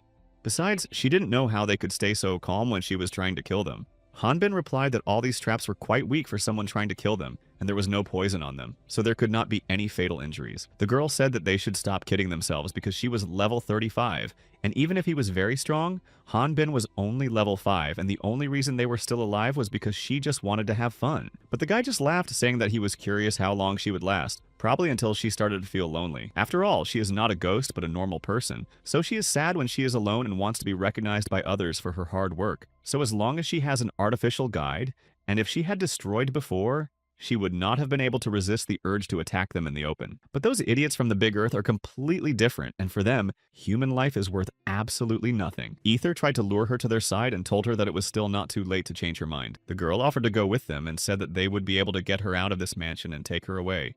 But then she started crying, and Hanbin did not understand what was happening to her. Then something strange started to happen, and Ether was asked if the dungeon could close like that, and the guy said that it felt completely different and he thought something was wrong. Finally, they were joined by Otis, who was running as fast as he could to tell them something. The magician told them that this place was a trap because they were waiting for them, and had prepared absolutely everything for them. In order to stop the destruction, they needed to find a working tool and then destroy the source itself. But then Hanbin did not understand why Otis went inside in this case. He replied that he was disappointed watching them from the outside, so he also decided to go in, although he was surprised that they hadn't found the source in 2 rooms. But Hanbin replied that they had gone through much more than 2 rooms. Otis began to tell him that they had moved from one room to another, moving with the source. Hanbin said that if there was an artifact here, they would have closed the dungeon long ago, but Otis claimed that he had received some kind of signal, and Ether said that he was right because it was here. The only thing that had been moving with them all this time was the same person. This girl started laughing hysterically, thinking that these people were going to get rid of her too, and Richard and Leslie had abandoned her. She was in unspeakable pain that this could happen, but she wanted to believe that it was all a lie. The next moment, Hanbin threw Otis and Ether off the platform where he was left alone, as mountains of rocks flew towards him. He apologized for doing so, but it was for their own safety. The two of them managed to land quite easily, but dozens of huge stones had just hit the place where Hanbin was standing. Ether began to worry very much, but Otis already knew that this guy would not even be scratched, and now the most important thing was to destroy the source. So first of all, they had to follow that girl and not let her escape. Meanwhile, Ether ran to him, seeing that he was indeed okay. And then they began to ask what they should do next, and whether there was another way out. It seemed that Hanbin had already lost all control of himself and began to use a vertical kick. Ether, who was standing in front of him, froze in place, not understanding why he was going to hit her. Everything around him exploded, and it turned out that this magic really belonged to the Big Earth. As long as they can create something like a guideline, they don't think about turning the subject of an artificial guideline into a working tool. So he realized that they needed to find her as soon as possible, because this girl was trying to stall for time to hide in a safe place. But at that moment, he thought he knew where that safe place might be, even though he didn't want to believe it. Later, Addis was rescued by Ether. Although she said that she was fine because her mail was thrown away by the blast wave, she did not understand what was happening. The magician said that he had customized an artifact that Hanbin had in the past, and that it had only a few uses, but it was better than nothing. But now Hanbin has just become possessed, even though the Ether believed that only children can become possessed. Addis replied that this is usually the case because only children do not possess any of the 4 powers, and their enemy is not an ordinary ghost but a subject with consciousness. That's why it might not be an ordinary possession, but it seemed like she was trying to take over his body and completely take over his soul. At the same time, Ether asked Madeline why she was doing all this, because then they wouldn't be able to get out. And she asked the girl to let her help her, because in this case, they would be able to get out and live normally. However, Madeline, who was already in the body of the protagonist, ordered her to shut up because if Ether wants to live, she will have to destroy her along with this guy. At the same moment, Hanbin hit himself in the face. Ether and Addis didn't understand what was happening because it all looked so strange. It turned out that Hanbin was partially still conscious and thus tried to destroy the so-called visionary who had possessed him. When the boy fell, they went to him, and Addis said that even a well-trained physical body can actually neutralize the magic inside of it. But Ether thought that it was the muscles that would have taken his brain by the throat. But they couldn't give up now because Hanbin was still struggling at the moment, but it looked like he was about to give up. Then everything moved to the world in the protagonist's head, namely the Library of Memories. He was there, and this girl began to call him the one who is redder than blood, and the Demon of Darkness, and then added that he needed to swear to her on blood. This battle continued in the protagonist's head, and despite the fact that he begged to stop, Maiden continued to read, and thus they shared their memories with each other. She said that he should now fall into a deep sleep in this fictional world inside his mind. Even Hanbin had his own dark history, and thus he might not even survive. In fact, this past had caused him a lot of pain, and all the injuries on his body increased when the power over his body passed to Maiden. In addition, he spent 22 years alone in the Rocky Mountains, so he understands that this period could not do without a dark story. Soon the girl closed the book and exhaled calmly, realizing that she was done. But then she heard a voice asking where she was looking, and it turned out that it all worked in Madeline's direction as well. For a dark personality like her, being locked in a mansion could be the darkest story of her life. And he began to dig into her memories of how she had written that she always had tears in her eyes when she thought of someone on a starry night. The girl begged him to stop, but the protagonist continued to torture her just as she did to him. Hanbin wasn't going to give up because it was probably the only way to destroy her and get Madeline out of his own body by returning back. In her memories, he found a love letter that Madeline had written to an imaginary lover some time ago. Most likely, he should have realized that a high-level attack would have an incredibly strong recoil, but it was worth it. Maiden decided to take revenge after that and opened the memories of Hanbin's set of weapons. But he also kept up with her, taking out of her memories Madeline's gay fanfiction about the 4 great heroes. Ether, meanwhile, tried to understand how serious a battle was going on inside Hanbin's head. She then turned to Addis, asking how long this device they had collected from the trash would last, and the mage replied that since the Great Earth used it to create this city, it would most likely last a long time. But there was another problem. The problem was that they were using magic from another universe with the help of a guiding line, and, accordingly, the basic principles were known only to these people, so no one else would be able to create it on their own. But Addis was sure that there was a spy of the Great Land in the Thinkers. Leslie, meanwhile, got the Mirrors of Entanglement. It was a magical device that was made of 2 parts. If one broke, the same thing would happen to the other, and she decided that they could finish what they started because the other side had taken the bait. Richard said that they shouldn't leave any evidence that they had been there, although after all they had a lot of useful magic equipment, so it was a shame that they had lost everything, although Richard didn't think they should worry about it. They were in the Holy Land of magic tools called the Magic Kingdom of Rune. Leslie said that they could go shopping now because they hadn't done it for a long time, but Richard said that they could go shopping after the task was completed. Although she did not like the fact that they would have to look like this when they were just going to report on the creation of Omlas's blessing, it was really necessary to avoid prying eyes. After that, they started to climb higher and higher in the wall, trying to be really invisible. After a while, they ended up in the Thinkers Guild of Mages, and this is where the first division was, and the Mage Symposium usually started with a normal lecture.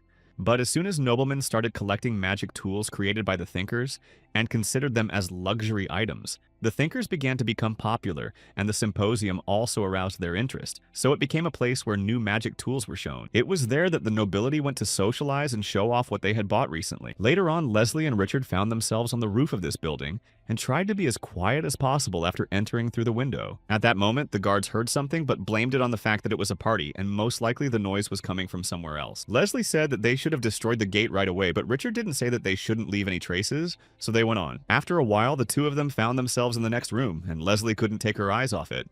Richard, who entered it first, was directly confronted by a giant robot standing in front of him, although neither of them could even guess what it was. Of course, they did not expect that there would be any additional protection, but this machine began to sound the alarm and was going to destroy it. Richard blocked the robot's attack, thinking that it was most likely a golem. Now they needed to destroy it and do it as quietly as possible, so they started to use a diagonal strike along with Aura's dagger. Leslie said that there can't be any monster here, and it is obvious that this one is artificial, so she didn't understand why Richard destroyed his sword, knowing that. But after a while, another woman came in and said that they had destroyed the product they were going to show at the symposium. She also remembered that these two had destroyed her lab in the past. Leslie and Richard immediately bowed and started to apologize to her, but the woman said that it didn't matter now.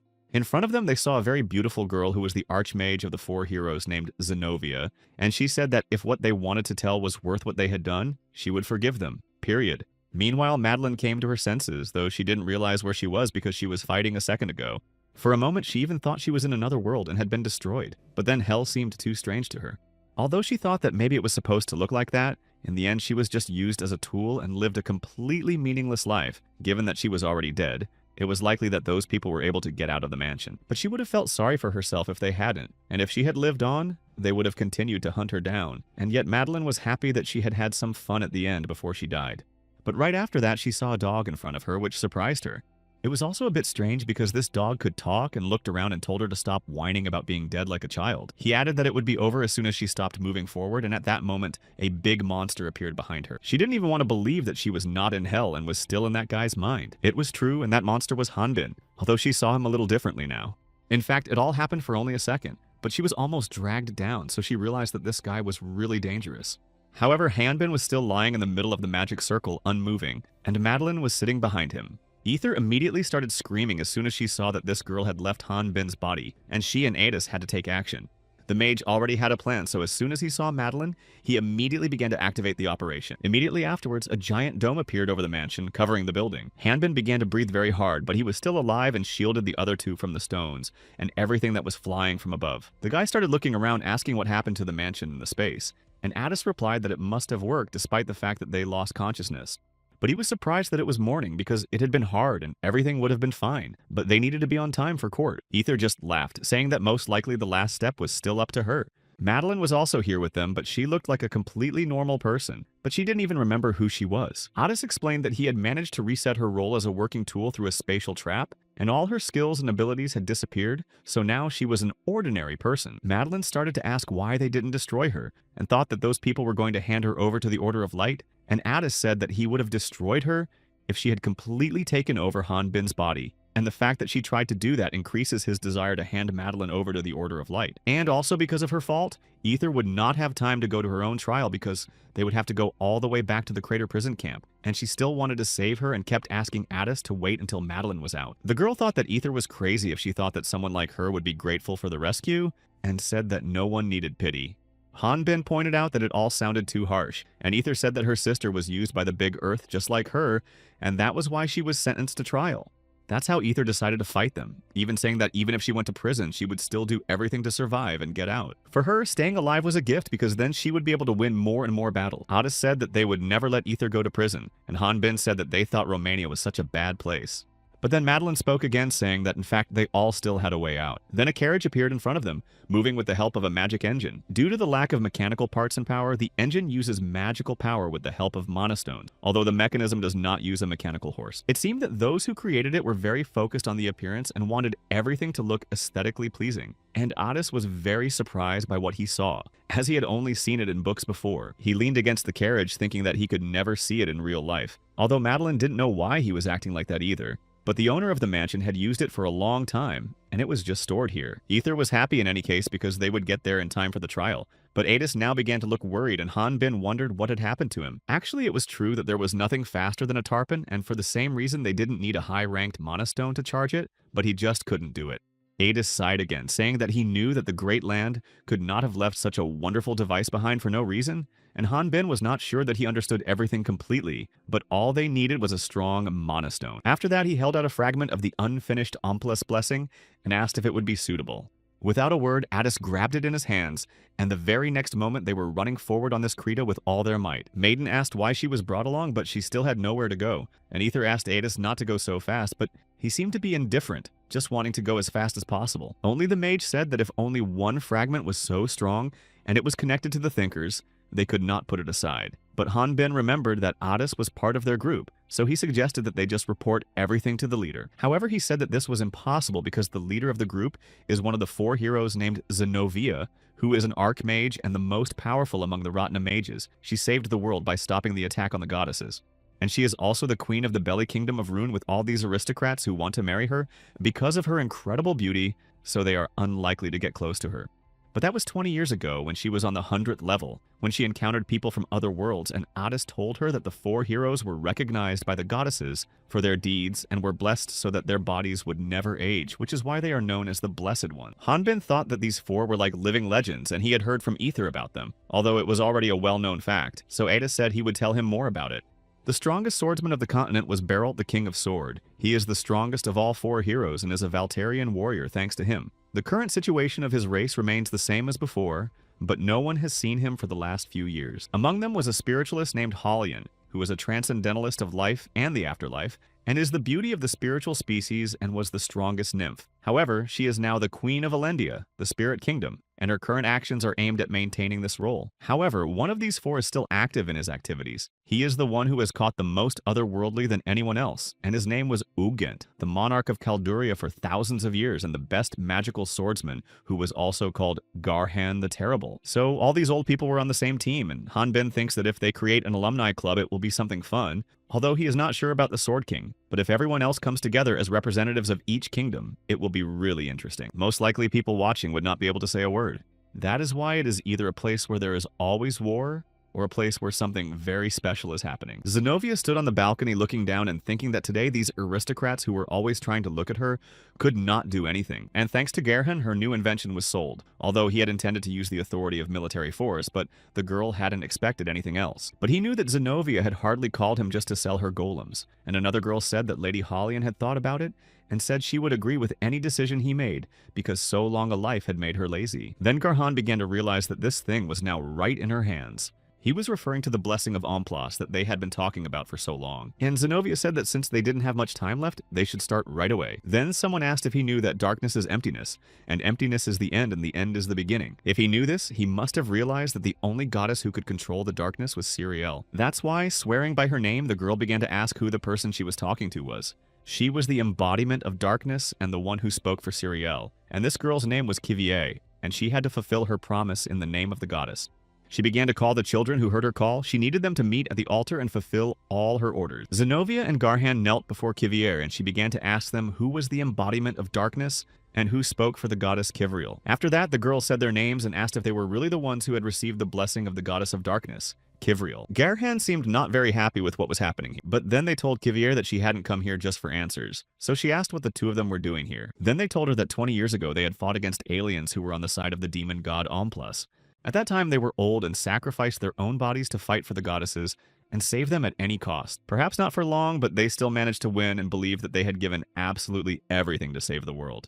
They regained their young bodies, rebuilt the cities that had been damaged, and even gained the wisdom of truth, and were given the opportunity to gain an even higher level of status in society, which they then used to end the war. But the ironic thing was that they were told how much time they had left to live, and they should have known the feeling when every second of your life is a countdown to its end. They all believed that they were the ones who were given the highest position possible, but no one thought that they would start to crave immortality so much. So the goddesses decided that they had been treating them too well all this time. Mistakes and disappointments were meant for those who enjoyed life, so the Kiwis told them to get out of here if they had their questions answered. But Garhan stood up saying that his disappointment was not that his life would be over. Kivier continued to attack him, and the man said that they had done too many bad things despite the fact that their children had sacrificed themselves in the past for the goddesses. It was unfair because they wanted to move on with their lives, but the goddesses had only given their blessings and watched the chaos in the world. Therefore, Garhan's main disappointment was that they were the goddesses who neglected the lives of others. However, Kivier was sure that a person who has a limited time to live cannot understand everything, and she added that her young child Chaos could really be right in front of his eyes. But Garhan had to see the truth no matter what was happening. This world does not need goddesses who just watch. It needs heroes who will punish evil and uphold justice. That is why they have no choice but to become the very pillars of immortality to uphold justice. Garin said that they must grant them this immortality, and then this world can be saved. Zenobia stood behind him and remained silent, very surprised. But then Gerhan and Kivier stopped talking and said that she would not consider the search for eternal life a sin, but the end of life that she gives them will not be a punishment as they think. There is no other way now to avoid the fear and pain of realizing the end of life, so Kivier could give them this end without pain and suffering, and their names as heroes would live on forever. However, Gerhan was categorically against accepting this, and believed that they had given them the opportunity to continue to rule this world by betraying the heroes who had defended them. The conflict between them continued while the team had barely made it to the courtroom. Hanbin asked what could happen to Ether, and Adis said that they had already done everything possible to exonerate her completely. Then the young man asked if the magician had told Emil about the Great Land, and Addis replied that he had only told Emil about Maiden, and agreed to protect her because she had been a victim of those who had turned her into a ghost. If they had told the priest about the Great Land, he would have become suspicious not only of Ether and Maiden, but also of themselves and their involvement in the Great Land. Khan Bin agreed and began to eat what Addis brought him, saying that the incident with the lychee was an accident, but that if they knew what had happened to Alejandro and the mansion, the Order of Light would have a hard time believing them. However, judging by the fact that they managed to destroy one of the bases, it seemed that those people only had them to annoy people and stay alive. So we can assume that those criminals still don't know anything about the heroes. Addis said that if it became known that they possessed a fragment of Amplas's blessing, these bastards would definitely come after them. So the mage suggested not telling the Order about it for now, and keeping it to themselves. Addis also said that this was just a guess, but perhaps the Ratnians could use the thing as a guide, and Hanbin thought that if he had a working one, he could use magic, although Addis denied this, saying that the blessing of the demon god was different. It could be said that it was a more specialized thing and that new skills or magic spells could be added to it, and Hanbin asked if the mage could use it himself with something compatible. However, it turned out that this compatibility is not necessary, because Hanbin is a high-level swordsman,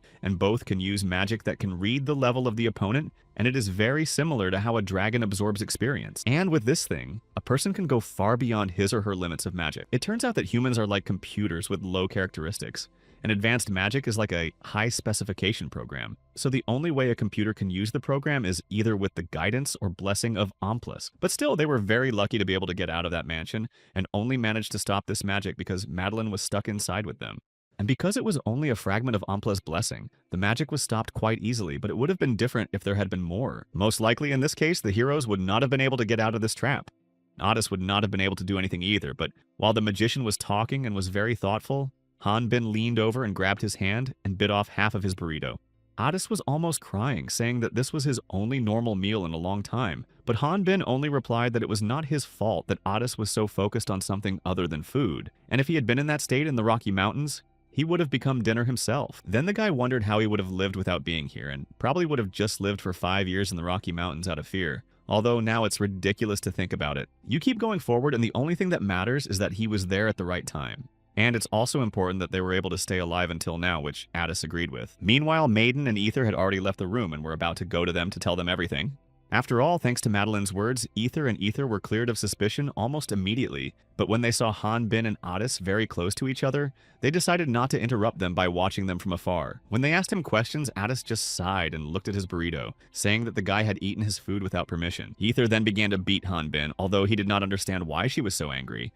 Goddesses, unlike other people, are higher beings who are capable of more, and this also makes it clear that the dimension in which they live is significantly different from the human one, and no one would be able to understand those who live in the four-dimensional universe. However, it also works in the other direction, just as they see them as just figures drawn on a plane. Eternity, which people are trying so hard to reach, is just another dimension for them, and that's why they just can't attack the goddesses.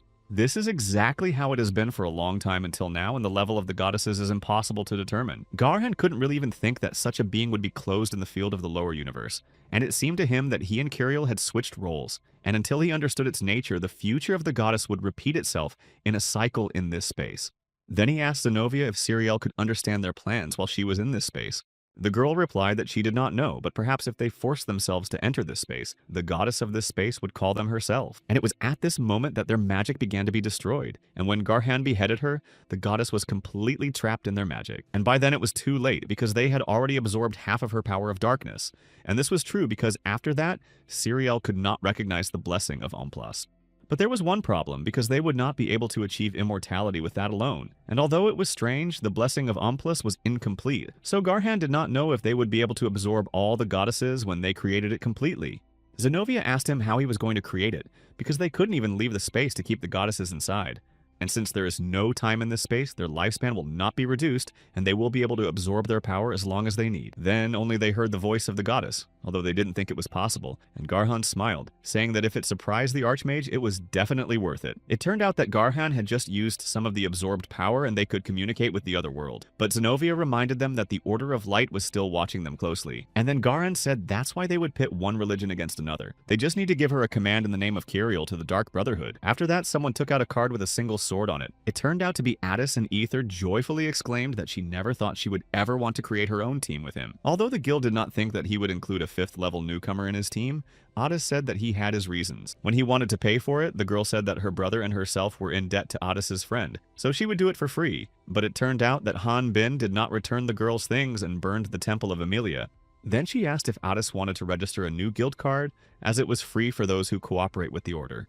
After that, they heard the voice of a man who wanted to become a hunter, asking if he could do it here, and Zanbin thought that he had just come from the village because he was one when he came here. Judging by the equipment, he had just bought it because it was clean and the man was a level 20 person. Hanbin was surprised that he was so eager to join the guild, but the girl asked him his name and place of birth. Then the man sighed and smiled, saying that he had come here from Shanghai, and after that he told her his name too. Sana Warrior. Meanwhile, on the 1,000-year-old snowy mountain to the northeast in the kingdom of Qualdry, something was happening. People began to scream and chaos broke out among them, and they all said that invaders had come. They hated this cold and did not understand why dragons build their nests. It was in places like this. But despite the fact that it was difficult, they continued to run because the danger was already very close. It turned out that right behind them were representatives of the Dark Brotherhood, calmly and confidently walking. The people almost succeeded, but then they received a fragment of Umpla's blessing. But this man didn't know how one of the Inquisitors found out about all this, and even if he guessed, he didn't understand why these Inquisitors were here. But instead of thinking, they had to run as fast as possible, so they continued to run. But in a moment, this man fell on a mountain of snow, and the Inquisitor was behind him, asking where he was going in such a hurry. The man only said that they had nowhere to go, so they lived here, although he was afraid that these Inquisitors were moving so fast. So the next moment, he fell to his knees and begged to be let go alive. And then they would go elsewhere, and the Inquisitor just laughed, knowing that they had bad rumors about them. But these people should know that the Dark Brotherhood of Refugees does not move. So he came closer and asked them if they were members of the Great Land. And it was at that moment that this man who had just begged for mercy grabbed his gun and said that he would have to kill the Inquisitor because he had guessed. He even wondered if the latter would be as brave at the point of his gun. However, it turned out that this man was new to this world because he hardly knew how to shoot. The Inquisitor said that everything has its own reason, and that is why this man's allies did not use weapons as well. And the fact that this man is still alive also has its own reason. The Inquisitor said that the man should give him the blessing of Umplus, and that would be the end of it. However, looking at the box where the part of this blessing was, he said that everything was too complicated. Immediately after he stopped talking, something started to happen somewhere on the top, and a light came on. Only later it turned out that it was the very power they wanted so badly to take away. And since he could not see the level, this giant agreed to tell everything. And now, not only the indicators, but also the level itself has increased and is probably already above the 80th. This giant didn't even know how Alejandro could lose the battle with such power. However, it was a pity that the first opponents of such power were only a magician and a healer. And then this monster asked how they knew that the blessing of Oplas was here. But the Inquisitor only warned that it was better not to touch the mask at all. However, he disobeyed and did so and then realized how high the level of this creature was. Then the Inquisitor began to struggle and grabbed the monster with his hands. He was going to destroy it, saying that there is a reason for everything, as he had said before. While they continued the battle in the Crater Gorge, it was also turbulent, and a heavy battle was going on. The hunters were trying to fight and keep the monsters out of the dungeon, so that they wouldn't start attacking the locals. But it was quite difficult to do so, no matter how hard they tried. The monsters they encountered in this place were too powerful, and it was very difficult to block even their attacks. However, despite all these problems, the team did not give up, and they continued to fight to clear the dungeon. One of these hunters was a level 50 warrior, and he was sure that he would deal with this insect very quickly and easily. However, this giant caterpillar had level 61 and was a very strong opponent. It seemed that the monster wanted to get to the village and destroy the people there, and the hunters could not stop it. But then they saw something falling from above and it turned out to be a person. It turned out that it was Ether and she was going to destroy this giant creature by swinging her swords. She successfully managed to do so and hit the caterpillar right in its torso. They recognized a new huntress, Ether, who had spontaneously appeared 2 months ago and was leveling up at a rapid rate. And although she uses basic magic sword techniques, due to her strength, a single attack can deal a heavy blow. There were rumors that she lost her sister in a mission with the Dragon's Nest, but now she helps people and some people thought it was too hypocritical. And then she was joined by Otis, who also approached the monster using his magic. The other hunters recognized this unique magic almost immediately, although they could not believe that it was really happening. And soon they actually saw Otis attacking the monster and began to praise him, saying that he was the best mage for any team and that he had great attack and support. In addition, he uses the magical equipment that he made in time and uses powerful magic of the highest level. He is also getting better every time, and the team leader was watching him with admiration. Another hunter said that he had read about the magician Otis in the newspaper and remembered seeing a picture of him recently.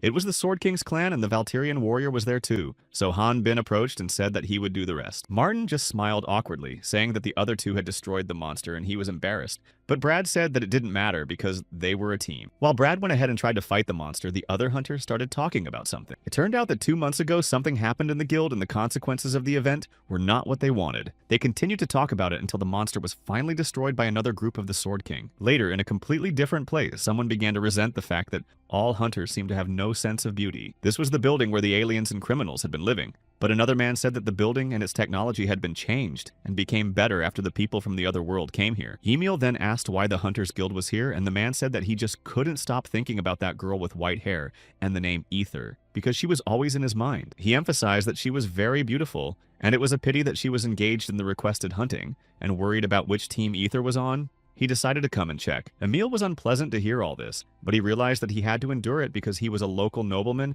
who had also donated a large sum to the order. Only then did he ask if the guild always had so much noise and so many people around. Emil explained that conflicts between hunters are a constant affair, and they always have weapons with them, so even small quarrels can cost someone their life. Because of this, it was decided to ban the use of weapons in the guild's premises, and those who violate this rule can lose their status as hunters. However, there was still one exception to this rule, and that was when a foreigner with level 20 or higher tried to register as a hunter.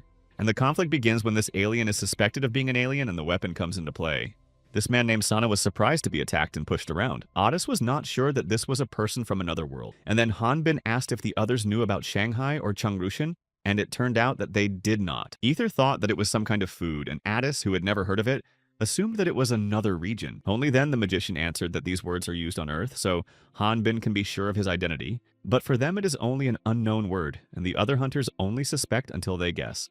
In addition, being a Waltherian warrior, he attacks first and blocks the other hunters. Han Bin only said that he had heard about Shanghai spas somewhere, but 22 years in the Rocky Mountains were too long for him to remember absolutely everything about the Earth. However, in any case, the fact was that this man was a newcomer who had recently come from Earth, and in that case, the instructions would have said that he needed to hide his identity, so the best option would be to disperse and intimidate them. Sana thought that in order to become a warrior, he needed to demonstrate his abilities, and this was also a difficult test for him. However, if it was fate, Sana agreed to fight and said that he would not run away from them. But if fighting helpless people is against the behavior of warriors, he was forced to ask the others to step back and give him away. Then this man saw a muscular warrior of the 5th level in front of him, and Han Ying began to talk about something. However, the very next moment, he just rushed at the man, intending to hit him, which he did, charging at his face. The man said that there was no point in telling everyone about his level, because if he wanted to die here, he should do it alone. Of course, when the other hunters heard about the 5th level of the Valtirian warrior, they were shocked and did not even believe it. Han Bin started begging Addis to do something, even though he didn't know what to do in such a situation. This made a lot of noise because no one could believe that a Valtrian warrior would have such a level. But these people said that if they had seen this guy fight, they would definitely not believe it. A 5th level would not be able to destroy a 70th level dungeon boss. And they called this foreigner an idiot who would run away knowing Han Bin's true level. The guy was grateful to them for covering him, even though he didn't even know who Sana was. Then one of the guards ordered the others to put down their weapons and surrender, which only made more noise among them. Emil was also among them, and Han Bin told him to stop those people, although he said they were not from the order. It turned out that they were judges and soldiers who had already beaten many of the people standing there. From the very beginning, this prison was a place where aliens from other worlds were thrown, and after the execution of the prisoners, this place turned into a cluster of garbage like these people. It was built by the terrible Garhan, who may have known about people like them, and this dungeon, located on both sides of the valley, was used as a prison for aliens, built vertically. Even if someone wanted to get out, they would face a cliff and fly away, because the steel walls are 15 meters thick and the deepest part reaches 48. As a result of the experiment, the 48-meter steel wall could not be destroyed even by the strongest king of the sword Beothold, meaning that even a Waltherian could not escape from prison. One of those men approached Hanbin saying that he was no longer even a Waltherian, and in addition, an order was issued that he should be imprisoned for 100 years. Although in fact it seemed very strange because 100 years is really a very long time.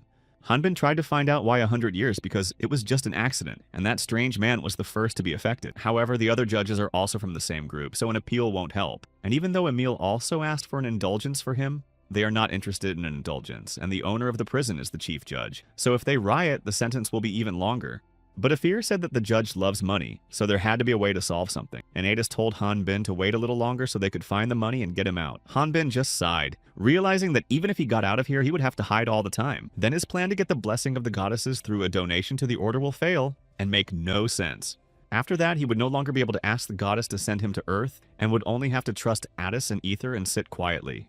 Then the guy noticed that two prisoners next to him had already started fighting, and a conflict broke out between them. One of them was shouting very loudly that he was not ashamed of his actions that brought him to this place. His crime was to strike a nobleman and he tried to kill him, and the peculiarity of this detainee was that he was in custody on the day of the court case because of an unknown personality and had to sit here for 100 years. And Hanbin threw an unknown person at a nobleman and was also accused of attempted murder, so he had to stay here for a century. Then this guy said hello to Hanbin, but he was only annoyed and thought it would be better to hit him on the head instead of the cheek. The young man stood up saying that he did not know the guy, and he was not his friend as Sana called him for some reason. Sana just continued saying that he was also confused until he got a slap from Hanbin because he couldn't even believe that this guy was a 5th level. Then the protagonist grabbed him by the neck while Sana tried to find out what skill Hanbin used, but he just told him to shut up. He already knew that things were already going wrong, and if this idiot continued, Hanbin could be exposed. And in this case, something could happen to Adis and Ether as well, because they would be accused of involvement in it. Therefore, the protagonist decided that it would be better to take this man's life so that he would not interfere. He continued to squeeze his neck while he continued to say that he was uncomfortable being in a new place. So he was happy to meet him, and Sana asked him his name, intending to become friends. The protagonist already rejected this idea and introduced himself as Phalod, after which this guy also introduced himself saying that he can be called Changrushin. Then Hanbin just asked how it happened that he was still alive, because he talks about coming from another world and they catch them here. Changrushin just said that he tells everyone that Han is a 5th level, and everyone looks at him as if he is crazy, and he really is an alien from another world. Hanbin thought that he should teach this guy how to distinguish between aliens and Ratnians, but Changrushin said that he had a small gift for his help. It was a mana crystal he got when he destroyed one of the monsters on the way here. Hanbin was surprised that he had managed to destroy a monster here, and Changrushin added that those guys had tried to take the crystals from him. The young man thought that it would be possible to try to get into the dungeon, because the prison was built in a gorge, and as for the crystals, those guys could not sell them here anyway. Only then did Changrushin realize that Hanbin knew nothing, because if he gave the crystal to the warden, something might change. It turns out that by giving it to him, the man can reduce his prison sentence. Hanbin could not even believe his ears and then shouted that he should have told him about it right away. Meanwhile, the nobleman was thinking that if a foreigner kills a warrior, he will never forget the taste of blood, and the higher the level, the greater the pleasure of killing. He even envied them because he himself was tired of everything in this place. Then he added that this Valterian warrior was his next prey, and the nobleman was even stabbed when he imagined how his proud face would be torn apart. People on Earth are small and weak, and one of the reasons for this is that they have started to move less in the development of civilization, so they have weakened. But the Ratnians who hunted ancient monsters are not much different from Earthlings, although they're a little more athletic because they have to move a lot, although they are essentially the same as humans, despite the fact that the Ratnians train a lot to catch these monsters on the hunt, and they also understand their levels. By training their bodies, the human body can reach a maximum of the 15th level. However, monsters are different, and depending on this, the level can grow greatly, so the 15th level that people reach is not a powerful indicator. However, at the same time, Rana has the so-called 4 main powers for all of them to use. The spirit of magic and energy, mana, the spirit of lightning and human power is one of them. The spirit of rebirth and protection prana, and they all have different characteristics and are called the 4 main powers. Therefore, hunters train for a long time and develop these powers to raise their level. And then, when they reach a certain level, they can start hunting for stronger monsters. However, sometimes a hunter is not able to use these powers because there are even special devices that can block the effect of these 4 powers. A monster may be 36th level and a hunter 45th, but these are just numbers that mean little. People who can't use these 4 powers may have high levels, but it won't save them. No matter what level they can reach, it simply won't save them from monsters and they will become their food. And this is the rule, there are no exceptions because there is no way to escape. This giant bee was like a cannonball and it was ready to do anything to destroy its prey. Then the hunter, who had lost all hope of survival, accidentally noticed a kitchen knife next to him. It was just an ordinary kitchen knife, and besides, with these handcuffs he would not be able to use his aura. He didn't know what to do in this situation, but then the question flashed through his mind whether a Valterian could do this to a monster. And eventually Han Bin succeeded. He had been sitting here for 5 weeks and he got bored just sitting there. Of course his sword was taken away from him, but the knife was also suitable, and if you put in the effort and control the power, you can destroy your enemies. It would also help to raise his level, just like Changrishan, who managed to destroy the bee and get experience points. He was a 35th level warrior, and Changrishan exhaled a sigh of relief when he realized it was over. They then went to return the mana crystals and were told that they would each be reduced by a month, although some said that 1 day was enough for them. Han Bin then said that he would be exchanged for 8 kitchen knives, despite the fact that Changrishan had suggested that he take more effective weapons. However, the young man said it was better to take the cheaper ones because they break quickly, but Changrishan was uncomfortable because he actually had a much more powerful weapon. Over the past 5 weeks, Han Bin has been gradually collecting crystals and has managed to find many high-level monsters. However, the protagonist couldn't leave this guy behind and he also needed to raise his level. And besides, Changrishan has a good reference point. Maybe he will have some useful information for meeting the goddesses, so Han Bin wanted to leave here with him. But the guy said that instead of a shorter sentence, he would rather have 100 loaves of bread.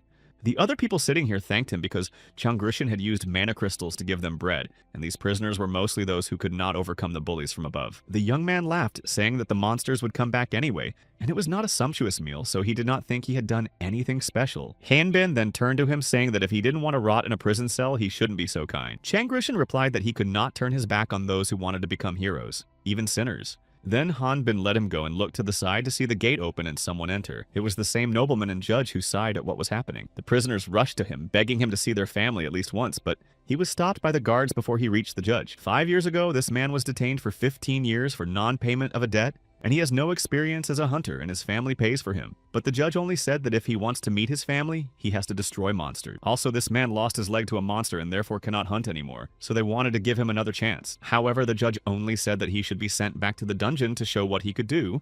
The man still tried to shout and stop the judge, but the nobleman had already stated that it was necessary to get rid of the lower ones who would be useless, and then the judge said that he was looking for one prisoner. The man without a leg begged Charlie to help him, but no one would even look at him. Only then they heard someone's voice saying that it was hard enough for all of them here, so there was no need for chaos, and it was good that at least they didn't have to kill with their own hands. They turned their attention to the Valterian standing farther away and called him inadequate because of these words. The guards were about to punish him for such rash words. The guy just replied that they were also going to the dungeon, and a monster had just appeared on the other side, so they would have to go in together. The guards were still not going to believe them and stood alert, but did not come closer to them. They seemed to be waiting for the two to enter the dungeon as they said they would, but Han Bin and Changrishan still stood there without moving. The protagonist only then turned to them, asking if he could teach them a lesson once, period. Meanwhile, in the northeastern part of the Millennium Kingdom, there was the same restless mountain where the dragon's lair was located. They were measuring the level of those who had been evacuated, and it was all over. There were no foreigners from another world among them, and this was the 6th dragon's nest they had managed to capture. This masked man approached the chief asking what was wrong with him, because he had no face, but the general seemed to feel that something was wrong, and we were just actively looking for information. In the end, they didn't hope for anything, because nothing good could come from looking like that, but they were still sure that something was bothering the general. Then they tried to find the general, but it turned out that he said he had to pass something to the Brotherhood, so he went to the headquarters. Later on, the general was there, right at the Dark Brotherhood headquarters, about to give them this thing. He went inside and went further and further, and then found himself in the Chapel of the Saints, going to the right people. The Inquisitor named Ethan had done a great job for their campaign, and this time, according to the oracle he received, there was an alien laboratory, and he was able to get the blessing of the demon god back. Although it was strange that such a small piece could contain so much sinister energy, if not for the oracle of the goddess, it would have raised a lot of questions in the world. Leonhardt soon found himself in front of them, and the others said that the goddess of darkness, Siriel, also deserved to be recognized by them. It was obvious that something was definitely wrong with him, so the one sitting behind the curtain asked what was going on. But Leonhardt just said that it was all too strange. Historically, the goddess has sent prophets to observe the earth and give them enlightenment, but she has never been directly involved in matters on earth. Kivier said that this could mean that such a terrible attitude of people had touched the heavens themselves, but Leonhardt replied that by the time they received the oracle and arrived at the site, the death toll had already exceeded 100 people. If the goddess had known where they were, they could have gotten there much faster and prevented these victims. Then an old woman said that she had been a saint for 70 years, but that she had rarely received this oracle.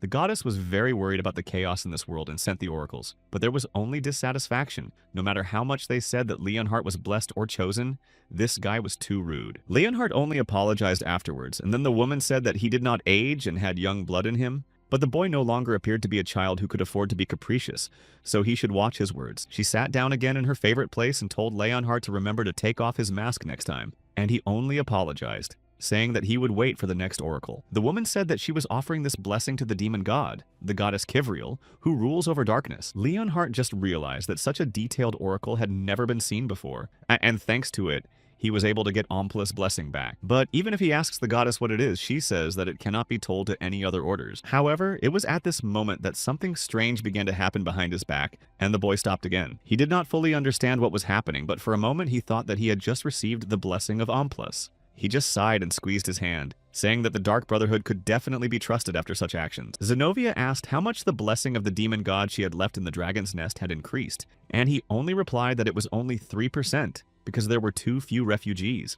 The girl replied that it was possible to miss that the incomplete blessing of the demon god had been delivered to the dragon's nest with Richard's help, but she did not think that it would be possible to recover the fragment with the help of the Order, and at the same time they were easily able to get rid of the Great Land, which had already lost its value. It turns out that it's not bad to be a regent and participate in political life, and Garhan agreed, saying that his body was not aging, but his mind was tired.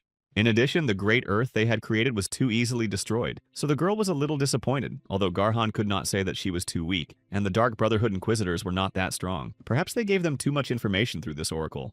And then it turned out that only one person could be involved, and they both knew it.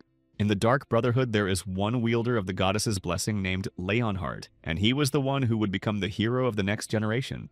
This seemed like a good idea. He had received the blessing anyway, and most likely knew how long he would live, so it was suggested that he be drawn to their side, but it would be difficult to do so. Despite the goddess's blessing, he gave up his career and remained in the Brotherhood, and their faith was still different from others, so he would destroy them if he found out that they had made such a move. Then it was suggested to simply destroy him, because a capable Inquisitor can also be useful, although the level is too high and now they simply will not be able to resist him with only the Great Land in reserve. Still, the goal of the Inquisitor is to take the aliens alive and get as much information from them as possible, and he is the perfect figure for this, because he is the only one who specializes in hand-to-hand combat and healing. So all these people from the Big Land can attack at any time, and these idiots will try to do everything to survive. They most likely don't even realize that they won't be able to do any harm to them. As soon as they try to reveal the secret of the four heroes, a forbidden magic effect will be activated, and their whole body will be in terrible pain. And after that, they simply won't be able to survive. This should work because healing magic does not work on bodies that are already lifeless, and then it will be very easy to complete the mission. Like the other aliens who didn't survive, they would just turn to dust and disappear forever. Garhan said that it was Zenobia who invented this magic,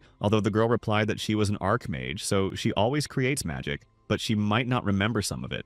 Besides, she was too busy unraveling the goddess's powers, and when the blessing of Omplas is fully formed, they will be able to absorb all the goddess's power. There is only one fragment of the demon god left to be found, but Garhan said that the people they sacrificed are not only in the dragon's nest. There is also a foreigner in Crater, and Garhan has already managed to pass on all the information about him. And now they just have to wait for Leslie to get inside. Recently, members of the Great Land have started to disappear because of the Inquisitors, and it is obvious that Zenobia and Garhan are trying to cover their tracks. So Leslie knew that if she did not find the alien, she would be the victim. The girl decided to find the alien as soon as possible and take the blessing of Omplas and leave. They started talking about the Valtrian warrior, although she thought he hadn't survived the mansion, and others said that the guy standing next to him had come here voluntarily to find out what evil was going on. Leslie knew for sure that the man in the red scarf was definitely the alien she needed, but he was a low-level alien and had been in prison recently.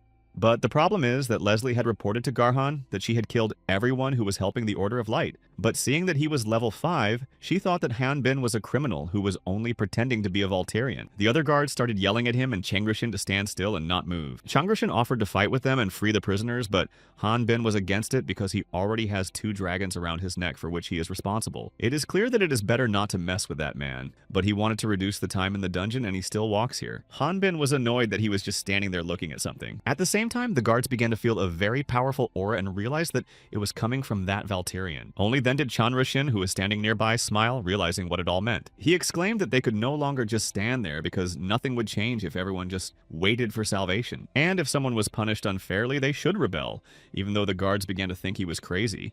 However, in fact, it was not he who went crazy, but the prison itself, which had no rules. One of the prisoners who wanted to see his family rushed forward, saying that although they were prisoners, they did not want to stay here for the rest of their lives. Someone was supposed to be here for only 2 years, but he has been here for 7, and after these words, most of the prisoners began to rebel. They began to talk and gulp about being released at last and repeated only words about freedom. Leslie, who was standing in the middle of the room, did not understand what was happening, and also thought that something was clearly wrong with these people. The nobleman was going to be taken out of here, saying that it was not safe for him here, although he was against leaving the place because of such idiots. He said that the only thing left was to go to extreme measures, so he pointed his finger at one of the prisoners and ordered him to bring him to him. That thief thought that a warrior should be responsible for saving the weak, but a true hero would not save but command his forces and rebel together. Khan knew not only martial arts, but also had such a wonderful character that Changrushin was going to follow him for the rest of his life. The boy shouted that they would all follow the Valterian hero, and all the prisoners started shouting the same words. However, at one point they heard something move nearby, someone with large shackles on his hands. This man, who was a foreigner, walked into the middle of the room and directly towards Han Bin and Changrushin. The young man was surprised that there was indeed a foreigner here, and Changrushin was really shocked to see him coming toward them. Leslie also realized that this was the man Garhan had been telling her about, and the man was a 61st level mage. The nobleman was glad that the others had finally stopped talking, and then added that this horror would be a great lesson for trash like them. As soon as this guy's shackles are off, it won't be 5 minutes before he'll be pulverizing everyone, and Leslie thought that even though she was a higher level, she had a 4th level seal, so she thought it best to run. Then the nobleman said that he was merciful and added that he would add 50 years of imprisonment to everyone for participating in the rebellion, and for the defender of the rebellion, an additional 100. Although Changrushin said that it all started with Han Bin, not him. The nobleman only said that they were both difficult, and it was not enough for them to just attack him, so they also staged a rebellion. So he offered a merciful, equal wager that could not be refused, and the lives of all the prisoners would depend on it. He said that a full sword fight with this foreigner should be arranged, and that everything and everyone should be slaughtered. The nobleman wanted complete chaos, and if they won, he would make it easier for these two and all the others to be punished, but someone refused immediately. It was Han Bin who realized that this foreigner would see his level as soon as the competition began, so it was better to run away. 200 years he would be able to close in 2 or 3 months of hunting monsters, although the nobleman said that the term for the crime could not be cancelled just like that. Eventually the Khan was about to leave, but at that moment someone shouted out the name he had invented earlier, Eric. This stopped the boy and he looked around asking who it was. The masked man just said that his scars still hurt, but he wanted to compete with Eric. Changrushin was really surprised by what he heard because after that he began to understand absolutely everything. The manager was only happy to realize that there was some kind of conflict between the two, and then asked if it could be taken into account as the guy's participation in the bet. But he was not interested in the victory of 2 against 1, so he asked if there were any others who wanted to fight with the foreigner. Regardless of the outcome, the prisoners would be freed, and some even believed it, but others were inclined to believe it was a lie. Only the crazy would want to fight a Valterian, and freedom or not, everything will have meaning as long as you live. After that, Leslie stood up and made herself known by offering her candidacy for the role. The girl thought that everything turned out to be even better for her. The stranger in the depths of the prison came out on his own, and she could just give him the blessing of the Demon King. And the charlatan will sacrifice her to him, and then her words to Garhan about the Valterian who did not survive will not be a lie. The leader laughed, saying that it had been a long time since there had been such a fun fight here. They started their fight, and in another place near the cave, a small portal suddenly opened. Otis and Ether fell out of it, and Ether screamed, not knowing how she could land in this place. Otis congratulated her on the closure of the first dungeon, while she fell to the ground and then asked how he could stand these regular raids. Regular raids were a method developed by Han Bin to raise Atis's low level, and Han had to bring the monsters to almost destruction and then leave Atis. And the mage, who has a low level, turns into a dragon and destroys all the monsters at once, thereby increasing the level by absorbing more energy with the help of the dragon's core. This time, Atis with his high level played the role of Han Bin for Ether in these raids. It was certainly useful to level up so quickly, but it took her a lot of effort, but Otis just laughed, saying that it was hard for him at first too. Nevertheless, she quickly managed to stabilize the dragon's core and absorb the energy, which was impossible for an ordinary wyvern, so Ether is stronger than she thinks. The level increases if you digest all the absorbed energy, but now she needs to relax and learn how to process it. Otis added that he had already gotten an artifact at the end of the dungeon and needed to test it. He was sad, realizing that if Han Bin had been with them, he would have told them how to use the artifact with a guide. Ether reassured him that Han Bin was only in prison, but he was alive. But Otis was still very worried about him, not knowing if Han Bin was okay. One wrong move and Han Bin himself would be the one to kill the others, and that would make his situation worse, so Otis was worried while Ether continued to reassure him. Then the girl asked how they would get home, but in the end, Air just turned into a wyvern and they flew away.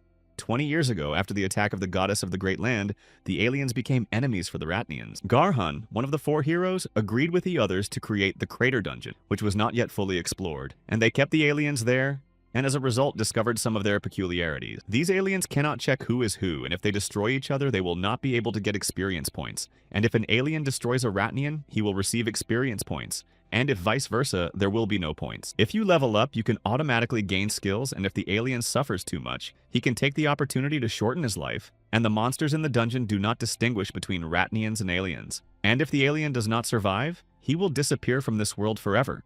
However, due to the obsession with destruction that began to manifest itself in the strangers, and also because of this, they began to continue experimenting with monsters, and leveling up became almost impossible. This place was transferred to the local aristocrats and began to be used as a prison for the Ratnians. However, the devices for experimenting on aliens remained in the same form, and now they are secretly used as an arena for duels of various types. The people of Ratna have been waiting for this for a very long time. And as usual, today's competition will be held with simple rules. The dungeon around the stadium is filled with monsters, and the winner is the one who destroys the most monsters and gets the most crystal. The time was not limited, and they could also take trophies from other players. And if something unexpected happened, a fair judge would not judge them for what they had done. In the blue corner of the immortality embodiment is the one who did not receive any injuries during numerous battles, the devil from the other world, sent by Omplus himself. He was the king of darkness, and this guy was finally standing in front of them preparing for battle. His power of darkness had already begun to bubble in his veins, but the man said that now the real chaos would begin. The others started to talk negatively about him, but he just said that no one would understand the dark abyss that was hiding inside him, and Leslie was unhappy that she had to wear this stupid costume. Leslie thought that it would be enough to inject him during the battle while he was talking. His name was Raud Astelia, but he gave up the name after he was mistaken for a foreigner and imprisoned because he could never forget the suffering. That's why he recognized Hanbin immediately in the corner of the red color was the fearless wild fighter Ratna, and the man thought that Eric also recognized him.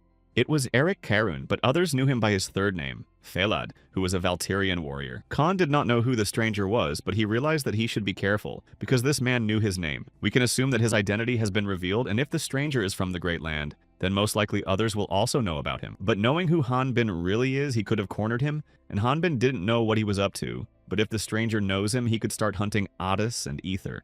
So it would be better to destroy it right away and get out of here as soon as possible. Chan Rushin was there, but there was something wrong with the boy, and he only said that he respected his elder's strength and personality. But he was afraid that Hanbin was going to kill that foreigner because he didn't think it was necessary to fight if he could just talk. Hanbin understood why he felt this way because Chang Rushin did not know about the Great Land. But it was already too late as the judge announced the start of the fight, calling for them to begin the competition. There was nowhere to run because the dungeon monsters were lurking on all sides of the arena. And there was also a very powerful barricade on top, created and maintained by about 20 people. Hanbin said that they would talk about all this later because now they needed to focus on the battle itself. After a large number of monsters were released, the judge finally announced the start of the competition. The audience paid attention to the Valtirian warrior's well-defined muscular abs and strong back. His pectoral muscles also shuddered after each swing of his sword, and these muscles looked more like painted ones. One of the girls was sure that it was unfair to give such a body to such a barbarian, and the other one noticed that she took a liking to this Valtrian warrior. They even thought that in exchange for a promise to release him from prison, they could hire him as a laborer, and she needed one.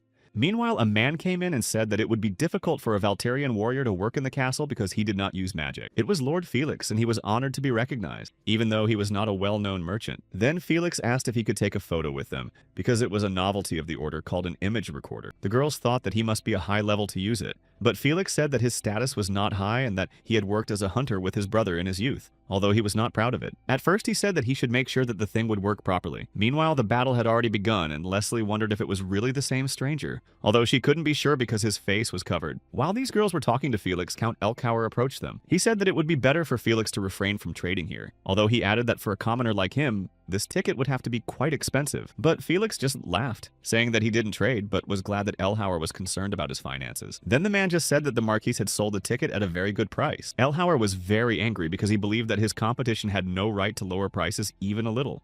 At the same time, the Count offered a bet on who would win, since Felix still had money left over. Elkhauer bet on the alien and Felix most likely on the Valtirian. It was strange to see that the bet was so big, but one of the girls switched to the arena, seeing that monsters were coming from all sides. Then Felix looked around and his expression changed, not understanding what was happening. The warrior was slashing the monsters one by one as if it didn't cost him anything. He was able to do it easily without too much effort, and it surprised not only Felix but also others in the stands. It was hard to believe that he had such power because it requires items of about the 4th level. Hanbin realized that the monsters were easy, but they didn't get smaller no matter how many he destroyed, and new ones appeared. It was strange because all the monsters in the dungeon seemed to be tuned to him alone.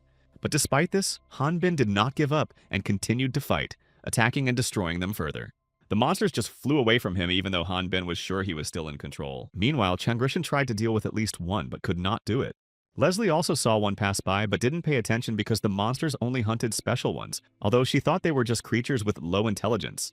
Raud, meanwhile, attacked while Leslie tried to find out who he really was because he seemed very capable. In the past, Raud had been turned into a monster by a dungeon boss and obeyed him. Usually, such a transformation cannot be stopped, and the transformed person stays that way forever. But in Raud's case, due to dehydration and starvation, the monster's cells stopped multiplying, and only his left hand restrained the ability of these tentacles. This skill of tentacle control allowed him to interact with monsters within a radius of 2 kilometers. He didn't remember what happened in the dungeon, but because of the curse, everyone thought he was a foreigner, and he was locked in this prison, forced to fight with the prisoners. And ironically, the battle with the one who took everything from him will be an opportunity to get out of here and gain freedom. But then Eric, as he knew him, was only level 5, so now he had to be about level 20. So Raud shouted that if he pleaded guilty, he would spare him. Raud called out Eric's name again as if hoping that he would actually consider the offer. But then he realized that he might just be remembering this guy wrong and simply mistook him for someone else. Hanbin threw the other monsters aside and approached Changrushin and asked him if he was okay. He replied that he had just been knocked back by Hanbin's attack, but that he was fine. Changrushin also noticed that the monsters only hunted the eldest, and the protagonist also noticed this. It was hard to understand why Hanbin would want to hunt the guy who was also hunting him like the monsters, but there were many assumptions. However, Hanbin knew that the idiot who was hunting him now had to be destroyed as soon as possible. An artifact was a source of energy in the dungeon and a powerful tool that could be obtained after clearing. In other words, artifacts are a symbol of quality for hunters who clear dungeons, but for those who have a low level and little knowledge, the artifact is nothing more than a decoration. Therefore, hunters come to the examination to find out the power and value of their artifacts, which took place in the examination building next to the guild. One of the artifacts was limited to the 30th level and could be used only 10 times per day, although the total number was not limited. There were also functions that helped to change clothes at a convenient time, and it could be sold for as much as 5,000 X's. Ether rushed over and hugged Madeline, for she was now working as an appraiser because of the extensive experience she had gained in the Great Land, seeing many magical items. They needed money to get Phalad out of jail, and it turned out that Otis had even sold his spellbooks, which he treasured. Otis only said that he could do without them, and kept his precious spells in his wand. Madeline added that this artifact, which Otis had created himself, would be worth 10 times more than any other, but then laughed, saying that she was just kidding, because Amplas's blessing was a secret and she hadn't told the order about it. She thought it would be better to use the artifact herself, and when she had to urgently return to her previous account, she would have to throw the clothes away. And this was a problem. And although Athos is a dragon like Ether in the form of a human, she still felt somehow uncomfortable seeing him naked. Hearing this, they stopped for a moment as if not knowing how to continue the conversation. However, it was not what they heard, but the fact that Madeline knew who they were. And the girl explained that when she moved into Phalad, she saw his memories. Otis realized that if she saw his memories, she knew exactly who the boy was, and that his name was not Phalad. Madeline said that she did, but although she didn't want to hide it, she didn't know how to tell him that she knew the truth. Otis said that as a descendant of dragons, he could vouch for Hanbin, and Ether added that he had seen her as a wyvern and had not tried to harm her. But Madeline was silent for a moment and then exclaimed that this was not the case. She said that she also thought Hanbin was a good man, but that Otis and Ether didn't know what was inside him. For 22 years, Hanbin has been in the Rocky Mountains, which has had a profound effect on him. Madeline explained that Hanbin may appear normal on the outside, but he may not be. In fact, he was much more dangerous than they had previously thought. Meanwhile, Hanbin fought monsters that only got bigger, but he kept destroying them all. More and more creatures from the dungeon surrounded him, but he fought back against each of them. Finally, only after some time, the protagonist raised his sword to show that he was finished, and then Raud and Lassie looked at him again. Raud was really surprised because he did not think that his monsters would be so weak. But Leslie realized that it wasn't a matter of weakness because they were at level 30, and there was a dungeon boss. And Hanbin was definitely level 5, so it was a mystery how he defeated them all so easily and quickly.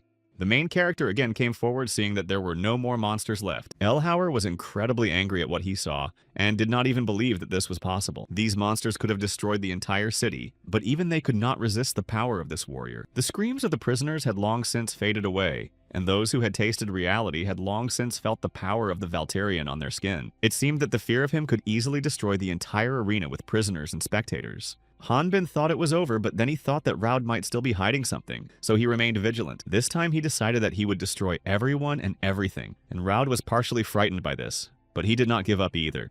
He exclaimed that someone like Hanbin could not be forgiven for what he had done and said. He used his subconscious mind control skills and used the explosion. The bodies of the monsters were still lying around them in the arena, but after the explosion, everything was completely quiet again. But that was not the end, because at that very moment the ground began to part and someone started to appear. Raud was very happy to realize that he finally managed to do it, and Leslie, on the other hand, was scared and moved away. It was a level 31 dungeon boss, and Antonina was the monster that lived deepest in the gorge of Crater City, and she was level 80. There was only a loud buzz and noise in her head, but they were annoyed that they dared to use this pathetic skill against her. But then she abruptly interrupted her conversation because she saw what had happened to the other monsters who were her children. Antonina was ready to destroy the person who did it and looked at Han Bin, who immediately admitted that it was him. He also added that she had caused the sword to split, and that it was probably too much stress for the weapon. However, it was at this point that Antonina could not stand it and began to attack Han Bin, intending to destroy him. Felix said that we should evacuate all the prisoners from here, but Elcowar just laughed and called him a coward. He added that they should let the prisoners see what was going on, and that there were 20 level 60 soldiers guarding the place, and they could block at least 5 bosses. Felix just called him an asshole because it wasn't the bosses that needed to be blocked. The Valtirian warrior, unlike the dungeon boss, was much more dangerous, and it was necessary to escape. Han Bin was still fighting even though his sword was now lying broken.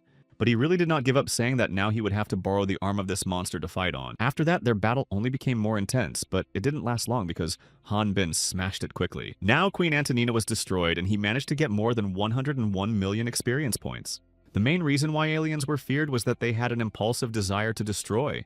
The reason for such bloody impulses is the instruction that all aliens have, because there was a hidden quest and a system reward. The reward for the destruction of a Ratnian is a thing that can get directly into the brain, and it gives the user a strong pleasure that arouses suspicion in him. Accordingly, for aliens, the destruction of the Ratnians has an effect and is addictive like a strong drug. That's why aliens who have destroyed at least one Ratnian can't stop. And Madeline was a subordinate in the Big Land, and few people know about it, but it's a fact. Ether said that Han Bin had never done such a thing, and Addis confirmed that he had never had any manifestations of this syndrome. Madeline said that this was because Han Bin hadn't killed a single Ratnian yet. Since all those he had killed were aliens, he had never suffered from this addiction, because killing an alien would not bring satisfaction. However, no one could say for sure how long this luck would be on his side, and how long Han Bin would last. In the end, everyone fell silent as the queen was destroyed, and Han Bin stood silently in the middle of the arena.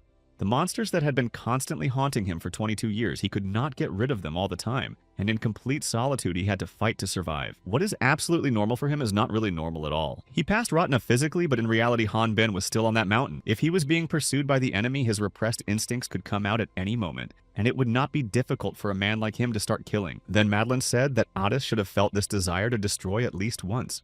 Addis said that it was their first meeting and he had misunderstood, but that misunderstanding was cleared up, and then they fought together against the Lich. He said that Han Bin, even if he was going to destroy, would not do it just like anyone else. Meanwhile, chaos had already begun in the arena, although there were no human casualties, as if the Valtirian could control his power.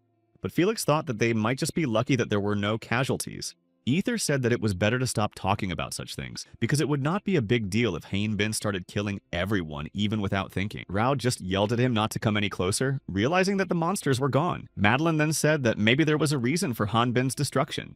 Meanwhile, Raud started to panic more and tore off his stupid mask.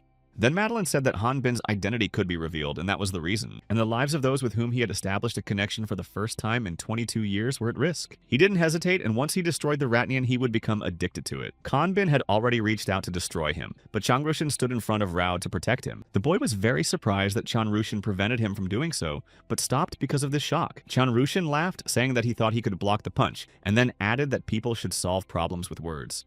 Once he did that, everything would go wrong and there would be no going back. At the same time, someone else came to Addis and Ether on a giant centipede, and 2 weeks passed since that day. It turned out to be Brad, and he took a large crystal out of the monster's large body, which surprised him.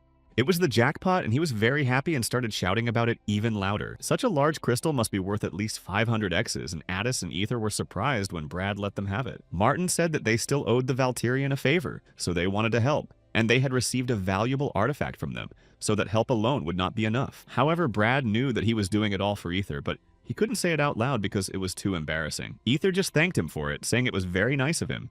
Then Brad tried to ask if she could meet him if she had time, but she just looked up. The two healer sisters who were standing upstairs called out Addis, and Ether recognized them as well. They started shouting that there was a trouble and asked her to come down here immediately. Ephir then jumped up saying that she could not hear well, so she was going down there. She just flew over the chasm, and Brad was surprised that she was not afraid at all. And those girls said they would wait for them at the Hunters Guild. Athos said that their party was helping them raise money, but Madeline's words were also very important. The young man sighed, realizing that if they were there, it would be easier for Han Bin to avoid unnecessary quarrels. But to do so, they also needed to become stronger. Then Ether, who was already elsewhere, started talking to the girls and was a little scared. Martin and Brad thought something had happened, but they couldn't hear anything because Ether and the other two were far away.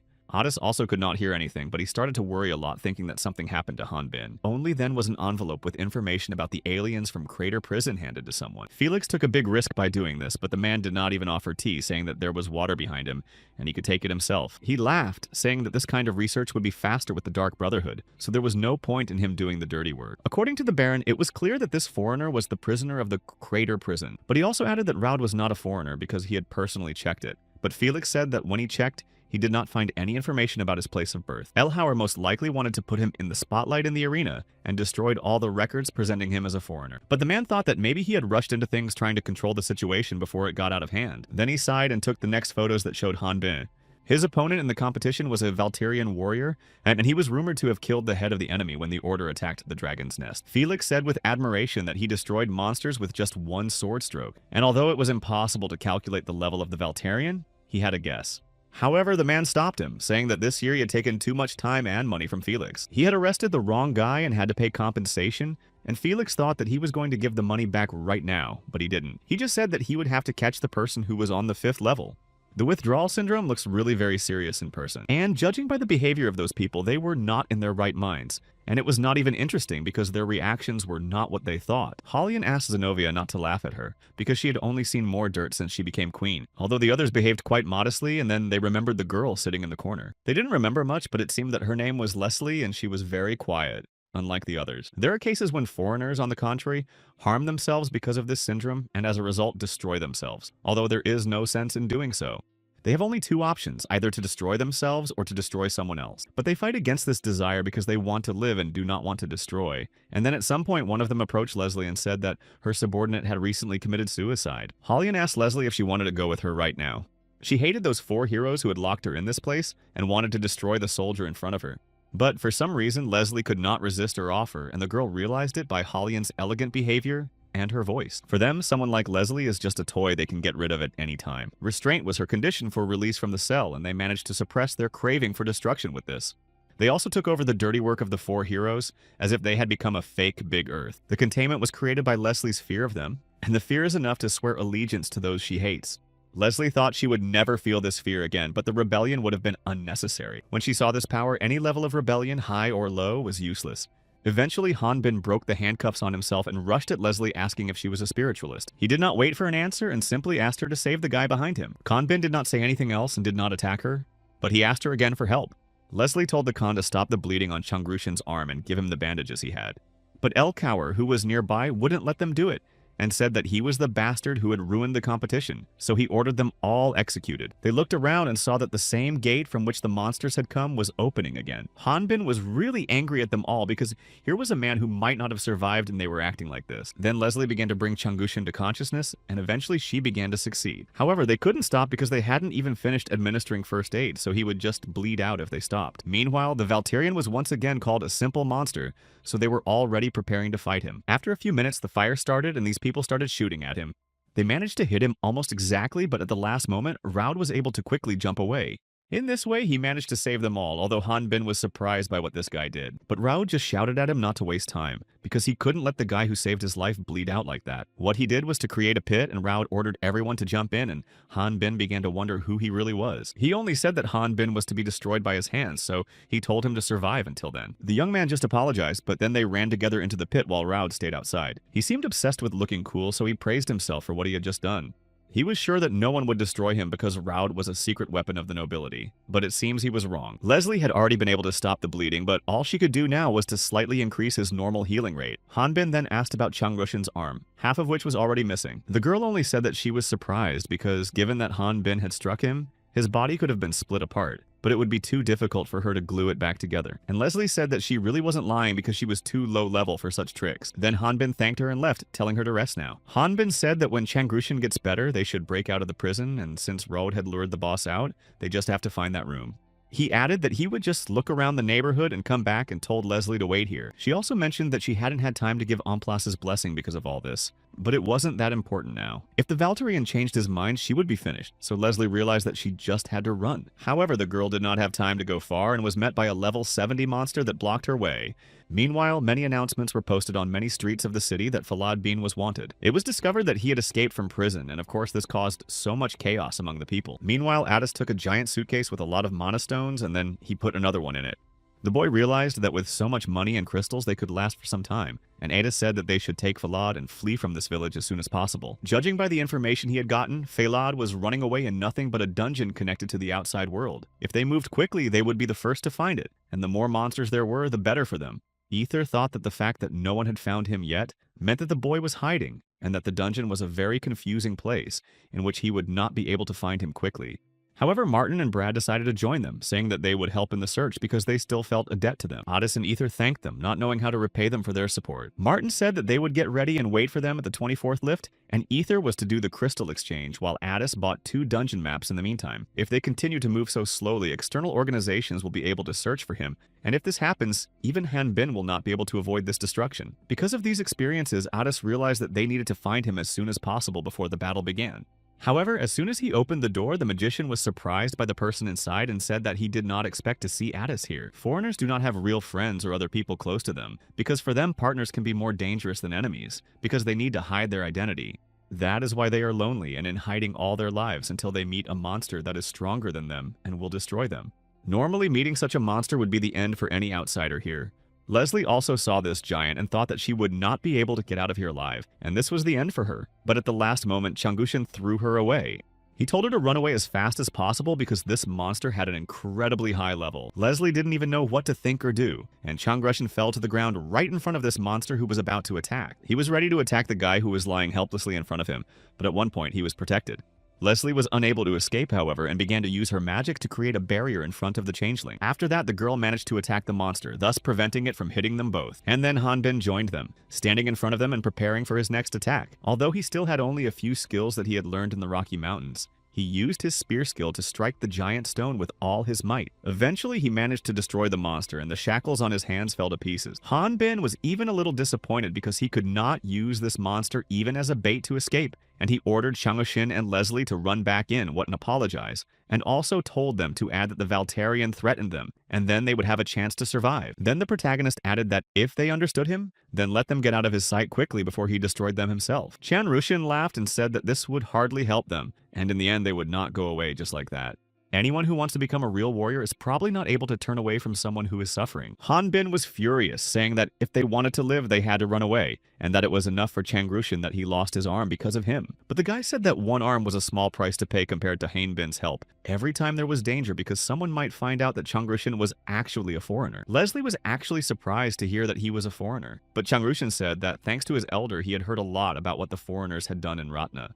Han Bin said that it was very dangerous to reveal one's identity because it would not lead to anything good. Although despite this, Chang Rushin allegedly wanted to tell everything about himself anyway and not survive. But the guy replied that it was the opposite because he wanted to help the people of Ratniye, who had been brought so many problems by the strangers. He just wanted to tell them that not everyone is so bad and maybe someday they will all be able to live in peace. Of course, for this to happen, he might have to fight the evildoers, and he needed a partner for these fights. So Chan Rushin bowed before the elder and asked him to help him in this matter. It seemed to Leslie that this guy was definitely crazy, because she did not think that there could be such a world where they could live peacefully together.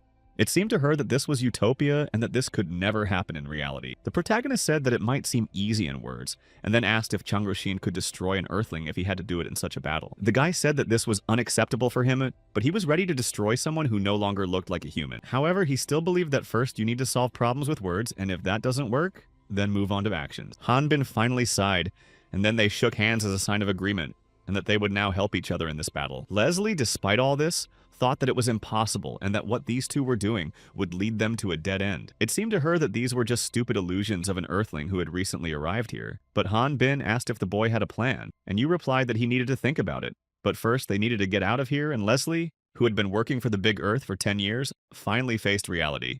However, because of the one person standing in front of her, this problem no longer seemed so impossible to solve. The wound seemed deeper, and it turned out that it was on the inside of her hand. Still, she should not have repeated fencing techniques with her bare hands. But the aura that protects the body remained, and it helped. The girl replied that aura, when not used, can protect the body, and healers mostly specialize in defense. So it was not surprising to use this power in the same way.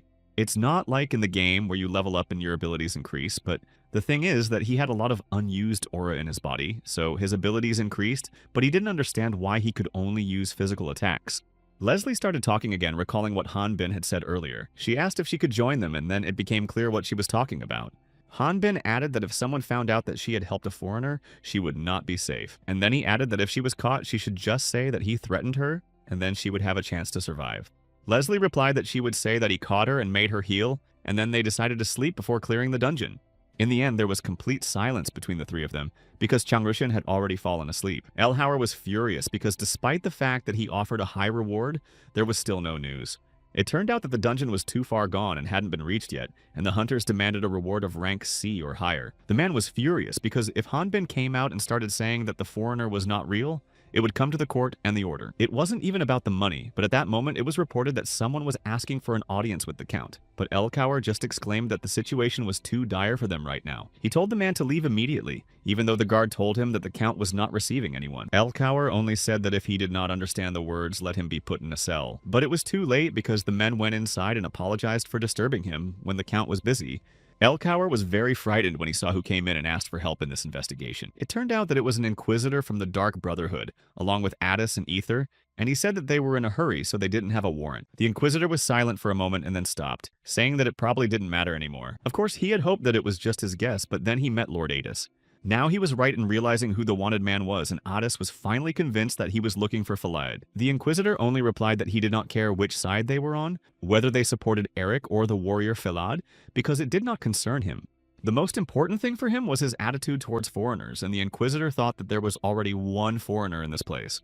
Addis just asked if the Inquisitor had any proof of what he had just told them, but it turned out that the man had no evidence. It was just his intuition, and as for the evidence, he wanted to get it personally from him. The Inquisitor said that perhaps the three of them had the same goal, so he invited Addis and Ether to move on with him. In the end, it turned out that the three of them entered the Count's house together to learn more about Falad. Elhauer began to worry even more because he thought that the Inquisitor had found out that he was keeping a fake alien here. But the Inquisitor only asked for help in the investigation, and then began to ask where the prisoners who had escaped had gone. Later, in the same office, the window was broken and other things were overturned and broken. Elhauer thought he was trapped, but realized that he needed to find that fake alien as soon as possible. Ether jumped in with him and started asking him who he was talking about, and when the Count saw her, he got even more scared. Finally, the man landed next to the guards and did not tell them to close all the entrances and exits, saying that they were captured.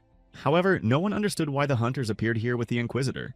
But it was too late because Addis had caught up with them using his fire magic. The magician turned to the Count again and ordered him to immediately tell everything he had done to Falad. And then he asked where the boy was right now, but Elhauer was too scared to do so and jumped down to escape. The Count fell into one of the trolleys on the track, but he could not run any further. So Addis came closer and ordered him to stand still. However, two guards suddenly appeared and began to advance on him, and this slightly disturbed Addis. But for the Count himself, it looked like the last chance for salvation. So he ordered the guards to stop the three.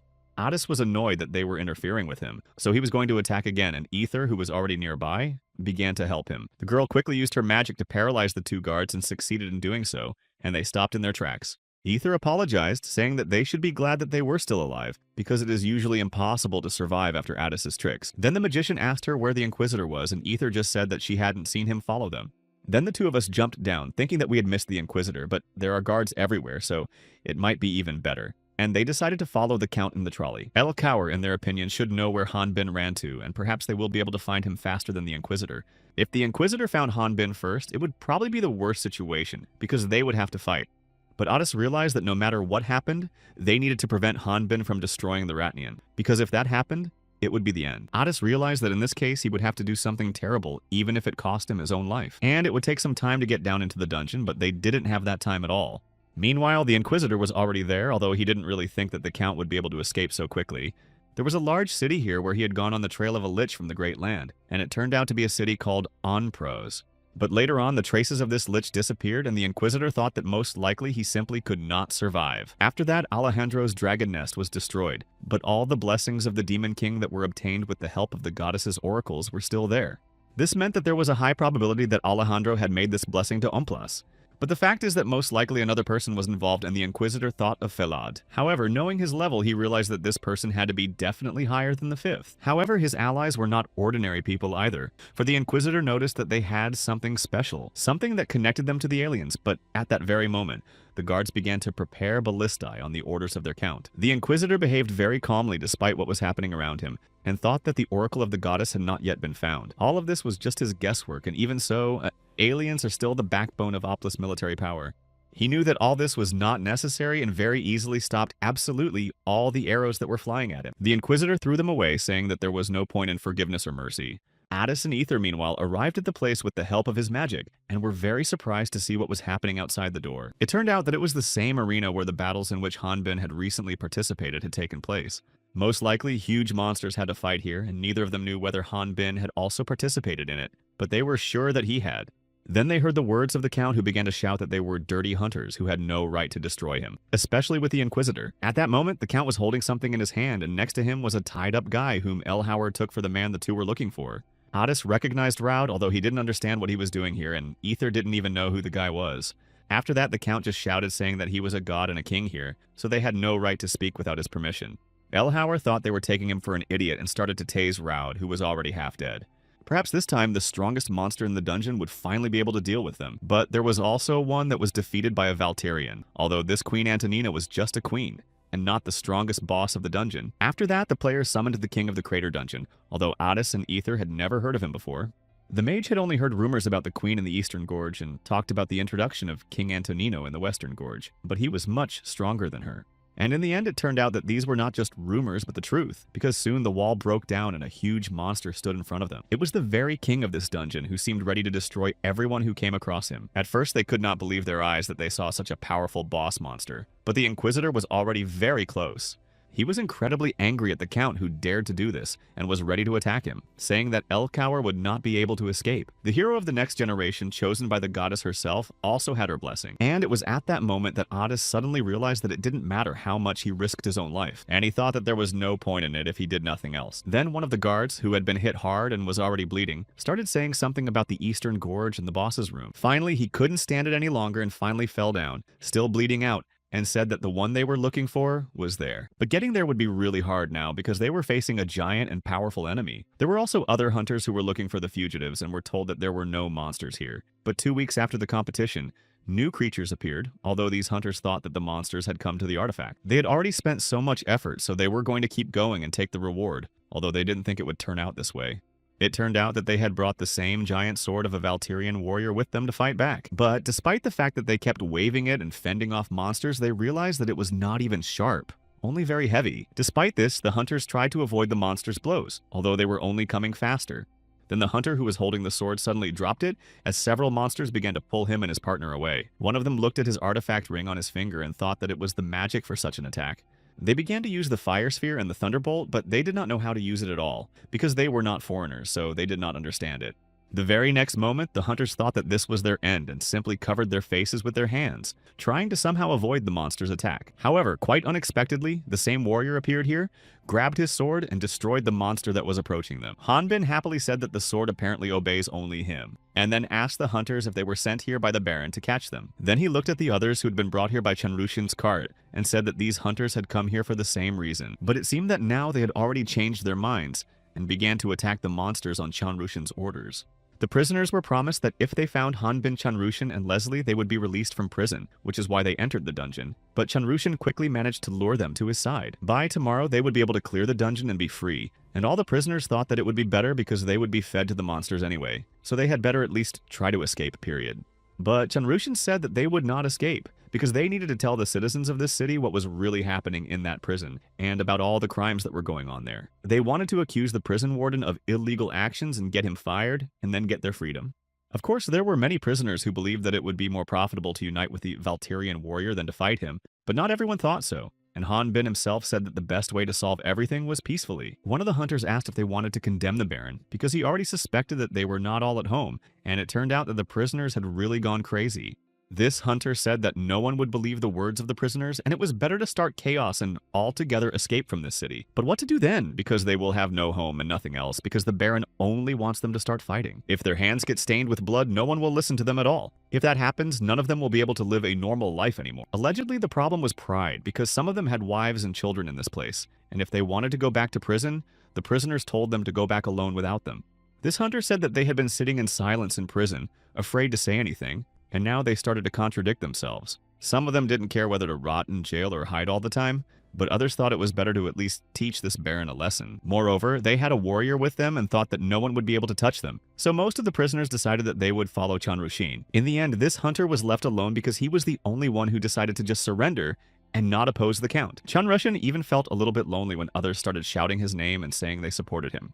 Hanbin saw how he was very nervous at first, but now he was able to gather a whole army and now they just had to get out of here. Also, Leslie hadn't looked well lately, so Hanbin asked her if she was in any pain. But Leslie replied that she was fine, just not feeling well right now. She said that it smelled very sweaty in here and she even had a headache, so she decided to go rest and told him not to disturb her. Hanbin then jumped down to Changrushin, who was awake, and asked the same thing of the older man. The young man replied that tomorrow he would finally hear from those he had not seen for a long time, and who were waiting for him outside, and these thoughts kept him awake. These people looked as noble as he was, and Changrushin said that there were very good people in the Elder's team, and then Hanbin mentioned Atis. Changrushin felt a little sad when he heard about the team because he was always lonely on Earth. He was the one who always sat alone and didn't talk to anyone, even though he really wanted to. Chanrushin looked at books more often than at people, and the characters in the books told him things that no one could ever tell him. It was even funny to him, but because he was always looking at books, he once said goodbye to his life. Hanbin began to realize that he had lost his past life and was now in this world. Changrushin told us that at first he wanted to commit suicide, but then he gradually reached the 5th level and met people who had the same story as him. They were all from different countries, and it was the first time he had seen them, but these harsh conditions made them real friends. Perhaps they were even his first friends, and he was very happy because he was finally not alone and even lost the sense of time for a while. They were together all the time and thus reached the 20th level. But when Chanrushin got to Ratna, he was alone again. But he did not want to wear a mask and used his real name because he hoped to become a famous warrior so that his name would become known and he could find his comrades. He wanted the foreigners and the Ratnians to live peacefully and pretended that it was all for the sake of justice and tried to help all these people in prison. But it turned out to be just the fruits of his ego. But Hanbin still didn't understand what was so bad about it.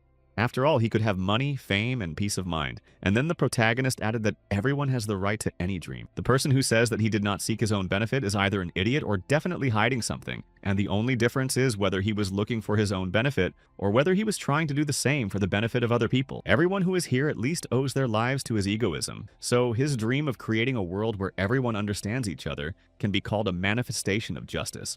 Although Hanbin himself did not expect such a big and sincere speech from himself, so he was even embarrassed by his own words. Although he was actually in his 40s if we take into account the years in the Rocky Mountains, so he could definitely speak the truth about such things. But Changrushin only thanked his elder for such words, although Hanbin already thought that he would have an unbearable expression on his face and would not like such attempts to teach him to live. The protagonist thought that he had said something unnecessary, but Changrushin was really touched by these words and it surprised him a lot. Changrushin even said that he would write a book about him so that descendants would know about such a hero, but Hanbin just called him a jerk and told him to stop. Hanbin was already thinking that he should have said something else so that Changrushin would not think about such nonsense and just think about how to stay alive. Leslie, meanwhile, tried to move as far away as possible, but it was very difficult for her and eventually she just fell to the ground. She thought about Zenobia, from whom she hadn't heard any news, which is why she immediately relaxed the ban. She thought about the fact that Leslie was going to leave her, as if she had gone crazy thinking that her guesses were true. Leslie still knew that she could not survive here, so she thought about how best to say goodbye to her life. But one hunter who had previously opposed the rebellion finally found her because he noticed that Leslie was missing, and was actually surprised that she had come so far. Despite her words, he continued to come closer and put his hand on her shoulder, saying that she had done the right thing not to stay with those crazy people. The hunter added that he had arranged to meet with the military here. As it turned out, they were offering a good reward. But instead of saying anything, Leslie used her knife and soon blood was spilled, although the hunter was not expecting it. A crazy smile appeared on her face while he began to breathe and cough nervously, and then Leslie asked him what he was up to. After all, no matter how hard they tried, he would never get out of here because anyone is just a toy in their hands. In the end, she destroyed the Ratnian, which earned her a lot of experience points, and an additional reward of a good impression Omplus measuring 54 milligrams. Then these soldiers who met her remembered that this girl was one of those who escaped from prison. Leslie was already out of it and thought only that she would like to destroy absolutely everyone here. But despite the fact that Leslie had gone so far, they managed to catch her, and Hanbin suspected that she might do something bad. However, when the Valterian and Chanrishan went to look for Leslie, it was too late. The fugitive and the guards were no longer alive, and the problem was that the guard had been killed by the one in custody. It seemed that Leslie had tried to commit suicide, but it turned out that the girl was still alive, and Changrushan was trying his best to bring her back to life. Hanbin examined the guards and noticed that they were equipped from head to toe, but he was killed with a knife, and judging by the level, it could only have been Leslie. But he was surprised that the guard was here alone. Then the protagonist began to guess something, and looked around as if trying to find someone. Then Hanbin noticed a spear lying nearby and a puddle of blood below. Changrushan saw that Leslie might not be able to be saved, but he wished she had told them about it earlier. Suddenly, Hanbin ordered him to wake up all the prisoners and head to the boss's room, and then added that Leslie could heal herself with prana, but they needed a potion from the surface to finally give her the opportunity to live on. The protagonist looked at his bleeding hand and thought that one of the guards might still be alive. Soon help was going to arrive, but Changrushan knew what the guy was going to do until then. The protagonist was going to try to stop them, because this guard went in the opposite direction to the boss's room, so he could block their way. Hanbin said that they would meet in the eastern part of the gorge after clearing the dungeon, and asked how Changrushan would do. However, without waiting for an answer, the protagonist went down this dungeon corridor as far as possible to intercept the enemies. Hanbin was actually very anxious because he had a pretty bad feeling all along. He thought that he needed to go back and realize that everything would be different if he did just that. In this case, he at least managed to avoid something of the worst in the situation. After all, at some point he fell to the earth because something intercepted him and pushed him. Hanbin could not even understand what it was, but it made him freeze for a while. It turned out to be the Inquisitor, and he only said that thanks to the boy, he didn't have to look for him, and called him Eric, but then added that now the boy is called the Valterian warrior Felad. The young man didn't really know what to think, but it would be hard for him to believe that this was not a coincidence. The Inquisitor immediately confirmed his words and said that he was really here on business. The prisoners realized that the plans had changed because Changrushan had told them Hanbin's words that they had to get ready, but they wanted to know where the warrior himself was now. The guy said that there was no need to worry about him because he wanted to distract the guards so that they could get out of here unnoticed. So he went in the opposite direction, and then they were to meet him outside after clearing the dungeon. The prisoners began to shout joyfully, realizing how shocked the guards would be when they realized that they had released the prisoners, because once they got out, the guards would be unable to do anything. Changrushan felt sorry for the guards who were hurt, but he was sure that Leslie had her own reason. He knew he couldn't hesitate, at least because of those who believed him, and he would be responsible when it was all over. No matter how much times change, heroic behavior has always worked on people. Perhaps it's because such behavior was not realistic. This world is not so friendly to allow heroes to stay alive, and he was very surprised when he got here. After meeting with his comrades and the warrior, Changrushan thought that everything would get better. Although he could not become the main character without them, he played an important role. But it was at this moment that he shouted for everyone to take cover. The guy continued to blame himself, saying that it was his fault for what was happening now, as if he was a helpless crowd trying to get at least some justice and fairness. And it was on this note that this story of the prisoners and Changrushan ended. In fact, it could have been quite an intriguing and also quite a cheap scenario. As a result, everything ended without any sense, and there was no reason for all these actions. Someone who read the book said that the ending was actually quite unpredictable, but Leslie also added that she still had something to say after reading it. The girl said that the ending he really wants to see will never happen because he simply will not be able to become a hero. It will turn out that he will still have to give up the truth and the dream he has been working so hard for. And in any case, he will blame her and curse her for what happened, but in the end, he will not be able to survive. In the end, he just lay there exhausted, and Leslie kept talking to him. Meanwhile, the guards were trying to find the warrior because if there was no evidence that he did not survive, they would have waited a whole week for them to clear the dungeon. Later on, someone shouted that there was a survivor, and then it turned out that the perpetrator had an artifact. This guy started begging to be spared, but the guards said that it would not work because their master ordered them to make it look like all the prisoners did not survive in this dungeon. But if the guards said that if he told them where this warrior was hiding, they would rescue him secretly from his master, so they ordered him to tell them everything he knew. However, this prisoner continued to say only one word to be rescued, although the guard did not understand why he kept asking to be rescued. Only when he turned around did he see something very strange happening behind him. In the end, it did not surprise him as much as it could have because he thought that the Inquisitor would be able to intervene in this matter.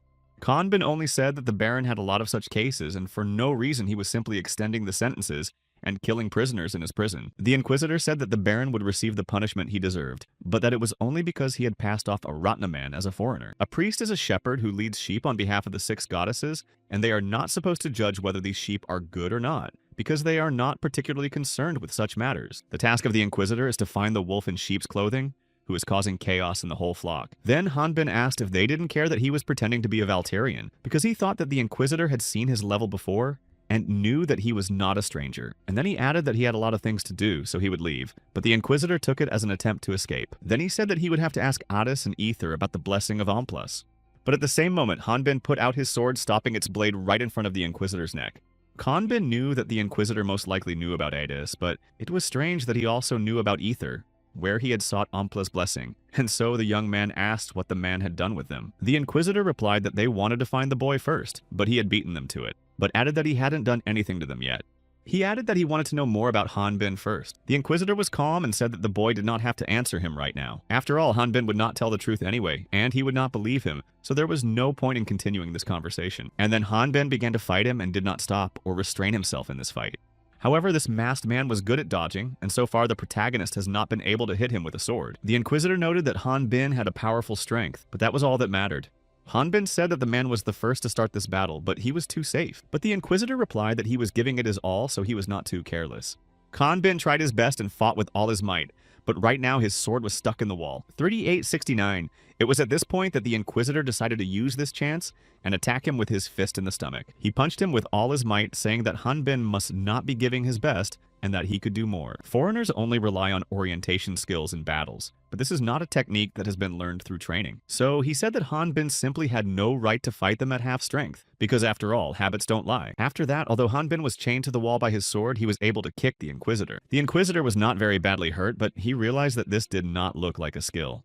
Hanbin was finally able to pull the sword out of the wall and only briefly said that the rally had heard. The young man exclaimed that he had never studied anything like this before and was really only relying on his instincts. It turned out that Hanbin, who had pulled the sword out of the wall, did not fully release the weapon and tore off a part of the stone wall, which hit the Inquisitor.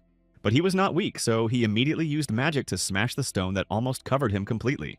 The Inquisitor said that even if Hanbin was not a foreigner, he needed to explain how a guy of 5th level could have so much strength. The young man replied with a smile that he had only slightly beaten the dogs that attacked him, and that was all. The Inquisitor continued to attack him, thinking that this guy was out of his mind and did not realize what he was doing. But the young man said that he could not say otherwise because the Inquisitor mistook a 5th level person for a foreigner. Eventually, they faced off again in this battle, but their strengths were still equal here.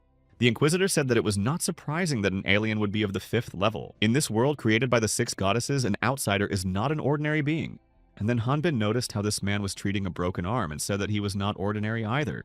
But at that moment, the Inquisitor pushed him away with all the strength he had left. However, Hanbin did not retreat, saying that there could be good foreigners, and he already knew about it. After all, he himself knew very well who was a criminal and who was not. The Inquisitor still did not retreat, but he picked up on the Khan's conversation about criminals and good foreigners. Only those who possess real power could think about this, in his opinion, and the sheep in the flock tremble because they know about the existence of the wolf. After these words, the Inquisitor struck his jaw hard, causing Hanbin to lose his balance. He was heavier than the protagonist thought, but he knew that this man was one of those who specialized in single combat. He did not benefit from a long one-on-one battle, unlike the Inquisitor, so Hanbin began to think about what to do. And finally, he came up with the idea that he could only use his strength and push even harder. This is exactly what he did and continued to strike with his sword, knowing that this was the only way out. But then the Inquisitor replied that Hanbin was already too late when he discovered that the man was a spiritualist and had the blessing of the goddess and was 120th level, but with a sign. Hanbin didn't know what the plus alpha sign meant, but it was obvious that the man was strong. He swung his sword hard, but something suddenly happened to his hand. The very next moment, the spiritualist ran right at him, intending to finish him off. Hanbin had a look on his face as if he didn't understand. But the reason was simple. His sword could not penetrate the man's blocking. Hanbin was stronger than him physically, but the Inquisitor's prana was stronger than the guy's aura. As a result, all the force of the sword strike was given to Hanbin's hand, but the young man thought it was mean. He only said that he called it trying his best, not a mean act. A predator will never underestimate the meaning of the hunt and rush, and he does not focus too much on formalities, but he does not ignore them either. It simply assesses the victim's weaknesses with precision and confidently pounces when the time comes. Of course, it was unexpected that Hanbin could not use his aura to attack, and that is probably why he had survived so far. The young man said that the Inquisitor also smelled like a predator. However, it was at this moment that their battle became even more powerful, and Hanbin threw him away with all his might. At the same time, the young man was able to look away and catch his breath, but the fight continued. The Inquisitor took to the air and then began to use his power to attack further. It didn't look like Hanbin was using the skills or blessings of Omplus. In the end, he was unable to detect any signs of an alien in him, so it was only Changrishin. The Inquisitor sighed, saying that he was sorry because he had hoped for something completely different. But just as he was walking away, something behind him exploded. Hanbin broke free again, and in the end it was not surprising for the man, but now he saw his true face. Then the protagonist rushed forward like a madman to continue their fight. They continued to fight, and the Inquisitor used a reflection attack with a block. Apparently the guy knew that Hanbin's aura was useless in the face of his prana power, but it seemed that he was completely desperate to do this, and the Inquisitor called him pathetic. However, it seemed that Hanbin finally broke free of his chains and began to attack him even more fiercely. But the Inquisitor did not try very hard to create another barrier through which the boy could not break through. However, it only seemed so because it turned out that Hanbin broke through his blocking only with the help of the aura in his body. But in this way, Hanbin could harm himself. When Hanbin continued to move, it seemed that the guy did not feel pain. Perhaps it was, but the important thing is that Hanbin broke through the barrier and approached the enemy. This could not even be called a sword technique. It was something completely different. He no longer resembled a human being, but a predatory animal chasing its prey. But at some point, the Inquisitor stopped, turned around, and struck Hanbin with all his remaining strength. It was said that if you fight monsters for a long time, you can become like them. And if that's how it works, the Inquisitor wondered who Hanbin had been fighting all this time. Then Athos heard some sounds, and Ether realized that Hanbin had most likely met with the Inquisitor. If so, they would have to go to the boss's room to clear the dungeon, and then the two would take the shortest route there. Ether wanted to believe that Hanbin would not lose this battle while they were going there. But the problem here was not who would win, because if the Khan fights an Inquisitor, it means that the whole order is against him. In addition, it will be difficult for Hanbin to cope with such an enemy as this Inquisitor. There are only two options here. Either the Inquisitor will not survive, or Hanbin and Adis would like to believe that luck will be on their side. But even if Hanbin wins that battle, he will be dependent on the destruction of the Ratnians. However, Adis made it clear that he would not allow this to happen to Hanbin. So he said that they should move faster, and Ether obeyed his order and they moved forward. In the end, the warrior was finally able to stand up again. The skeletons were looking at him with black, empty eyes, and they seemed like cruel monsters now. Like monsters that would go and destroy anyone in front of them without any hesitation. But before they could move, this warrior came up and destroyed all the monsters with one blow. There were so many monsters here, and this warrior had no reason to feel sorry for these creatures. However, these skeletons that were still alive began to attack the monster in front of them to destroy it. The skeleton spoke these words in a human voice and then rushed at the warrior. It seemed that there were no monsters that spoke in a human voice, and it seemed that they could not lose their lives while screaming in pain. The warrior has always stood on the side of justice, and if he had heard these screams, his heart would not have been able to hold back. He would have been disgusted by the fact that he was hunting these monsters and doing this to them. And at that very moment, when he was trying to fight, another arrow flew straight at him. In the end, it turned out that the arrow flew very fast and he did not have time to dodge it. It turned out that he was just too low in the vegetable to use the blessing of Omplus, so he switched to automatic hunting mode, so that it could not stop the chosen warrior because the main character never loses. It was really right because the main character simply cannot play, but all this was just a story on the pages. In the end, he managed to gain a lot of experience points and increase his strength by several levels. In the end, he achieved the Omplus approval of 805 Memigian. The man looked around, hoping that at least someone would be alive, but it seemed that there were no such people anymore. Even the warriors who had just hunted them were lying motionless on this cold ground next to the prisoners. They all did not survive, and it seemed that this man was the only one who could still breathe here in front of this monster. The prisoner said that he didn't even know how to use this artifact and begged to be left alive. But it seemed that this monster was not even going to destroy him. He just came closer and directed the light of healing to the man's deep wound. He was really surprised when he realized that this artifact had the power to heal. But he also realized that these creatures knew spells, which meant that they could potentially be aliens. The protagonist just kept talking about how everyone was safe, and there was no need to fight anymore, and then grabbed Leslie in his arms. Everything went according to plan, and the dungeon clearance they planned also went great. But just as the warrior was about to move on, a fiery arrow appeared right in front of him and hit him right in the face. He saw two figures quite far away, and one of them was telling the warrior to move away, and if he approached the center, fire would start. It was Adis and Ether, and the magician recognized this man as a foreigner, so he was skeptical. This prisoner, who had just been wounded, was holding onto the wall trying to escape. But from the beginning, he suspected that this man was very strange. Finally, he broke away and ran as fast as he could, thinking that he had no idea he was a foreigner. The warrior came even closer, and Adis and Ether were already prepared to fight him, standing right in front of the sword. Ether seemed to start guessing about everything, taking up her swords, but asked Adis if everything was as she thought to make sure. The magician said that it could be found out with the help of the blessing of Omplus, which was in his staff. He was about to use it, but lost his leading position, and the alien managed to kill too many soldiers and raise his level. Ether was even afraid to imagine that the Great Land was hunting the inhabitants of the city. However, the mage said that they could not speak with certainty about this Great Land, because in the past they had experimented on the Ratnians, turning them into monsters. Adis approached one of the surviving prisoners and asked if the Veltarian warrior was with them, and the man said that he was at one point, but then disappeared. The mage thought that they had missed each other, but Ether thought that it was probably for the best. They could be sure that the soldiers were going to kill all the prisoners who escaped, and it was good that this horror was not the work of Han Bin. Then the prisoners said that they did not have time to talk about what was right and wrong, because it was better to just get out of here. The man added that this soldier behind them was very resilient, and that he had killed other soldiers who were covered in armor from head to toe in one move. He knew that they would not believe him because they had not seen what was happening here, but he was scared at the thought that it could happen again. Addis and Ether stepped forward to protect him and the sword behind him, and then added that they knew exactly what he was talking about. Ether realized that if he was allowed to go outside now, other hunters might get hurt, and then this warrior would become even stronger. And of all the hunters, only they two have experience fighting such monsters, although they don't know yet if he has the blessing of Umplus. But if he does, it will play into their hands, because they will be able to remove all suspicion from Falad. The monster heard the words they were saying and was very surprised when they spoke about Falad. Ether was ready to attack him with her swords, but Addis suddenly put out his hand and stopped her.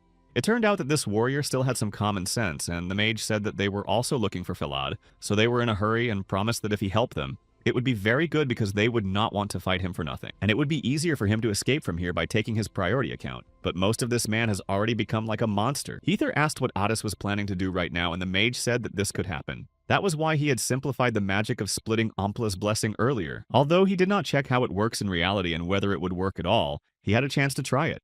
Ether watched all this, wondering if it would work, but saw that Opla's blessing was separating from him. This warrior continued to stand still and continued to hold Leslie in his arms. As Ether got closer, she could see the girl he was still holding, even though she was unconscious. She remembered her face and realized that Leslie and the one in his arms was one of the Great Earth. Later on, the prisoner behind him picked up his sword, thinking that he also needed to act. This fear was overwhelming him, and he did not want to spend his last moments here, so he decided to fight alone. Addis to stop him before this man took the sword from his place and just have time to shout out to him to stop. But it was really too late, although Ether immediately rushed to him to intercept the sword and pulled him away. However, it was at this moment that something strange happened. Despite the fact that this warrior continued to hold Leslie, Ether just had time to notice that Addis had disappeared somewhere, and she could no longer see him, but she stretched her hand forward. A circle appeared around the girl right above her head and covered her completely, but she was ready to fight to the last. Ether looked around, though she did not realize where she was, but behind her were houses with lights in the windows. It turned out that she had lost Addis and they had moved to different places, and now she didn't even know where she and the mage were. Behind her was only Martin, who asked if they had cleared the dungeon because Ether and Addis were not in the place where they had agreed to meet. The prisoner who was here with her was afraid of the alien because he had heard that a stranger had appeared in the dungeon and killed everyone. But he was so frightened that he was only thinking about how to get out of here alive and destroy the alien. However, at that moment something flashed and Ether looked over there, and Martin said that there was a guild of hunters in that direction. Brad was next to the other hunters and started calling them assholes because they didn't even know how to aim. Meanwhile, Addis, who had moved to another place, fainted and they tried to revive him as soon as possible. Brad realized that this would only make it harder for them, so he ordered all the mages to step back and watch the soldier. The guys were worried after the Inquisitor appeared, and besides, such monsters had never appeared here before, and it was impossible for a monster to be released after the entire dungeon was cleared. The creature continued to keep Addis unconscious, but the other warriors tried to free him and destroy the monster. Brad, who saw this, was very angry and started yelling at them, asking why they were doing this. The warriors replied that the monster was holding people with its tail and its paws, so they should not miss this chance because the monster seemed big but humble. One of the hunters was going to hit it in the head, even though it was quite dangerous. However, just as he was about to hit the monster on the head, it suddenly opened its giant wings. The warrior began to call these people terrible creatures and ordered them not to interfere with his path. In the end, many people were left lying in pools of their own and other people's blood after this monster walked through the area. Ether got here and Brad was already lying on the ground while Martin tried to help him up. The girl came closer to him, starting to worry about him, but Brad just said that he was glad to see that she was okay. He apologized for catching Addis because the monster was stronger than they thought, and it had grown wings. Ether said that she would get healers here as soon as possible to save him. But Brad replied that there was no need to do that because Martin had already bought the artifacts to restore him. Then he looked at Martin himself and asked if this was true when the man only bit his lip. He smiled and said that it was true because Brad is always involved in something dangerous, and the guy said that Addis should be found as soon as possible. Because if the hunters try to destroy the monster by any means, the magician is in danger. Brad then asked if she was not afraid, reminding her that Ether called herself brilliant and beautiful. When the girl ran to save Addis, Brad asked Martin how he looked from the outside, and he said that he was fine, but a little plain. Brad just sighed as he watched Ether move away and then said that he couldn't have her here no matter how much he wanted to. He saw the thirst in her eyes and realized that Ether had to do better, because she was much stronger than she thought. Meanwhile, the monster was flying higher and higher and moving away from them, holding the still unconscious Addis in its clutches. The creature later flew to the eastern gorge as if it had to fulfill a certain promise. It was there that he had to bring him, and without any further thought he brought him there, but he saw a dragon. It was Ether, although she was not surprised to be called a dragon, but then added that she was actually a wyvern. And then she screamed at the creature with all her might, calling it a monster, and ordered it to let Adis go. The monster just looked at her as if she was the monster, and that's what he called the Ether. Leslie was all in his hands, and it seemed that he did not even think about letting her go. Then the monster suddenly plummeted down and flew down with them, and the Ether took off after him. She was sure that he would not be able to escape from her while he was in the sky, because she could fly perfectly. At the same time as she was trying to catch up with him, Ether was using her magic to catch him and not let him move too far away. However, at that moment she realized that if she fired from behind, it could hit Adis, so she would have to come up with another option. Also, the warrior received a notification that the regeneration limit of the Omplus blessing had been reached, and perhaps this was the moment when Ether managed to catch him, because he was distracted for a moment. Since she could not aim at his back or legs, she decided that she would shoot him in the head to finally destroy the enemy. Ether tried to do everything in her power, although in fact she almost turned into a hive of wasps. Despite this gigantic height and speed of flight, they continued to chase and the wyvern tried not to lose sight of him. Then she tried to shout to Adis, who was still hanging unconscious in his clutches. But the magician still had his staff with the blessing of Omplas in it, which he still held confidently. Adis apologized for peeking at his memories, but when he heard about the existence of the stranger, he thought it was him. And the mage also knew that this was not what Changushan really wanted. So he ordered him to stop, saying that it was not too late. But Changushan only covered his ears with his hands, saying that, in fact, absolutely nothing had changed. The pages of the past and what would happen to them in the future had long been determined and clear. Leslie continued to hold him with her hands, saying that if she was going to leave this world, it would be better to do so in illusions. And then the girl told Adis to stop waking her up, and then he began to understand everything. After that, Adis began to fall somewhere, and giant ropes or tentacles began to pull him into the dark abyss. Ether had already managed to turn back into a human, leaving the enemy behind and flying forward with all his might to save his friend. But the huge dragon behind her did not retreat, and he also launched his needles at her. Chanrushan was still out of it and tried to run away from his rival as far as possible. In fact, it was very cold here, so cold that his body quickly began to cool down. In fact, it might have seemed like the end of life because the cold was unbearable. Ether looked around, realizing that it was freezing magic. And what she saw in front of her was called the Russelina Dome. Changrushan in the form of this monster was still flying in the air, but Adis raised his staff at that moment. He had already fully regained consciousness and was ready to wake up from this terrible dream that had consumed him. Chanrushan was still above them, but the mage was trying to wake him up while the other battle was still going on. Hanbin continued his fight with this inquisitor, and every minute was only getting more intense and did not seem to bring them any closer to the end. This habit of moving away at a long distance after an attack could tell us that this guy already had experience hunting huge monsters. All the other habits also indicate more than 1 year of work as a hunter, and despite the fact that he was now out of it, it was noticeable that he was used to this fight with himself. Hanbin continued to attack him, paying attention to absolutely nothing, because he just wanted to destroy his enemy by any means necessary. The protagonist managed to knock him away from him, and the Inquisitor flew into another wall of the arena. His punch was so strong and powerful that the Inquisitor just hit the wall and broke it into many cute pieces. This man also noticed that Hanbin started using his own techniques against him. Of course, he didn't understand it because this guy used too many different methods of fighting, and Hanbin seemed to be looking for any way to help him in this battle. But in reality, he was not a monster, and this instinctive adaptation for survival was nothing to be afraid of. In fact, it was too dangerous to continue fighting at close range with him, and he decided that there would be no hand-to-hand combat. So he created a barrier in front of him. But Hanbin was not going to stop and grabbed his sword again, intending to smash through the shield. He again used a vertical slash to get rid of his own enemy's barrier. Chanrushan still continued to fight Adis, and the magician could not yet awaken him from this dream. Adis realized that Opla's blessing had definitely reached its maximum, but he still tried to restrain this guy. He thought that he could stall for time because the blessing would not stop until all the user's energy was completely absorbed. Besides, it would be impossible to get rid of the Opla's blessing now. Adis jumped away from there very quickly and created an ice block, after which the monster ran right into it. The magician tried to bring Changrushan back to consciousness and return him to this world without destroying him. It turned out that this monster did not have enough strength to recover, so the hunt automatically continued. Adis then began a more serious struggle and directed all his fire powers at this monster. It was also found that this user had no desire to participate in the battle, and he was asked if he was sure that he wanted to transfer all the powers.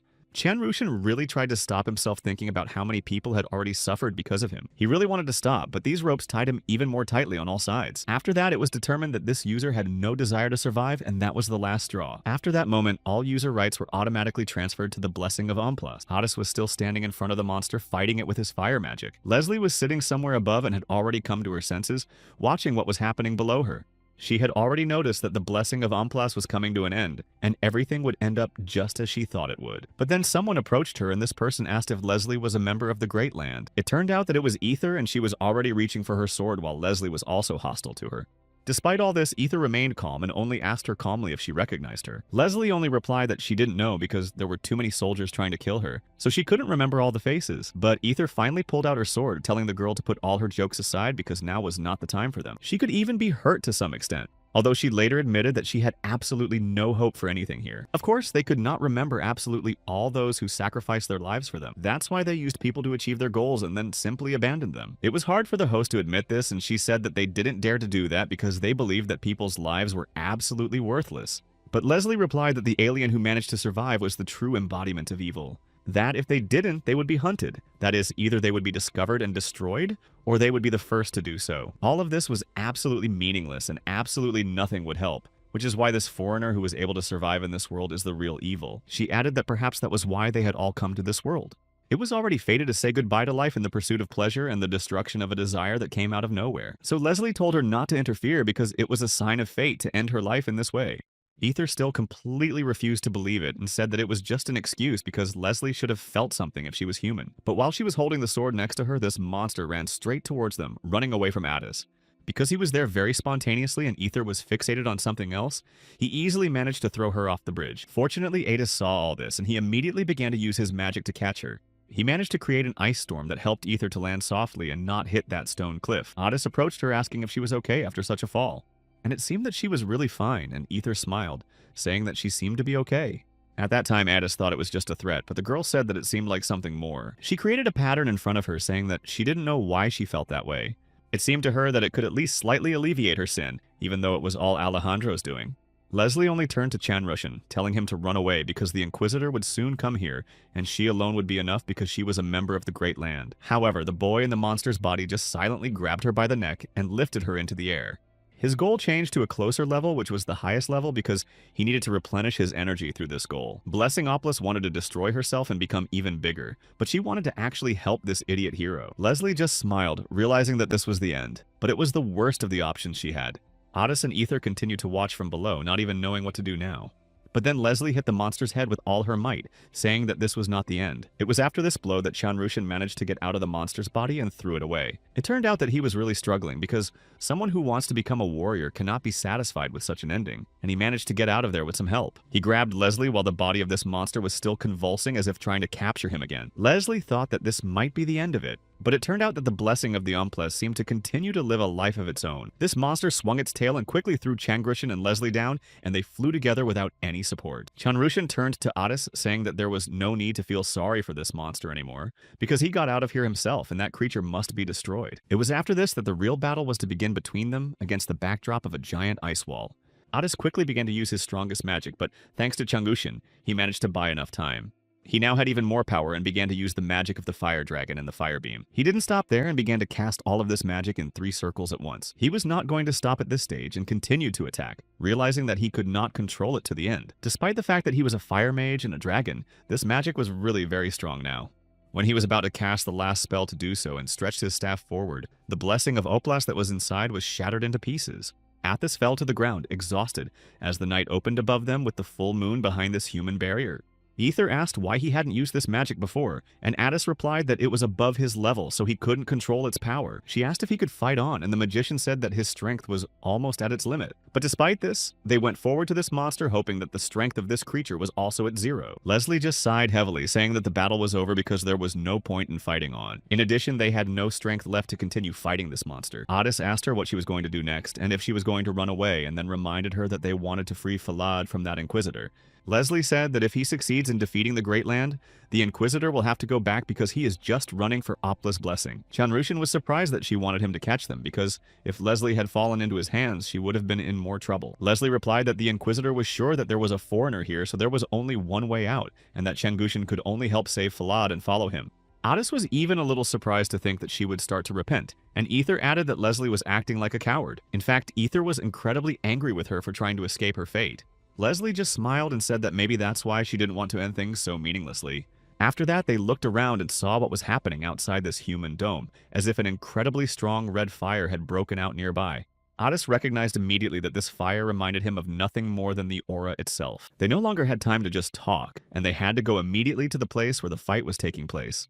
The Inquisitor noticed that the healing was too slow due to the aura left in the wound, and he would only have to intensify this effect. He realized that he had been wrong to think that Han Bin would not be able to use his aura, although he thought it was too strange not to use it. However, the man did not really think that the aura would be used to counteract his prana, but it was precisely because Han Bin was not able to control what came out of his body that he managed to avoid fatalities.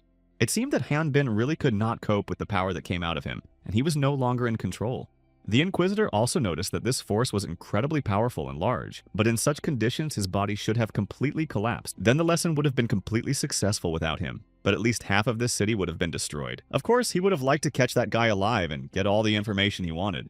But now the Inquisitor realized that he would not be able to do this, so he began to use his magic on him again. However, Han Bin again seemed to break free of the chain and picked up his sword, which had already been destroyed, and continued to attack his opponent. Their two powers came together again in battle, and it seemed that each blow was even stronger than the previous attack. The protagonist did not rush at him, intending to destroy his enemy's barrier again, without controlling his own power at all. That's why he managed to split the ground right between them in one move, and a huge explosion occurred. Addis, Ether, and the others stood below and watched as the two elements clashed in such a fierce battle. It was really strange for Leslie to see this because she didn't understand who he really was, that he could compete with someone who had received a blessing from the goddess. And Addis said that he didn't know his full power, but it turned out that Han Bin also had an aura. The magician thought that he had summoned it during the battle, but then he just breathed a sigh of relief when he saw that the Inquisitor hadn't managed to do anything to Han Bin during the battle.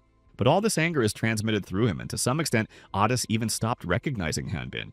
Addis looked at him with a kind of sadness and said that there was only one way. Chan Rushin said that he doesn't know what Leslie did in the past, but he only knows that she is the reason he survived. But now Han Bin is fighting with blood on his hands, and his rival doesn't appear to be a criminal either. And those who didn't survive because of him are not criminals either, nor are those who lost their loved ones. But it was all Chan Rushin's fault, and he said he would take responsibility himself. That's why he asked to take his place this time, because he just wanted to pay for all his sins. It seemed to him that the place where Leslie could atone for these sins was not here, even though she was surprised by what he had done. Chan Rushin quickly went there without thinking about anything, just knowing that he was to blame for the situation. Han Bin meanwhile managed to hit his enemy again, this time even harder than the last time. But this Inquisitor did not give up and continued to attack him with both magic and physical attacks. This battle between them continued for a long time, and they could not slow down. At some point, the Inquisitor pulled back too far to use his embodiment skill. He needed some time to create a giant right hand next to him and attack with it. But as soon as this huge hand approached the protagonist, he quickly cut the illusion in half. The Inquisitor just smiled, thinking that he already knew in advance that this guy would use this trick. However, he didn't stop and used the incarnation again, but this time with a giant left hand. Han Bin then used the skill to cut this illusion horizontally and vertically again. The Inquisitor thought again of these attacks and smiled at the fact that he should have brought the artifacts with him. This weapon had enough power to break stone, and for the first spiritualist Leonhardt, it served as an excellent defense. To increase his strength, he also focused on basic defense techniques, and this helped him to receive the blessing of the goddess. That is why he realized that this technique had been honed in battles a million times, and felt this incredible power flying at him. The Inquisitor realized that he needed to dodge, and he was able to make this movement. But Leonhardt suddenly became very curious about whether he was really as strong as he had thought he was. In the end, he was unable to resist the aura, and Han Bin's sword simply shattered during another strike. Han Bin fell to his knees exhausted with his weapon shattered as well as his body maimed. Strangely, he missed that all this was due to his internal tears from the wounds he had received during the battle, and also because of Leonhardt had no reason to fight, but he wanted to check something else. He saw his sword break in half and his eyes lingered on the weapon. But then Han Bin suddenly began to speak as if he were surrendering in battle, but he begged for mercy for the others. 4201. He said that Athos, Ether, and Chan Rushin were good, and that if it weren't for him, they wouldn't have even contacted the Inquisitor. Han Bin realized that this sounded ridiculous, but he asked Leonhardt to at least pretend that he hadn't seen them. He was the one who had the goddess's blessing and said that he could not spoil the goddess's name and afford to lose. That is why he said that today there was neither an Inquisitor with a blessing, nor a foreigner of the 5th level. Han Bin agreed with this and said that this would indeed be quite enough from him. Leonhardt then pointed his hand at him and introduced himself, then asking for the boy's name. The protagonist finally said his name while being bloody on his face and all over his body after the battle. Then Leonhardt was ready to direct the full flow of his magic at him, as if he wanted to finally end it all. But just as it was about to happen, someone managed to interrupt them, and this someone was unable to stay on his feet. It turned out to be Chan Rushin, who said he was very nervous. although Han Bin was really surprised to see him here. Leonhardt started asking who this guy was, and Han Bin called him a crazy idiot. But Chunrushin said his name and said that he was a foreigner, and added that he was to blame for what happened to those people here. Then he showed the blessing of Omplus and said that he would be ready to take responsibility for his actions. Han Bin was angry to hear him say that because he did not understand why Chunrushin should be responsible for all this. But then Leonhardt stood between them and ordered them both to stop talking now. He himself had not understood much from these few passages, so he needed some explanation in this situation. Han Bin still didn't understand why Chunrushin had decided to take on this responsibility, since he didn't know the whole story. Chunrushin sighed, saying that he would tell everything he knew, and said that he would then be punished, whatever it was. The guy said that if he had to destroy and fight for the sake of survival, he did not know what would be left after that. Therefore, he believed that there was no point in holding these meaningless competitions and wasting time on them. However, it was after that one big arrow, or rather a spear, hit Chunrushin right in the back, which was launched by someone from above. It turned out that it was Martin, who was standing farther away and aimed directly at the guy who had already fallen to his knees from the wound. It was only after he did that Martin seemed to feel some relief, while other people stood behind him and watched what was happening below. Of course, they weren't sure that it was the foreigner, but this guy who had barely survived assured them that it was definitely a foreigner. He was still breathing, but he could not escape, so they were going to finish him off. All of these hunters were obsessed with the idea of destroying this alien and wanted to end his life. Without even thinking about themselves, they started jumping off the cliff to get to Chunrushin, who was not even moving. Han Bin was surprised and angry that they just started to abuse a man who was not guilty. But as soon as he moved, he realized that his body hurt and he couldn't even get to his feet. The other hunters were already close and came to Chunrushin, who was on his knees with their weapons. The guy finally just said that he had behaved very badly towards them, and he was sorry for what happened, but he still wanted to be a hero despite all this and raised the blessing of Omplus. After that, Leonhardt finally stepped in and created a magical barrier before the hunters came running. Then Chunrushin disappeared after only one movement of Leonhardt's hand, and then the hunters looked very satisfied and began to shout in victory. The Inquisitor only said that it would have been better if Han Bin had continued to lie in the same place. But the young man stood up despite the fact that he had almost no strength left in his body, and quietly said to himself that he was an asshole. He was ready to strike as well as Leonhardt, but Adis stood in front of him knowing that he would not hit him, and Ether stopped Leonhardt. The girl said that it was time to stop it all because they had finally achieved what they wanted. Adis just apologized to Han Bin, saying that now they would have to stop. Leonhardt did not continue, but said that this promise would only work once and that he should not hope for more. The Inquisitor started to walk away from them, saying that there would be no next time, and Atis leaned over Han Bin trying to support him. Leslie was still on top watching what was happening and did not dare to jump down. Eventually 1 week passed and the battle left a big and strong mark on the entire city. However, the residents immediately began to rebuild the city and wanted to bring it back to the way it was before. Over time, the residents began to forget the stranger who caused all this to happen, because this was his choice. But Leslie still remembered him and knew that this was definitely not Chunrushin's wish, because he dreamed of something completely different. It was a time of temporary calm, but in fact, what Chunrushin had done had little effect on everything else. There was a courthouse in the city of Crater, and someone was in a hurry to get there, because he had to make sure the Baron that the stranger had really escaped from prison. In the end, he was found innocent of the illegal activities that took place on the territory of the prison, so everyone tried to find out what he could say about it. And Elhauer answered that no illegal activities took place on his territory, and that the accusations of bestiality of the escaped prisoners were not proven. He added that the guards, on the contrary, tried to protect those who escaped, but were killed by foreigners. And Elhauer also added that he himself risked his own life in order to save the prisoners. But he also said that thanks to Raud's courage, he remained alive, and the Count was impressed by his bravery and decided to appoint him commander of the Knights Corps. He has already said that he punished the stranger for the lives of those hunters who became his victims, and also gave his word to remember everyone who was involved in his crimes, and sooner or later find their point. They talked about how they were also very attached to him, and eventually laid a bouquet of flowers on the grave. Martin thanked them for coming, as he was sure that Brad would be very pleased to see them. Then the man asked what happened to the Valkyrian warrior, because the last thing he knew about him was that Han Bin was unconscious. Adis just sighed sadly and said that the boy had regained consciousness, but he was not yet all right. His wounds were too deep, and Adis, who was very worried about him, left a note saying that he should not jump in over his head because there was no need. Han Bin will still need some time to recover from what happened. After that, she began to cry as she leaned over the grave and said that she shouldn't have pursued that foreigner that day. The girl stood up, realizing that if she had stayed and helped them, this would not have happened. But those girls who were with her said that Brad had foreseen the situation, but despite everything, he believed that she would become a strong hunter. So if he had seen her in that state, he would have thought he was wrong, although he was not a good judge of character. Ether only asked with tears what they were talking about, but then somehow more joyfully said that she was the most beautiful in the world. Then the girl, despite the fact that it was hard for her, smiled and said that she would raise her level and destroy all the bad guys. Then Martin took the spear in his hands and said that he would like to personally hand this weapon to a Valtirian warrior. But realizing that now was not the best time, he approached Addis and Ether and held out the spear to them, telling them to take it. Ether recognized that it was an artifact that belonged to Brad, and for a moment she was silent. She also remembered what had happened that day because it was the spear that had destroyed Changushin. Addis was the first to speak, saying that they would not be able to take the list, that it would be better to leave it with Martin and the spiritualists, because they were on the same team. Martin replied that Brad had borrowed it temporarily from a Valtarian, but he always said that he would return it as soon as he became as strong as he was. Brad definitely didn't want this spear to stay here in Rust, so Martin said that this weapon should at least somehow help them in their cause. In the end, the heroes couldn't refuse them, and they asked to sell the spear instead, even though they had no spearmen on their team and didn't need the extra weight.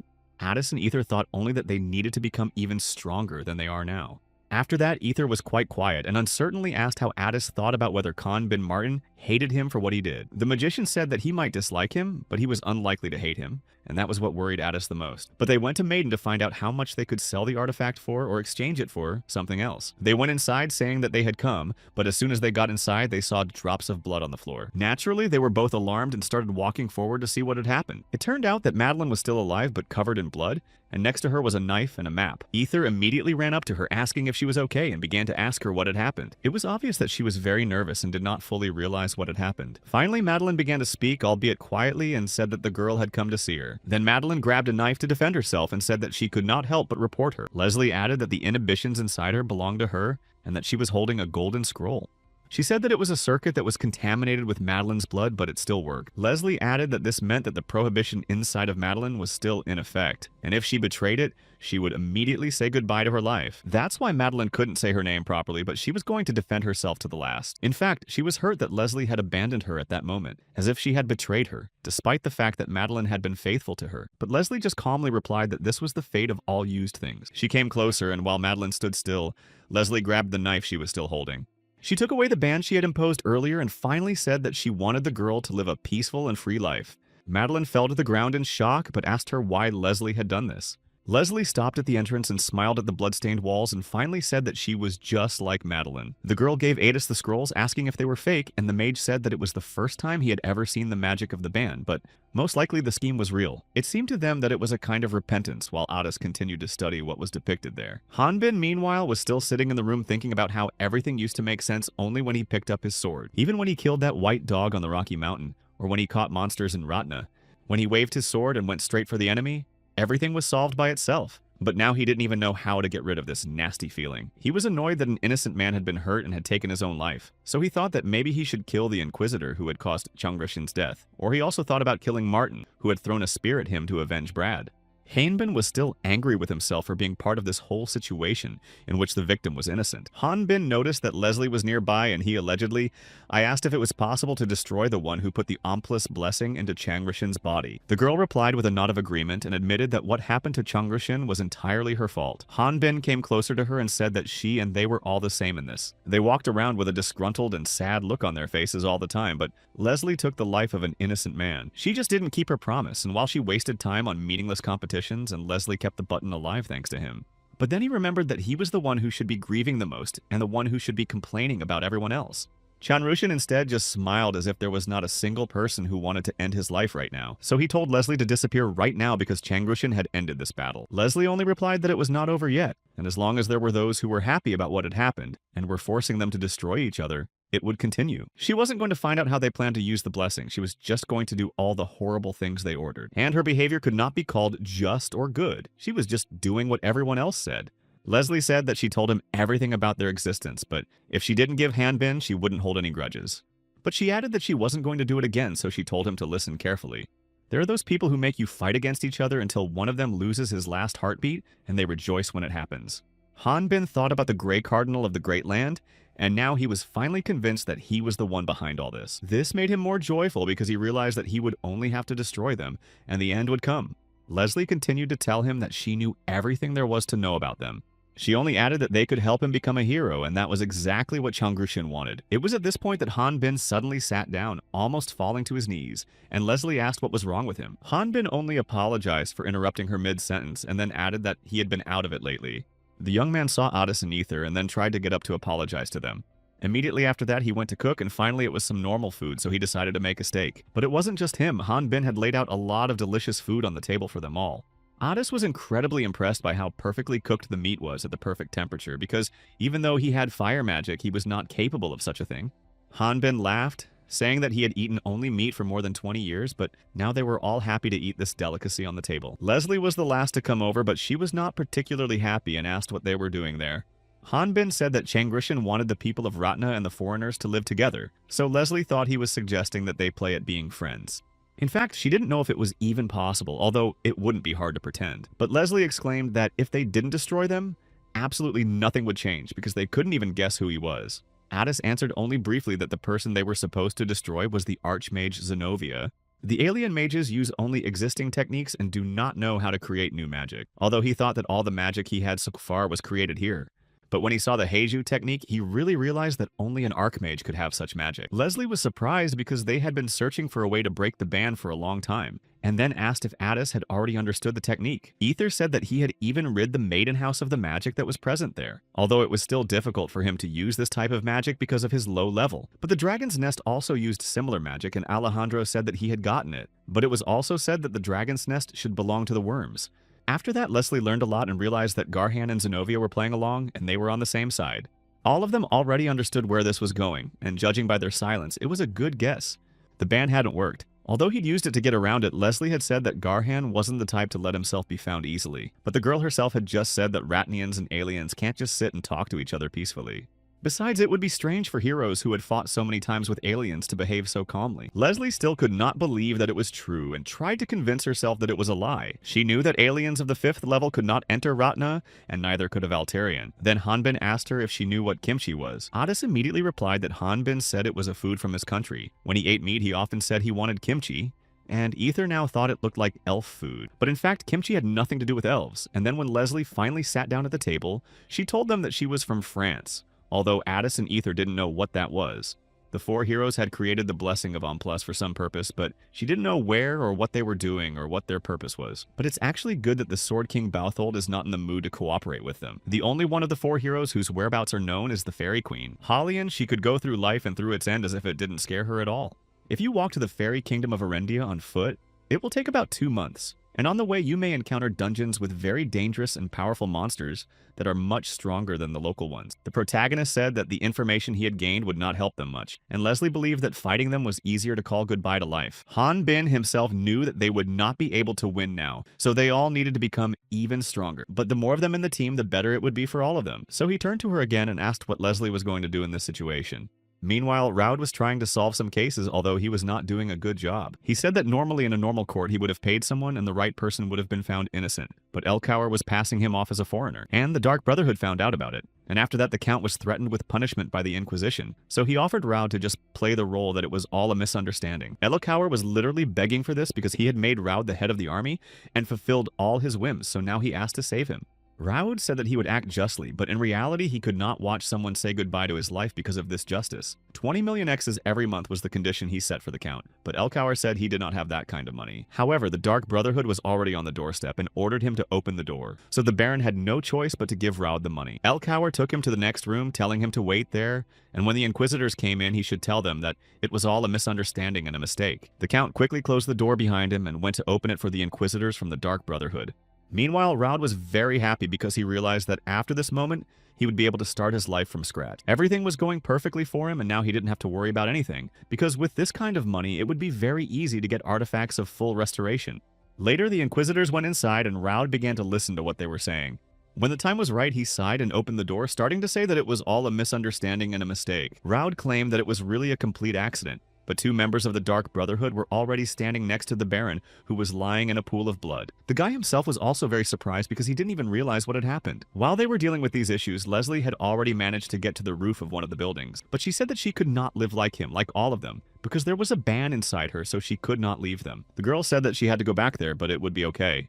Leslie has already realized that the world he dreamed of was not just a dream, but right now she can do what she wants, and that's why she was very happy. Later on, someone was arrested because it was suspected that he had taken the life of an important suspect, so he had to be held in the custody of the Brotherhood of Darkness. until the charges were dropped. Meanwhile, someone was trying to take away the power of Amplas's blessing by sitting next to his part and conjuring over it. It was the same woman the Inquisitor had met once before, and she said that Kaviriel would be very happy about what was happening. But Crater will definitely be talking about this loss for a long time, because it took a lot of money and investigation without the Order's knowledge. Later, Leonhardt came, and this woman said that the sentence was pronounced right in front of the residents, although it didn't sound like an Inquisitor. Leonhardt was only talking about a foreigner with the blessing of Amplas who was there and had almost given up, but he had absolutely nothing left to do but take measures to ensure that other hunters nearby did not get hurt. The Inquisitor sighed, saying that he had some news about this stranger. Then the woman who had been at the blessing stood up and said that it was wonderful, and then the magic spread throughout the room. She praised Leonhardt for doing the right thing and then added in a different voice that he was right. Leonhardt noticed all these changes and realized that it was really not her speaking, and that she was now possessed by this woman. Realizing who it was, he knelt down along with the other servants as the goddess Siriel appeared before them. She said that the Inquisitors had proved that they were the holders of the goddess's blessing, and were faithful to her, for they had not only succeeded in returning Ampal's blessing, they also managed to destroy the foreigner who was responsible for so many injustices. Although she did not know where such a strong warrior came from, who dared to challenge the one who had the goddess's blessing. Then Zenobia, who had captured Kivriel, asked why he fought with them, and whether Leonhardt knew anything about him. Then the Inquisitor said that this warrior with such strength was a descendant of the Valterians. He had recently come to Ratna and wanted to start a fight with anyone who possessed any power and did not interfere with his duties, so he had to put pressure on him. Most likely it was difficult, as she thought, because this foreigner was a representative of the King of Swords clan, and Leonhardt did not even wait for the goddess's oracle. It was after this that she forbade Leonhardt to engage in such battles, until she personally gave permission. Of course, the Inquisitor was not happy about what he had just heard, but he could not help but obey her order. For a short time, Zenobia inhabited the body of this old woman, and the thought of it disgusted her, but at such moments she was grateful for the goddess's blessing. Now it seemed to her that everything Leslie had said was true, because there was a Valterian warrior who had appeared out of nowhere, and an alien who had not been in their plans at all. If they hadn't had their Leonhardt with such power, the plan would have failed, and Garhan recognized that he was indeed the better Inquisitor. Although this was not always something that played into their hands, Zenobia was surprised to hear it, and then suddenly she saw that Amplas's blessing hadn't increased much. But that could be because it had been removed too soon, because Leonhardt had started acting without their guidance. 44-1. He got out of their plan, and at about the same time the blessing should have been finally formed. It would be too difficult to fully absorb all of Kivriel's divinity, and without her divinity, this temporary space and dimension would not last long and would simply disappear. But Garhan said that even though it was risky, they still had no other choice. They will have to slightly cover the seal of Kiriel and gradually absorb her divinity, even though it is really risky. With Amplas's incomplete blessing, Garhan couldn't control her divinity right now, and there would be an imbalance in the outside world. Garhan only said that he needed to absorb all the divinity before the world collapsed, because even if something happened, this world could be rebuilt. All he wanted was to become the god of this world and create it anew for himself. He is also on probation, during which he cannot conduct investigations until he has an order from above, and the punishment is quite severe at this time. This is an unusual situation when a wolf is punished by the goddess, but the whole joke is even stranger. Leonhardt allegedly said that the goddess of darkness does not exist at all, but the guy assured that it was not a joke, and he would like it to be true, and judging by recent events, there are many reasons to doubt it. Although the last time this warrior called himself a Voltarian, she didn't notice it, so he managed to lie to the goddess. The 6 goddesses knew everything, even about the amount of sand on the shore, so Felix didn't understand how they didn't notice such a lie, so he thought it was because of old age. Leonhardt only told him to calm down and listen to the end, because he would never do such a thing without a reason. They thought this guy did it because he had some real evidence. Then he finally took off his hood and looked at them, asking if they were okay. Leonhardt said that if he kept quiet like that, no one would even know who he was. But then Chanrushin did not understand why he saved him after all. He just wanted to know how he managed to survive. He told the Inquisitor that these were very obvious things because their purpose was to interrogate. That is, they needed to destroy the stranger, or rather take him into custody in order to find out all the information. But it was impossible to stop those hunters who did not rush at him. They only wanted revenge, which is why the Inquisitor used a very powerful technique to stop them. It blocked visibility, and it was at this moment that he managed to open the window and covered Changrushin with a protective barrier. But Leonhardt was already very exhausted and in a bad state because of this battle with the warrior, so his power would not be enough to make the guy completely invisible. That's why the Inquisitor decided to just throw him down so no one would notice. Now, Chanrushin realized that his whole body hurt so much, and as if his bones were broken. And Felix agreed that it was quite cruel, but Leonhardt said only that the boy was alive. Aliens turn to dust after losing their lives, even the corpse is not left behind, so this is enough to deceive others. But Felix did not know how this could serve as evidence against the goddess. Leonhardt had said that it would be easy enough to fool a human, but if it turned out to be a real goddess, it would be almost impossible. However, in fact, the goddess clearly said that she was sure that the Inquisitor had destroyed the foreigner. Therefore, it turns out that the one who is in the Dark Brotherhood is not the goddess Siriel. Humanity is very jealous and they want to capture the entire Dark Brotherhood, and maybe their goal is even divine power. Perhaps it is some kind of prophecy that he was entrusted to deal with the stranger. If so, the Inquisitor should immediately return to the Dark Brotherhood. But Leonhardt said that this is impossible because there may be traitors among them, and if he doesn't get there in time, someone else may intercept this information, so he must act secretly from the Brotherhood. However, he is now under a punishment and will not be able to investigate, and Chanrushan was only disappointed. But the Inquisitor said that if this world collapses, absolutely everything will lose its meaning, and he didn't really know how. But they held on. Raud was riding in a neighboring carriage and was still in shock from what he had seen so unexpectedly. Suddenly, Leonhardt smiled and told him to go back, although Felix did not understand what had come over him. Then he turned to the stranger and said that he should have said goodbye to his life, but he survived, and there are reasons for that. The Inquisitor wanted him to help him after all. He wanted to become a hero, and now Chanrushan could make his dream come true. Meanwhile, the others had already reached a certain place, and he was ready to do anything to avoid playing with those stones. However, in reality, he definitely did not want to end his life in this way. It was after this that the endless leveling up began, without stopping and without time for breaks. Meanwhile, in a distant, abandoned small building, a door opened and one part of it fell to the ground. Someone came in quietly saying that the goddess of darkness, Siriel, controls the darkness and the end of everything. And that's why people turn to her when they pray for peace of mind. And these people had just discovered a shrine to this goddess nearby, so they decided that the elves could also pray to her. These hunters with guns found one elf and attacked him. It turned out that his name was Londel Atransis. He was very angry because he did not understand how these people dared to treat a member of the Atransis clan like that, and then called the people very boring. Then he threw away the gold, saying that it was the money that people love so much. Then he added that if they wanted to get a ransom for it from their clan, they would still risk their lives, so he told them to take the money and leave before it was too late. These hunters saw the gold and forgot about everything at once, realizing that they could buy several houses with it.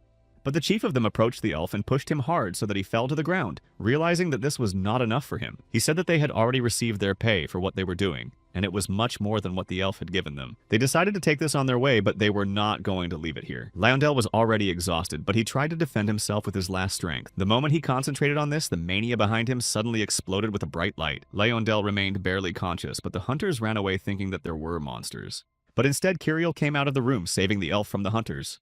She only said Ryo Hanbin's name and nothing else, as if she knew the whole truth about him lying about himself. Meanwhile, he and the others continued to move through the forest along the paths on their cart. Hanbin was still thinking about the 4 heroes who had managed to destroy the Sword King. He was a warrior and he was called a hero, so Hanbin did not know why they needed a foreigner. And Otis explained that 20 years ago the Great Land was the enemy of the 4 heroes.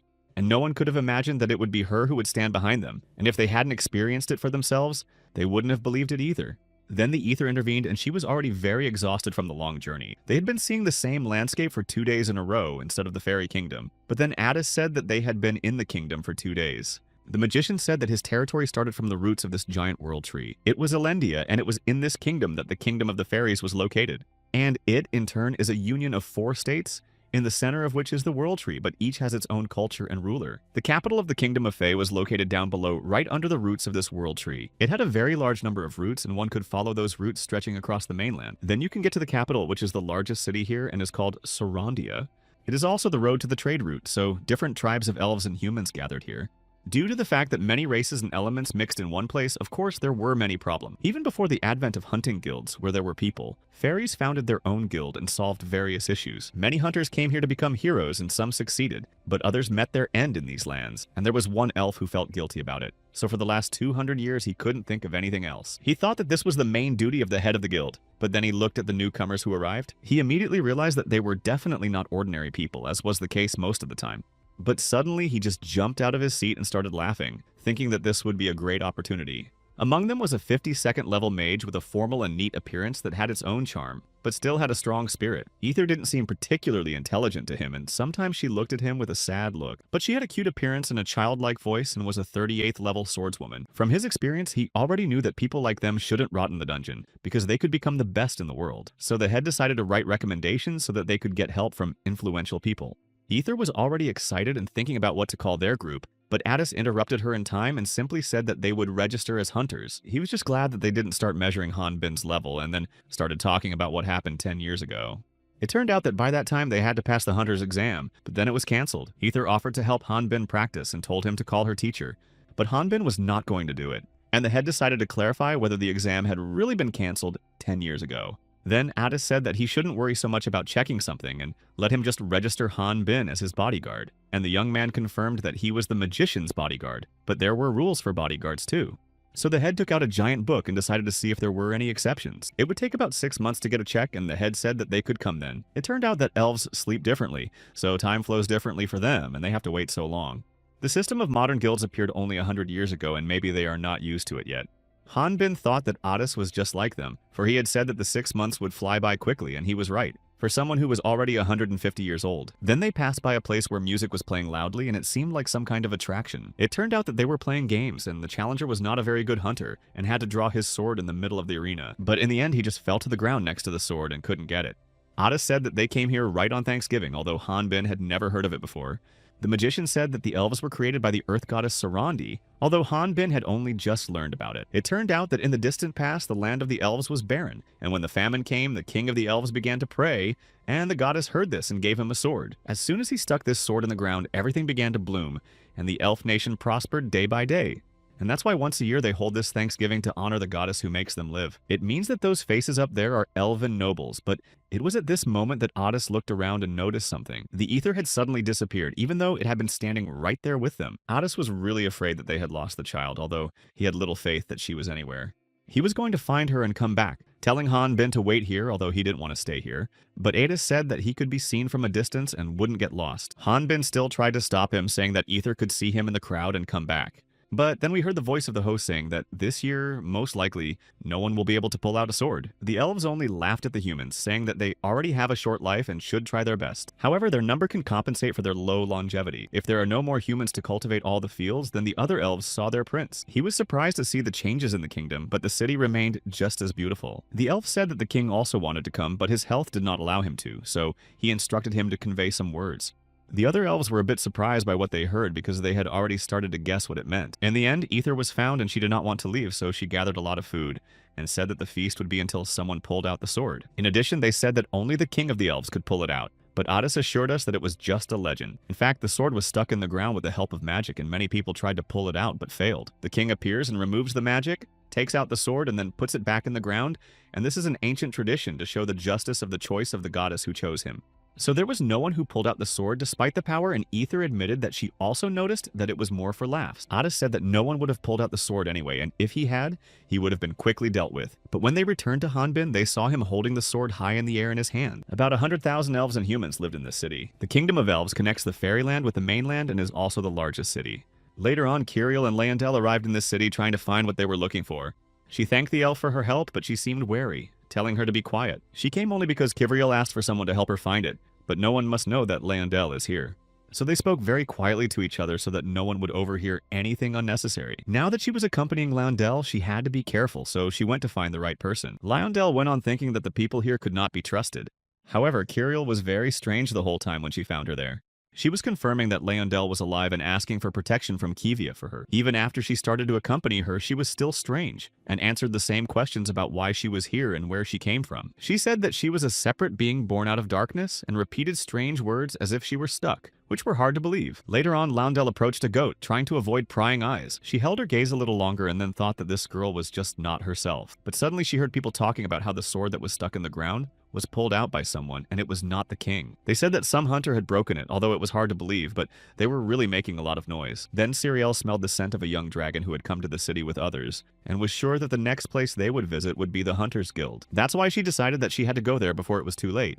Hanbin, meanwhile, stood there, not expecting what was happening to him, and realizing that it was not good. He was surrounded by mages, and they would not let him go after what he had done with that sword in the ground. The elves shouted that they did not want to see the Valterian here, so they ordered him to say who sent him. However, Hanbin just said that he found it strange and interesting, and then escaped from the trap. The elves shouted that it was an attack, and the Valterian was attacking a descendant, although he had no intention of doing anything like that. Hanbin was called a terrorist, and they started to run away while the young man did not understand why he was being treated like this. Meanwhile, someone fell to the ground because of all the noise, because the other elves had knocked him down. Hanbin noticed this and took Leondel for a child and came closer, asking if she was okay. He asked where her parents were, but Leondel just fought him off and told him not to touch her or come any closer. She started screaming that she was not a child anymore and looked very angry looking at him. But then she got scared when she saw who was behind her and called Hainbin a monster, which hurt him a little. He said that it was too rude, but Leondel didn't mean it because there really was a monster behind her.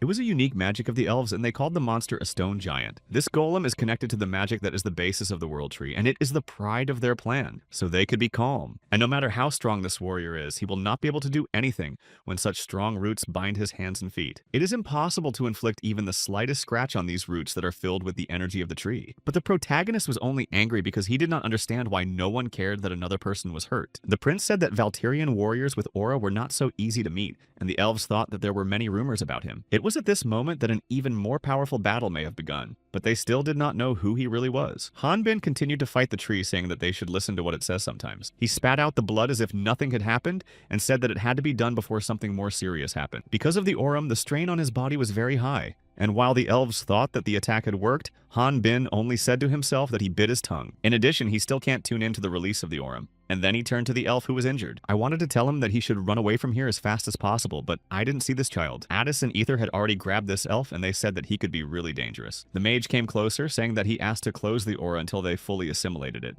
And Hanbin apologized awkwardly, realizing that he had almost caused them to get hurt. Luckily, nothing happened to them, but it was not over yet, because the battle was not over yet. Then all the soldiers who were behind them formed a wall behind them and surrounded the three of them on all sides, ready to fight.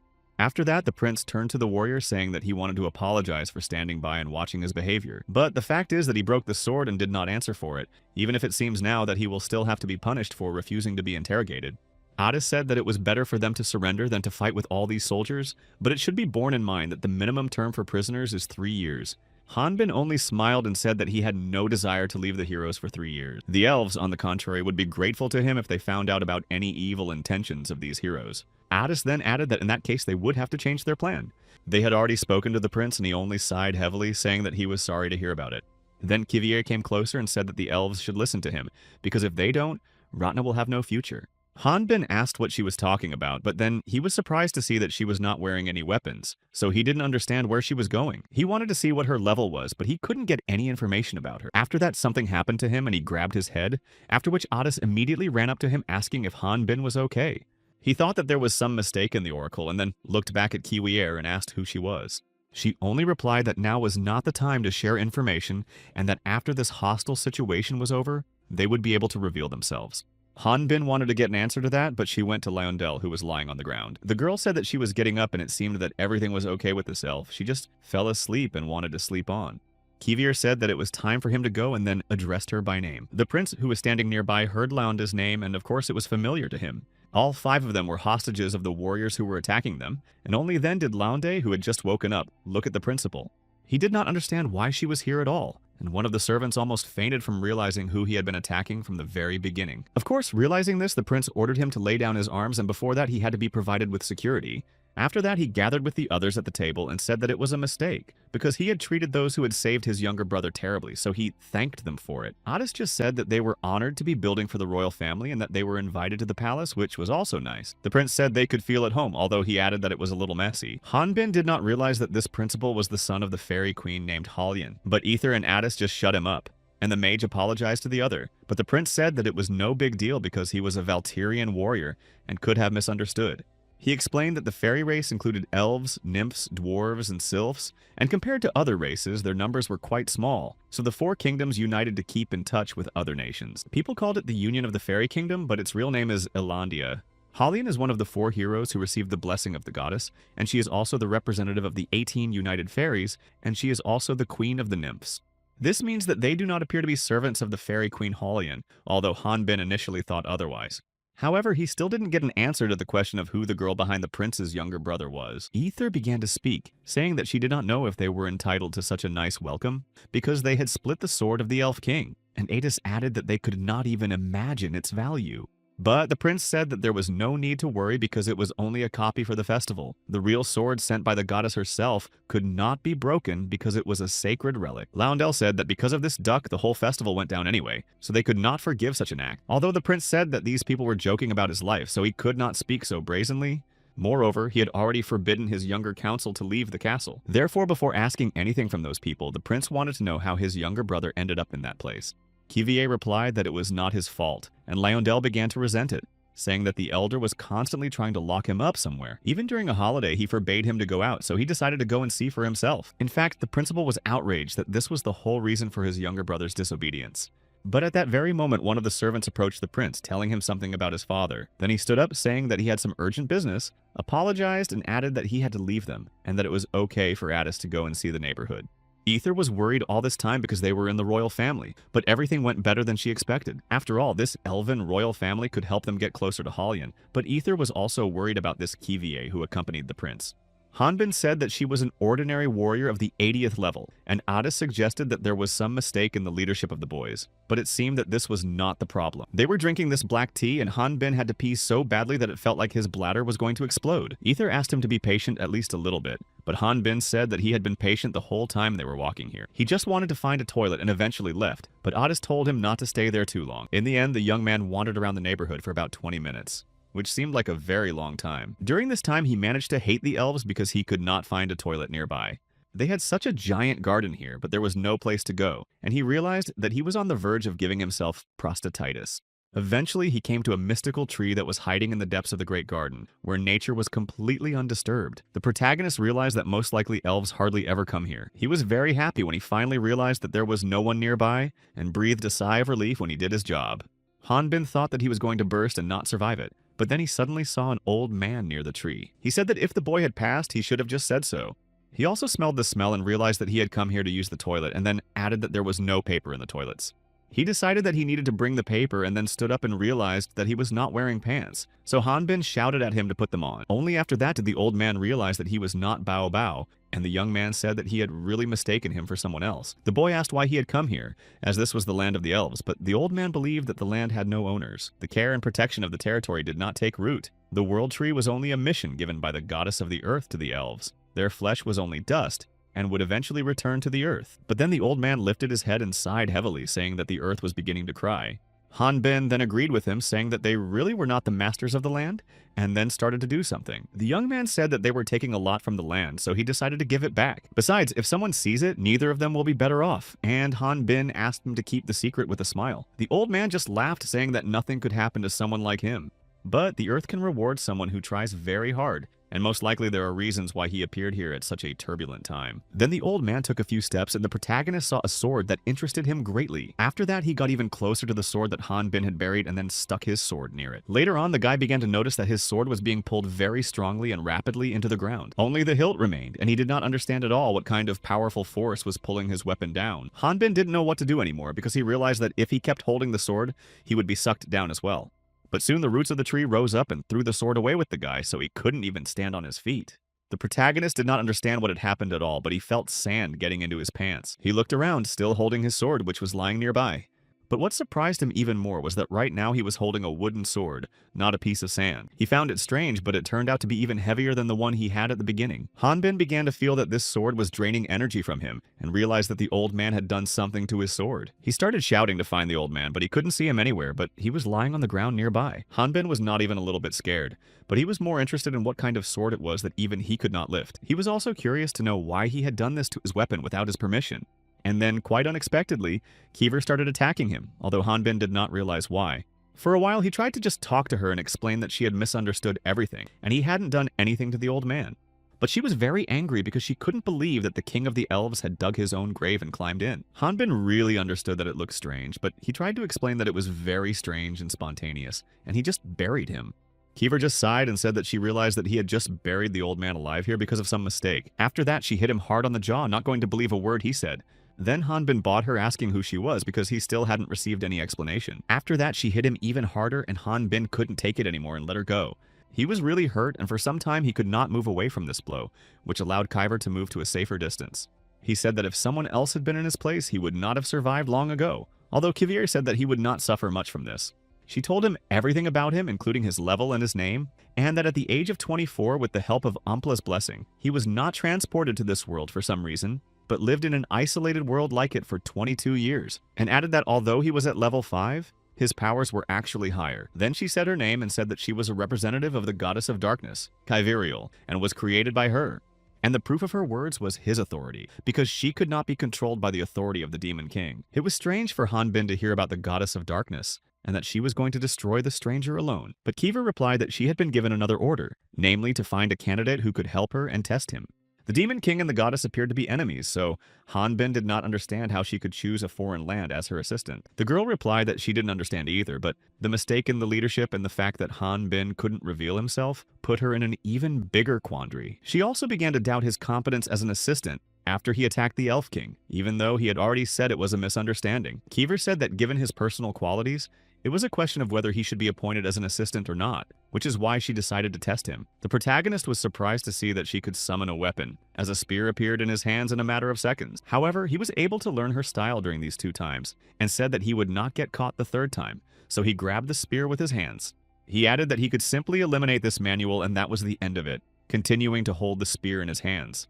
And then Hanbin added that it seemed to him that she did not understand at all that it was not worth taking other people's things. The guy said that he didn't care who sent her here, and then abruptly added that she should take her hands off the spear immediately. After that, he released the weapon and looked at his fingers, realizing that a few more seconds and he could say goodbye to it. It seemed to him that his defense had dropped a lot because this sword made of wood absorbed him so much, so he wanted to learn how to control it so that it did not take all his strength. But Kivier continued to attack him, waving the weapon, despite his telling him to stop.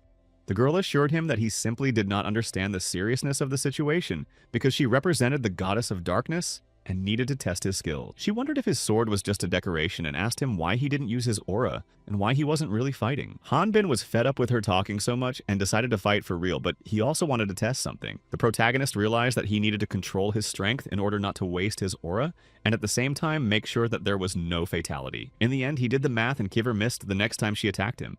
However, it turned out that his new sword made of wood again broke into pieces after such a strong blow. Hanbin was still looking at the weapon and remembering the old man when Kiver stood up and said she understood. It seemed like he wasn't going to take her words seriously, but Hanbin only said that this sword was strange. Despite this girl did not stop and continued her attacks no matter what. Then this blow seemed to him similar to his aura that cut, but realizing that there was no time, he decided to dodge. After that, the king of the elves, who had just been lying buried in the ground, got up thinking that he had already gone to the next world. Then he looked around and saw the world tree blossoming, hundreds of petals falling from it. The world tree also began to absorb energy and began to grow, and depending on the type of energy, the character of the tree changed. The aura of high quality made the roots more stable, but the old man smiled, saying that this could not be achieved with the help of aura alone. He sighed and said that he was the first since Bao Bao because this case reminded him of the time with that boy. The king of the elves said that the goddess had sent him a hero to the place where he needed him most.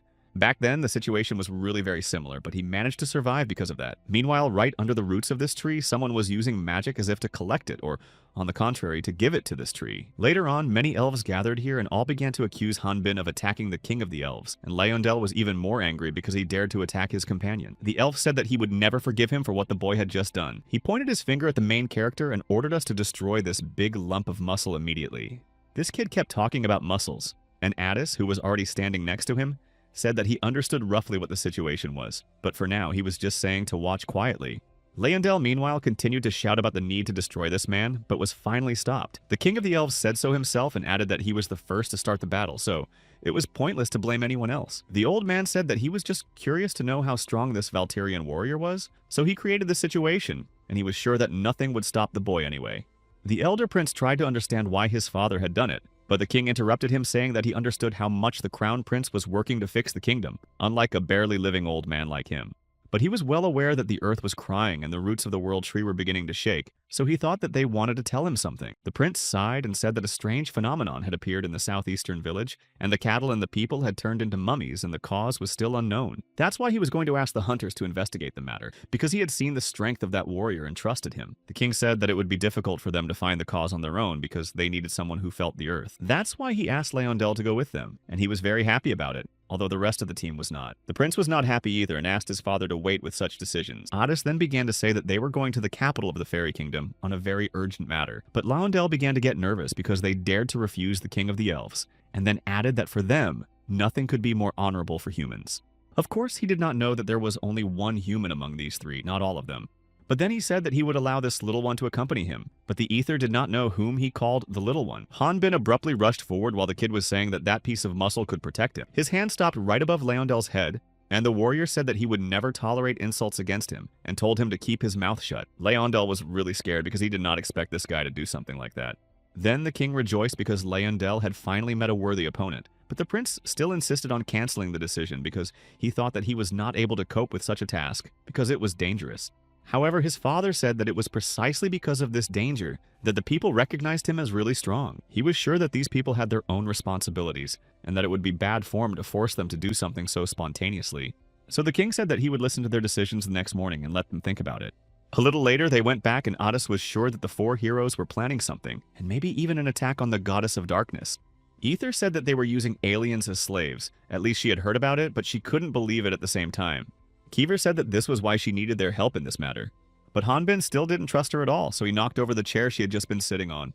He was angry that she had almost destroyed him and the king of the elves. Although she was not the goddess of darkness, she was sent by her, and she was also the goddess of darkness who created the race of dragons, that is, similar to Ether and Adis.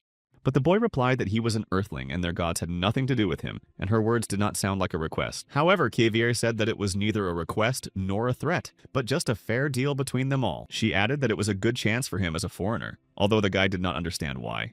The girl added that she was a representative of the goddess of darkness, and only on the goddess's side would he get freedom, and she would give a reward to the one who helped him. The reward will be the fulfillment of one wish that does not go beyond the laws of the world, but there may be one exception. She could even send Han Bin back to Earth, but he just crossed his arms over his chest, saying that was fine. However, there is someone who promises very similar rewards and uses it for his own purposes. He mentioned the name of the demon god Oplis. Only his goal was to destroy the same goddess. Otis and Ether rushed to him saying that the promise of a goddess and the demon god are completely different things and cannot be compared. Hanbin could not be on his side, of course, because he had been rotting in the mountains for so long because of Oplas, but now it seemed to him that they were going to use him again. Besides, they were going to capture Halion without these requests or conditions. However, Kyver said that this would not be necessary because her goddess Kiviriel had entrusted Hanbin with only one task. She mentioned the names of three heroes, namely Garhan, Archimage, Zenovius, and Halion, who are more important than life and its end. But the main character's task is to find a warrior who is recognized as the strongest and even more powerful than the three of them together. His name was Bauthold, and he was the king of the sword. They will just need to guard Kivier until they get to him, and after that Bauthold will single-handedly destroy the fallen heroes. In words, the task seems too simple compared to such a great and valuable reward. Kiever understood this and explained that the point is how important this task is because failure in it is not allowed. Hanbin eventually agreed with a sigh and said that they still had the same goal. So Ether and Otis breathed a sigh of relief. Kiever said that they should leave right now, although Hanbin didn't think it was so urgent that they had to go out the window. Even if they went on the mission, they still had to protect the kid, although he didn't care, because the three of them could have refused the Elf King. But it was Kivier who was accompanying Laundel, so she simply had no right to leave him here. The girl said that they were refusing the task of the Elf King because if they agreed to accept him tomorrow morning, it would prevent them from fulfilling the mission of the Goddess of Darkness. Then she added that even if they agreed, it would make little difference anyway. Later, the prince came to his father and reported to him that the hunters who were in the outhouse had disappeared. The king was not upset and said that they must have been in a hurry and even admired how dedicated they were to their work. However, the older brother was really pleased because since there were no guards for Leondel, he was going to tell him that his task was cancelled, but the king said that it was not necessary. It turned out that his father had decided to send him to the eastern routes with an expedition, although the prince was outraged because Leondel was still a very young child. The king only said that now he was really a small child, but someday he would become the head of the Elven Kingdom, so he had to earn the people's recognition. The prince sighed, realizing that there would be those who would not have the best opinion of him. But the father said that protecting his child is not the only duty for parents, because there are many more. Moreover, the Fair Union already knows about this, and the head of the union, Halion, will be closely monitoring the whole situation. Later on, Leonid himself came to his father to tell him that the knights had completed their preparations for the battle. Only the prince was really angry about it and did not understand why such a young child should be sent on such an important expedition. However, the king, on the contrary, supported the younger one and said that this uniform suited him very well. Later, they all entered the palace together and met with the king of the Elf Kingdom. Even then, Kivier said that they should refuse the task of the Elf King because it would interfere with the mission from the Goddess of Darkness. She realized that they could not fulfill two missions at once, but still could not forget about Leondel. However, she realized that in any case he would not survive even if they accepted the mission by car. Hanbin didn't understand what she was talking about at all, and said that the girl was being clear. Kivier just said that it would happen because it was the way things were meant to be in the world. The 6 goddesses are the creators of Ratna, and they know about everything, and even about what goes beyond time and space. but even goddesses who can predict the future have limitations. They try to act carefully even when they interfere in the affairs of Ratna because they must not violate the free will of beings and the laws of cause and effect. However, the prophet of the goddess has no ability to predict the future, so she has no right to exceed her powers given to her by the goddess, and in any way influence the fate of others. The problem is that because of the prophet created by the goddess herself, something terrible happened. Although Loundel should not have survived, he was able to escape and stayed in this world. Despite this, she wanted to leave the prince and go away, and now it turns out that the future of non-survivors has remained unchanged. Hanbin realized that the kid was really harmful, but he helped anyway, and Quiver didn't seem to care. She only said that she was created by the goddess of darkness to free her, and to ensure that Ratna survived as well. It was up to her whether the continent would continue to live, not just one little elf. She said that the lives of all these creatures living on this continent and the life of one boy have very different values. And if he is not to survive, it must happen, and she does not intend to interfere with his fate. She was surprised because Han Bin was not in such a close relationship with Leondel, so she did not understand why he was acting this way. Han Bin only replied that the reason for all this was that he did not like Kiwir at all. The girl replied that his lack of logic and such thoughts reminded her of a child, so she began to doubt his qualities as an assistant. But he said to ask those who chose him, but then mockingly mentioned that her goddess was closed, so it would not be possible to ask her. Eventually, they all gathered under the leadership of Leondel, and the king began to talk about what they had not heard about what was happening in the eastern village. Their task was to find the causes of this phenomenon, and he also told them that it had happened in the neighborhood. But as others said, if the roots dry up, the whole tree can dry up, and this disaster can spread throughout the territory in the shadow of the World Tree. That is why all this concerns not only the kingdom of the elves, because the entire fairy union has shown interest in this matter. If this problem is successfully solved, the head of the elven union, Halian, will personally thank them for their help. Han Bin, of course, agreed because he realized that if they successfully completed the task, they would be able to meet Halian. The king also added that Loundel would participate in this expedition, not as a prince, but as the head of this expedition, which the boy was very happy about. He felt proud of himself and said that he would never disappoint his father in this matter. Leondel was very happy that his father believed in him so much, and then added that all these strange phenomena were not something special for him. They continued to travel under the guidance of the small leader. Ether was already getting angry because they realized that at this rate they would just get old and not survive before they passed, because you would only have the prince left. But Leondel told her to call herself the leader because it should be a secret that he was the prince. He realized that for someone as young as her, it seemed like an interesting trip, but he thought that Ether should be grateful that he had agreed to drive. Otis tried to calmly argue that if the general was tired, there would be no one to protect the people, so he assured him that it was better to let him do it. Loundel thought for a moment about whether to do so, but then said to wait a bit. He wanted to demonstrate all his skills in driving the Kivier, and he hadn't had time to do that yet. He was also annoyed that this Valtirian was sitting there, and he had to drive the cart himself. It turned out that Kivier knew where Bauthold was, but she only assumed that even if she were a goddess, she could not know about the dungeon, which is the territory of the Demon King. In addition, the goddess can only know a person's thoughts if prayers have been sent to her, and her records did not contain information about Bauthold's prayers. Therefore, they had to look for him personally, and she repeated several times that they had no reason to do the Elva's job, and Hanbin only thought that they should solve this case as soon as possible. Later, another cart appeared next to them, driven by a lone man, and he asked if he could go first. He said that he needed to get to a small village in the east before the sun went down, and Addis smilingly replied that they could not see the same way but would let him pass. Then the man said that in that case they should get out of the forest before sunset, because it is said that very strange things start happening in the neighboring forest at night. Then he apologized to them once again, and Ether just felt relieved to see him drive off. He just needs to keep an eye on this carriage and move on.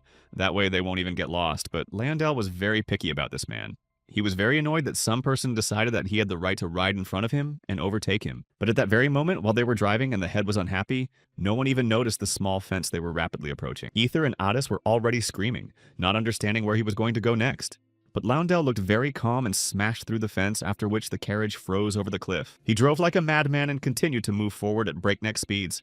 Hanbin already thought they were under attack and looked out of the carriage, but Leondel only replied that the road would be where he was going. He said that he was being guided by the goddess of the earth, so the others sitting next to him had nothing to fear. However, a little while later the carriage did hit another tree and caught fire, so they were forced to get out. Ether was very angry with him, but the head said that it all happened by the will of the earth goddess. Leondel said that he knew the way very well, so they could walk, and did not tell them to follow him. Hanbin just kept laughing at how he had bragged earlier and now had to walk to the village on his own. However, Leondel tried to pretend that everything was fine and simply said that he hadn't been out in the woods for a long time. It was already dark around them, and so they went ahead following their leader, but he was walking too fast, so Ether was asked to walk a little slower. Hanbin didn't understand why this boy was so confident, but Cuvier said that he was an elf of the royal family, so it was not surprising. The royal elf family has been taking care of the roots of this tree since ancient times, and with this ability, once every 20 years, they can create the gift of the world tree. Then he remembered his wooden sword and thought that Laundel's was just as valuable, but Cuvier only said that he was too young to be a king of the elves. But despite this, he can feel the roots of the tree that stretched across the earth, because he has the blood of the royal elves to begin with. Hanbin still had many questions, but suddenly Laundel shouted to them to come this way. He smiled, saying that he had found the same carriage that had passed by and not seeing the man there. The boy was excited, saying that they could use it and then reminded them that he had told them to trust. Ether only said that the chapter was now more useful than she thought, but he took it as sharply as ever. He asked Kiwi if he could tell the difference between me and that piece of muscle, even though Hanbin didn't understand why he was being dragged into this. Kiwier just walked closer to the cart and examined it, even though she did not believe what she saw at first. She looked inside the carriage and saw the same man who had recently been driving it. Leondel was the favorite of the Elf King, and despite the fact that he was a late child, the Crown Prince was most likely not comfortable.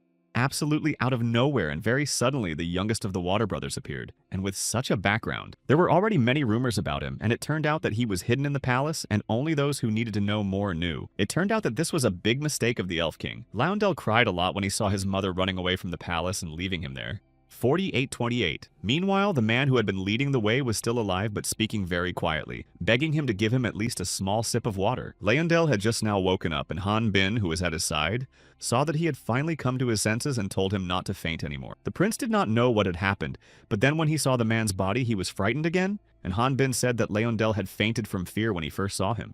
Kivier added that he was not yet dead, and Atis added that all his organs had been sucked out, and the situation was critical, but the man was still alive. They had no choice but to go to a nearby village to treat him, but the problem was that the one who knew the way had fainted, to which Leondel replied that they should have waited until he came to. Hanbin angrily said that they could not wait because the critical situation did not allow it. They could have stood still in this forest, but monsters started running out from all sides and hunting them. Ether noticed that they were getting too close, even though they were wild monsters, and she did not understand why they were chasing them all the time. Hanbin tried to dodge their blows and said that he also did not know why these creatures kept hunting them. But at some point there was a strong blow to the pack of these monsters, and they at least stopped for a moment. One of them was a blood-sucking monster, a dungeon monster of the ghost type that inhabits the bodies of monsters and starts to control them. Most likely these monsters sucked out organs from people and turned them into mummies. And Hanbin remembered that these were the higher-class monsters he had seen in the haunted house before. The airwaves were frightened to say that there are no dungeons nearby, so it is unknown where such a monster came from, and the reason for it was still unknown. But what is known is that they want to get as much aura as possible, and Leondel did not miss the opportunity to dump this whole terrible situation on Hanbin again, saying that he has aura, and let him jump out of the carriage and leave them alone, as if not remembering that Kiwier also has aura. However, if they continue to travel like this, they can definitely get into another trouble. Besides, the karate was already approaching a small cliff at high speeds, and if they didn't stop, they would fall down. Addis told them all to hold on tight because he was the one who was driving the carriage and then signaled Ether. She immediately stood up and made a precise movement as if they had a long-standing plan. With her magic, she caught hold of a tree that was quite close to their carriage, and the monster continued to approach. Despite this, with the help of her magic chain, the carriage was able to avoid falling into the abyss, and they simply swerved to the side. Very suddenly, Leondel, who was not holding on, flew out of the carriage and started flying into the Primus. So Hanbin stepped in after him. He managed to grab him by the collar at the last moment to prevent him from falling completely. When the boy called him a savage again, the young man smiled, saying that his arms were beginning to weaken and demanded the magic word from him. After that, he was finally able to thank him and called him a warrior, not a monster or a decrem. Later, they managed to get to the same village and reach the main gate, but there they were met by another knight who persistently tried to drive them away and ordered them to return to the place from which they had come. Leondel thought that such behavior was too rude because they had come to investigate the matter on the orders of the King of the Elves. However, the man said that they had asked for their help 2 months ago, but had not received it. So he believed that the elves were only waiting until there were only corpses left so that they could take over the land. Leondel said that he had come with his troops as soon as he heard the news. In addition, the road was very difficult, so they wanted at least some explanation for this behavior. It turned out that originally people lived in this village, but because of the roots of the world tree, elves came here. As a result, conflicts over land began between them, so this knight had not very good impressions of the elven race. Addis said that they had a sick man with them who needed to be urgently rescued, and Ether also said that they should at least save this man first. After that, the knight said that they would accept the patient, but they refused to enter the kingdom of the elves. That is why they did not want even an elf's foot to be here, because it was their territory and those were the rules. Kivier said that if they did not make concessions, they would not be able to find the cause of such phenomena, and now she could return to the task of the goddess. The girl called to Lyondell saying that it was time for them to go back, but he said that he was not going to go back. Lyondell said that he would not be able to look his father in the eye if he did not fulfill the first mission he was given. He realized that in the future it could also prevent him from becoming the head of the whole elf kingdom. Then Lyondell repeated the words of the night that he was not going to let the elves in and thought about what he could do in this case. Then he lifted his hair that covered his ears and showed that he was only a half-elf and asked if he would be allowed in. Ether was surprised because she thought that it was almost impossible for elves and humans to have children, and Otis said that this was probably one of the reasons why he was hidden from humans. The knight just laughed when he saw that the boy had different ears and then said that he knew it. He still stuck to his guns and added that the elves had no intention of ever helping them, and then added that most likely they just didn't like the boy and sent him here. The pureblood elves did not like those with mixed blood, so the knight was sure that was why he was sent here. Then Hanbin stepped forward and said that he could no longer tolerate such behavior. Although temporarily this kid was their leader, and the monsters that had scared these people so much were very fond of Avorakopka. The young man said that the aura was about to emanate from him, so he looked at the knight standing nearby and said that they should be careful what they say.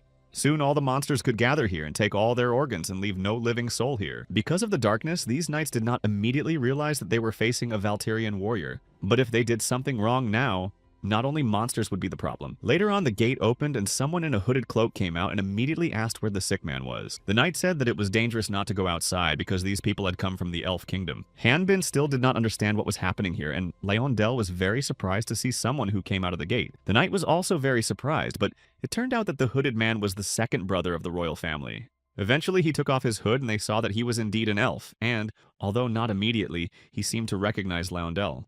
In a second, he was next to the boy and hugged him tightly, very happy to see his brother. This was their middle brother, and he could not move even a step away from the younger one, asking how his father was doing and how the little boy was doing in school, and if anyone was hurting him. Hanbin noticed that this boy looked exactly like the crown prince, although it was not surprising because they shared the same genes. This boy walked with Lyondell's water brother and the twin brother of the crown prince, whom they had seen in the elf kingdom. After that, they were all taken inside and the sick man was cured, and Ether exhaled calmly, realizing that they had not tried in vain. The elf said that this medicine was created using his little knowledge, but he was the only mage in the village, so he did the work of a doctor. Although he is not able to take care of the sick on his own, the others are being treated at home, and there are several times more of them than these patients. For this reason, he did not have the courage to ask the royal family for help. However, in fact, he could not have dreamed that his younger brother would come, and Lyondell said that if he had told him that he was there, he would not have come alone. The elf sighed, saying that if anyone knew he was here, it could only harm the village. Lyondell said that he did not know exactly what had happened 10 years ago, but he was sure that his father had forgiven him long ago. Hanbin began to think about what was going on here, and Ether told him that even though they didn't know anything, it was most likely a very complicated family problem. Moreover, they haven't seen each other for a long time, so they probably just want to talk. And at such moments, you need to be able to leave in time. And Ether added that it's called tact. Hanbin sighed, agreeing with her because it was not very interesting to listen to this. Meanwhile, Kivier walked closer to the sick man who was lying there and stuck her hand right into his mouth. The elf jumped up asking what she was doing with the sick man, and this surprised everyone else. However, after that she stepped back and showed something that she managed to get out of him. It was the same monster but still very small, but its larva was in the man's body so he could suffer greatly in the future. Even those whose organs were taken by this monster after normal treatment can fully recover if they are lucky. However, these patients never recovered because the larvae of this monster were parasitizing their bodies. The elf was really surprised, but now he began to realize that these monsters left people alive specifically for reproduction. Otis was also surprised by this because dungeon monsters usually only want to destroy and do not leave anyone alive. Ether added that such monsters appear in dungeons on their own and don't need to reproduce. Hanbin then began to realize that most likely there are more and more of them in the vicinity of this village because they are doing this.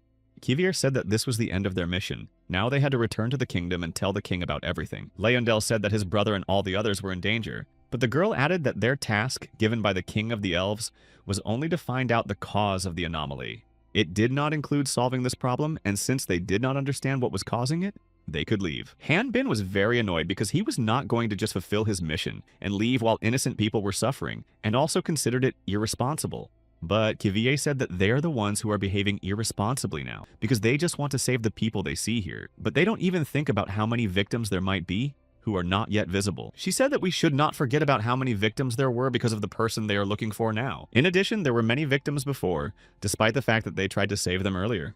As a result, the boy could not even bear responsibility for all this until the very end, and let these people just die.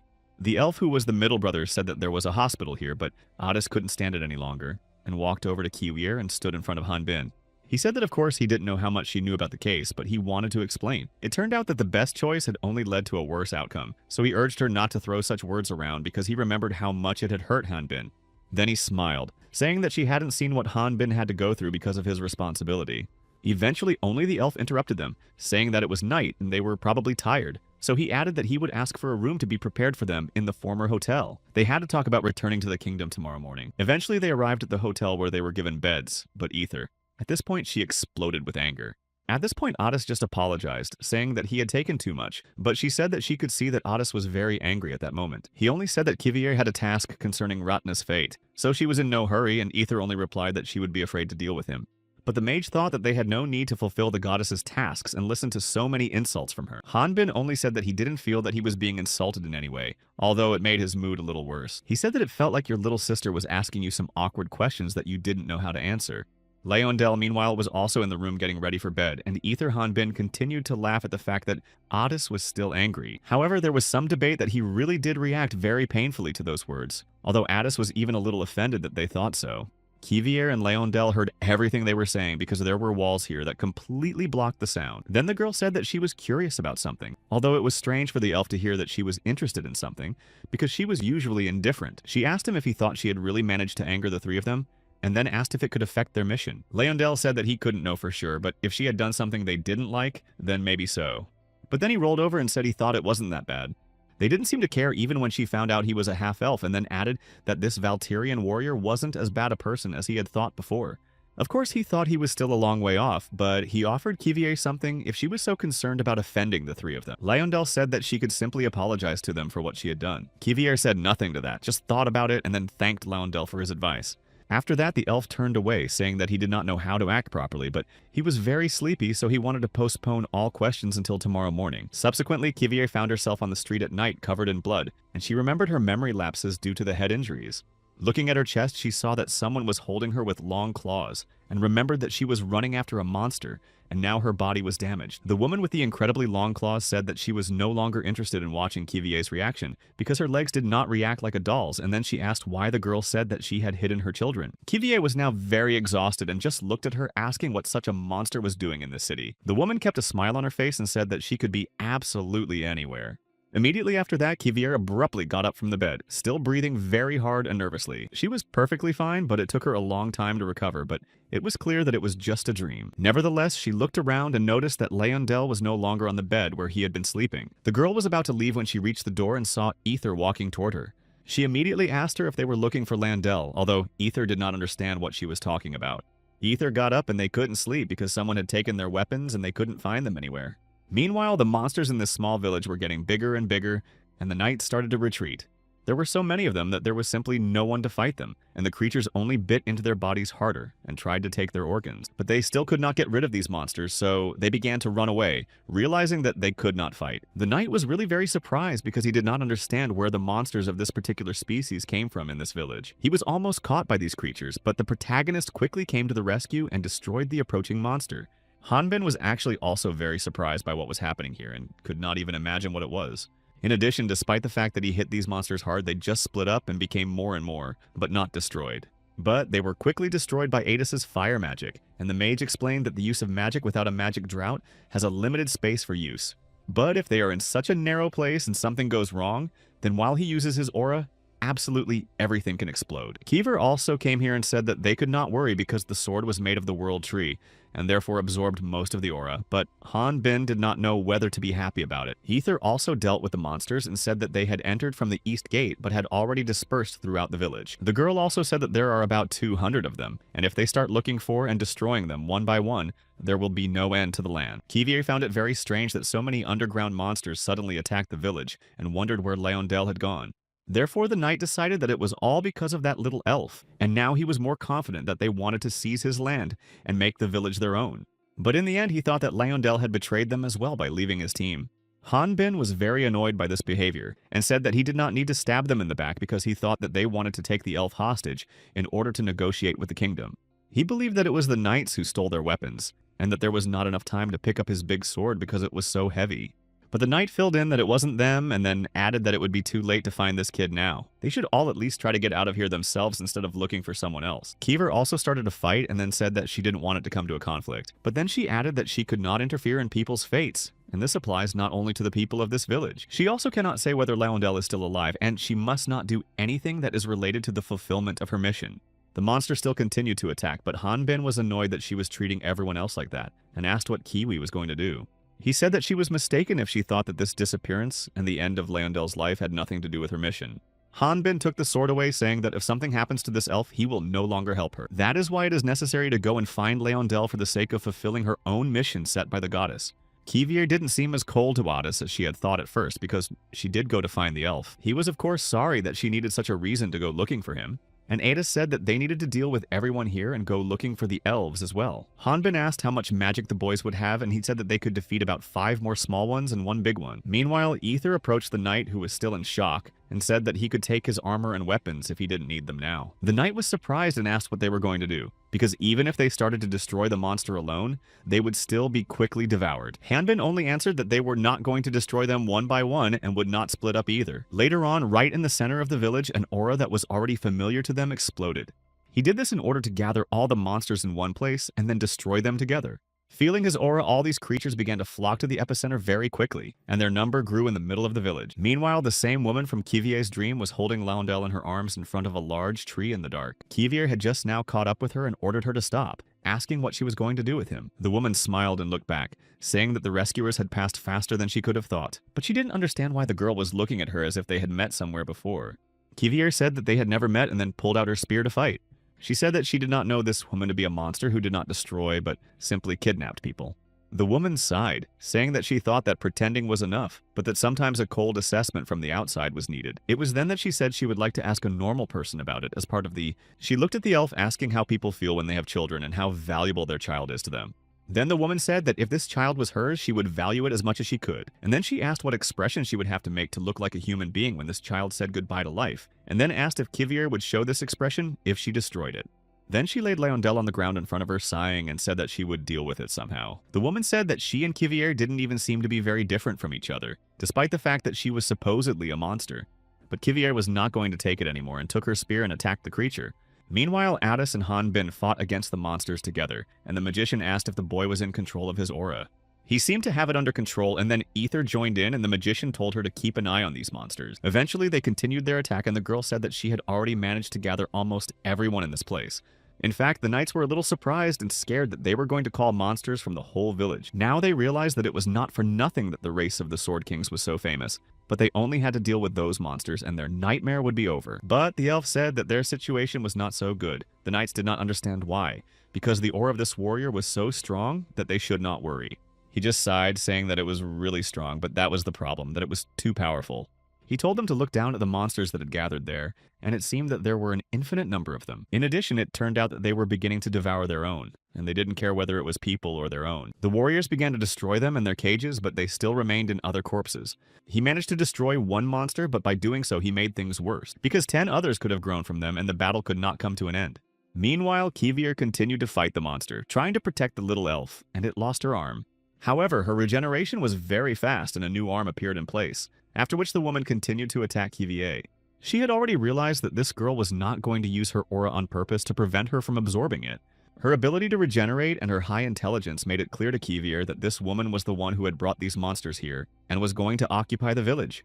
The battle between them continued, and she grabbed the girl's back with her huge claws, although she did not think she had invaded the village. She said that these people had come to her village without permission, and then added that the girl's aura was very good.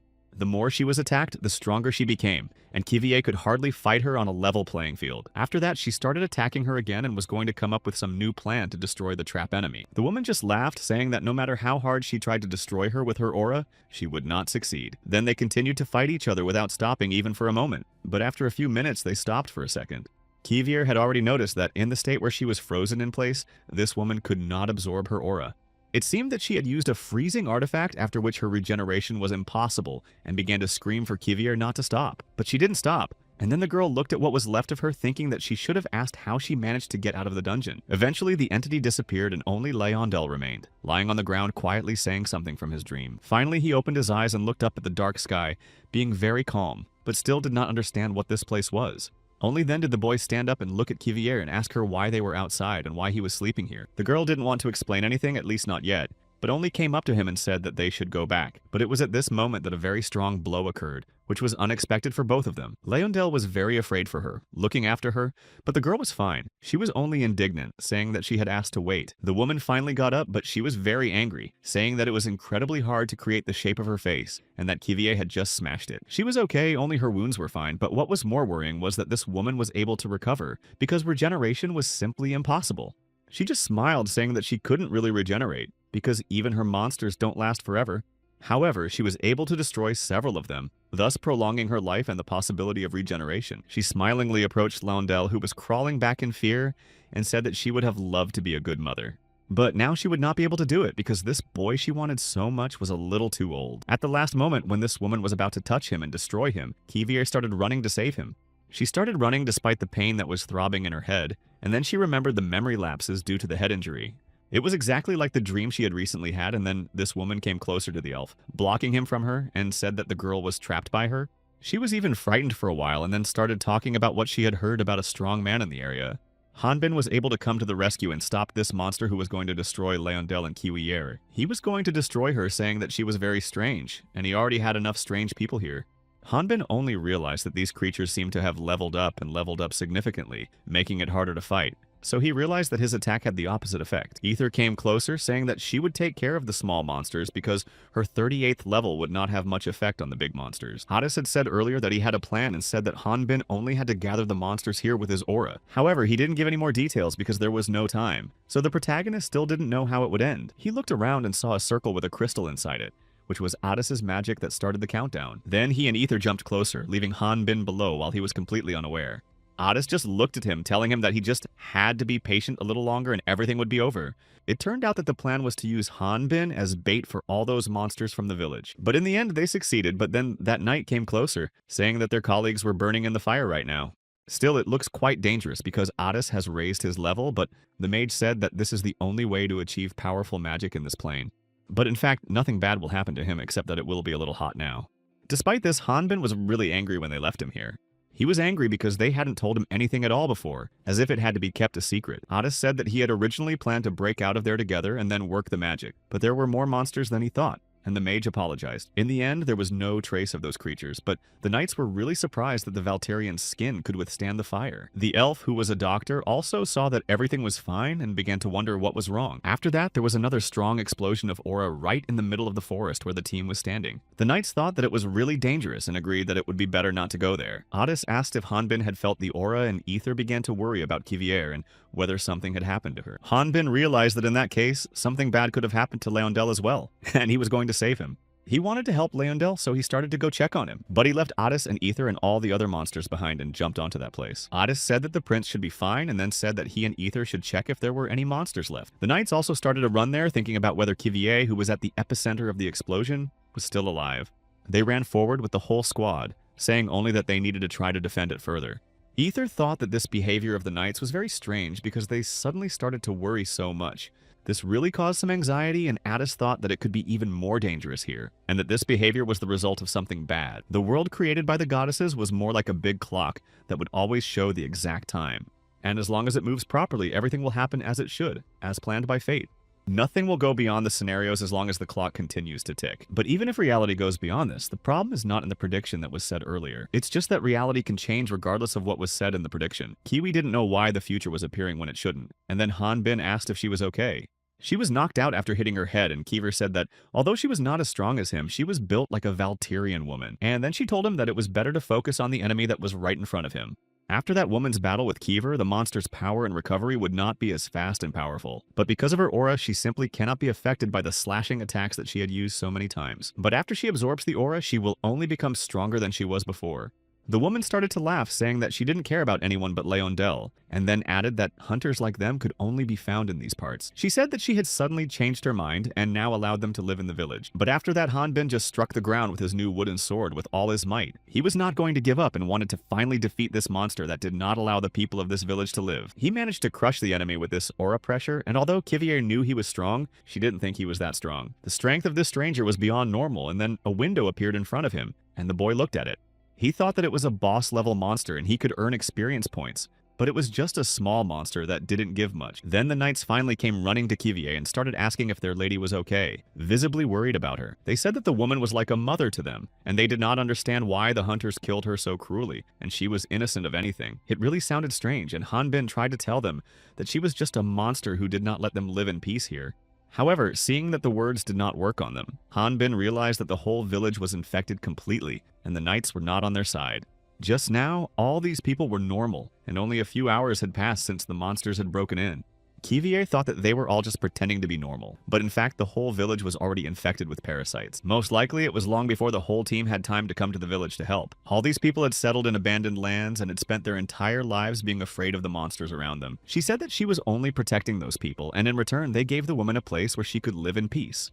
The woman stood up, holding Leondel close to her, and said it was called a healthy symbiosis. In the end, everything fell into place now because it was obvious that they had to pay for taking in strangers. Kivier then said that manipulating someone else's life cannot be called a symbiosis. Rather, it would be called slavery. But the woman said that they were happy and did not even suspect this slavery and said that it was enough for people. Leondel told the Valterian and Kivier to get out of there quickly while they were still alive. He said that later they told his father about everything to the king of the elves and left him here. She said she just wanted to live in peace and quiet in this village, especially since the hunters had already killed many of her children. Although their blood was now on them, she thought that everything had turned out just fine and she had won the battle. It turned out that the blood was the carrier of the infection and it was easy to get infected when it got on the body. Almost everyone, including Otis and Ether, was already infected, and Leondel noticed that Hanbin was also infected, which is why he started yelling at Kivier to look back. Later, he got out of bed with the same shout very abruptly, but was still in bed. The woman came in with a smile on her face, happy that Leondel had finally woken up, and came closer. He started to call her a real monster and thought that she wanted to do something very bad to him. However, she said that she was not a monster, but his mother who only wanted to do good to him. And then a man stood behind her and told her to think before she said anything, or she would be punished. Kivier also abruptly got up from the bed and immediately started coughing heavily. She was finally able to recover and then immediately looked at her hand. It turned out that it was also infected with the monster larva that had already been in it before. She looked around and saw another patient next to her and realized that this was the local hospital. It was the same man who had vomited the same monster larva. After that, Kivier began to realize that this entire hospital was full of patients infected with the same monsters. After that, she noticed that the same elf who worked as a doctor was approaching her, although he was being careful around the patients. Then Kivier herself abruptly jumped up and immediately hit the approaching man. She realized that she could not control her aura after being infected, and then asked the elf how he knew she was not okay. Kivier squeezed his throat even harder, saying that he was with those monsters and was up to no good. However, the elf began to cry, begging for the salvation of this village, and did not even begin to justify himself or others. He could barely speak through his tight throat, but he began to tell us that it all started about 6 months ago. The elf lived peacefully in this village and healed people, although he was from the royal family, but he was kicked out because of the struggle for the throne. One day he felt a very bad aura near him, which began to come from the roots of the world tree. Together with the inhabitants of the village, they began to go deeper to find out what was wrong with this place, and ended up in the caves under the roots of the tree. And then, inside, they noticed an unexplained gap from which a very bright red light was coming. After that, some other creature came out of it that looked like a real monster. When the elf regained consciousness after the blackout, he saw people around him who had already killed each other and had no one to save. He himself was not infected because he belonged to the elf tribe and did not know it at the time. But since then, people in the village have been gradually infected. As a result, the creature and the woman forced him to heal people in exchange for letting him and other people live. All this was for the sake of the village, which had to constantly give its energy to that woman. Kivier asked why he hadn't told them this when they arrived, because if they had, they could have returned to the kingdom. It turned out that the elf told the truth to those people last time, but they were already infected outside the village. It was all just a game to see if he would turn out to be a traitor, and every time she sent new monsters here to kill people. They should have seen by now that all the monsters were also infected with those parasites, and could not escape because there was no point in telling the truth to people who were not themselves. That's why when the elf first saw them, he was hopeful and allowed the team to enter. The elf only apologized and then added that he hadn't seen normal people here for a long time. Kivier noticed that the wormhole was from another universe and the monster that came out of it matched her visions from earlier. Then she remembered everything else that she had dreamed about and realized how this could end. She looked at the elf and asked him what had happened to Leondel and everyone else. Then he began to tell her, and it turned out that they were now in a house right under the tree. This so-called family sat down at the table, and the man began to say that everything she cooked tasted delicious. But the woman noticed that Leondel did not eat anything, although he had slept for almost 2 days, so he must be hungry. However, the elf began to scream, saying that he understood perfectly well what was going on, and that she was up to something. Leondel said that she definitely wanted to feed him and then give him a good meal, and he was sure of it. The man sitting at the table just sighed heavily, saying that this Leondel was starting to annoy him. He was annoyed that Leondel dared to talk to his mother like that in his presence, and looked very angry. He raised his knife while Leondel was thinking that this man was out of his mind, but the woman stopped him. Leondel was only a half-elf, and they needed time to become a real family. The elf began to listen to her words and realized that most likely he would be waiting for the same thing. But he wanted to believe that others would save him, and he just had to be patient, and then the main course was brought. Then he saw Ether standing in front of him and said her name was Maid Ether, and she brought some food. She came closer to Leondel, saying that this dish was prepared especially for him.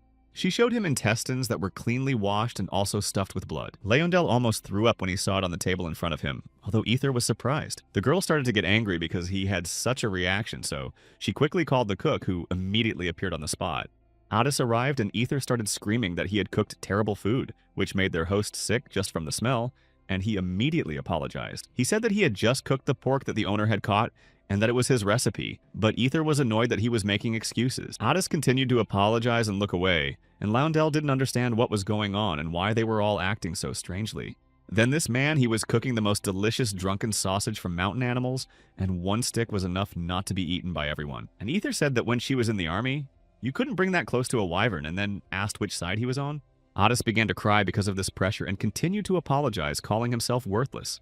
Leondel felt uncomfortable because everything had changed so much, and he realized that it was his fault because he had suggested that they not return to the kingdom, but stay here. They continued to quarrel about the fact that blood sausage should never be underestimated, but the woman clapped her hands and said that quarreling was not enough for today because she wanted everyone to live happily. Otis in a fear smiled, but the woman said that Leondel could not be hungry because then he would not survive. And then she added that if her child did not survive, her mother would be very sad and worried. However, she could not force him to eat because she would be a bad mom, so she could not understand what was wrong. Otis held up his hand, saying that it was his fault for feeding him the terrible food, while Leondel tried to understand what was going on. Then the woman stretched her mutated hand toward him and said that Otis would be released today. Leondel didn't realize that he had to save him, so he gathered all his strength and started to eat what was on the plate. He forced himself to think that it was just pork and to imagine something tasty and just swallow it. He could feel the soft skin, and inside it was just an unsurpassed taste of liver and black pepper. At least the elf tried to convince himself of that. In fact, sausage could be a delicious Korean snack, but here it was cooked terribly, but Leondel realized that he was tasting good, and he would not have to start changing, so he decided to leave this village immediately. Then this woman came closer and suddenly smiled, very happy to have finally cured everyone. At that moment, she was thinking that she was absolutely missing one more maid. Meanwhile, the elf who was the middle brother led Kivier to her and bowed, saying that the maid was well, and that was why he had brought her here. The goddess of darkness, Kivriel, was covered by 4 heroes who have the blessing of the goddess, and 197 days have passed since then. Now the power of the goddess of darkness is closed in space for about. At the same time, a crack appeared in an unknown dimension. Kivier had already guessed, but the decay of the magical power was much faster than expected, and she realized that she could no longer postpone the goddess's task. The elf said that it had been 2 days since her colleagues had been infected, so most likely the monsters had completely penetrated their bodies and became one with them. Perhaps all this is because of the infected they brought, because he was infected quite recently, and Kivier realized that it would not be possible to get those monsters out. So the elves offered to wake them up the same way she had awakened, although her aura would only burn the monsters in their bodies and nothing more. Of course, using someone else's aura can also be quite poisonous, and it would be difficult for these two to withstand the aura of Kivier. But they were confident that the Valtirian warrior would most likely be able to withstand it and withstand her aura. Kivier came closer to the woman, saying that she was glad to see her again, and thought that someone like Han Bin could not be affected by her aura very much, but as long as this mom was watching her so closely, she wouldn't be able to do anything. But it was good that she herself said that it was impossible to accurately reveal the fact of infection. Meanwhile, Leondel rushed to his brother, hoping that at least he would be okay. But the elf was very surprised to see Kivier there, but the older man just turned away, not going to answer. Only then did he apologize briefly, and Leondel thought that Kivier might be infected as well. After that, this woman came closer to the girl and lightly touched her hair, saying that she was really sorry. She thought she was very strong and beautiful, as if people were created to receive the love of their creator. However, she said that now this girl was nothing more than her next doll. Finally, Leondel could not stand it any longer and came closer, separating them both and pushed her mother away. The woman was surprised but thought that he just didn't like the food that much. But the elf started shouting that all these people were absolutely innocent. He said that it was because of him that they all came to this village and took the knife in his hand, saying that he would do everything to make sure they left alive. Kivier put her hand lightly on his and said that at times like this, it would be better to just apologize.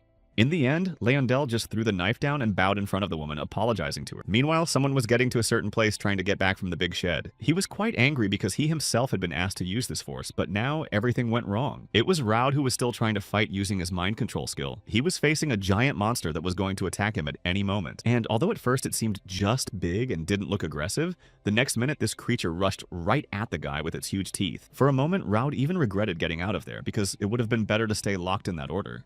But now he had no more options and continued to dodge and fight the creature. Chanrushan was also next to him and told him to be careful because the local monsters are higher in level than Raud, so this skill does not work on them. The guy only said that this foreigner was very lucky but then only thanked him for this rescue. However, this monster was still not finished and Raud really realized that his level was not as high. He started shouting that they needed to use this arm to get to the top of the mountain, but Changrushan noticed that this arm was stuck very much. Raud only started to panic more because he couldn't get his arm out and told the boy to move faster. They tried to get him out of there for some time to finally escape. And finally, after some time, they managed to get out. They were alive, and Chanrushan looked at the man who saved them and said that he would be indebted to him. It was Leonhardt who saved them from the monster again and allowed them to stay alive. However, the Inquisitor was not happy to see how weak they were because they were pinned down by some ordinary natural monster and they couldn't fight it. And then he added that he didn't pull them out of there to save her by himself. Chanrushan said that next time they would not let him down and would serve him faithfully, and Raud said, unhappily but quietly, that Leonhardt himself was acting in secret from the Order. After that, they asked why the Inquisitor had brought them to this particular place. Chanrushan was sure that they were here to level up and that there was a dungeon somewhere, and then Leonhardt turned to him and asked if he knew why hunters went to the dungeon. The guy said that probably to raid bad monsters, and also because monsters attack people, as it was just a folder. Raud was really surprised because this foreigner couldn't tell the difference between a normal monster and a dungeon monster, because there had just been a normal Ratnian natural monster and it attacked because they had entered its territory. Leonhardt said that such a monster originally lived on the territory of this continent, and the underground monsters were created by the demon god Omplus, and they cannot eat anything that belongs to Ratna. That's why they don't even go outside the dungeon, so they almost never harm people, but at the time Changrushan didn't understand why hunters went to the dungeon of the trap. Then Leonhardt told him that they can get reward and glory in the dungeons, and this makes a large number of Ratnians voluntarily sacrifice their lives. In other words, this can be called the first stage of the conquest of Ratna by the demon god Omlas. After that, the guy realized why he had placed such objects in the dungeon, and everything came together. After that, he asked how the guy's guide could continue to see this thing. It was the same unstable crack into another dimension that was created in the name of the abandoned homeland and sacred gods. Chanrushan and Raud were only more surprised when they read this, asking what it was, but Leonhardt, like anyone else, did not know the answer to this question. But he added that it appeared simultaneously in different areas of the mainland, and the Order had already been reported about 100 such cracks. And he also added that Ratna is different from the dungeon, and there has been absolutely nothing like it until now. However, if it can be seen with the help of the landmarks created by Omplus, it means that it is directly connected to the demon god. Meanwhile, Chanrushan leaned into the crack, about to look around a bit when Raud grabbed his arm thinking he wouldn't last long. Meanwhile, some guy was standing near a small carriage as if hiding from someone. Soon he saw one stone and somewhere nearby people were begging for help more than once. He grabbed his phone to connect it to the stone and, looking around nervously, started to say something. Then he was told that he was late with his report, but then the elf heard about his younger brother.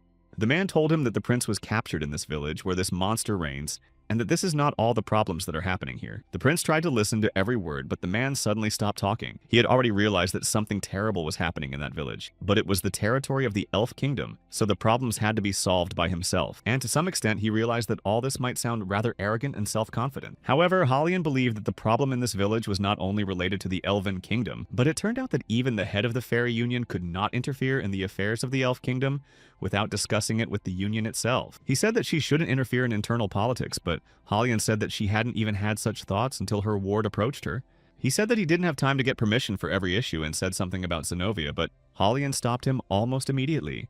The girl said that it was rude to come here unannounced and she could no longer cause such trouble for the elf. However, at the same time, the king of the elves came here and smiled, saying that he and Holian had not seen each other for 15 years. She immediately apologized for coming at such a late hour, but the king realized that there must have been a very good reason. He also noticed that she had come without envoys, so he did not realize that Holian was not here as a representative of the Fairy Union. She came here as one of the 4 heroes who once saved the world. Her servant still stood meekly behind her, while the king thought about what to say to her. Holian stood up, saying that she could not tell me all the details, but the prince said that the people of the village did not recognize the elves and needed them to control the village themselves. The king said that they are also citizens of the Union, so he asked us to be careful not to harm them. And then when the opportunity came, he said they could go there before it was too late, and then Holian thanked him. The Kingdom of Elves is a small country, and even if you look at the entire Faith Union in comparison to other major powers, its population and national strength can only reach less than half. Although in diplomatic terms they are higher due to Holian holding a high position. Then the prince told his father that he would also go with Holian tomorrow morning. His father told him that he was old and that the elven nobles were just waiting for the royalty to weaken. A king cannot be dismissed so easily, for their future depends on it. The principal said that all this could be due to the use of the roots of the world tree. So given the position of the eldest son of the royal family, it would be right for him to go with her, because he has the ability to control the roots of the world tree. Then the father remembered about Leondel, because he was sure that the prince was angry with him for allowing his younger son to go to such a dangerous place. His son only sighed, saying that he did not want to be in such a terrible situation for the second time. Leondel, meanwhile, was really not in the best of condition. He had a bed, but he was behind bars. He tried for some time to free himself by taking out a few bricks from the wall with a spoon. He managed to feel that there were roots of the world tree on the other side, but he could not even make a scratch with the spoon. The boy was angry because this house was so terribly and strangely built, but he was sure that he could get out of here and contact the Elven Kingdom by any means. Leondel really didn't know what to do now, but in the meantime, the same woman came to him and asked if he had thought about his behavior. The boy just smiled and told his mother that he had and apologized for his actions. She then asked if the boy still thought he could run away from her in this way. After that, the woman told everyone else to leave because she wanted to talk to Leondel alone. Leondel looked at Kivier, hoping that he would somehow be rescued because hope was still in his eyes. He had already noticed that the girl had come to her senses. If she hadn't planned to save him and the others, she wouldn't have come back here. Kivier just turned away, and Leondel thought that his brother and Kivier definitely had a plan to save him. She just thought that nothing could be done here, even though she managed to avoid the worst-case scenario where she did not survive at all. All of this would not have happened if they had not taken on the task of the Elf King, and even if the future was not as she had seen it, there should be no problems. However, Leondel was still able to survive, which was not the case in the driving, and if she changed her fate even more, all her visions would be destroyed, and she would no longer be able to see the future. Therefore, she realized that for the sake of Ratna, as her mistress ordered, she had to save Han Bin and leave this village. Then she had to find Bauthold, who was dealing with other monsters, and the continent would be saved. Later, when they got back to the castle, Ether called out to the new girl, asking her where she was going. Athos came closer to Ether while she was shouting that they needed to have a serious talk with Kivier. The girl knew she shouldn't give away her true identity before she woke Han Bin up, and thought about waiting until the next good moment. But now was really a great chance while Leondel was distracting her mother, and she didn't know when Han Bin and the woman would be apart. Ether was angry that the girl wasn't even going to pay attention to her and said she was weird. That's when Kiever realized that it was time to act, but seeing that things had turned out this way, she thought that she should destroy them both first. In the meantime, Launedel's brother called Adis and Ether to him and said that he had some business with their lady. Adis said that she was with a young master, so he suggested that he tell her about it later. But the elf replied that in that case it was not worth the trouble. Then he only added that the mistress most likely did not inform them that they needed to bring one thing that was outside the village. The elf added that it would not take them long, so he said that he could go with him. Han Bin meanwhile lay down on the bed, not understanding how he had slept all this time on such a small bed. Besides, his clothes were very tight and he wanted to take them off. He turned his head, feeling as if this was not his real body at all and not a true account. Then he stood up and started laughing, telling himself that he was not a primitive man and could not take off his clothes and walk around naked. And then he moved his mustache, thinking that it could not be that it was not real. However, immediately after that, Kivier attacked him without him even realizing it. Leondel, meanwhile, further distracted his mother by calling her a horrible monster and said that she could not continue to wake up as a human and pretend that they were a friendly family. The boy was really afraid of what she might do to him, but the woman just said that she was not a monster. She thought that he had just never seen a real underground monster before if he thought she was one. Moreover, this is a village and he would not be able to stay alive in that case either if she wanted to destroy them like all monsters. The woman said that the underground monsters are programmed to destroy everything connected to Ratna, and their desire to destroy is very similar to Leondel's desire to live if removed. However, the woman said that she disagreed with this and that is why she was different, not a monster. Leondel jumped away from her anyway and picked up the brick and said that she was still manipulating and destroying ordinary innocent people, so she was no different from a monster.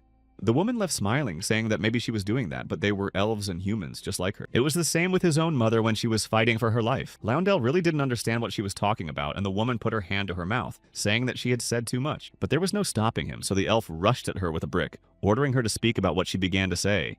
After that, she pushed his hands against the wall with all her strength, but Loundel was not going to give up, and the woman said that if it was so, it would be very difficult to convince him with just words. She added that she only wanted to observe with him, but it seemed that she would have to put these larvae into his body herself. Of course, he started to shy away, and the woman said that she didn't want to do anything to him in order to put her children inside.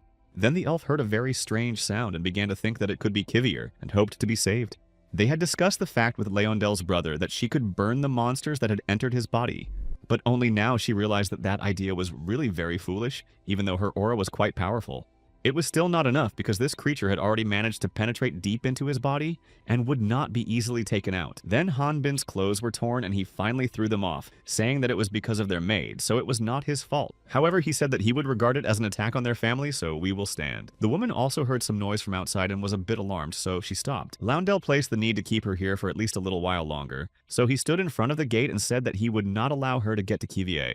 The elf thought that she was most likely outside fighting to save others, so he tried to hold on and not let the monster out as long as possible. However, the woman managed to get out very easily, and Leondel fell to the ground helplessly, realizing that he was useless. Then the boy looked around and felt again the roots of the world tree that were very close to this prison. For 20 years, he walked all over the world and tried to find a place in this world for himself. Of course, he was a stranger, but he was accepted by the people of this village, and this was his home. That's why Hanbin was not going to let anyone he met along the way be insulted and rushed into the fight. He didn't have any weapons on him and fought with his fists, but Kiwier jumped away just in time to dodge the blow. Everything was mixed up in her head, and now the real memories were in the same place as the lies. But she tried to tell him that Hanbin's memories were just fake. She was still trying to get him to come to his senses so that he would finally come to his senses and stop attacking her. When he approached her again, she prepared to attack and used her aura to do so. Hanbin stopped her from saying that she was saying that they were all crazy here, but said that she should think about whether she was crazy herself. As Kiever thought, a completely ordinary attack using the aura of parasites from his body would not be able to remove them. Then Hanbin abruptly grabbed her leg and threw her away with all his might, hitting her on the ground. Kiwi barely stood on her feet and picked up a spear, and I realized that she had only one way to save him from the parasites. She tried to attack him, but he needed to use his own aura to do so. So Kiever directed her own aura at the boy, intending to take him down. But Hanbin continued to stand there, unmoved. When the attack got close enough, he simply blocked it with the ground as if he wasn't trying at all. However, he was now completely unarmed and would not be able to resist for long without using his aura. After that, he rushed at her again, intending to attack Kivier, who was standing with her spear behind the gap. At the same moment, he decided to make a weapon out of his hand and attack with it. Eventually, he managed to do so and successfully used his technique to throw the girl far away from him. Her spear ended up in the trunk of a tree whose branches broke during this battle. She was already unarmed and had no way to fight, and now it turned out that it was impossible to summon his aura with her own strength. Hanbin only continued to get angry at her for continuing to talk this nonsense about the Kapok aura. Kiwi looked at him and said that it might be nonsense, but he could see for himself if he used his own aura. And then she asked him if he had a reason why he shouldn't use his own. Later on, this woman came to them and said that the boy could not use this aura because if he did, the whole village would suffer greatly. She snapped her fingers looking into his eyes, and after that the hypnosis seemed to resume again and the main character remembered everything. Kivier thought so, and it turned out that this woman really forbade him to use her aura, and then asked who she really was. But then this woman approached her again, sinking her claws in, saying that she wanted to ask her own question. After all, her parasites do not work only on children because children have too few memories for that. And she is too old to be awake, but she was able to wake up, and Kivier replied that despite what she looks like she was put into action only 4 weeks ago, this woman just started laughing, not expecting such a response and thought it was a joke. But she said she agreed that one should not judge only by appearance. She had already realized that Kivier had quite a strong influence on Loundel, who was still beating himself up for not being able to stop his mother. But then she asked him if he didn't feel sorry for her when they started to rescue Hanbin. Kiwi only got more angry at this and prepared to finish him off again. Leondel, meanwhile, had somehow managed to make a rather large hole in the wall and get to the roots of the world tree. The woman was ready to destroy Kivier, who was standing in front of her, saying that the one she called a monster was about to destroy her completely. She was ready to strike the girl with her hand, and Kivier just turned away, trying to dodge. At the same time, Loundel was trying his best to cope with the magic of the world tree and save her. Eventually, he succeeded and the world tree began to emit powerful magic. Then this woman and everyone else who was infected began to feel very weak and grabbed their heads. She didn't understand what it was, but it was clear that someone was trying to interfere with their signal. This woman knew that this was only possible by touching the world tree and then realized that Leondel had done it. While she was trying to recover, Kiever started to save Hanbin from those parasites in his body again. The woman just laughed, saying that it must have been the girl's last trick, so there was no point in passing on the aura now. The parasites have completely taken over the boy's body, and it will be impossible to save him now. Kivier just sighed heavily, realizing that her whole plan with the elf was a failure. This woman said that no one dares to interfere with the life she gave because she had imposed new memories on top of the positive ones. She would only have to destroy Kivier because she had already managed to subjugate everyone else with the help of these parasites. But at the same moment, Hanbin stood up, which surprised the monster because he was also able to wake up on his own. All these memories were mixed together, but he managed to get rid of them and come to his senses. Then Hanbin began to talk about the house and the life that this woman had invented for herself, and that she was supposedly his wife, and they had a child to feed, and it was supposed to be the normal life he wanted. But all this time, Hanbin felt that he was not in his body, and it seemed very strange to him. He just shouted that he didn't remember kissing her and being her husband, and then he started to attack. She was really surprised because she didn't think it was possible for even such a person to escape from this state. After the woman was destroyed, Kiwi said that she had just performed CPR on him, so she did not understand why he was so angry with her. Hanbin eventually cooled down a bit and thanked her, because thanks to Kiwir, he was still alive and conscious. And then Kiever said that they needed to focus on the mission now because after all, this mother could be reborn and they would have to fight again. Kiever said that this was the last way and she hadn't used it until now, but it might be the only way to save both Otis and Ether. Hanbin just sighed, saying that this method didn't necessarily work even on him, but he just had a headache and an opportunity that made it work. It was strange to him that the monster was so easily defeated, but eventually they reached the place where Leondel had been sitting. And the boy was still there, but he looked completely different, as if he had also been enchanted by this woman. He was almost completely absorbed in it, but with the last of his strength, he opened his eyes and looked at Kiwir, very happy to see that she was alive. Hanbin and Kiever rushed to him, worried about Leondel and seeing that he was almost losing consciousness. The girl managed to throw off the magic and rescue him from there with the help of her own aura. Leondel then fell down and, although he could barely speak, said that he was relieved. Kivier grabbed him in her arms, also breathing a sigh of relief as she realized that they had managed to save him in the last minutes. Now it turned out that all these people were controlled by a signal that came from the World Tree. Those who received this signal immediately came under control, and the monster used the roots of the World Tree for his evil purposes, and the source was hidden somewhere under them in the dungeon. In order to free all these people, it is necessary to destroy this source and restore the World Tree completely. Only then will the signal completely disappear and all the infected will heal naturally because there will be no source of the signal. This was the plan and the information that Leondel managed to find out during his interaction with the World Tree. Hanbin looked at all this and just sighed heavily, and Kivier noticed that something was wrong with him, so she asked him what was wrong. He just said that her drawings had made him stop worrying, although Kiwir added that he was standing there with no clothes on and looking like a clown, but laughing at her drawings. But Hanbin again said that he didn't have his sword, so the tube couldn't do anything. Leondel then intervened and said that the girl missed something. After all, in order to bring the World Tree back to normal, he personally has to touch it. This means that he will also need to go down to the dungeon, and Leondel is very happy about this, but the girl has redesigned it. Kivier said that the elf would wait upstairs until they had destroyed the enemy to the end, which made the prince upset. Leondel said that the road that leads down will most likely look like a tangled maze, and without perceiving the aura of the World Tree, it will be very difficult to find the way. And he assured me that he would be able to stop the enemies as he had already done with the warrior, and would also be able to deal with other monsters on the way. Leondel said that he had studied fencing in the palace, so it would not be a burden, but Kivier interrupted him again. She looked at him some more and said that after the boy touched the World Tree, one of his eyes stopped seeing. She assured him that she and Hanbin would be enough to save everyone else and then added one more. However, they didn't have time to finish because the main character took him on his shoulders, although Leondel was surprised not to understand what he was doing. He said that the Valterians can even manage to keep their children from hitting them because it is the strongest tactic. Besides, he's a navigator who can make roads and it will be just fine, and then looked at him saying that if it's scary, he can bring him back down. Of course, Leondel was only too happy to do so, and said that now his squad had to go forward. Meanwhile, the elf, along with Otis and Ether, continued to move along the dark corridors underground. Otis noticed that they went very deep, and it looked more like a dungeon, and Ether did not even believe that their madam could have a mission in such a nasty place. Then they went even further and saw a head completely covered with roots that went into the mouth. These were the damaged roots of the World Tree, although it looked more like it was swallowing the person, and Ether asked in fright how this could be possible. The elf said that with the help of the World Tree it can suck out energy, but the roots are infected, so the energy is collected here again. Then it bears fruit on the branches of the tree, and the high concentration of life force and energy turns into red crystals. This is how the bloodstones that eventually fell to the ground began to appear.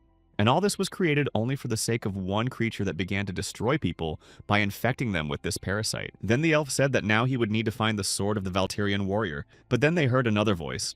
This creature began to say that it wanted to take him into its family, but they were able to take away her husband and child. In fact, the elf did not think that Kivier would be able to wake up the warrior so quickly, but he was glad that the plan worked. The elf asked his queen what had happened, but she had already guessed that he had known all along. She realized that the elf realized that the girl was sane, but he just said that he had no idea. Then the woman said that the Kivier had looked at her as a miserable monster, and that she could not forgive her or him now. But the elf broke free from the hands of Ether and Adis, and walked forward hearing the words that the queen was not going to forgive him. He began to ask what she was going to do and whether she would destroy him or do such a thing. But then he said that she should destroy him, because then it would be possible to finish with these games. Then she would definitely turn into a monster, and would not be able to resist the desire to destroy him. The elf said that if he was gone, his magic would also disappear, so he asked if this woman could live as a normal person without this magic. After that, she just turned back and said that she was done with him, because he was kicked out of the kingdom, so there was nowhere for this man to go. Even if he had planned something, it would not save anything in the end. However, he said again that now it was not profitable for the two of them to let the outside world know about this village. And then he mentioned the warrior and said that the man seemed very fair. He did not abandon the whole team and run away, and the elf was sure that Han Bin would come here to fight again very soon. The woman just smiled and said that she liked brave and strong men, but she would make him pay the price. She was angry that he could leave her so easily and could not forgive him. Adis smiled and said in a voice that was not his own that this man should be destroyed, and Ether was surprised to hear this. And the elf who stood next to him just sighed in relief when he saw that his younger brother was still able to survive. Laundel jumped off Han Bin's shoulders and ran happily straight to his brother, and then the elf also added that he had been struggling to escape from the mage and the swordsman. It turned out that the elf was also not affected by this magic of the world tree, and they came to the conclusion that it only affects humans. And it was because Han Bin was also a human that she managed to get to him and save him at the moment when the signal was broken. However, if only humans are affected, the protagonist wonders why Adis and Ether were also enchanted. The prince only said that his younger brother was a true descendant of the royal family, because even he could not touch the world tree. He said that Landel was a real hero because he managed to save the whole elf kingdom. But soon their happiness ended because it was not the end of the battle and Ether took her swords and began to attack. Kiever immediately fought her off, and Han Bin was surprised to see her here right now. He tried to tell her that she needed to wake up, but Chi Weeher said that if the words had worked, she wouldn't have had to go through all that when she tried to wake Han Bin up. Now Atiste and Ether were enchanted, and took them all for their enemies, so they started to fight. Han Bin came out on top, realizing that their powers had become much stronger, though he hadn't expected the leveling up to turn out this way. The young man tried to tell Adis and Ether that it looked strange that they were fighting one after the other. But Adis took his staff, saying that there was nothing strange about it because he was just going to destroy his enemy who came to their territory. He began to use his fire magic to set everything on fire. Now it became clear that he would not be able to bring them back to their senses. Immediately after that, he began to move forward, knocking Adis off his feet, and continued to move towards them. After that, he picked them up and the three of them began to fall down, and Han Bin said that he would somehow manage them himself. There is still a way, and you just need to make them the way they were before. It was very surprising to Kiever that he spoke with such strong confidence about being able to bring them back. But in the meantime, the battle between the others did not stop and the girl was hit hard. This woman appeared again and started to fight, saying that the girl had no conscience at all because she had destroyed someone else's family. Kivier turned to the elves and told them to take Leondel and immediately run upstairs, but the younger one said that she would not be able to do it without him, so she would stay. However, the girl replied that if they stayed here, they would not be able to get out alive. That's why the older one took his hand and they started to run away while the girl started to fight the monster. Leondel now felt like a burden, thinking that he was only a hindrance to everyone and that running away was the only way to help. The elf said that Leondel should not be afraid because they just wanted to protect him, and he should obey this order if he wanted to help. The boy said that he wanted to help but did not want to run away, but the elder said that now was the time to prove his worth. Meanwhile, Kivier continued the battle with the monster, trying to tear it apart with her spear. The woman only laughed, saying that if the half-elf touched the world tree, it would not survive because of the side effect. But even if she pulled it often, the end would still be the same and soon Leondel would be completely infected. Kivier's real intentions are not to save that child, but to make him disappear from her sight. But the girl got closer, ordering her to shut up, but the monster just laughed because she thought she was in over her head. She knew that Kiever had come for Han Bin and said that she should have taken him away and left the child alone for her. After that, their battle became even more difficult because several dozen more monsters like this one appeared very close by. They talked about how Han Bin did not want to leave his own, but with the power of Kiwier, she could destroy them all at once. And if she wanted him not to hate her, she could lie that it was the monster that destroyed them all. For Kiever, this battle seemed endless and very difficult, because even though she could freeze this woman with the artifact, the problems would not end there. Applying aura to a monster of this type is not the best option, besides they will recover too quickly. These monsters use the energy of the World Tree as their food to recharge, so her attacks will just pass by eventually. Eventually, she was surrounded by hundreds of monsters like the woman, and they were closing in on Quiver, so she realized there was only one way to deal with them once and for all. She knew that in addition to the aura itself, she would need to use 4 basic powers. The woman had already realized that her opponent had realized where her weakness was, even though she knew it perfectly well. The monster would not be able to resist the aura and the 4 basic powers, and then she asked how Kivier thought why she had left the mage and the swordswoman alive. She said that they would not be able to wake up on their own because she had ruled out absolutely any options. And there was no way to return them to their previous state, so the only thing left was to destroy them. But instead to all these words of this woman, Kivier responded only with a loud laugh. She started laughing, saying that there would be some way and she knew it. Then the woman began to realize that something was not going according to her plan, and that everything she had built was going wrong. Then Hanbin got out of that place and said that he was not at his level, so he asked for help. Otis and Ether ran after him, intending to finally destroy their enemy, and Kyver took the polymorph pendant, which had the ability to oppress the users of the dragon race. Ether immediately turned into a wyvern, ready to fight, and attacked the protagonist.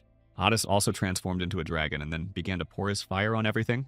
Only now the woman saw that he was a dragon and realized what a big mistake she had made by enchanting him. Eventually they were able to recover from the spell, and Otis was very angry that the woman had tried to turn him and Ether against Hanbin and Kiwier. Hanbin watched this with satisfaction, remembering that it was the first time he had ever seen Adis so angry. Ether was also angry because he took her chain away from her and started to get more angry at Hanbin. Literally at the last moment, when the guy was already in Ether's mouth, she finally realized what he was doing in her mouth. And eventually after that, she and Adis started to fight against the woman who had bewitched them. It was incredibly difficult to wake them up. Not as easy as it was with Hanbin when Leondel touched the World Tree and disrupted the signal. Then Hanbin asked what happened to the elf, and Kivier replied that she sent him and his older brother upstairs to escape. For now, their main monster is here in the crosshairs, and these monsters that are under her command will not be able to harm the two of them. But at that very moment, something started to happen to the World Tree, as if it was coming apart at the seams. This tree was losing its strength, and at some point it simply bent in half in the form of the same monster. The people around looked up in horror, not understanding what was happening. All of them stopped and looked only in that direction at the monster, not knowing where to run to escape. But the creature was already on the verge of losing control, and as soon as it heard that it was being called a monster, it started shooting. Otis got out after her, saying that this is the kind of behavior that makes her a real monster. After that, she started attacking him as well, and an even more powerful and intense battle ensued between them all. Ether and Hanbin also got closer to defeat their main enemy. He was able to fly higher with it, and Hanbin again deprived it of its left arm, which was blown to pieces. He managed to do this, but in the end the boy's sword could not withstand the blow. Hanbin saw someone bigger than Otis in the form of a dragon for the first time, and said that if he had known that it would be like this, he would have brought more swords. After that, the boy jumped up again and started attacking this girl who tried to grab him with her other hand. In the end, she reached for him and managed to grab the protagonist. But he didn't stop fighting and pulled out his swords one by one, and although they all broke, he could strike after strike. The guy did not stop and continued to run along her arm, destroying the body of this giant monster. When Hanbin was already close to her shoulders, she started to lose it so that he immediately fell behind her. After that, this creature was not even able to regenerate, although she did not expect that the limbs would not be able to be restored. In the end, the guy was very close and was ready to strike a fatal blow with his sword. It was to be the last blow, and he gathered all the remaining aura and poured it into the sword, intending to finish her off. But then something unexpected happened, and the monster opened its mouth, and then he started to be sucked in. Kivier was not standing on the side at that moment, and also began to attack this huge creature from the ground. Because she threw something at it and it hit her, the woman let go of Hanbin, and he was able to jump to a safe distance. She had been using it for a while and said she was good with it, but it was time to give it back. She used it as she pleased and then returned it, but now was the right time to use the spear.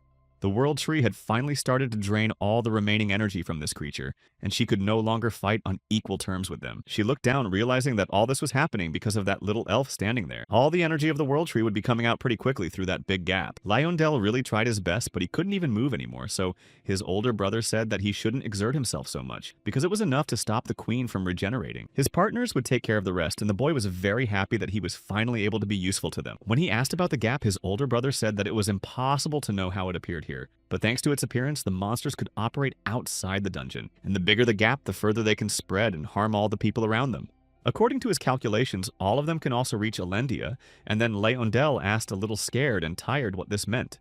The elf replied that there is a way to avoid the worst-case scenario for him if he opens this gap and destroys the queen. The elder said that in this case he would be able to control all the people in the territory of the entire Fairy Union. After that, he stood up sharply and hit Leondel hard on the pike, after which the boy fell down. The elf asked if he wanted to close the gap, and then the older man added that the boy should not behave so recklessly. He had already studied all these monsters that parasitized humans 20 years ago and noticed that they respond to the signals of the World Tree. But they are simple creatures that feed on energy, and although they manage to outnumber themselves through mass reproduction, they are otherwise weak. However, the elf said that it seemed impossible for him to manipulate people with their help, especially because of his research. His father expelled him from the palace. If the elves ruled over numerous nations, not only would there be peace, but they would be able to make their kingdom so great and powerful again. Lyondel, of course, replied that his brother continued his research in the village, even after he was expelled from the palace.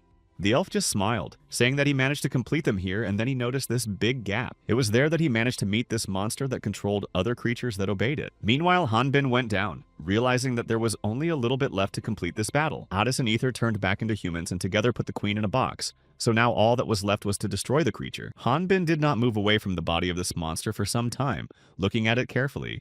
However, he was really surprised by what he saw there because he could not believe that this small creature was the main monster. After that, he heard a weak and defenseless voice asking him not to look at him with those eyes.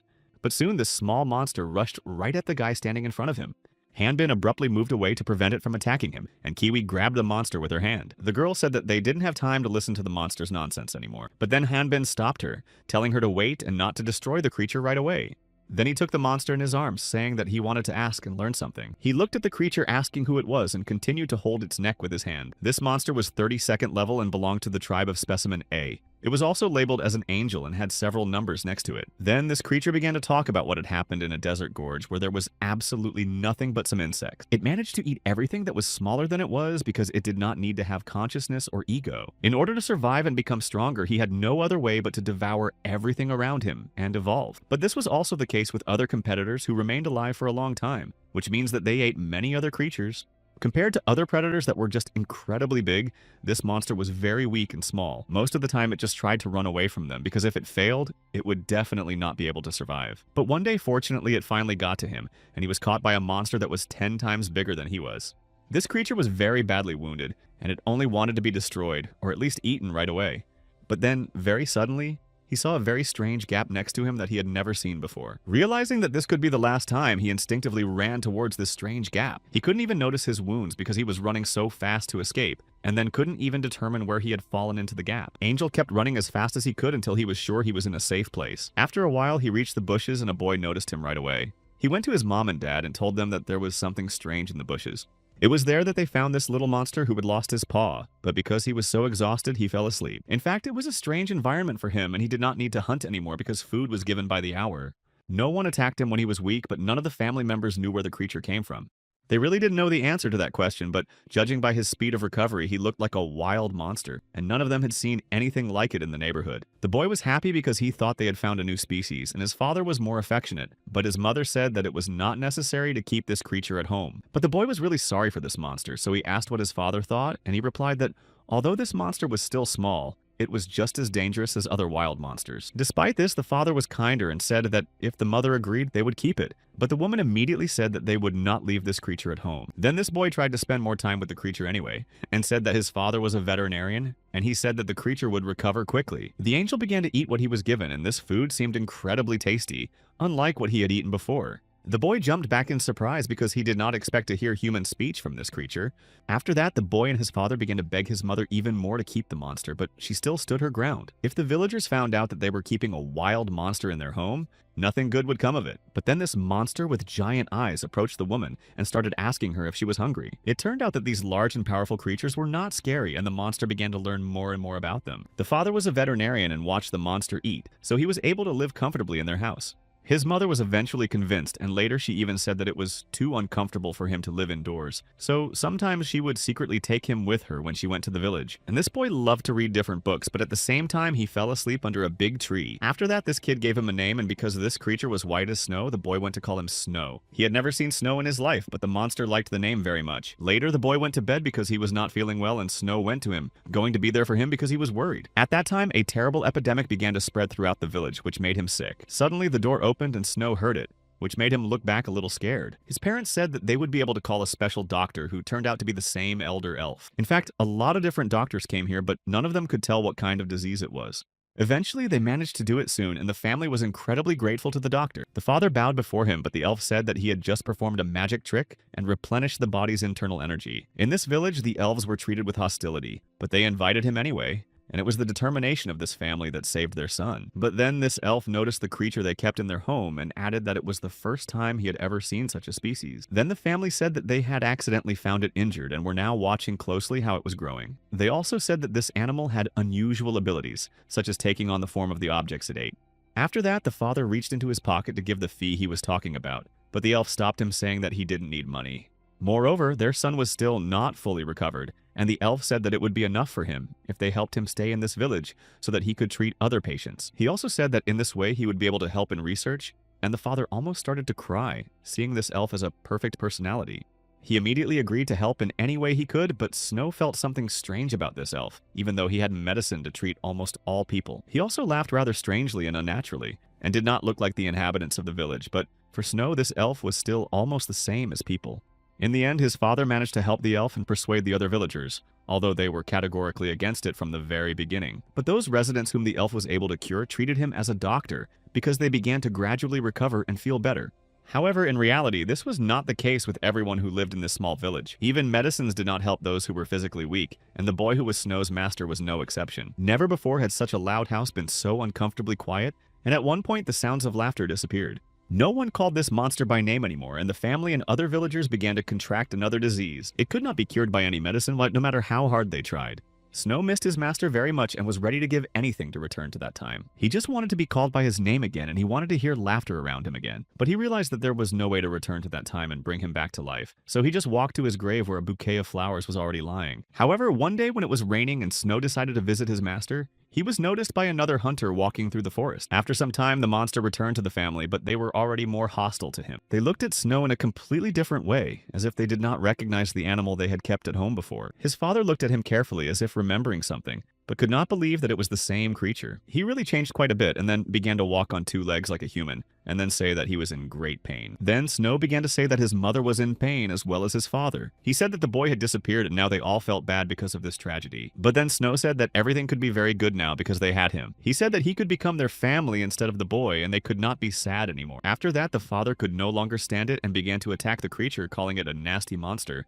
Then people started coming to the house and they told Jonathan that something terrible had happened. Namely, that their son's grave had been dug up, but then they saw how the monster had destroyed the family. When Snow came to, it was all over and he thought about going to the doctor. But then he couldn't do it in that form, and without understanding the reasons for it, he started running away from the residents. Eventually, Snow managed to find the hole where he fell out, but he was already bigger than it and couldn't get in. At first, he thought he could expand it and get in, but in fact, he did not want to go back. Then Snow, who had no weapons at all, turned back to the group of armed men around him.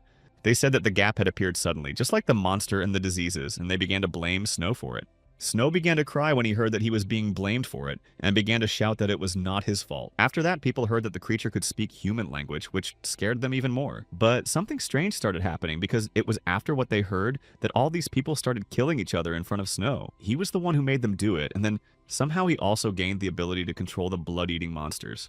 And the cause of the sickness that spread through the village was those creatures, and the same thing happened to the boy who couldn't stand the sickness. He ate the boy and got his opportunity, and that's when Snow realized that he was really a real monster. However, Snow still tried to defend himself and then heard a voice saying that these people were wrong. It was the same elf who spoke to Snow and told him that if he didn't think he was a monster, he wouldn't be one. Others called him that because of his limitations and pressure. But with Snow's powers, he could change his consciousness and the world around him. The elf agreed to help, saying that he would make sure that Snow lived like a human. And then the elf cast a spell so that Snow would not accidentally destroy anyone. Then the monster gave him 2 eyes, and of course it was to use his abilities. That is, Snow was just a pawn in the hands of an elf, and Snow could not forgive it. But he saw that thanks to him, others came to their senses.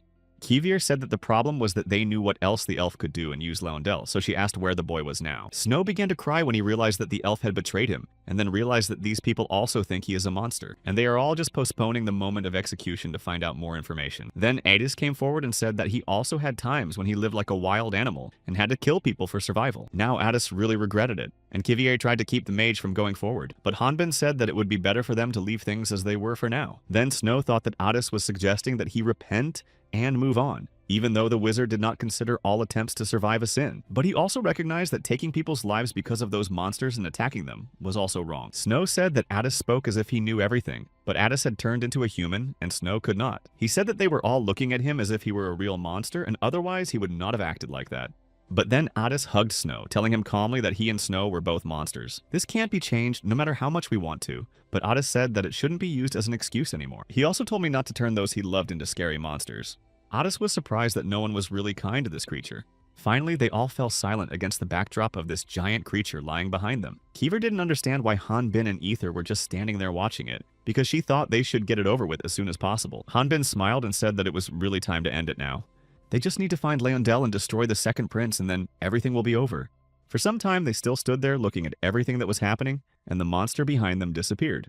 Later, the tree returned to its previous appearance, and the people began to walk away from the place. It seemed that everything was over now, although Snow himself could not believe what he had seen with his own eyes. The villagers were ordered to move as far away as possible so that they would not be subject to the signal of the world tree, and when the distance was great, the monsters would disappear by themselves. Hanbin offered to wait until they left, and then Snow added that he had erased from people's memories the moment they saw the dragon. Addis praised him, saying that this kid is very smart. Ether said that even her shoulders started to hurt because of the pain, and Addis thought that she was just not used to her true account. But Hanbin through to Ether just got fat. Then Ether said that the weight depends on the true account in fact, and Addis laughed, saying that he was very heavy. Kiever was still nervous about Leondel, and Hanbin had already realized that the prince only needed him for his own purpose. And she knew that, but then added that he was also the reason she was so nervous. Hanbin is not a warrior, so even the goddess of darkness cannot accurately predict his future actions. And if he continues to change his fate and future like this, all the predictions that the goddess put into her will not come true. That's why Kivier said that he is now simply obliged to act as she decides. This was the agreement between the prophet and the assistant, and Hanbin said that he understood. Then Kivier said that it was time to move on. All the others also came closer and were ready to move on right away. Kivier praised them for stopping her when she tried to destroy the creature. Otherwise, everything would have gone as the second prince had planned. She said she didn't think they could have guessed his plans and stopped her at that moment. But Hanbin said that he also didn't know about the prince's future plans, but just the name of the kid's race came up. It said that he was an angel in some numbers, so he started trying to stop Kiwier. Addis and Ether didn't know what an angel was, but Snow said he didn't know what it was. They didn't know what it was, but back then, aliens were called demons, and Hanbin was surprised. Suddenly, a man who looked like Snow flew up and stopped right in front of Hanbin's face. But it turned out that he was not alone, and there were about 100, if not more, like him. Addis was surprised, but realized that these monsters must have come here just like Snow had. Then Kair told Addis and Ether that there was a change of plans, and then she pushed Hanbin down with Snow. She said that they need to destroy the creature called the Angel because they shouldn't leave here. Then Kiever jumped down with Snow in her arms, saying that they would close the gate. Someone realized that he had never seen such monsters on the neighboring continents before. The elf thought that there might be a connection to other lands, and added that it was good that they had blocked the way for them. He looked at Leondel, who was sitting helplessly on the ground, and ironically thanked him. But the prince then said that his brother had made the wrong choice because he could not control it himself. Therefore, the elf asked for Leondel's help, because if he carefully opened the gap, there would be no problems, and he emphasized that it was necessary for the elf kingdom. However, Leondel said that his older brother and father would not be happy to see him like this, to which the prince replied that they were only liars. He added that neither the elder prince nor he could control the world tree, but Leondel could. Although only the eldest sons of the elven race should have this ability, he added that the first prince fell in love with a human girl and forgot about his obligations, and then the father named his grandson his son, and then Leondel was supposed to sit on the throne when the time came. But because he was an inferior elf, the prince believed that the blood of the elves would be corrupted. He said that it would be just like his mother and also sent to destroy his younger brother. But in the end, he failed to do so, and everything went well, but then someone hit him with his hand. The elf flew away and was very far from where the main character hit him in the face. Hanbin was furious but happy that he was able to hit an idiot like him. For some reason, he can't destroy people even if they are like him. But apparently, if he had been hit by Kiwieri, he would have been beheaded. The elf was very surprised that anyone even knew he was in this place. Snow was with them and said that he thought the elf cared about him, and that's why he hid the place from him. But now he realized the truth. From the very beginning, it was only the elf who came to this village as a doctor, and at that moment he infected everyone with these parasites, dots. The prince was very surprised that this creature had not been destroyed yet, but he realized that the warrior was now in league with this monster. Kivier tried to bring Leondel to his senses and asked if he had been filled with poison, because in that case he would have to move even faster. But despite this, he very quickly escaped from her hands with his last strength and ran forward. He stood in front of his brother as if to protect him, although he could barely stand on his own feet. Then the older man just laughed, saying that he knew it would turn out this way, because he and Leondel were of the same blood. Even if Leondel is a half-elf, he can still be controlled, so he ordered him not to move now. Hanbin only asked Snow what they would do about it, and the monster replied that now this kid can only obey the orders of this elf. Then the elf asked if the younger one remembered his little request, and Leondel answered yes, nodding his head. Kivia tried to stop them by saying that they all think that this dungeon is absolutely ordinary. But in fact, this is the dungeon whose gate leads to another world, namely to the Oplas universe, and they can travel there. Hanbin asked why this exists at all, and Kivir said that the genius of darkness has now lost its power, and the balance of power that protected the continent has cracked, and a gap has appeared between dimensions. And as for this angel, it was not created by a goddess, and it is highly likely that it is a biological weapon against the continent that Omplas himself tested. The elf just laughed when she said that the demon god Omplas was involved. He said that the girl was right, that Ratna was in a real crisis and facing a complete failure, and that, in that case, there was no room for hesitation, and that both of them and their younger brother should be killed to save the world. The elf said that in this case she had nothing to think about to save the continent, but then he laughed and said that she would not be able to do it, and then added that she would not do it because it was all a lie. Then Hanbin came up to him and said that if he still wanted to live, he should just leave. The elf just laughed a second time, thinking that this warrior was going to break the gate with his unfortunate sword suddenly. Then he called him a real idiot for thinking that it was really possible, but soon the elf was grabbed by a giant hand. Later on, a real monster appeared there, much bigger than all of them. The peculiarity of this absorption skill is the acceleration of the object's development, and it depends on the amount of what it swallows. It will directly proportionally prolong survival, and survival itself is equal to its true strength. The Kiwis looked in horror at the giant monster, the next step in Oplas's plan to take over the entire continent. This monster was level 148. And belonged to the tribe of angels like Snow, and there were numbers written next to the race. It was Muria, and Snow was afraid that this monster was very old and would swallow them all at once. But the protagonist was not going to give up, and immediately rushed at the monster, intending to smash it with his sword. However, it was at this moment that he realized that something was going wrong, but it was too late to stop. The monster that approached him closed its mouth even more, and the protagonist was trapped inside it. However, now the gate is not yet fully open, and first you need to deal with that angel and close that gap. The keeper shouted that if Hainbin has already dealt with the angel, he should run to the gate right away. Eventually, the boy managed to get out of the monster and picked up his sword again and began to attack the creature. Hanbin replied that it would be very difficult to deal with it, and then added that he should leave the monster to him. He was worried about Leondel, so he told Kivier to take care of him and protect the elf while he dealt with the creature. Hanbin continued to attack the angel, trying to inflict more and more blows, but he noticed that the creature was trying to drag him into that crevice. Muria continued to move further and further, but despite this, the battle between them did not fade away. The protagonist continued to run straight to the monster, trying to hit it again, but his strength was already at its limit. Hanbin just sighed and thought that when he had just heard about the world of Omplas, he had some doubts about whether it was real and whether he would really see it again. But now he had to go back to the very place where he had spent so many years with the Hellhounds. Hanbin stood in front of him, not realizing whether Maria had already managed to eat the second prince when he pulled the man down. The guy was going to fight on, but he realized that if it was true, it would not play well for them. Meanwhile, Kiever was really trying to save the younger elf who was now lying unconscious on the ground. Snow was nearby and said that the second prince was no longer alive, so the manipulation should have been destroyed with him. But the girl said that Leondel did not lose consciousness because of that. It was due to the resistance that arose when the inferior elf came into contact with the world tree, and now it would be difficult for him to wake up again. Snow had already started to blame himself for what had happened, thinking that it was his fault, but the girl said that it was not. She looked at the giant monster again and said that it was time to go back to the past. A lot of monsters that looked like the angel himself began to rapidly approach them. Meanwhile, Ether turned back into a wyvern, and Adis sat on it, and then began to use his magic to destroy all of them. This time he used not only fire magic, but also human magic for defense. Then Ether was also hit a little bit, but she said that she was fine, just a little bit hurt by the attack. It turned out that there were a lot of these monsters, but they were not very strong. But still, it was worth being careful. Until now, Ratna was safe even when there were so many dungeons, and all because the monsters could not get out. But now they are walking safely in the world, but if more monsters start coming out, the continent will be over. Then suddenly the two of them saw that all these monsters changed their behavior and started to eat each other. Adis was a bit scared by this sight, but he realized that they were probably doing it for the sake of evolution. The magician began to use his magic because they could not allow these monsters to evolve. But at that moment he was unable to attack, which is why Ether asked why he wasn't hitting them. Adis looked at his staff, saying that it was not the fact that he was not attacking, but the blessing of Omplas that was on his magic item. The staff simply refused to attack this angel, and there was nothing he could do about it. Later on, it opened its wings and became much bigger, because from several small monsters this giant appeared. Ether was frightened, so she moved back and Otis tried to rest on her while the monster started attacking them. Hanbin, meanwhile, did not stop his attacks and tried to stop Maria from his attacks, although he was not very good at it so far. No matter how much he tried, the same thing happened, and before he could even swing, his strength was gone. Then the angel began to attack back and stretched his giant hand right to the protagonist. After that, he managed to break the bridge of these stones that stood above him, and an explosion occurred. It was very dangerous to receive such a blow because he was directly in front of the main character, and feeling only hostility, he could not use his aura.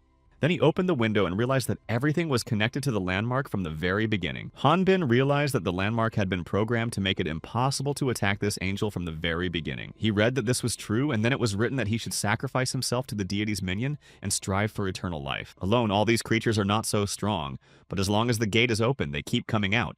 There will only be more of them.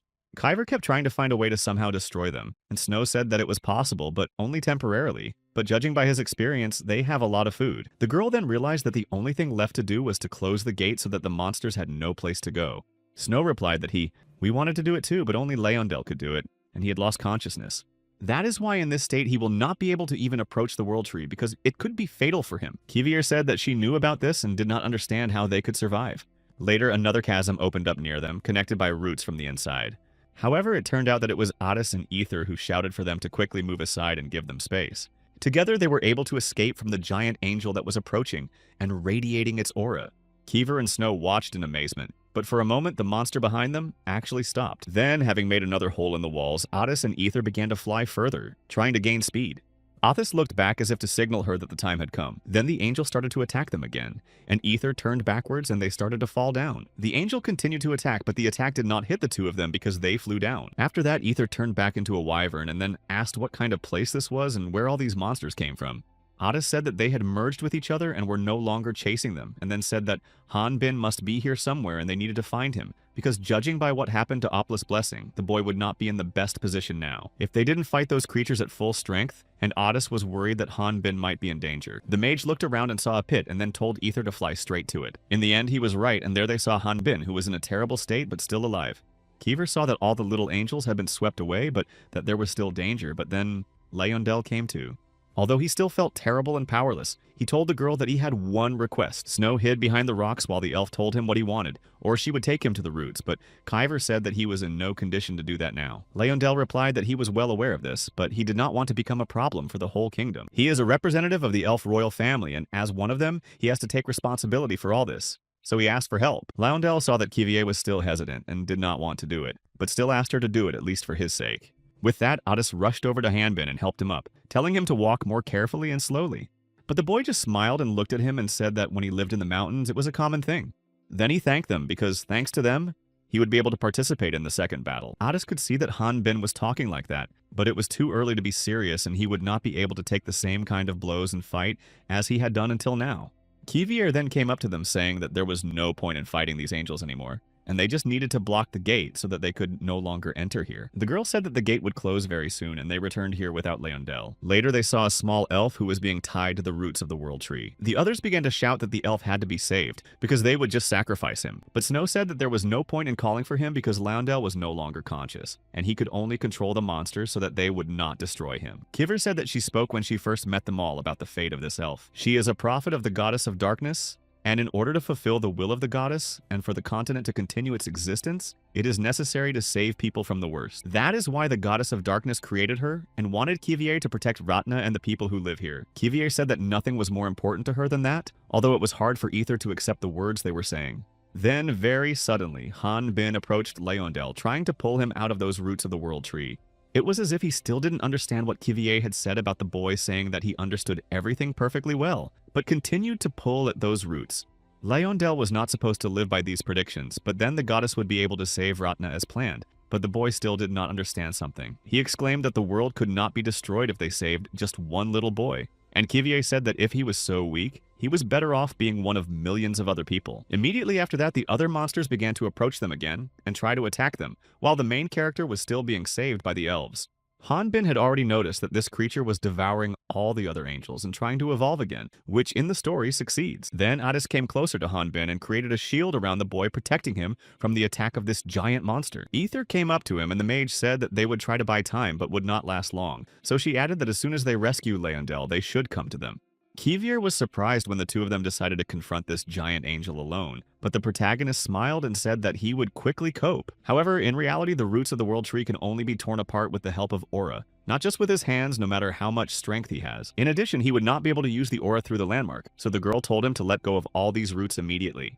He supposedly had to make a promise to her that he shouldn't forget, because now Hanbin had to follow her decision. The protagonist then said that this was the reason why he was doing this, because she had entrusted them with the task of the Goddess of Darkness. After all, Kiever could have avoided telling them about Leondel's fate, and in that case, they wouldn't have had to go with him. They would have just gone straight to look for Bouthold, but for some reason she decided to tell them about the elf's fate.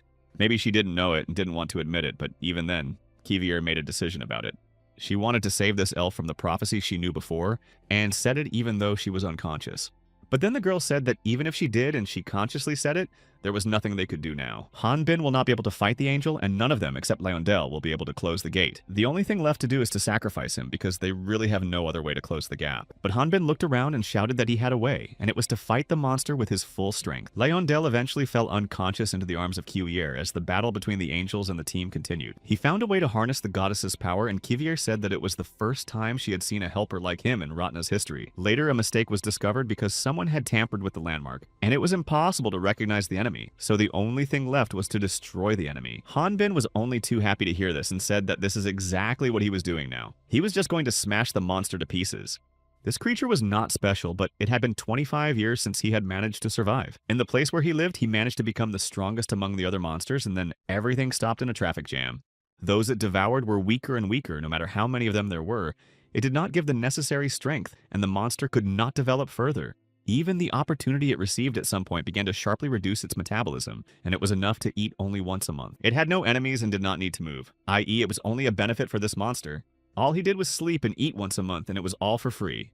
But now he started to get very angry and could not control himself or stop. For the first time in a long time, the monster could smell the intense smell of blood again, and with it, the smell of intense suffering. It was thanks to the creature that was rapidly trying to destroy him and making every effort to do so.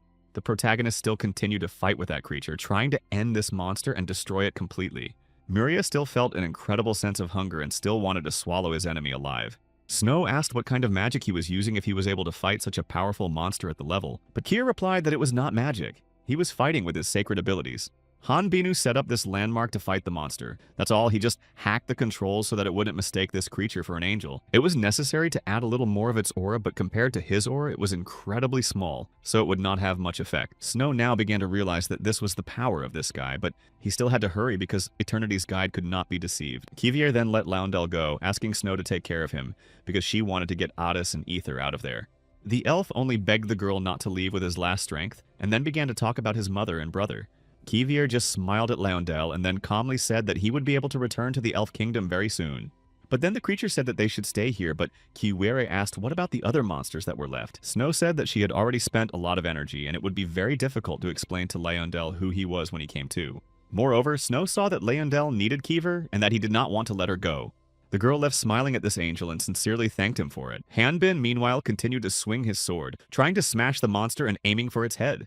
He was fascinated by this battle. Besides, this monster, although large, could dodge the blows very well. But in the end, he used his aura again to hit the creature even harder than before. He used an earthquake to make all the rocks from the cliff fall on the angel. Then the guy seemed to get even closer to the monster and it started attacking him further, trying to cut him. But Muria was not so stupid and managed to throw his arm away to protect the more important head. As the protagonist began to use his powers, his own stones began to fall on him and he lost sight of the monster. Then the same giant hand that he had just used to save the monster began to fall on him. And very suddenly the creature approached and began to use its magic and then hissed something in silence. Hanbin looked at the angel and began to get even angrier, realizing that he was beginning to repeat his movements. However, it was at this moment that Addis approached and used his ice magic to create a shield in front of Hanbin. Addis then lost his footing and began to fall, but Hanbin quickly ran to him and caught him by the arm, supporting him and thanking him, asking if he was all right. The magician said that he was, but Ether seemed to have broken her arm, so it would be difficult for her to help them in the air. The guy said that he would deal with the monster himself and told them to go to the gate. After that, Hanbin grabbed Addis to him and took his hand, and then they jumped up with Ether. However, while Hanbin was holding Addis, Ether was almost immediately separated from them because a giant rock started falling on her. Suddenly, Snow was next to her and grabbed Ether in her arms, saying that the monster should not be allowed to take a single minute. It will evolve due to the fact that it swallowed this elf who gives it power. It was at this moment that the monster flew towards them again, opening its mouth and about to swallow the heroes alive. Snow looked at the monster and recognized this species, but then abruptly stopped talking and screamed. Hanbin then asked if Addis remembered how they had once hunted a giant spider. After that, they began to act together, going to redo the battle that was before. Kiwi only thought that Hanbin should put an end to it as soon as possible because her abilities would not last long. The young man then quickly took his sword and began to attack the monster right in the teeth using his aura. And eventually he managed to get to the head where he was going to attack all this time. He was already out of his mind and began to attack even harder, trying to put an end to this monster. Hanbin used his slash horizontally and vertically to cut the creature completely. Snow only then screamed, saying that the head can never be healed because it is only a shell. But it was too late, because the guy got right into it, and then there was another incredibly strong explosion. They barely saw anything, only an angel who fell to the ground, kicking up a pile of dust. Then it turned out that it was not just an angel, but a mixture of a human, and the monster Hanbin had just tried so hard to defeat. Addis froze at what was happening while the others shouted for him to pull himself together again. Then Hanbin continued to fight on, trying to destroy this monster with his sword, which began to look more like a human. The protagonist ordered them all to stand back, even though he did not know how long Addis would last. But Ether with her injury would definitely not last. The girl was really sick and couldn't even stand on her feet properly all this time. Addis looked back at the battle and thought that it might be because of the difference in levels with that angel, but he didn't understand why it was happening right now. Most likely, the main body of this angel was already damaged and destroyed, and it had become much smaller. Snow explained that they evolve endlessly and get different advantages, but also accumulate unnecessary abilities. But after it ate that elf monster, intelligence appeared. And with that intelligence came the realization of what needs to be done to move to the next level. But in order for them to move forward, they need to get rid of everything unnecessary. However, if this monster has become so smart, one can only imagine how difficult the next stage will be.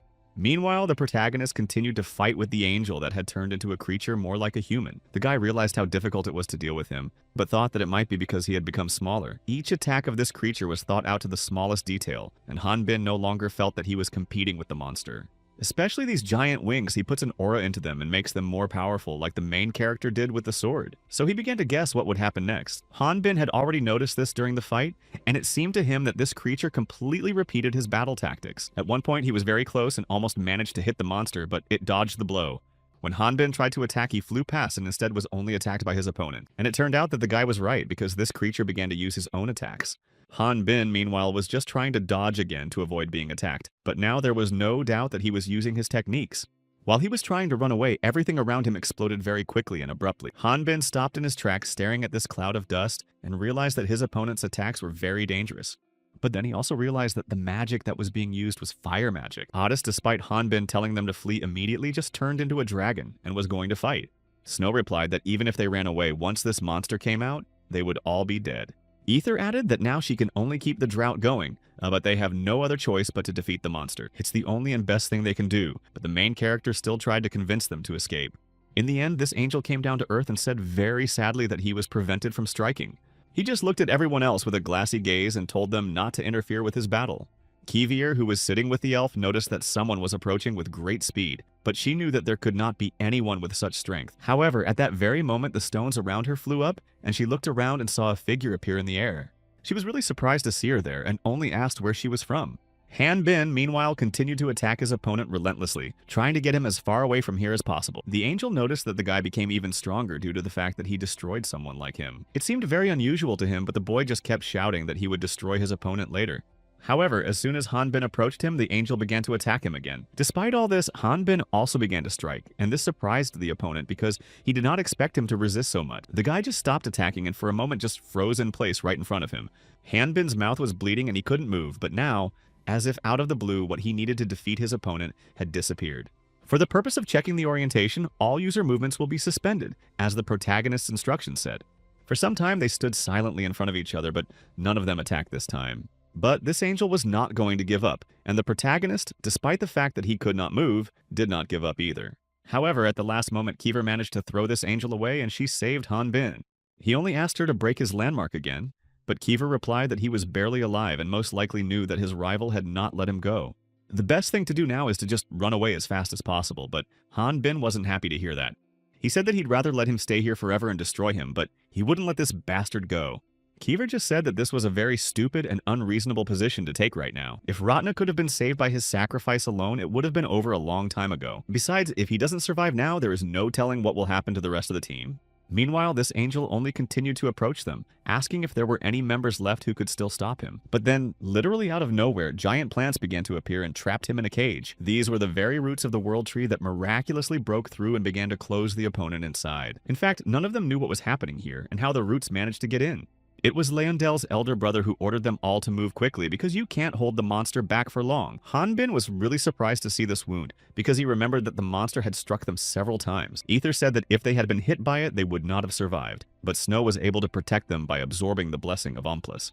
Otis said that he didn't know what would happen to Snow now because when they came to, the roots had brought them to this place. Kyver said to herself that it was impossible, but then turned to the others and said that they had to leave because there was no time. But if you leave this gap between the dimensions like this, it will start to grow and Ratna will definitely not withstand such tension. However, if you close the gate with the roots of the World Tree, they still have a chance. That is why the prince did not tell all the other elves to direct all their remaining energy to these roots. Perhaps with this power, they will be able to control the gap or even close it. And after that, the elves began to direct the maximum of their energy in order not to complete their work by intertwining the gorge with these roots. The prince said that Kivier was well aware of this phenomenon and asked if she could explain this moment later. The girl agreed but said that he himself would have to explain a lot to Leondel. The prince just sighed and agreed with her that it was indeed time to tell his younger brother something. But despite the fact that the gap began to close rapidly, the angel was still trying to get out of the opposite dimension. The monster was still trying to tear open the gate and come out again. Then the girl looked back, realizing who the angel was still hunting. Hanbin, meanwhile, felt something bad happening to his body, and he began to shake more and more. Immediately after that, there were strong explosions around them, and the angel was almost out. Despite this, the monster did not survive, and at that moment, they held their breath looking at this gorge. Behind this angel was Snow, who was trying his best to drag the monster back into the world. The monster didn't understand why this creature was trying to stop him from winning, because after all, they were both angels. Snow shouted that they were indeed the same species, but despite this, they were completely different. They were both angels, but this monster was completely different and had completely different goals. It was very hostile even to Snow and took a spear in its hands and was about to attack him. This monster started running forward, finally breaking out of this gorge despite the fact that Snow tried to stop it. He held the monster back, but it managed to almost touch Qyburn, who was standing nearby. However, at that moment, everything was fine and several arrows were shot down from above.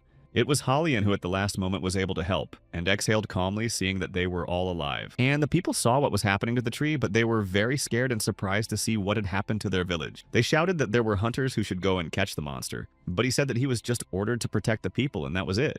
People said they would pay as much as necessary, just begged to protect the village, but the hunter just said that it was over. Despite this, the villagers continued to talk about how they needed to help the girl who was giving him orders. And finally, he looked back at these people and took his weapon in his hands. He asked how they were going to do it and if they had nuclear weapons. But the people didn't even know what it was, while Holian continued to aim her arrows at the monster in order to destroy it. After that, the hunter went forward telling people that sometimes it's better for them not to know some things. Otis was still supporting Hanbin, but he was watching closely and noticed that this angel was destroyed in one blow.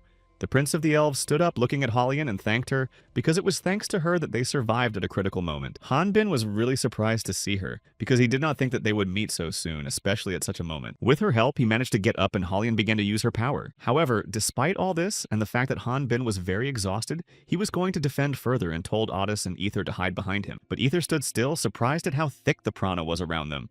At some point, the protagonist stopped and noticed that the wound had suddenly disappeared. Meanwhile, Holian smiled as she remembered hearing about them from the prince, and thanked them on behalf of the entire fairy union. But now all she could do was help them heal, but she promised to thank them officially next time. Eventually she did, and so it was. 2 days passed, after which the whole team returned to the center of the fairy kingdom. They found themselves in the palace of Frelsis, and there they began to discuss the fact that they had personally seen the gate leading to another choice.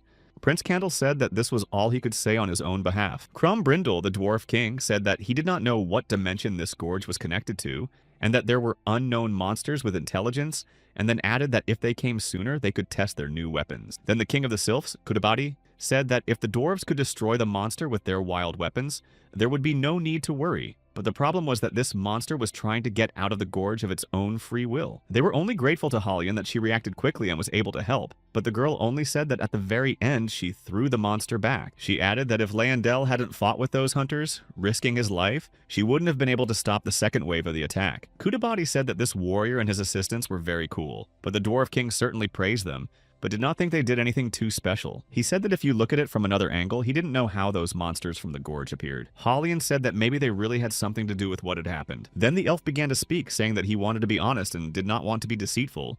He sighed heavily and said that the reason for all this was his twin brother, who is no longer alive, and the elf kingdom was responsible for not being able to see that he did this. But the price for what happened is his son Leondel, who is now unconscious and unable to regain consciousness. The others were surprised to hear that it was his son, but the prince only said that he was grateful for the protection of the goddess. He also added that he was very grateful to those heroes who saved the future kingdom of the elves, and hoped that others would no longer have any doubts about this team. The dwarf king did not realize that he was most likely unpleasant and hurt by everything that happened to the second prince. But the elf was ready to tell even this secret to protect the honor of the hunters, so he said he would like to meet with him. Condal said that he could arrange a meeting for the next time, and Kudabadi said that they should reward these hunters somehow. But he also saw something strange here because, according to the Sylph's intelligence, gates had begun to appear on the territory of Ratna. So he didn't know why Garhan from the vast kingdom of Caldris and the wizard Zenobia, who loves mystical magic, did nothing about it. Holian wanted to say something, but Candel interrupted her, saying that in order to find out the price of the incident, they needed to cooperate with the countries of the mainland. This was a bit of a surprise to hear, but he thought that the Fairy Union should contact them as soon as possible, and added that they could use their straits to communicate. Garhan then said that he didn't even know about that because they were investigating. Zenobia replied that she would be ready to rush to investigate this right now, but it's not that easy. That's why she gave Holian the tip about the gate, and she thanked him, because thanks to that they managed to prevent a big loss, but she was also worried. The two of them have the blessing of the Demon King, and Holian had heard that they were very busy studying it, and thought that it might not be a practical moment for the continent. If they could find Bothhold, they could still prevent something terrible from happening. But Garhan interrupted Holian. He said that they were only human, and Zenobia added that she knew that unlike Holian, their lives were not that long. But thanks to the blessing of the Demon King, they will soon not be able to get eternal life. Eventually, the girl fell silent, but then she asked if this whole story coincided with her plans.